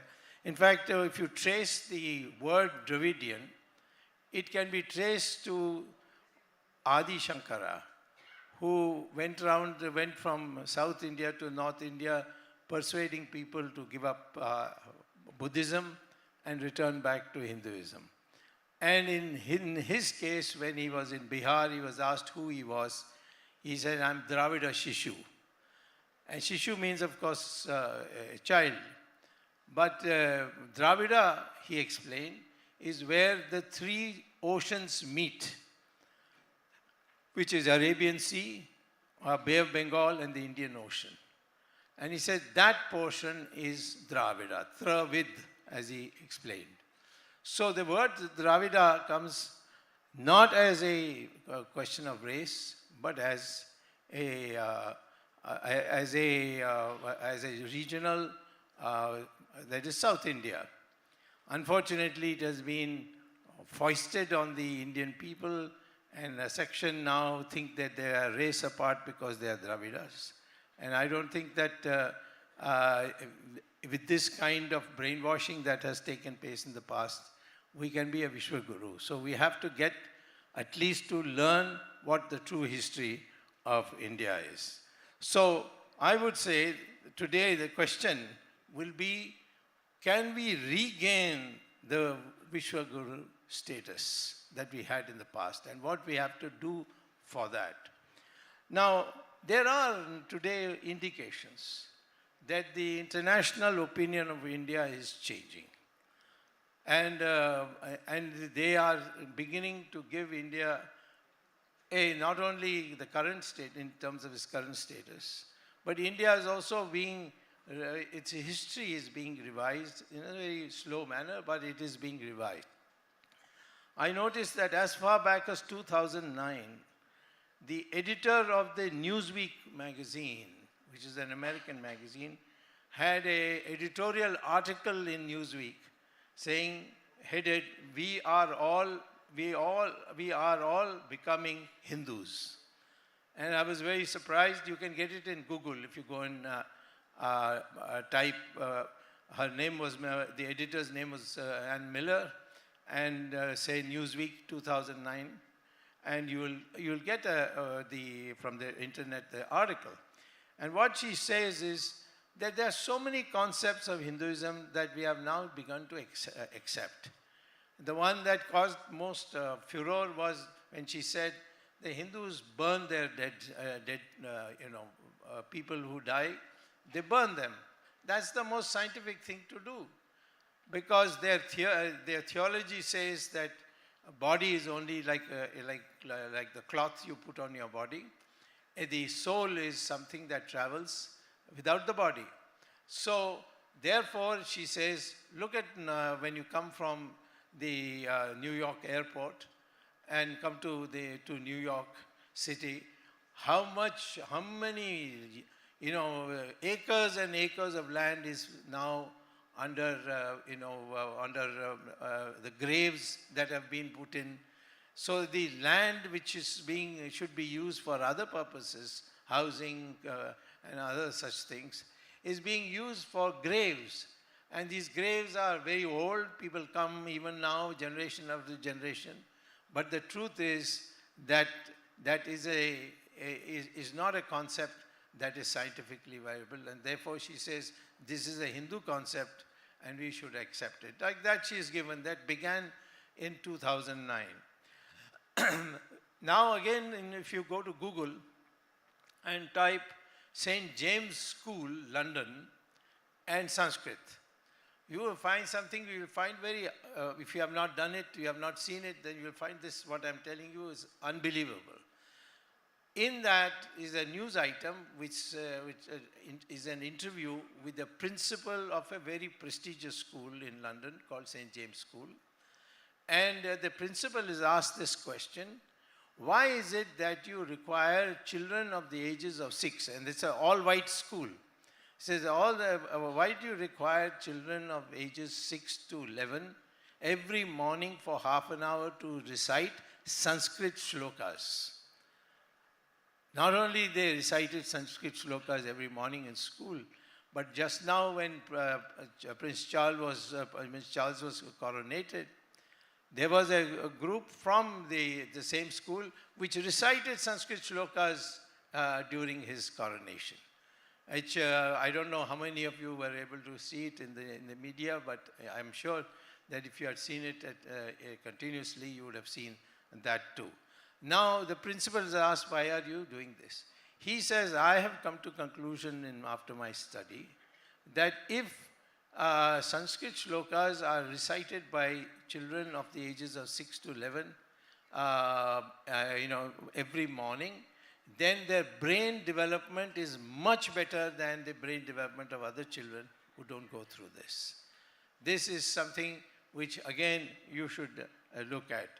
Then again, if you go to Google again, you will be able to find that the NASA, as it's called, National Aeronautics and Space Agency of the United States, has a journal called Artificial Intelligence. And in artificial intelligence, right now the main thing that is worrying scholars is how to store knowledge in a computer. Because ultimately the robot that you produce is based on a computer, and that computer then recalls all this information that has been fed into it. So he says it's become very important a subject to find out how to store knowledge in a computer for a robot in artificial intelligence. And the author comes to the conclusion that it is very difficult to insert knowledge with English, particularly oral, because if you, while you are speaking, you will say put, and that is P-U-T, and then you will say but that is B-U-T also. So you should say but also instead of but. So therefore, English is not appropriate. He goes through a series of language and then finally says there is only one language which is computer savvy, and which we can use for artificial intelligence to store knowledge in a computer, and that is Sanskrit. And therefore, they have begun this teaching of Sanskrit in NASA in the United States. And there are many other places also now. Sanskrit being, Germany is teaching Sanskrit in a very big way. It's only in India that we think Sanskrit is something of the past, and it's something that we should be looking forward and so on. But Sanskrit words are there in every language of India. And even in Tamil, about 40% of the words are in Sanskrit. I once had a discussion with Mr. Karunanidhi, whom I knew quite well, and he was very much a supporter of the ancient Tamil that is there, which is, he said, superior to Sanskrit. Then I said, why are there so many Sanskrit words in Tamil? And he said, no, there are none. So I said, let me give you a name. First of all, your name, Karunanidhi itself is Sanskrit, Karuna and Nidhi. Now, he didn't know that, so I made him wise to that. Then I told him that you call the election symbol as Chinnam. The Sanskrit word for symbol is Chin. From Chin, it becomes Chinnam. Then his symbol is described as Udayan Suryan. That means, rising sun. Now, Uday is Sanskrit, Surya is Sanskrit, and Tamil has borrowed it. There are 40% of the words in Sanskrit. If you go through a dictionary and start tabulating, you'll find 40% of the words are Sanskrit. So the people here who oppose Sanskrit, they really don't know their heritage. So it doesn't matter. Some people prefer to have names like Stalin, which is not an Indian name but a Russian name. Now, so I would say that the question is, artificial intelligence itself shows this. Then we have acceptance of number of practices of Hinduism, which has been accepted in the West and is widely used. Yoga, for example. You can go to any town in America, you will find a yoga center. And they don't hide it, the fact that it's come from India. They teach pranayam. A lot of people now today in the medical schools are taught the concept of karma and how it affects results for you. And Ayurveda is also another thing which is gaining strength. So I would say the indications are today that India has become, if not very strongly, but at least it's been recognized that it is a country which can be a leader for us in a field. I would say, therefore, that what is it that we in India should do to become a Vishwa Guru? I mean, not giving speeches, and I'm not, I'm not concerned about the Prime Minister talking about Vishwa Guru, because he's neither Vishwa nor Guru. So therefore, I'm not in that situation where I have to praise him. I know him very well. We go on issues, we fight on issues, and now as a Democratic Party, and people keep asking me, like this gentleman here, why you haven't been expelled from BJP yet?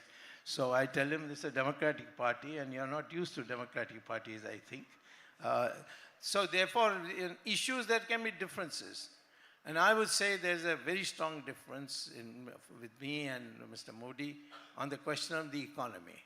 Indian economy can grow at 10% per year for at least 15 years, and that's enough to make it a developed country. We have, during Narasimha Rao's period, achieved up to 8%. And after that, 7%, 6% has been very common. And therefore, I think if you want to be a Vishwaguru, then you have to demonstrate a country which was totally destructed by imperialism and Islamic invasions can become a developed country in a short period without regimenting the society, with democracy, with differences, with the disagreements. So therefore, I would say the first thing we have to do is grow at 10% per year. There are consequences for that. How much investment would be required? How would you get the... Then most of all, I must tell you that every country which has grown very fast, like the Western countries, they have not grown because they put in a lot of investment. Investment is a small part of economic growth. What is the main part is what we call as innovations, new methods of doing things. Locomotive in the 19th century for Britain, and then thereafter wireless, thereafter steel furnaces, so thereafter aeroplanes, computers, and now we are now reaching this cyber situation. So these innovations are the ones that will make the difference. For a country like India, to be fighting about water between, say, Tamil Nadu and Karnataka is really silly. There's plenty of water. You can desalinate the sea water and give enough water to both Tamil Nadu and Karnataka by that process. The Israelis are doing that when they have no rivers. All these Arabian countries clandestinely accept Israeli technology for desalination of seawater. So these scientific achievements are some things that you must start developing, encouraging, rewarding. You know, people shouldn't go to America to get a good job as a scientist. This whole software in computers, in cyber warfare, everything in the software, Indians were the earliest leaders in it, and then of course the rest of the world took it. We need also a very strong army. We are the largest population in the world. We have just 2 weeks ago overtaken China. At least in one thing we have overtaken China, our population. Such a large population, 1.4 billion people, I think we should have a very, very strong military, and if necessary, make the right kind of alliances. We have been invaded by China. China has crossed over the LAC, which is a mutually agreed line in 1996, that before we will start talking about our differences and the land that is in each other's possession, but for the time being we shall maintain peace by drawing an artificial line called the LAC, the line of actual control. But China has crossed that, violating an agreement, and have occupied, as now slowly it's coming out, occupied a vast amount of land in Ladakh, a big portion of land in Arunachal, and we have to respond to it if you want to be a Vishwa Guru. You cannot pretend that the Chinese have not come and nobody has come. All these things to keep the people cool. You have to tell the people this has happened, and we may take 1 year, 2 years, 10 years, but we must eject the Chinese by military means, and that is the only way we can emerge as a Vishwa Guru. So this is the second thing. Finally, I'd like to say that the most important thing ultimately, as you can see, is the intelligence. But what do you mean by intelligence? It's not cognitive intelligence only. Cognitive intelligence is what you learn in schools, colleges, and so on. And it gives you a skill, but that is the only one part of it. Our ancient gurus and sadhus, sannyasis, saints, they all devised 6 different types of intelligence. One is called emotional intelligence, the art of arguing, the art of putting across a point of view without annoying the other side, or the art of putting your words in such a way that the man is provoked to think in a new way. So this emotional intelligence, the first one is cognitive intelligence, what you learn in your school, college. The second thing is emotional intelligence. The third thing is social intelligence. For example, if you build a factory and it blows smoke into the air, and then all the people get affected by it, and they suffer diseases and so on, that is something which is very dangerous. So you must have an intelligence that when you are permitting the society to industrialize or make progress in the economy, you must ensure that it does not adversely affect the environment and the people and so on and so forth. So this social intelligence is very important. Social intelligence also is very important in the sense that if you can combine two activities together, then you may get a multiplier effect. For example, if I grow a fruit orchard, grow fruits and the flowers bloom, the bees come and they take the honey. And if you can create a neighbor or a neighboring plot where these bees can come and build a beehive, then you will get honey also, and you will get also the agriculture to be promoted by the activities of the bee. So this is what is called as complementarity in economics, and this is something that we need to do so that we maximize the use of whatever is available to us by nature. So this is the social intelligence. Then there is something called moral intelligence, which means that you function in a way by which you do not do immoral things to get ahead. Unfortunately, that's exactly what is happening. All this corruption, all this loot and all is because we don't have this concept of morality, that you must not ruin the country in order for you to come forward.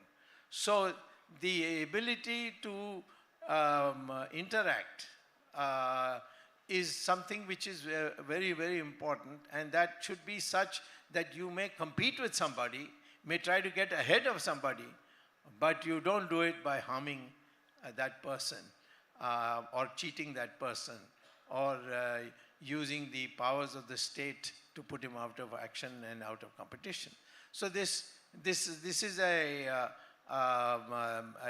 fourth thing that what we call is moral intelligence.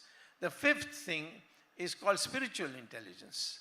Spiritual intelligence is something which now is mind-boggling for people to think about, but it's slowly being accepted.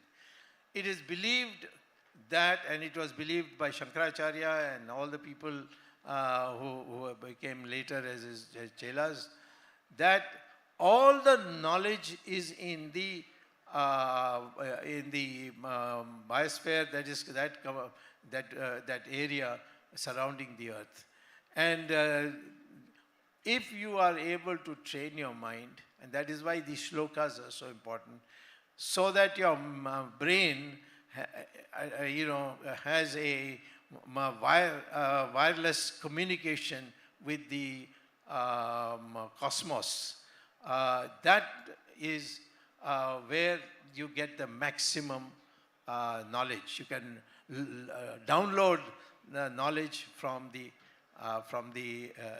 outer space. So this is something this is being developed in the United States in a big way. And the Chinese are also doing it, but we are not doing any research in it, even though we had earlier on formulated this concept when all these great thinkers used to meet. We did it. We have done practically everything which is now being attributed to Newton and German scientists like Leibniz and so on. For instance, calculus. Calculus was invented in India. And in fact, there is a manuscript I've seen called Vimana Shastra. And I was surprised to see it. There they are describing how to build a plane. And what is the fuel they are suggesting? Mercury.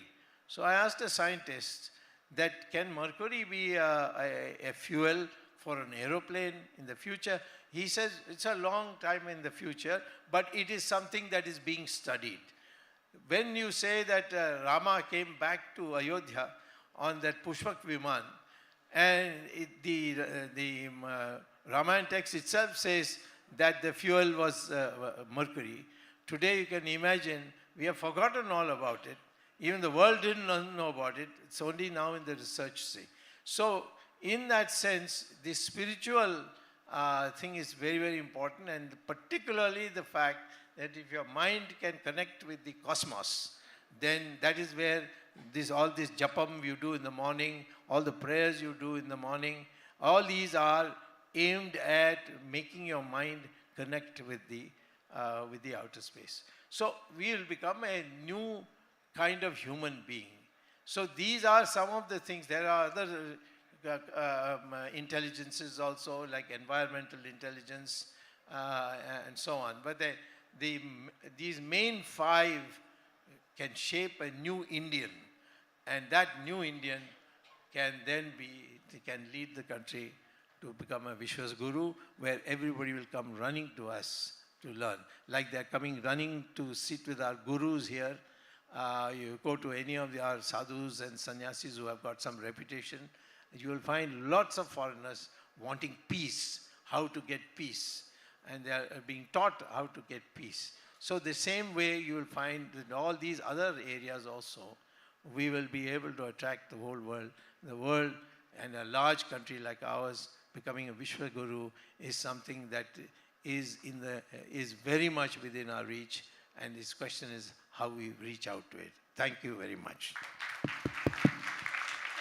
Dr. Swami, I think you spoke more like a professor. You gave all the various parameters of becoming a Vishwa Guru, from spirituality to economics and whatnot. But you are the only propaganda, sorry, I won't use the word propaganda. You are the only propose the word that we are a Hindu nation. There is a contradiction between holistic, inclusive development, then Hindu Rashtra. If Hindu Rashtra you want to call yourself, which you are conversing all over the country, you are going as a more like a Hindu monk rather than you are wearing a saffron even now. There is a contradiction that Hindu Rashtra can be accepted as a Vishwa Guru or not?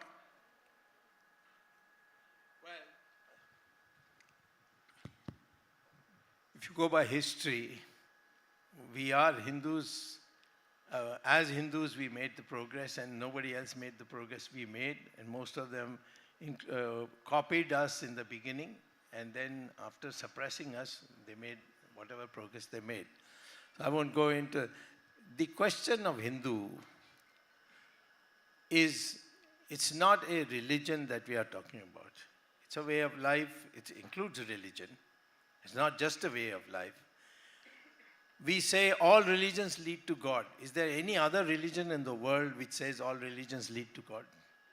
Only Hinduism says all religions, Sarva Dharma Samabhava. And it's there in our constitution also.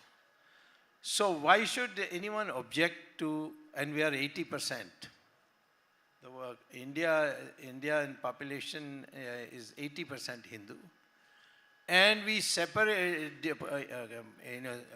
partitioned our country so that those who didn't want to live with Hindus could have their own country, which is Pakistan. Of course, they're not making a very good job of running a country. And we may have to take it back one of these days because they're not in a position to do it.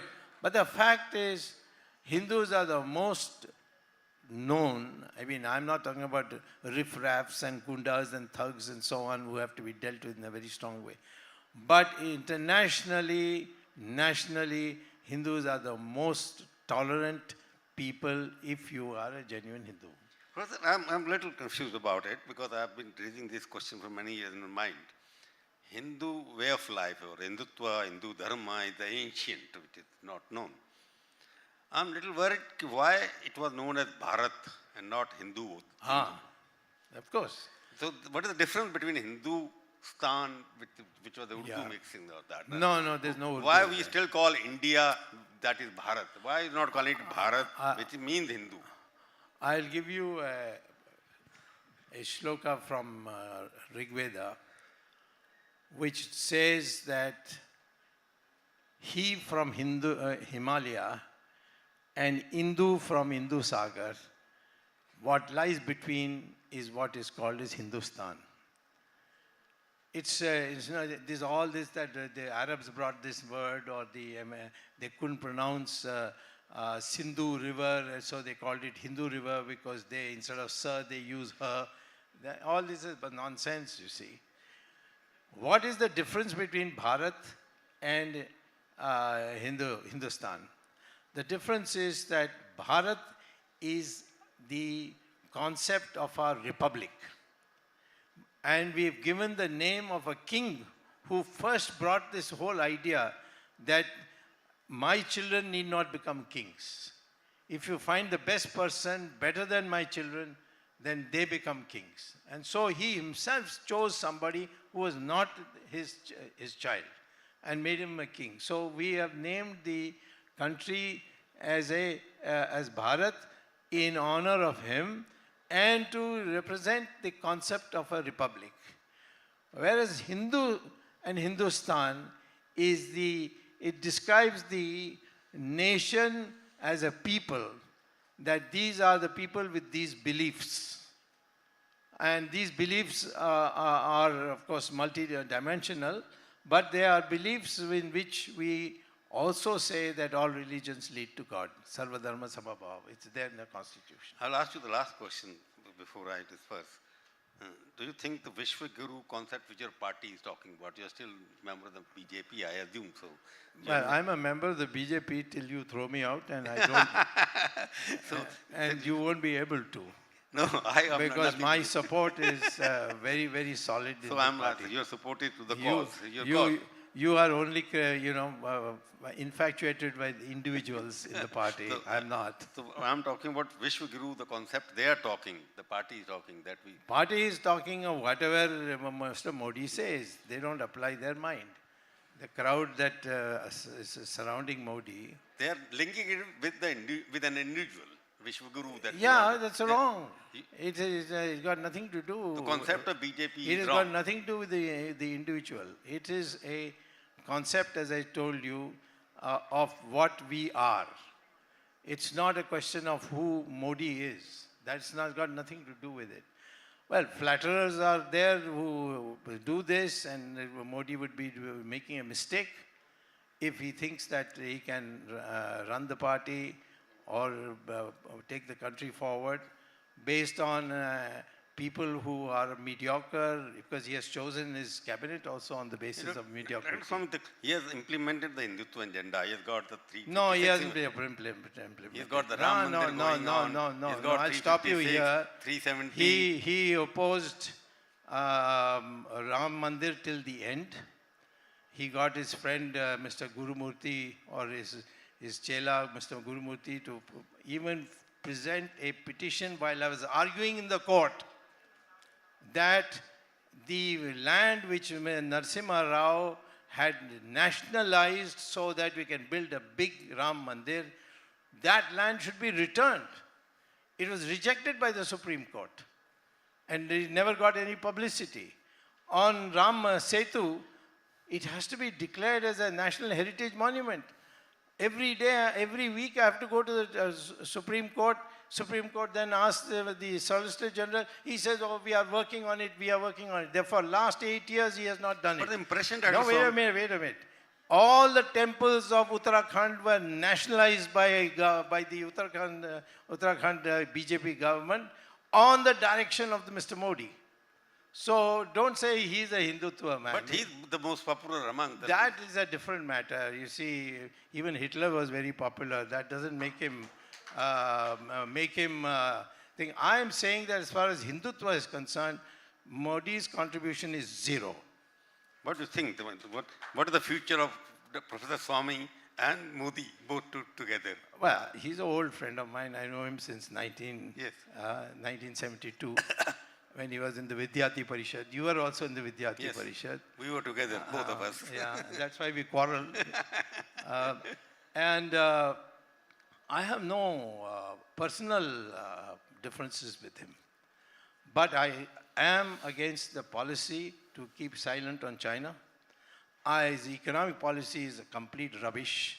I've written it to him and sent it to him why it will not work.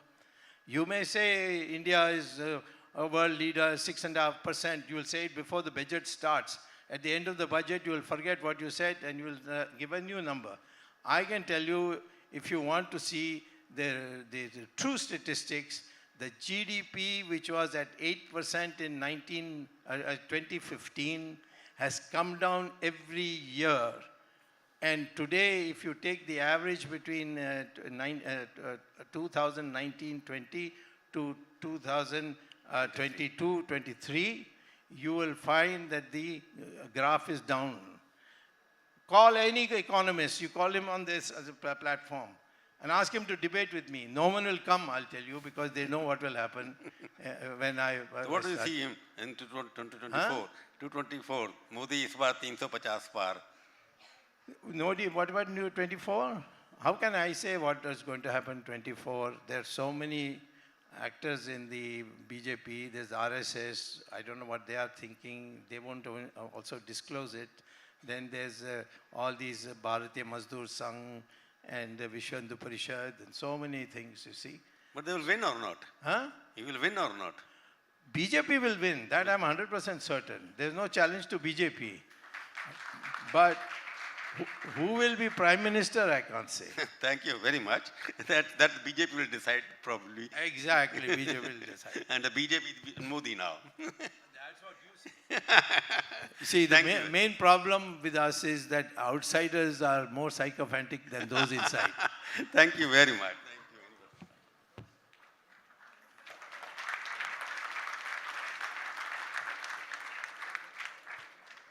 Thank you so much, sir. We request Mr. Chawla to please do the honors and present Mr. Swami with a memento. Thank you so much for being here with us at ThinkEdu 2023.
Before we move on to our final session of the day, I'd like to invite the CEO of the New Indian Express, Lakshmi Menon, to deliver the vote of thanks.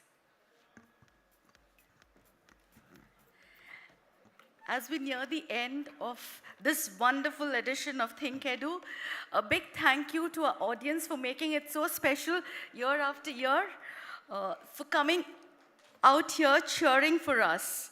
This would not have been possible but for our presenting partner, Shastra University, our associate partners, Apollo, SSVM, Aha Guru, and Shiksha Anusandan. Also, we must place on records our gratitude to ITC for their hospitality and for making it so seamless for us. Last but not the least, the entire team of the New Indian Express, which has worked across for so many days to put this together for you. So until we come back the next year, I hope you all stay healthy, stay safe. So let's now hand over to Paloma for the next and most awaited session.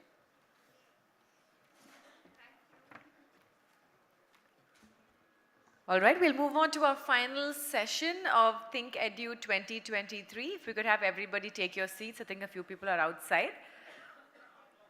We'll introduce our special guest. Okay, so our final session is Art and Life, the Real Impact. Please put your hands together for Vijay Sethupathi as he takes the stage. Let's give him a big round of applause.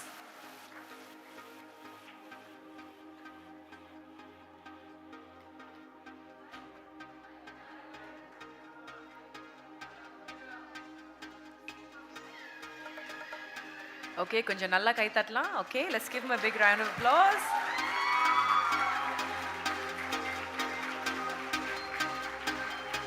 Welcome, welcome, sir. Thank you so much for joining us this evening. All right, all right. And we once again welcome our chair for this session, senior journalist Kaveri Bamzai. Kaveri, over to you.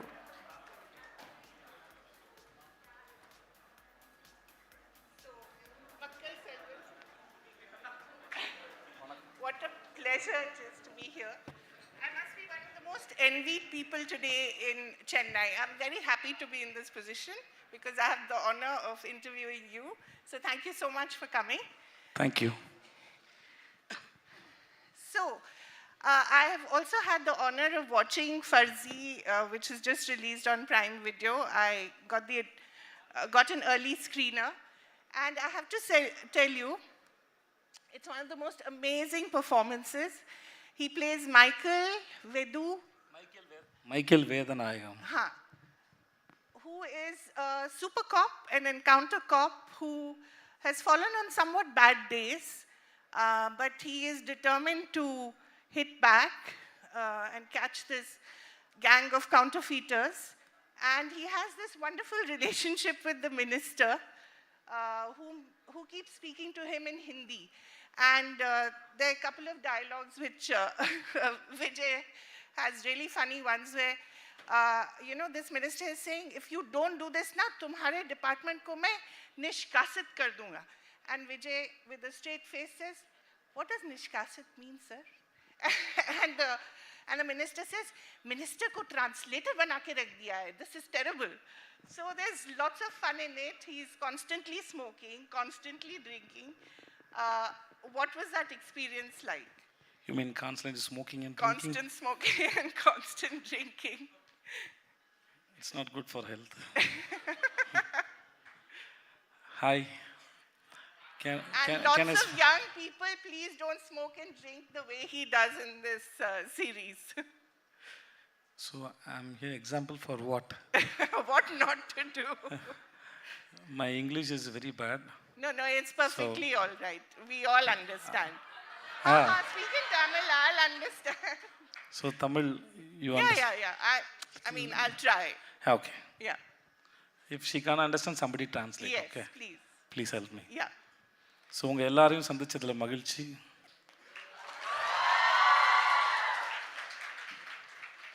இந்த மேடையிலிருந்து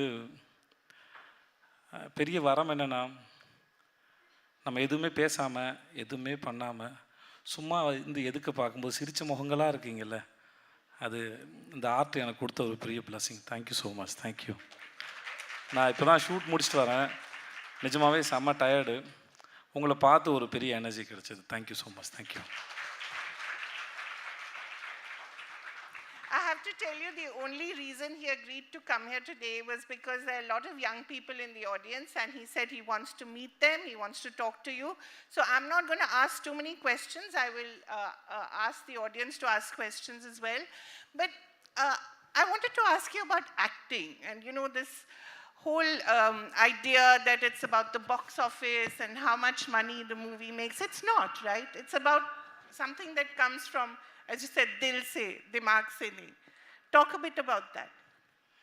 Actually, when I was studying in school, if some film is hit, they say it's a blockbuster and super hit and mega blockbuster, something they put. Mega blockbuster. Mega hit or something they put. And recently, maybe late 2000 only it started, I think so. Yeah. Started saying film has collected this much of money, which means the film is good or it's a hit film. No, it is. Art is representing human beings and life and what is happening. Art is documenting of the period of people see about. சரி, நான் தமிழில் சொல்கிறேன். ஒரு காலத்தில் வாழ்கிற மக்கள் எந்த மாதிரி வாழ்கிறாங்க, என்ன ட்ரெஸ் போட்டிருந்தாங்க, ஆண் பெண் உறவில் எந்த பிரச்சனை இருந்தது, எதெல்லாம் பிரச்சனை ஆச்சு, அந்த பிரச்சனை எப்படி கையாண்டாங்க, அங்கே நடந்த அரசியல் எப்படி இருந்தது, ஒரு பெண்ணை பற்றின புரிதல் என்னவாக இருந்தது, பெண்ணோட பங்கு என்ன சொசைட்டியில், ஒரு ஆணோட பங்கு என்ன சொசைட்டியில், என்ன மாதிரியான வாகனங்கள் இருந்தது, அங்கே சாலைகள்லாம் எப்படி இருந்தது, இப்படின்னு நிறையா டாக்குமெண்ட் பண்ணுறோம். வெறும் கதை மட்டும் சொல்லலை, கதையோடு சேர்த்து இன்றைக்கி இருக்க வாழ்க்கையை சேர்த்து ரெப்ரசன்ட் பண்ணுறோம். அது வெறும் பணம் இவ்வளோ கலெக்ட் பண்ணிச்சு அப்படின்னு சொல்லி பார்க்கணுமான்னு ஒரு எனக்கு பொறுத்த வரைக்கும் அதில் உடன்பாடு இல்லை. ஸோ அப்படி அனௌன்ஸ் பண்ணுறதுலையும் அவசியம் இல்லை. அதுக்காக ஃபேன்ஸ் அதை பற்றி பேசிக்கிறது இன்னும் கஷ்டமாக தான் இருக்குது. ஸோ படம், so I think hope you understand. Little bit. I understand the emotion and the art is representing life. Yeah, exactly. So it shouldn't calculate as money or collection. But sometimes actors do films for the wrong reason. No. You know? They should not, but they do sometimes. I'm not saying they should not. I can only talk about me. I can't talk about others. What makes you choose a movie? Nothing. People are coming. More than the money, people are giving the time. They spend the time because time which we can never get it back again. So they are giving the time. So we are responsible for that. So we have to give them something. Like it should be like we should at the same time we should entertain them also. Yeah. So it's a mixture of both. So one day I think late Mr. S.P. Jannadan sir once he said, movie is not an entertainment. Same way it educates people how to live, how to respect a woman, how to handle your anger, and what will happen if you choose a wrong path in your life. So there are so many layers. So it is not just money. And then as an actor, everybody has their own ethics and morals. Right. So I choose my script, depends on my own and my ethics. And the hit or flop is not only because of an actor or a director. There are so many reasons are there. There are 100 reasons are there. Yeah. Some movies flop sometimes, okay. And later, after 10 years, 5 years, they say, what a film. Yeah. That time, the lot of critics, they come and say it's a very bad and boring and stupid nonsense, something say. But later they will come and say, no, it is fantastic. But nobody will come and say again, that time I was saying very bad thing about this movie. Now only I realize nobody will come and say like that. Yeah. So, has it ever happened to you? so many times. Yeah? Where people have not appreciated the movie, but later on. Yeah. Yeah. Give me an example. No. That's not nice. He's very clear about it. I can say one example. It's my productions. Huh. I produced a movie and then I acted it and then I wrote the dialogues for that film. It's called Orange Mithai. Huh. When the film was released, even my family members, they said the film is very boring. I was inspired from my father. My family, even, they didn't even liked it. And then later, after so many years, now there are a lot of people coming and saying that Arjun is a very nice film. Even now we put it on our YouTube channel. So there are there are a lot of people saying very good things about the film. So of course. That's what an actor's life is, right? There's so much unpredictability. When you were a CA in Dubai, Not a CA. what were you? I'm a BCom graduate accountant. Acha. So, what made you choose this profession? It's not the easiest of professions, right? Yeah, it is, but when I chose that profession, I didn't know it is very tough. So I chose it. What did you think? You just because have sometimes, to, see, innocence is a bliss. Innocence, well, see, knowledge is like a barrier, I believe so. It makes you to think so much. Innocence is a bliss. When I was decided to come for film industry, I was very innocent and I don't know anything about this industry. So, and I know that I don't know anything about this industry. That's most important. So you should know about yourself, what you know, what you don't know, that's most important. So I know that I don't know this. So, and then I feel very ashamed to go and beg for a chance. So for me, because a lot of people told me that if director likes you, then he will make you as an artist, something they said. Which was not, logically it was not right for my sense. How can somebody can make me to do something else, which is not inside me? Right. So I thought I should learn. There must be some point is there to understand everything. So I'm not a good student, so I don't know anything. When I was studying in school and college also, I don't know anything. So I'm below the average student. But I know that I have a logical sense I have.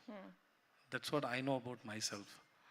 So I thought if they can do, if they can understand, if they can perform, so if I try, I can also understand and someday. The day will come. In accounts we say break-even point. Investments and then the both meet, it's like break-even point.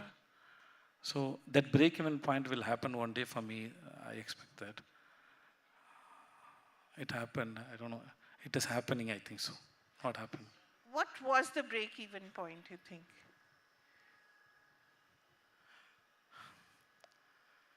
The day I lost my fear, when the director gave me a dialogue, earlier I was worried how I'm going to do this. No, earlier I was thinking that I have to cross the scene, I have to cross this moment. Director shouldn't scold me, I have to escape from the scene. I was thinking like that before I do a scene. Later, one day I realized that how I am going to do the scene.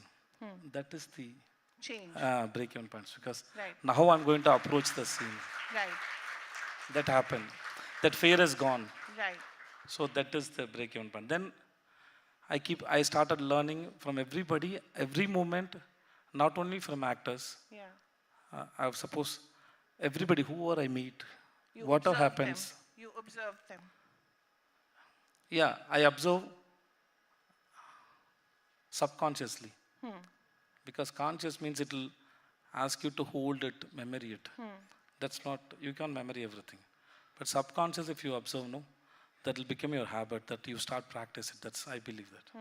So conscious learning is, you can't memory everything, I believe. So subconsciously, you have to fall in love with it. It should happen subconsciously, like when you see a beautiful girl, then you fall in love subconsciously.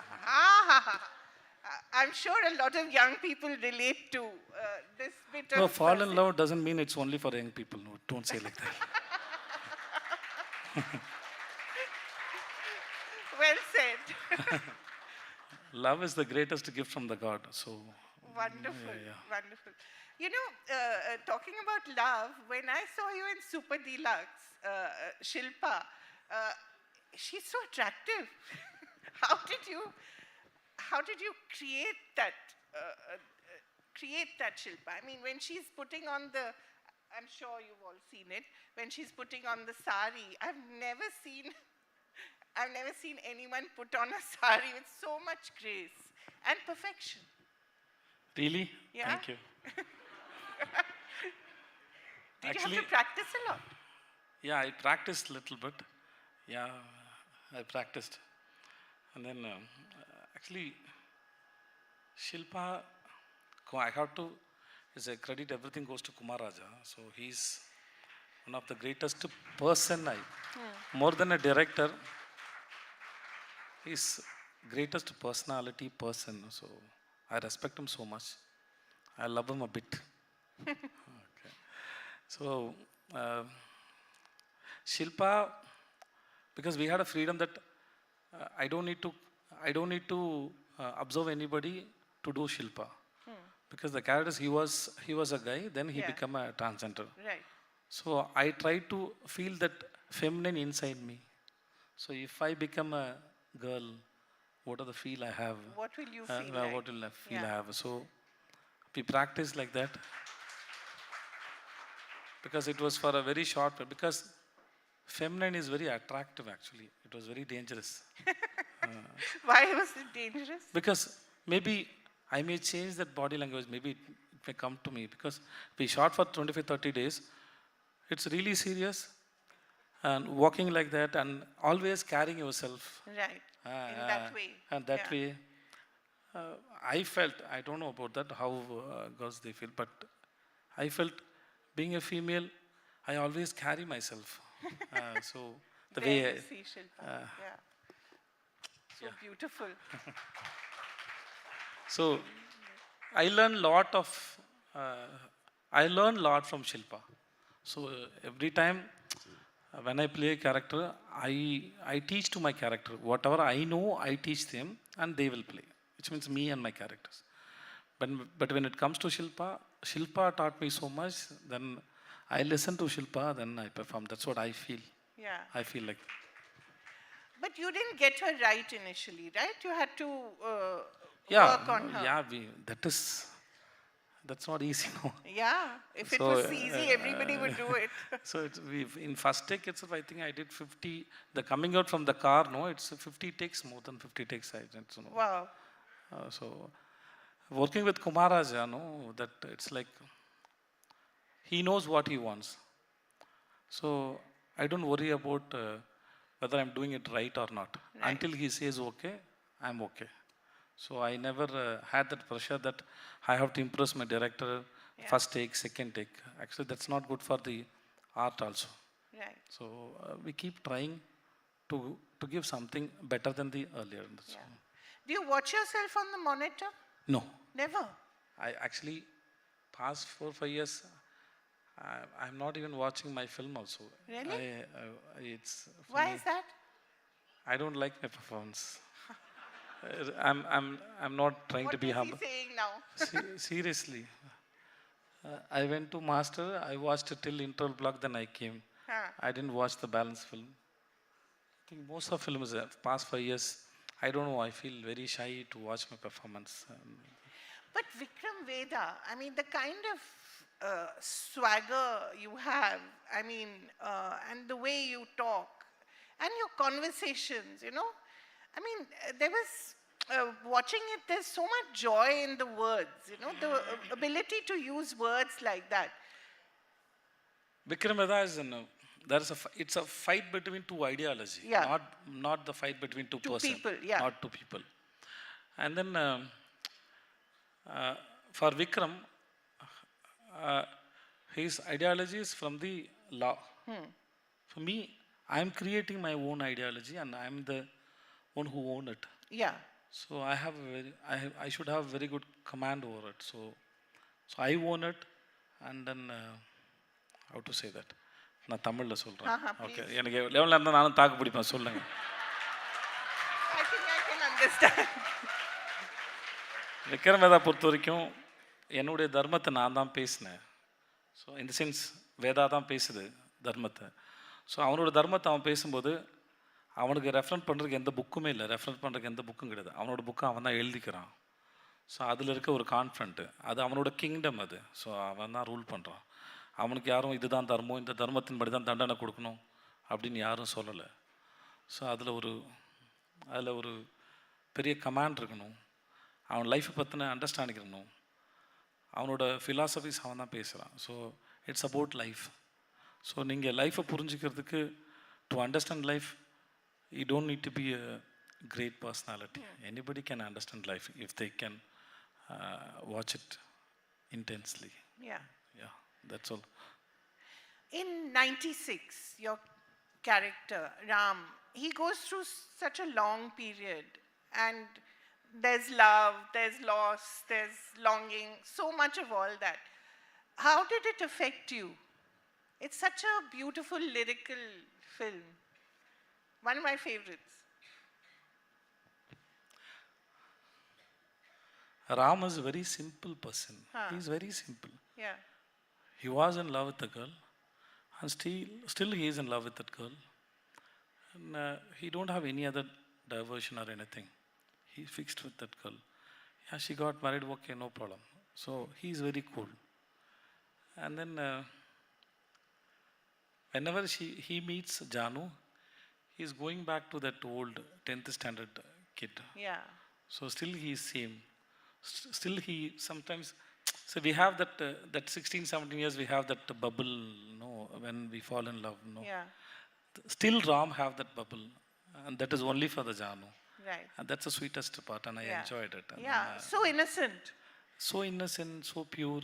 And then he don't have that, what you call, sympathy or see my life is like that. No, it's no pity for himself. No pity for He's himself. quite a self-sufficient person. He is very cool and he's happy for his life. He's not worried. So right. So playing Ram is, there are so much inside, but he expresses very less outside. Yeah. So there is so much for him to express, but he don't want to. That's Ram. I love him. So you had to restrain yourself also? You had to sort of bring it down? No, actually, I can't say that this is my formula and this is how I did, because I don't have that. It depends, because it is like, generally I believe that people think, what is the formula, how you did it, which you can write it and you can put it in a word. No, but I don't think so. Now what you thinking in your mind, if I ask you to write, you can't put everything in the words, because there are lot of layers are there. So there are a lot of layers which I can't express in words. That's actually, why you need no. One day I went to meet my friend. It's early morning, 3 o'clock. There was a dog outside his house. And then it has 2 kids. I called that mother dog, it didn't come. Then one of the kid is handicapped. Though I took that handicapped kid and then I pampered him. Now the mother came and touched me like this, my leg. I don't know what she said, but I felt it. So language, see, saying I love you, I miss you, it's only 3 words, right? But if you ask to write, no, it will go more than 500 pages. Why I love you, why I miss you. So we believe that we can express everything through words. No, it's not. There are more than words, it's expressions that I felt that day when the dog touches me. So that's how we use some words. Yeah, I did like this, but there are a lot of layers which even I don't know that. It's just happening. It just comes. Yeah, it's just happening, and that's all. You're the vehicle. It's you're like, the vehicle through. Yeah, it's just, we shouldn't believe that we are doing it. No, we are not doing it. If I am not here, somebody else will be here. Right. So this energy, this time, this period, it need an actor like me.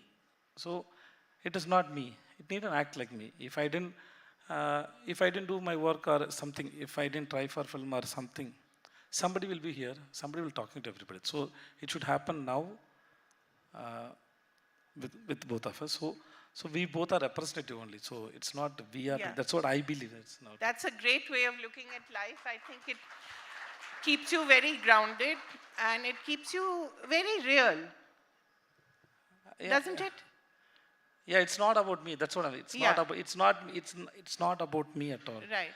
I believe that is the reality. Then it needs. We need uh, see. We need for a story. We need a hero. We need a villain. We need a supporting character. Everybody, no. Same way, society needs everybody. Like a forest, it needs every plant and every trees. There are a lot of animals like that. No. Right. Same way, energy has. There are a lot of representatives. We people represent for some energies. So it's not. We are doing it. It's happening through us. That's what I believe. Let me take you back to one of the first films that the world saw you in. We'd of course heard of you, but I think the nation heard of you was Pizza. And the Michael, that other Michael, not the Farsi Michael, the other Michael. What was he like at that point? Do you remember? Yeah. That Michael was very happy because he never expected that he'll become a hero one day. Because I got a gray hairs when I was 27, 28. Achha, Okay. really? So I became a hero at the age of 31. Now I'm 44. So, so I thought if I put more weight, so I can play as a heroine father. Because my intention is not to become a hero. I don't know, it happened accidentally. So that was. They're having a private fan moment about you, I think. Okay, so that when I was doing Tenmerik Paru Katru, Naduvula Konja Pakatkanam pizza, my payment was very less, but I was very happy. How much did you get? Do you remember? I won't forget. How much? But my first film salary was 50,000. That's it. No, before when I started as a junior artist, it's 250 rupees. Wow. So for per day. So then it became 400 rupees. And then 2,500 rupees. Then 3,500. Then 5,000. Then I become a hero. So it's. I won't ask you how much you make now. Why should I tell you now? Yeah, don't tell me. Okay. The Michael of Farsi, one of my favorites. Thank you. Yeah. The way you said was very nice. Thank you so much. Thank No, you. he's so much fun. Really, you guys must watch it. And of course, all the Family Man references and all that. They're little. You have to watch it again to get all the references. Chellam sir, and then you're calling Tiwari, and all that is great fun. Your relationship with your wife is lovely, even though whatever. We won't give too much away. But what was it like to act in a mix of all languages? You speak every language in. No. I was in Dubai, so I know a little bit Hindi. So it was very tough for me because it's been 16, 17 years. So I haven't any touch with Hindi. It was really tough for me. I have to go through the lines for more than 100 times. Really? Yeah. Didn't look like it. It has to be. That's what acting is, I Yeah, know. that's why they're paying me. So, and then there was one co-director was Chesta. Chesta was very sweet. She was like a kindergarten teacher, and then she treated me like a kid. Vijay sir, shall we go for one more time? So, thank you so much, Chesta. So, and then what do you ask? No, so that the ability to speak in Tamil, English, Hindi, it was a lovely mix of everything, and it was so easy. It was such an easy character. Maybe although he's going through a lot. Yeah, it was. Yeah. The way when they narrate the script, no, Rajan TK. Yeah. So they said you are a policeman now. You are handling that counterfeit. So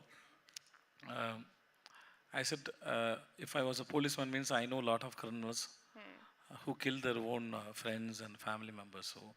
So I know who is human beings and what is their ethics and moral, how long they can handle themselves.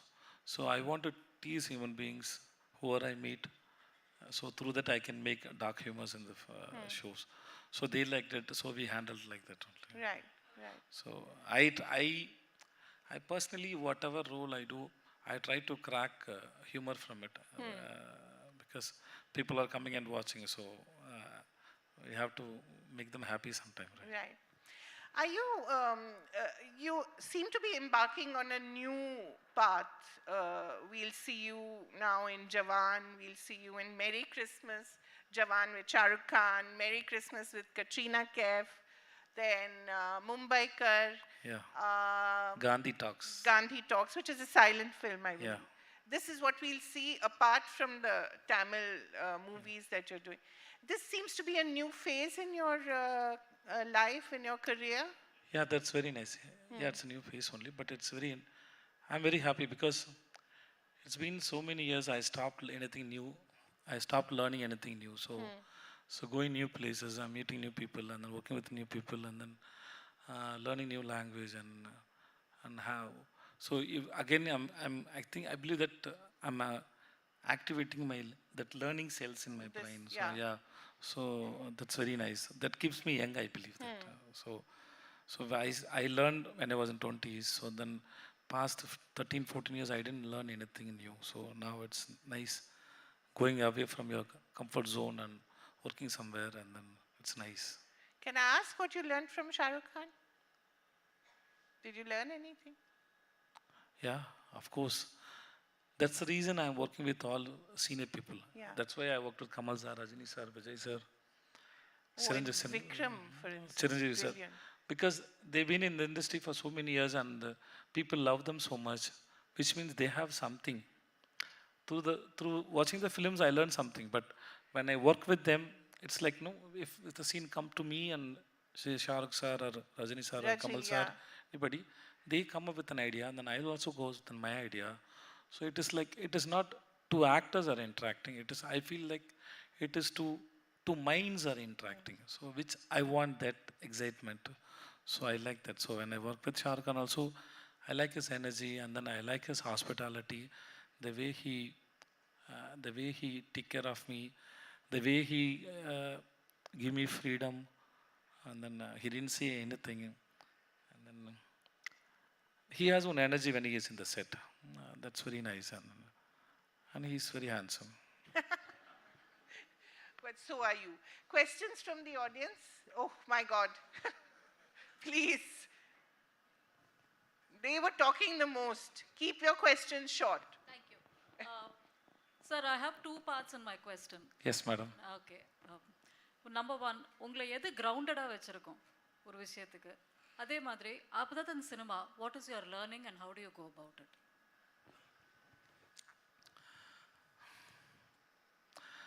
கிரவுண்டடாக இருக்கிறத plan பண்ண முடியாதுன்னு நான் நினைக்கிறேன். தம்பி, okay, அடுத்த அவர்கிட்ட விட்டுருங்க. அடுத்த கேள்வி அவருக்கு. ஓகே, உங்கள் பேர் என்ன? நெக்ஸ்ட்டு பிரவீன். ஓகே, தெரியல, கிரவுண்டடாக இருக்கிறத ப்ராக்டிஸ் பண்ணால் அது ஃபேக்காக தெரியும் நான் நினைக்கிறேன். அது ஓகே. எனக்குன்னு லைஃப்பில் சில கம்ஃபர்ட் ஜோன் இருக்குது. கம்ஃபர்ட் ஜோனாக நான் சில விஷயங்கள் எனக்கு இது வந்து ஓவராக இருக்குது, இது ட்ராமாவாக இருக்குது, இது நல்லா இல்லை, நான் வாட்டுக்கு என் வழியில் இருக்கேன் அப்படின்னு நான் ஒரு சில விஷயம், அது யாரையும் ஹர்ட் பண்ணாத அளவுக்கு அப்படி இருந்தால் போதுமானது. ஸோ அப்படி நானாக இருக்கிறதுக்கு தான் கிரவுண்டட்னு நான் நினைக்கிறேன். ஸோ நானாக இருப்பது. இன்னொன்று என்ன கேட்டிங்க? சினிமா தவிர என்னோட லேர்னிங் என்னென்னா, இப்போ தான் கொஞ்ச நாளாக நான் மியூசிக் கற்றுக்கிறேன். ஏன்னா எதுக்கு மியூசிக் கற்றுக்குன்னா, மியூசிக் வந்து இப்போ நான் ஒரு சீன் அடிக்கும்போது நான் ஃபுல்லாக கான்சன்ட்ரேட் பண்ணுறேன், எனக்கு தெரியல. ஆனால் மியூசிக்கில் எல்லா நொடியும் வந்து ரொம்ப முக்கியமான நொடி, ஒவ்வொரு அரை நொடி கூட முக்கியமானது. எனக்கு மியூசிக் சென்ஸே கிடையாது, எனக்கு புரியாது. எனக்கு ஒரு பாட்டு கேட்டால் நல்லா இருக்குன்னு கூட சொல்ல தெரியாது. அதை ஹிட்டான பாட்டுனா நல்லா இருக்குன்னு சொல்லிவிடுவேன். புதுசாக ஒரு என் படத்தோட பாட்டை கேட்டு எப்படின்னு கேட்டாங்க, எனக்கு ஜட்ஜ்மெண்ட் சொல்ல வராது, என்னால் ஜட்ஜ் பண்ண முடியாது. ஸோ நான் இதை ஏன் கற்றுக்க தொடங்கினேன்னா, நான் நடிக்கும்போது இருக்கிற அந்த நுவான்சஸை இன்னும் டீட்டெயில் பண்ண முடியும், அந்த இடத்துல இருக்க முடியும் அப்படின்னு நான் நினைக்கிறேன். So thank you.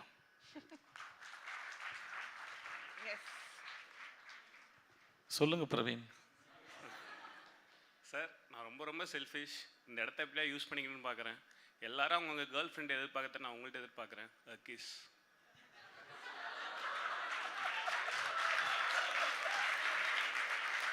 ப்ளீஸ். ஆக்சுவலாக பிரவீன், உங்களோட ஆர்வத்தை பார்த்து ஏதோ ஒரு கேள்வி கேட்க போகிறீங்க. சரி, இந்த பையன் ஏதோ நமக்கு டஃப் கொடுக்க போகிறான், நம்ம ஜாகிரதையாக இருக்குன்னு வேற சொல்லிட்டு இருந்தேன். நம்ம கன்ஃபார்மாக கேஸ் வச்சுருவோம். Yes, please. கேள்வியா கேளுங்க. ஹாய்ண்ணா. ஹாய்மா. I am Padmashri. Hi Padmashri, எப்படி இருக்கீங்க? நல்லா இருக்கேண்ணா. நீங்கள் எப்படி இருக்கீங்க? சூப்பராக இருக்கேன், சொல்லுங்கம்மா. அண்ணா, இன்றைய இளைஞர்களுக்கான உங்களோட அட்வைஸ் என்னண்ணா? பிகாஸ் எல்லாரும் வந்து எப்படின்னா, ஒரு சில டைம் யார் ஏதாவது அட்வைஸ் சொன்னாலும் கிரிஞ்சுன்றாங்க, பூமருன்றாங்க. ஸோ அதை எப்படி வந்து நீங்கள் எப்படி பார்க்குறீங்க? இப்போ நான் அட்வைஸ் சொல்கிறதா வேணாமா? அண்ணா, நீங்கள் எது சொன்னாலுமே நம்ம ஆளுங்க எடுத்துப்பாங்கண்ணா. இல்லைம்மா, வந்து இப்போ நிறையா பேருக்கு மோட்டிவேஷன் ஸ்பீச்லாம் நிறைய இடத்துல கொட்டி கிடக்குது. தயவு செஞ்சு ஏதாவது ஒரு மோட்டிவேஷன் ஸ்பீச்சை பார்த்துட்டு வேலையை ஆரம்பிச்சிருங்க. எல்லா மோட்டிவேஷன் ஸ்பீச்சையும் கேட்காதீங்க. வாழ்க்கை அதில் இல்லை. City time. Not bad. ஏன்னா மோட்டிவேஷனை கேட்டுட்டு இருக்கிறதுல உண்மை இல்லை. ஏன்னா அதில் வந்து இன்னொருத்தரோட அனுபவம் தான் இருக்குது. அப்புறம் இது எப்படின்னு தெரியல, நான் சொல்கிறேன். ஒரு டெக்னாலஜி ஏதாவது ஒரு விஷயம் புதுசாக வரும்போது அதை ஃபஸ்ட்டு ஃபேஸ் பண்ணுறாங்கல்ல, அதில் நிறைய பேர் ஸ்பாயில் ஆகிறதுக்கான வாய்ப்பு இருக்குது. இதோட பாதிப்பு என்னங்கிறது இன்னும் 10 வருஷம் கழிச்சு தான் தெரியும். இப்போ இருக்க பசங்க, ஏன்னா யங்ஸ்டர்ஸ்னால் எதிர்த்து தான் பேசணும், அப்போ தான் அடுத்த கட்டம் நகர முடியும். அவன் தனியாக யோசிக்கணும், எதிர்த்து பேசணும், அதெல்லாம் இருக்கணும். அது இருந்தால் தான் அதோட வயசு. அப்போ தான் நீங்கள் வேறு ஒரு டைரெக்ஷனில் போய் அது தப்புன்னு தெரிஞ்சு இது சரியாக அது தப்பான்னு பார்த்துட்டு ஒரு 30 இயர்ஸ் வரும்போது நம்ம ரியலைஸ் பண்ண முடியும். ஸோ அதனால் வந்து இப்போயே இந்த வயசு எல்லாத்தையும் சரியாக பண்ண முடியாது. ஆனால் பேரண்ட்ஸு கூட இருக்கிறவங்களாம் வாத்தியார்லாம் சொல்லும்போது, இப்போ நாங்கள் ஒரு 1000 விஷயம் சொல்கிறோன்னு வச்சுக்கோங்களேன். இப்போ நானும் என் குழந்தைங்க சொல்லுவேன், 1000 போய் சேர வேண்டாம், அதில் ஒரு 50 போய் சேர்ந்தால் போதும் தான் கணக்கு. ஆனால் எதிர்த்து பேசுகிறதும் எதிர்த்து செயல்படுறதும் இந்த வயசோட யதார்த்தம். அதுக்கு நானும் அப்படி தான் இருந்திருக்கேன். இதுதான் யதார்த்தம். இது ஒரு ஸ்டேஜில் வந்து நம்ம ரியலைஸ் பண்ணுவோம் நம்ம அன்றைக்கி பண்ணது தப்புன்னு. அதுக்குள்ளே காலம் ரொம்ப ஓடிடக்கூடாது. சில பேர் அது 35 வயசு ரியலைஸ் பண்ணக்கூடாது, ரொம்ப லேட்டாக ரியலைஸ் பண்ணால் லைஃப் ஓடிடும். ஆனால் அப்சர்வ் பண்ணிகிட்டே இருக்கணும். அதனால தான் சொல்கிறேன், இந்த மோட்டிவேஷனில் கேட்காதீங்க, முடிஞ்ச அளவு கேட்காதீங்க. உங்களுடைய சொந்த அறிவு என்ன சொல்லுதோ அதை கேளுங்க. எதையுமே வள்ளுவர் சொன்ன குரல் 2 குரல் ஒரே மாதிரி இருக்குமா. ஒன்று வந்து, எப்பொருள் யார் யார் வாய் கேட்பினும் அப்பொருள் மெய்ப்பொருள் காண்பது அறிவு, எப்பொருள் எத்தன்மை தாயினும் அப்பொருள் மெய்ப்பொருள் காண்பது. அப்படின்னா 2வது குரல் சரியாக சொன்னான்னு தெரியல. எத்தன்மை தாயினும், யார் சொன்னாலும் சரி, அது எப்படிப்பட்டதாக இருந்தாலும் சரி, உங்கள் அறிவுக்கு சரின்னு படுதா. இப்போ நீங்கள் இருக்கீங்க, உங்கள் வீடு, உங்கள் சுற்றத்தார், உங்களுடைய சுற்றி இருக்கவங்க, நீங்கள் படித்த இடம், இதன் மூலமாக பழகி உங்களுக்கு ஒரு நாலேஜ் இருக்கும், ஒரு சென்ஸ் இருக்கும். அப்படி தான் ஒரு விஷயத்தை சூஸ் பண்ணுறோம். இன்றைக்கி இந்த இடத்துக்கு வர்றதுக்கு நீங்கள் போட்டுக்க ட்ரெஸ் மாதிரி, உங்கள் லுக் மாதிரி எல்லா விஷயத்தையும் நம்ம சூஸ் பண்ணுறோம். நம்மளோட எக்ஸ்பீரியன்ஸ்லேருந்து நம்ம சூஸ் பண்ணுறோம். நம்ம பழகின மக்கள்கிட்ட இருந்து நம்ம சூஸ் பண்ணுறோம். ஸோ அதுதான் அந்த அறிவு இருக்கு இல்லையா, அந்த அறிவின் கண் வழியாக எது சரின்னு படுதோ நீங்கள் யோசித்து முடிவெடுங்க. இன்னொருத்தரை பார்த்து மோட்டிவேஷனை கேட்டு அப்படி இப்படிலாம் செய்யாமல் அதை மட்டும் செய்யாதீங்க, வேறு ஒன்றும் இல்லை. ஏன்னா நீங்கள் தான் கிரேட், நீங்கள் தான் கிரேட். மேடையில் உட்காந்துருக்கவன் பேசுகிறவன்லாம் கிரேட் கிடையாது, நாம் தான் கிரேட். அதை நம்பணும் முதல்ல. ஆனால் அதுக்கு டைம் எடுக்கும். தயவு செஞ்சு மோட்டிவேஷன்ஸ் வச்சு எதையுமே கேட்காதீங்க please. This side. Let's move to this side. Yes. Please. பின்னாடி ஒருத்தங்க. யா கொடுங்க சார், யார்ட்டையா கொடுத்துருங்க sir. Hello, good evening sir. Good evening Aravind sir. Sir ஒரு நிமிஷம் இருங்க, அவர் முடிச்சுட்டு நீங்கள் உட்காந்துக்கோங்க. சார், இப்போ நீங்கள் நடித்த படத்துலேயே உங்களுக்கு எந்த கேரக்டர் ரொம்ப பிடிக்கும் சார், கேரக்டர் வைஸ்? ஆக்சுவலாக அப்படி சொல்லக்கூடாதுன்னு இல்லை, உண்மையாகவே சொல்ல முடியாது. ஏன்னா எந்த ஒரு கதையை கேட்டாலுமே அந்த கதை நல்லா இருக்குன்னு நினச்சி தான் வேலை செய்கிறோம். அதுக்குன்னு ஒரு வேலை இருக்குது. இப்போ நீங்கள் இருக்கீங்கல்ல, இவ்வளோ பேர் இருக்கீங்கல்ல, இதில் யார் கிரேட்டுன்னெலாம் சொல்லணும், நம்ம எல்லாருமே சேர்த்து என்ன சொன்னோம், அப்படிலாம் யாருமே கிடையாது. எல்லாரும் அவங்கவுங்க கைரேகை போல் அவங்களோட தனித்துவத்தில் இருக்கிறீங்க. அதனால் வந்து இதில் கிரேட்டு பிக்கரு அப்படின்லாம் இருக்குது. நம்ம தான் ஏதோ கணக்கு போடுறோம். அந்த மாதிரி தான் என் கேரக்டர்ஸும். யாருமே அதில் வீக்கரான இல்லை. எனக்கு அவங்கள பிடிச்சி தான் நான் நடித்தேன். சில படம் ஓடி இருக்கும், சில படம் உங்களுக்கு பிடிச்சிருக்கும், சில படம் பிடிக்காமல் போயிருக்கும். ஆனால் ஒர்க்கும் எஃபர்ட்டும் ஒன்று தான் அது. ஸோ அதில் எந்த மாற்றமும் இல்லை. எஸ், ஒரு அடுத்த மைக் அடுத்து அவங்களுக்கு கொடுத்துருங்க. நீங்கள் பேசி முடிச்சுன்னு அவங்க பேசுவோம்மா. ஹாய்ண்ணா, என் பேர் ஸ்னேகா. ஹாய். ஓகே. ஸோ நான் உங்களோட ஒரு இன்டர்வியூ பார்த்துருக்கேன். அதில் வந்து நீங்கள் மியூசிக் சின்ன வயசில் மியூசிக்கில் அவ்வளோவா இன்ட்ரெஸ்ட் இல்லை, டான்ஸில் அவ்வளோ இன்ட்ரெஸ்ட் இல்லை, நான் பாட்டுன்னு இருப்பேன் அப்படி சொல்லிட்டு, அண்ட் தென் நீங்கள் பிகாம் பண்ணீங்க, அப்புறம் இப்போ ஆக்டர் ஆனீங்க, ப்ரொடியூசர் ஆனீங்க. எனக்கு விஜய் சேதுபதி ஆஸ் அன் ஆக்டரை விட விஜய் சேதுபதி ஆஸ் அ பர்சனில் நீங்கள் இப்போ பேசுகிறீங்களா சின்ன சின்ன டிட்பிட்ஸ் கூட, இப்போது இன்னசென்ஸ் இஸ் பிளிஸ்ன்னு சொன்னது, கான்ஷியஸாக பண்ணுறதை விட சப்கான்ஷியஸாக பண்ண நல்லா இருக்குன்றது, அதெல்லாம் ஆக்டர் ப்ரொடியூசர் அதெல்லாம் தாண்டி ஒரு பெரிய ஃபிலாசபர் உங்களுக்குள்ளே இருக்காங்களோ அப்படின்னு தோணுது. கரெக்டாக அந்த ஜேர்னி எப்படி வந்துச்சு?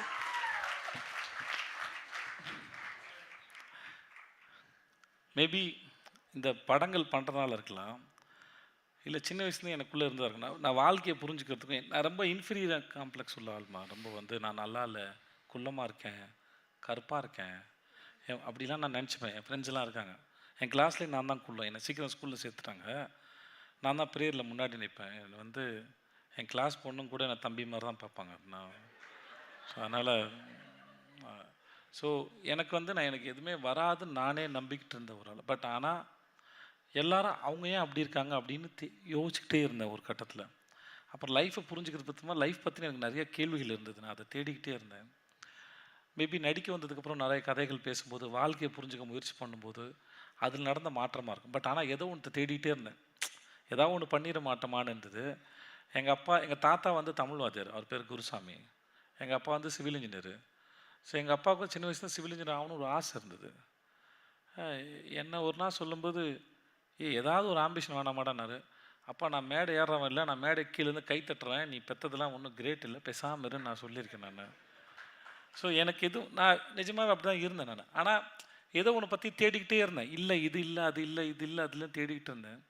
அதில் நிறைய பேரை அப்சர்வ் பண்ணியிருக்கேன் போல இருக்குது. அதில் வாழ்க்கை எதோ புரிஞ்சிருக்கு அது. அதனால் இப்போது வயசு ஒரு 44 ஆகிறதுனால என் கண்ணு முன்னாடி நிறைய பேர் கணக்கு போட்டு லைஃப் அப்ரோச் பண்ணியிருப்பாங்கல்ல, அவங்களோட ரிசல்ட்லாம் என்னவா இருக்குது.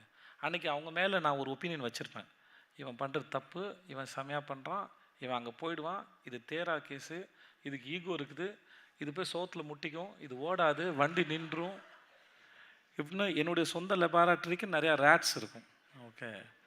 ஸோ அந்த பார்த்த அனுபவமாக இருக்கும். ஏன்னா கவனிச்சுட்டு வரோம்ல, அதோட அதில் எல்லாமே சேர்ந்து இருக்கும். இது நான் இருக்கிற இடம் சரின்னு சொல்ல வரல, பட் ஆனால் அது இன்னமும் இருந்துக்கிட்டே இருக்கும். இப்போ வந்து இன்னும் கொஞ்சம் சீக்கிரமாக தெரியும், யாராவது பேசும்போது கேட்கும்போது வந்து சீக்கிரமாக தெரியும் அவங்க என்ன சொல்ல வராங்கன்னு ஓரளவு புரியும், எங்கே போய் சேர்ந்துருவோம்னு ஒரு பயம் இருக்கும். பட் ஆனால் ஃபிலாசபிங்கிறது லைஃப்பை புரிஞ்சுக்கிறதுக்கு தான். ஸோ அதை பேசுகிறதுக்கு எங்கேயும் மரத்துக்கு கீழே உட்காரணும் அவசியம் இல்லைன்னு மட்டும் தெரியும். அது நீங்கள் எங்கேருந்து வேணால் பேசலாம். It's about life.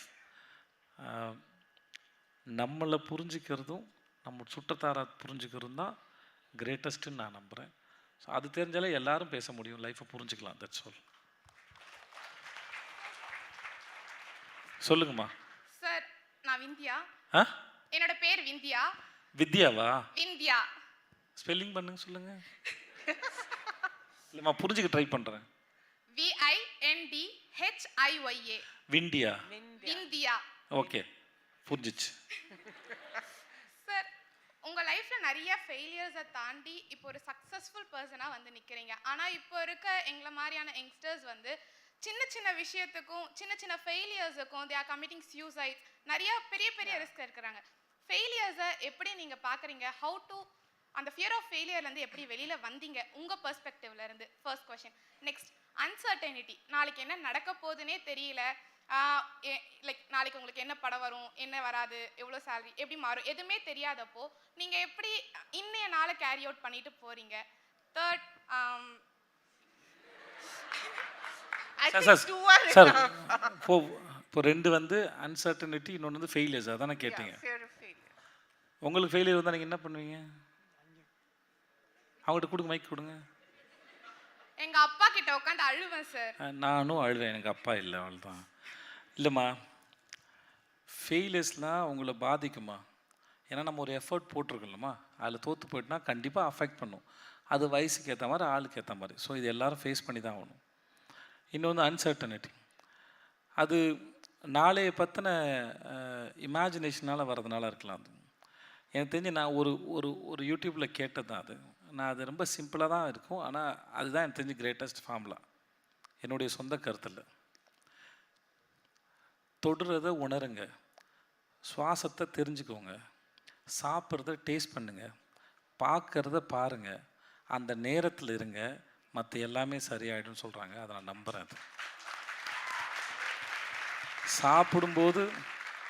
சாப்பிடும்போது வேறு எதை யோசிக்காதீங்க. ரொம்ப அழகான சுவையான உணவு இருக்குது. அந்த சுவையான உணவை டேஸ்ட் பண்ணும்போது தான் நம்ம மூளைக்கு போய் தெரியுமா இந்த மாதிரி ஒரு சாப்பாடு வருது, இது என்ன பண்ணலான்னு சொல்லிட்டு அதுக்கு தெரியும். அது தண்ணி குடிக்கும்போது டேஸ்ட் பண்ணுங்கள், தண்ணி வந்திருக்கு, பாடியில் எங்கெல்லாம் தண்ணி தேவைன்னு தெரியும் அப்படின்னு அவங்க சொல்கிறாங்க. காற்று சுவாசிச்சுட்டு தான் இருக்கும், ஆனால் சுவாசிக்கிற காற்றை கவனித்தா மெடிடேஷன் சொல்கிறாங்க. நீங்கள் ஒரு பொருளை தொடும்போது இதை தொடுறேன்னு சொல்லுங்கள். அந்த இடத்துல அந்த நேரத்தில் இருந்தீங்கன்னா மற்ற எல்லாமே சரியாயிடும். எல்லாம் சரியாகணும் அப்படின்னு நம்ம நினைக்கிறது முதல்ல தப்பு. சரியாக இருக்கிறது ரொம்ப தப்பு. நேரமாக இருக்கிற பாதையில் எக்ஸைட்மெண்ட்டே இல்லை. அது வளைஞ்சு கிளைஞ்சி பள்ளம் மேடாக இருந்தால் தான் அழகு. இல்லாட்டி வரலாறுன்னு ஒன்று கிடையாது, எழுத முடியாது, வாழ்ந்தமானே தெரியாது. இப்போ நாளைக்கே உங்கள் லைஃப்பில் பிரச்சனையே இல்லை, நீங்கள் கேட்குறதெல்லாம் கொடுத்தாச்சு, பிரச்சனையே இல்லை அப்படின்னு சொல்லிட்டீங்கன்னு வச்சுக்கோங்களேன், கண்டிப்பாக ஒரு 6 மாதம் 1 வருஷத்தில் போர் அடிச்சிடும். என்னடா லைஃப் ஒன்றுமே இல்லையேன்னு ஆகிடும். அது எல்லாமே இருக்கணும் லைஃப், அதெல்லாம் இருந்தால் தான் உண்டு. இப்போ நீங்கள் உப்பு சப்பு இல்லாமல் வெறும் சோறை மட்டும் வடித்து டெய்லி தின்னுங்கன்னு சொன்னால் தின்றுவீங்களா? நீங்கள் மாட்டீங்க. நல்லா காரமாக சாப்பிட்டா ஸ்வீட்டாக ஏதாவது வேணும் அப்படின்னு ஒரு கணக்கு இல்லை. அந்த மாதிரி எல்லா எமோஷன்ஸ்லேயும் போயிட்டு வரதான் ப்ராக்டிஸ், லைஃபோட ப்ராக்டிஸ். அது அவங்கவுங்க மனநிலைக்கு ஏற்ற மாதிரி ஹேண்டில் பண்ணிக்கிட்டேன். பட் ஆனால் என்னை பொறுத்த வரைக்கும் இதை நான் யூடியூப்பில் தான் கேட்டேன். ஆனால் இதுக்கு ரொம்ப அற்புதமான ஒரு இதுவாக இருந்தது. பார்க்குறதும் சாப்பிட்றத சுவைக்கிறதும் தொடுறத உணர்றதும் நல்ல ப்ராக்டிஸ். ட்ரை பண்ணி பாருங்கள். உங்களை சுற்றி இருக்கிற சின்ன சின்ன தவறுகள் நீங்கள் பண்ணுறீங்கன்னு வச்சுக்கோங்களேன், அதை சரி பண்ணி பாருங்கள். பெரிய விஷயங்கள் நவத்தணுன்னா சின்ன விஷயத்தை சரி பண்ணுங்கள், பெரிய விஷயம் தன்னால் சரியாயிடும். ஏன்னா இந்த உலகமும் இந்த யூனிவர்ஸும் நீங்களும் நானும் இங்கே மைக்கு எல்லாமே பிக்சல்ஸ் தான். பிக்சல்ஸால் தான் எல்லாமே ஃபார்ம் ஆகுது. ஸோ சின்னதை சரி பண்ணிங்கன்னா பெருசு தன்னால் ஃபார்ம் ஆகிடும். வாழ்த்துக்கள் உங்களுக்கு. I think you're not just an actor, you're a philosopher also. A great philosopher, great original thinker. Yes. Yes. Shall we come here or the madam is the backbench? Yeah. Were you a backbencher in school? Middle. Hello, நான் எப்படி இருக்கீங்க? நல்லா இருக்கேம்மா. நல்லா இருக்கீங்களாம்மா? நான் நல்லா இருக்கேன். அண்ணா, இப்போ ஒரு டெசிஷன் எடுக்கிறத பற்றி நீங்கள் சொன்னீங்க இல்லையா? இப்போ லைஃப்பில் நம்ம எதை ஃபாலோ பண்ணணும்? சம்டைம்ஸ் சொல்லுவாங்க லைக் அது போகிற போக்கில் விட்டுடுங்க, நமக்குன்ட்டு அது இருந்ததுன்னா வரும் அப்படின்ட்டு சொல்லுவாங்க. இல்லை நீ தான் ஒன்று அடையறதுக்கு எஃபர்ட் எடுக்கணும் அப்படின்ட்டு சொல்லுவாங்க. ஸோ இதில் எது நம்ம ஃபாலோ பண்ணணும்? யாராவது வெளியே போகிறதா டப்புன்னு போயிடுங்க. ஓகே. என்னன்னா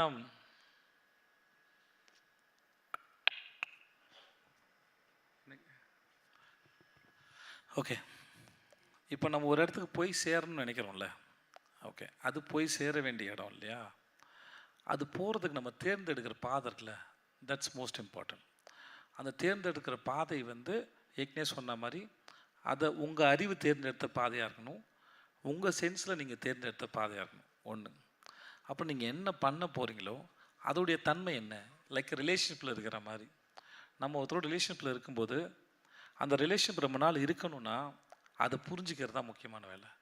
அதே மாதிரி நம்ம ஒரு ப்ரொஃபஷனை சூஸ் பண்ணுறோன்னா அந்த ப்ரொஃபஷனை புரிஞ்சுக்கணும். அதோட தன்மை என்ன, அது எதெல்லாம் டிமாண்ட் பண்ணுது, அது என்னெல்லாம் கேட்குது அப்படின்னு நம்ம புரிஞ்சுக்கணும். அது தண்ணி கேட்கும்போது நீங்கள் நெருப்பு கொடுக்கக்கூடாது, அது நெருப்பு கேட்கும்போது நீங்கள் தண்ணியும் கொடுக்கக்கூடாது, ஆப்போசிட் ஆகிடும். முதல்ல எங்கே போகிறோமோ அதோட தன்மை என்ன, அதோட இப்போ நீங்கள் காஷ்மீருக்கு போகிற மாதிரி நீங்கள் பாலைவனத்துக்கு போக மாட்டீங்க இல்லையா? அதுக்கு ஒன்று இதுக்கு போகிறதுக்கு இடத்துக்கான தயார்படுத்திக்கிறது வேறு, அங்கே இடத்துக்கு போகிறோம். ஏன்னா இது ஒன்று கோல்டானது, ஒன்று ரொம்ப ஹாட்டானது, அதுக்கேற்ற மாதிரி தான் தயார்படுத்திப்பீங்க. அதே மாதிரி எங்கே போகிறீங்களோ அதோட தன்மையை புரிஞ்சுக்கோங்க, மற்றதெல்லாம் தன்னால் சரியாகாது. எல்லாருக்கிட்டையும் அட்வைஸ் கேட்டுட்டு இருந்தால் விளங்காதது. ஆனால் பேச்சை கேட்கணும், ஏன்னா இதுக்கு முன்னாடி வாழ்ந்துருக்காங்க, ஏதோ செஞ்சுருக்காங்க, அந்த பேச்சு கேட்கணும். அவங்க சொல்கிறதுனால அது கிரேட். இப்போ நான் பேசுகிறேன் அப்படின்னால இது எல்லாம் சரி இல்லை பெரிய விஷயம்லாம் கிடையாது, அப்படி எடுத்துக்காதீங்க. இவர் என்ன சொல்கிறாரு, சொல்கிற ஆளை விட்டுருங்க, சொல்கிற விஷயம் என்னன்னு மட்டும் பாருங்கள். அந்த விஷயத்தில் இருக்கிற உங்கள் புரிதல் என்னன்னு பாருங்கள். மற்ற எல்லாமே சரியாயிடும்.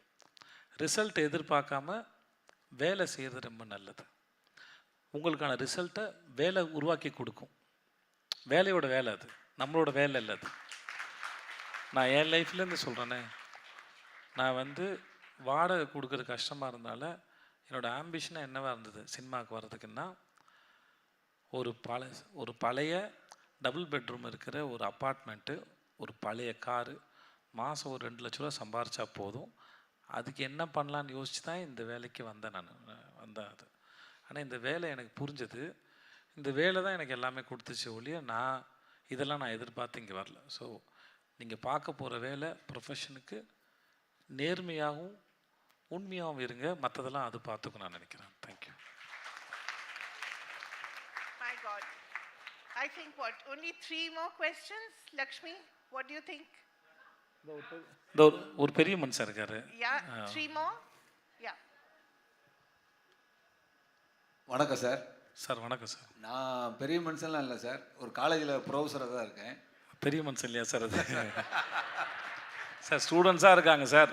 நீங்கள் கொஞ்சம் பெரிய படித்தவராக தெரிஞ்சிங்க, தெரியாமல் சொல்லிட்டேன். கண்டிப்பாக சார். சார் உங்களோட இதில் நீங்கள் ஆசிரியர்களை பற்றி இன்றைய நிலைமையில் நீங்கள் என்ன நினைக்கிறீங்க? எனக்கு ஆசிரியர்களை பற்றின எந்த கருத்தும் இல்லை. ஆனால் பாடங்களை பற்றின கருத்து எனக்கு இருக்குது. ஸோ ஆசிரியர் பார்த்தீங்கன்னா ஒரு டீச்சரும் அவங்க வேறுபடுறதுக்கு வாய்ப்பு, அவங்க சொல்லித்தர முறையில். ஆனால் பாடங்கள் கற்றுக்கிறது அப்படிங்கிறது நம்ம ஏதோ இது என்னோடது, நான் என்னுடைய பாயிண்ட் ஆஃப் வியூவில் சொல்கிறேன். ஸோ அதனால் இது எடுத்துக்கோங்க இல்லாட்டி விட்டுருங்க. ஒரு விஷயத்தை லேர்ன் பண்ணுறதுங்கிறது அந்த விஷயத்தை லேர்ன் பண்ணல, அதை லேர்ன் பண்ணும்போது நீங்கள் யாருன்னு லேர்ன் பண்ணுறீங்க, உங்களோட கெப்பாசிட்டி என்னன்னு லேர்ன் பண்ணுங்க. It is you are getting educate about your self, not the lesson. ஒரு விஷயத்தை படிக்கும்போது ஒரு 50 பேர் இருக்கிறாங்கன்னா ஒருத்தருக்கு ஒரு விதத்தில் புரியும்ல, அந்த புரிகிற தன்மை இருக்குல்ல, அதுதான் அவங்க. உங்களை பற்றி நீங்கள் தெரிஞ்சுக்கிறீங்க, அதுதான் எஜுகேஷன் நடக்குதுன்னு நான் நினைக்கிறேன். அப்புறம் ஸ்கூல்லையும் காலேஜ்லேயும் வந்து சொல்லித்தரும்போது ஒருத்தரால் ஒரு 3/4 மணி நேரம் ஒரு பீரியட் முடிக்கிற வரைக்கும் ஃபோக்கஸ்டாக ஒரு விஷயத்தை கேட்க முடியும். உங்கள் மூளையை கேள்வி கேட்குறதுக்கு அதை ப்ராக்டிஸ் பண்ணுது, கேட்குறதுக்கு ப்ராக்டிஸ் பண்ணுதுன்னு நினைக்கிறேன். ஸோ லிசன் பண்ணுறது ரொம்ப இம்பார்ட்டண்ட்டு. ஸோ லிசன் பண்ணுறது ரொம்ப முக்கியம். அப்புறம் படிக்கிறது நமக்காகன்னு இருக்குது, பாடத்தை இல்லை நம்மளை தெரிஞ்சுக்கிறதுக்கு நான் நினைக்கிறேன் சார். That's all sir.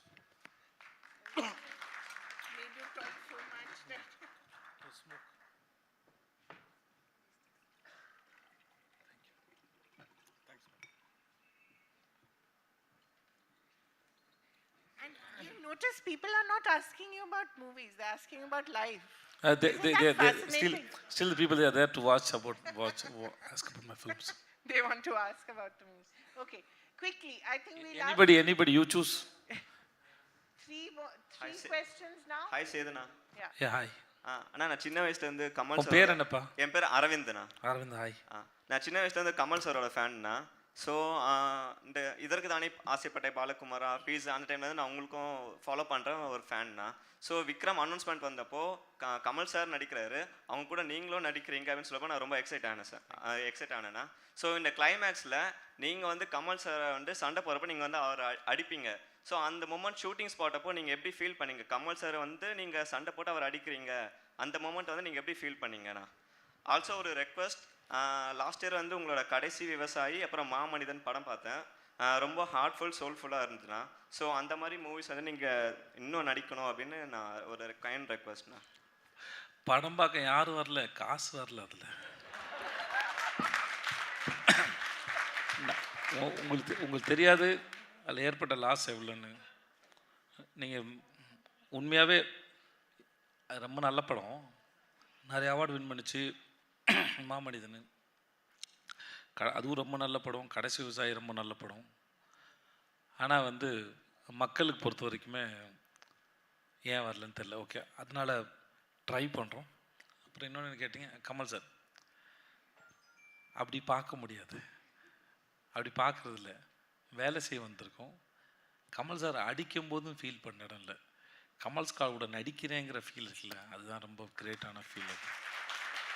அது அவர் ஒரு பெருங்கடல். அவர் கூட இருந்து அவர் கூட பேசி அந்த ஸ்க்ரீனை நான் ஷேர் பண்ணுறேங்கிறது எனக்கு அது பெரிய. இப்போ நீங்கள் இருக்கீங்க இல்லையா, நீங்கள் பார்க்குறதுக்கும் இண்டஸ்ட்ரியில் ஒரு ஆக்டராக இருந்து நான் அவரை பார்க்குறதுக்கு நிறைய வித்தியாசம் இருக்குது. ஸோ அதனால் எனக்கு இன்னமும் அவரை ஆழமாக பார்க்க முடியும் ஆஸ் அன் ஆக்டராக சொல்கிறேன். அதனால் ஐ ரெஸ்பெக்ட் மோர். அப்படிப்பட்ட ஒரு ஆக்டரோட நான் ஒர்க் பண்ணதை நினச்சி நான் என்றைக்குமே ரொம்ப சந்தோஷப்படுவேன். அந்த மூமெண்ட் வந்து லைஃப்பில் வந்து நான் பத்திரமா வச்சுக்கூடிய ஒரு மூமெண்ட் எனக்கானது அது. தேங்க்யூ. எஸ் சார், நெக்ஸ்ட் சொல்லுங்கள் சார்.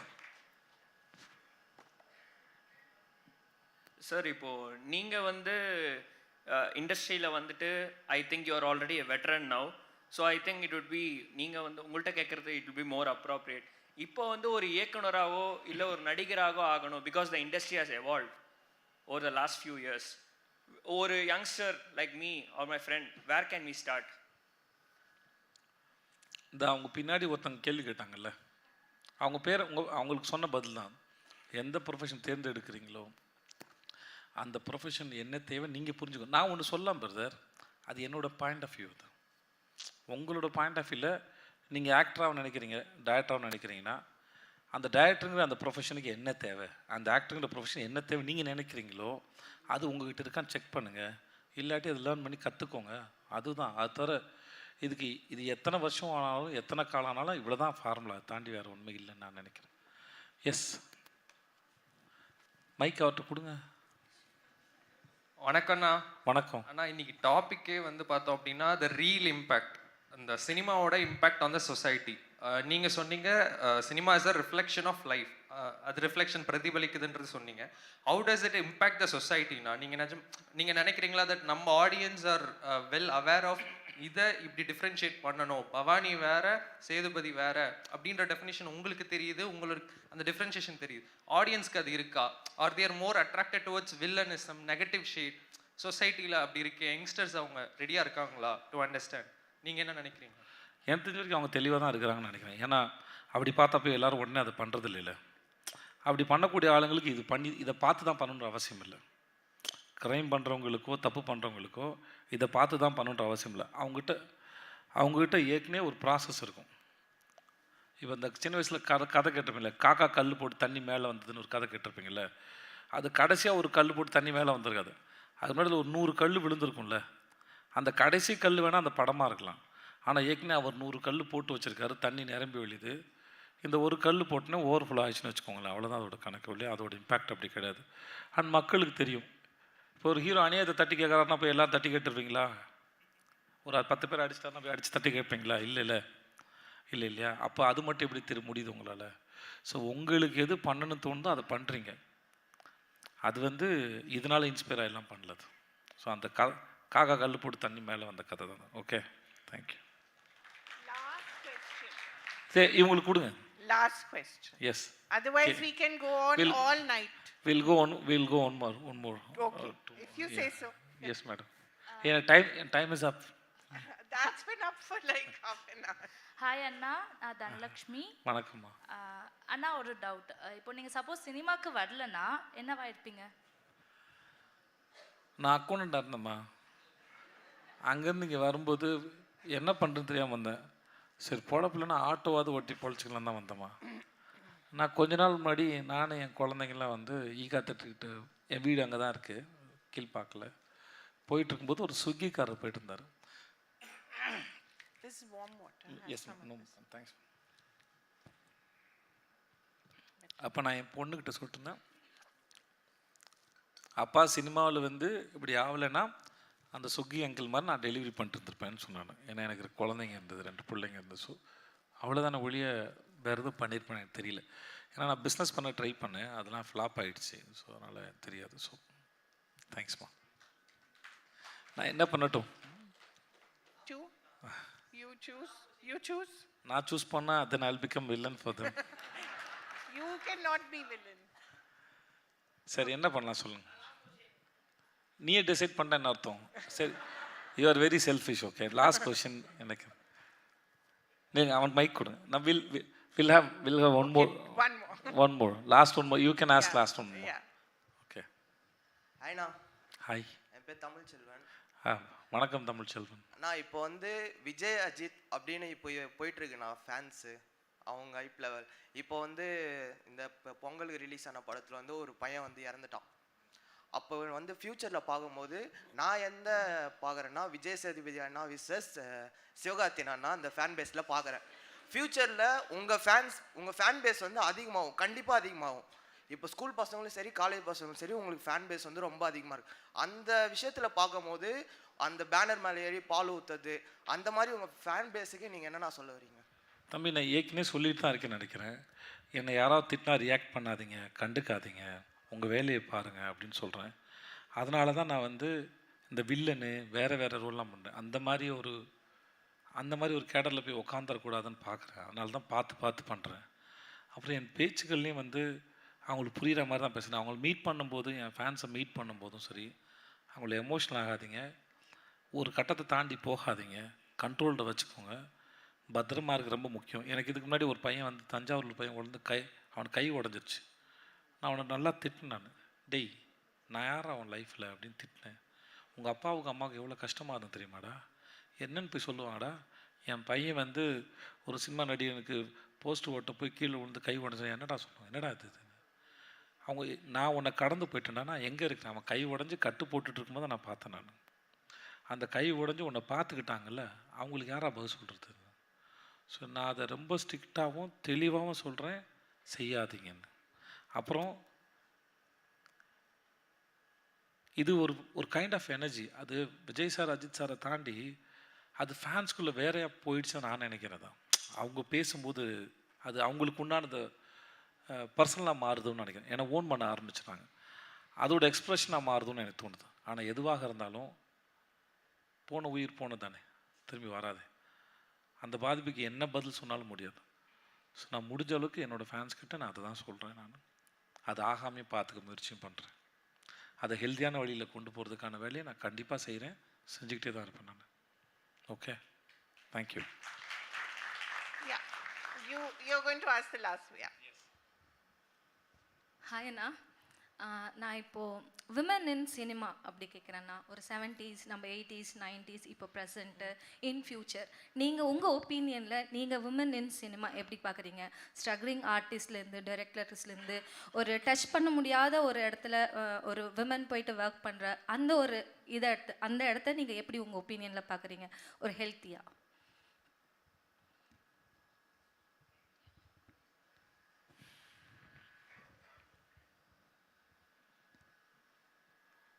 நான் ஏற்கனவே சொன்ன பதில் தான் இருக்கும் அதில். திரும்பி அதையே சொல்கிறேன். முதல்ல இந்த வேலையோட தன்மை என்னன்னு பார்த்துக்கோங்க.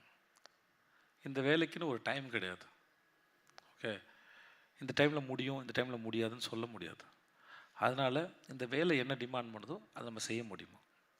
அப்புறம் முக்கியமாக இங்கே ஆண் பெண் பேதம் இல்லாமல் அப்படின்னு பார்க்காம, நிறைய பேருக்கு வேலை புரிய மாட்டேங்குது. நான் பார்த்த வரைக்கும் இந்த வேலை என்னன்னு தெரியாமல் ரொம்ப டைம் ஓடிடுது. அது லைஃபோட முக்கியமான டைம் ஓடிடுறதில்ல. அது சாய்ஸ் ஆஃப் பீப்புளாக இருக்கலாம்னு நினைக்கிறேன். லைஃப்பில் ஃப்ரெண்ட்ஸாக சூஸ் பண்ணுறது, டிஸ்கஷன் யூஸ் பண்ணுற பீப்புளாக இருக்கும், டிஸ்கஷன் பண்ணுற பீப்புளாக இருக்கும். ஸோ இந்த வேலை என்னன்னு பார்த்துக்கிட்டாங்கன்னா அதில் ஆண் பெண் பேதம் இல்லை. அப்புறம் வேலை உங்ககிட்ட இருந்தது, ஆக்டராக இருக்கீங்க, டைரக்டராக இருக்கீங்க, இல்லை என்னவா வேணா இருங்க, வேலை உங்களுக்கு தெரிஞ்சால் நீங்கள் கெத்து, எங்கே இருந்தாலும் கூப்பிட்டு வந்துடுவானுங்க. அவங்கள வேணான்னு சொல்லவே மாட்டாங்க. நீங்கள் டிமாண்ட் பண்ணுறதுலாம் கிடச்சிரும். ஆனால் உங்கள் ப்ரொஃபஷனாக நீங்கள் வந்து சரியான நபராக இருக்கும். அப்புறம் விமனுக்கு நடக்கிற அந்த எதுவாக இருந்தால் அப்யூஸோ எதுவாக இருந்தால் சரி, அது வெறும் ஒரு இடத்துல மட்டும் இல்லை, அது எல்லா இடத்துலையும் நடக்க தான் செய்யும். நான் நினைக்கிறேன் சிச்சுவேஷன் ஹேண்டில் பண்ணுறதுல பெண்கள் தெளிவானவர்கள் நான் நினைக்கிறேன். ஏன்னா அவங்களுக்கு ஏன்னா எங்களுக்கு மேலுக்கு ஒரு மெச்சூரிட்டி ரொம்ப ஸ்லோவாக தான் இருக்கும்னு நினைக்கிறேன். பெண்களுக்கு ஒரு 15 வயசுலேருந்து ஆரம்பிச்சிடும். ஒரு ஆண் தன்னை எப்படி பார்க்குறான், என்னவா பார்க்குறான், வயசு வித்தியாசம்லாம் எப்படி பார்க்குறாங்க, இவங்க நம்ம எப்படி கையாளணும், நமக்கு நெருக்கமானவர்கள் யார், எல்லாரையும் நம்பக்கூடாது, யாரை நம்புறது வேணான்னு ஒரு பொண்ணுக்கு 15 வயசுலேருந்தே அந்த சென்ஸ், 15-14 வயசுலேருந்து அந்த சென்ஸ் ஆரம்பிச்சு தான் நினைக்கிறேன். ஸோ அவங்க தன்னை பார்த்துக்க தெரியும்னு நினைக்கிறேன். ஸோ இன்னமும் அந்த இதெல்லாம் பயப்படாமல் அவங்களுக்கு வேணுங்கிறத அவங்க நினைக்கிறத சரியாக புரிஞ்சுக்கிட்டு அவங்க பண்ணணும்னு தான் நினைக்கிறேன். ஏன்னா பெண்ணை போல் அவ்வளோ பவர்ஃபுல்லான ஆளுங்க கிடையாது நாங்கள்லாம் எனக்கு தெரிஞ்ச வரைக்கும். ஏன்னா அவங்களால தேர் மல்டி டாஸ்கிங், அவங்களால அவ்வளோ வேலை செய்ய முடியும், அவ்வளோ வேலை செய்ய முடியும். ஸோ அதனால் இதை சரியாக புரிஞ்சிட்டாங்கன்னா அது ஒரு அது ஒரு அது ஒரு பெரிய மாற்றத்தை ஏற்பட்டுன்னு நினைக்கிறேன். விமென் பாயிண்ட் ஆஃப் வியூவில் கதை சொல்கிறதுங்கிறது சொசைட்டிக்கு ரொம்ப முக்கியம். ஆண்கள் பாயிண்ட் ஆஃப் வியூவில் பெண்கள் எவ்வளோ புரிஞ்சுப்போன்னு தெரியாது. ஆனால் பெண்கள் பாயிண்ட் ஆஃப் வியூவில் அது பெண்களை பற்றியோ அந்த கதைகள் எழுதப்படும் போதோ இன்னமும் வந்து அது சரியாக எக்ஸ்பிரஸ் ஆச்சான்னு கூட தெரியல. ஆனால் அவங்க வந்து பண்ணும்போது அது சொசைட்டி வேறு ஒரு தளத்துக்கு நகர்த்தும்னு நான் நினைக்கிறேன். அபவுட் விமெனை பற்றின புரிதலையே வேறு ஒரு தளத்துக்கு நான் நகர்த்தும்னு நான் நினைக்கிறேன். That's what I feel. Thank you.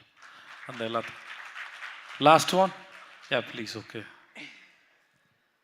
Sir, when you speak about the impact of art in different regional film industries, like I believe you started with Tamil, and being the Telugu Mai, I have seen your Telugu movies. So how do you spot the difference? The impact of art the audience had received in Tamil as compared to Telugu, and maybe you could answer. No difference, nothing, no difference. We are telling stories about human beings and life. No, there is no difference. If the story is good, if they can connect with the story, that's all. It's enough. No, there is Language doesn't matter. Language doesn't, because we watch Hollywood films also, we watch fantasy films, we watch realistic films. So there is no difference. I don't think so. There is a difference. Anything else? Nothing. Thank you. Thank you so much. It was like Sorry. being I'm sorry. in the presence of a magician. It was like being spellbound. Everybody was just completely spellbound. Thank you so much. It was such a pleasure. Thank you so much. May I ask you to sing? No. I don't know singing. You don't sing? Yes. Not even my favorite song with Nayantara, that film. Okay, we Nanna request. Rowdy. What? Naanum Rowdy da. Right. You can't sing that song. I don't know singing.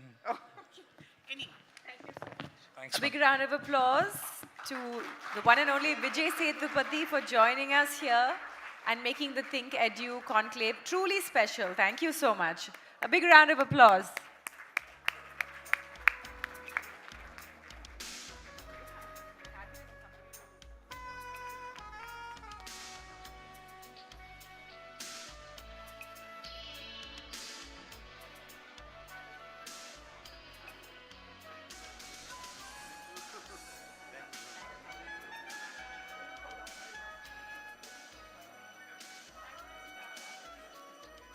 A big thank you to everyone for joining us here at the ThinkEdu Conclave 2023. We look forward to seeing you next year. This is myself, Paloma, signing off. Thank you.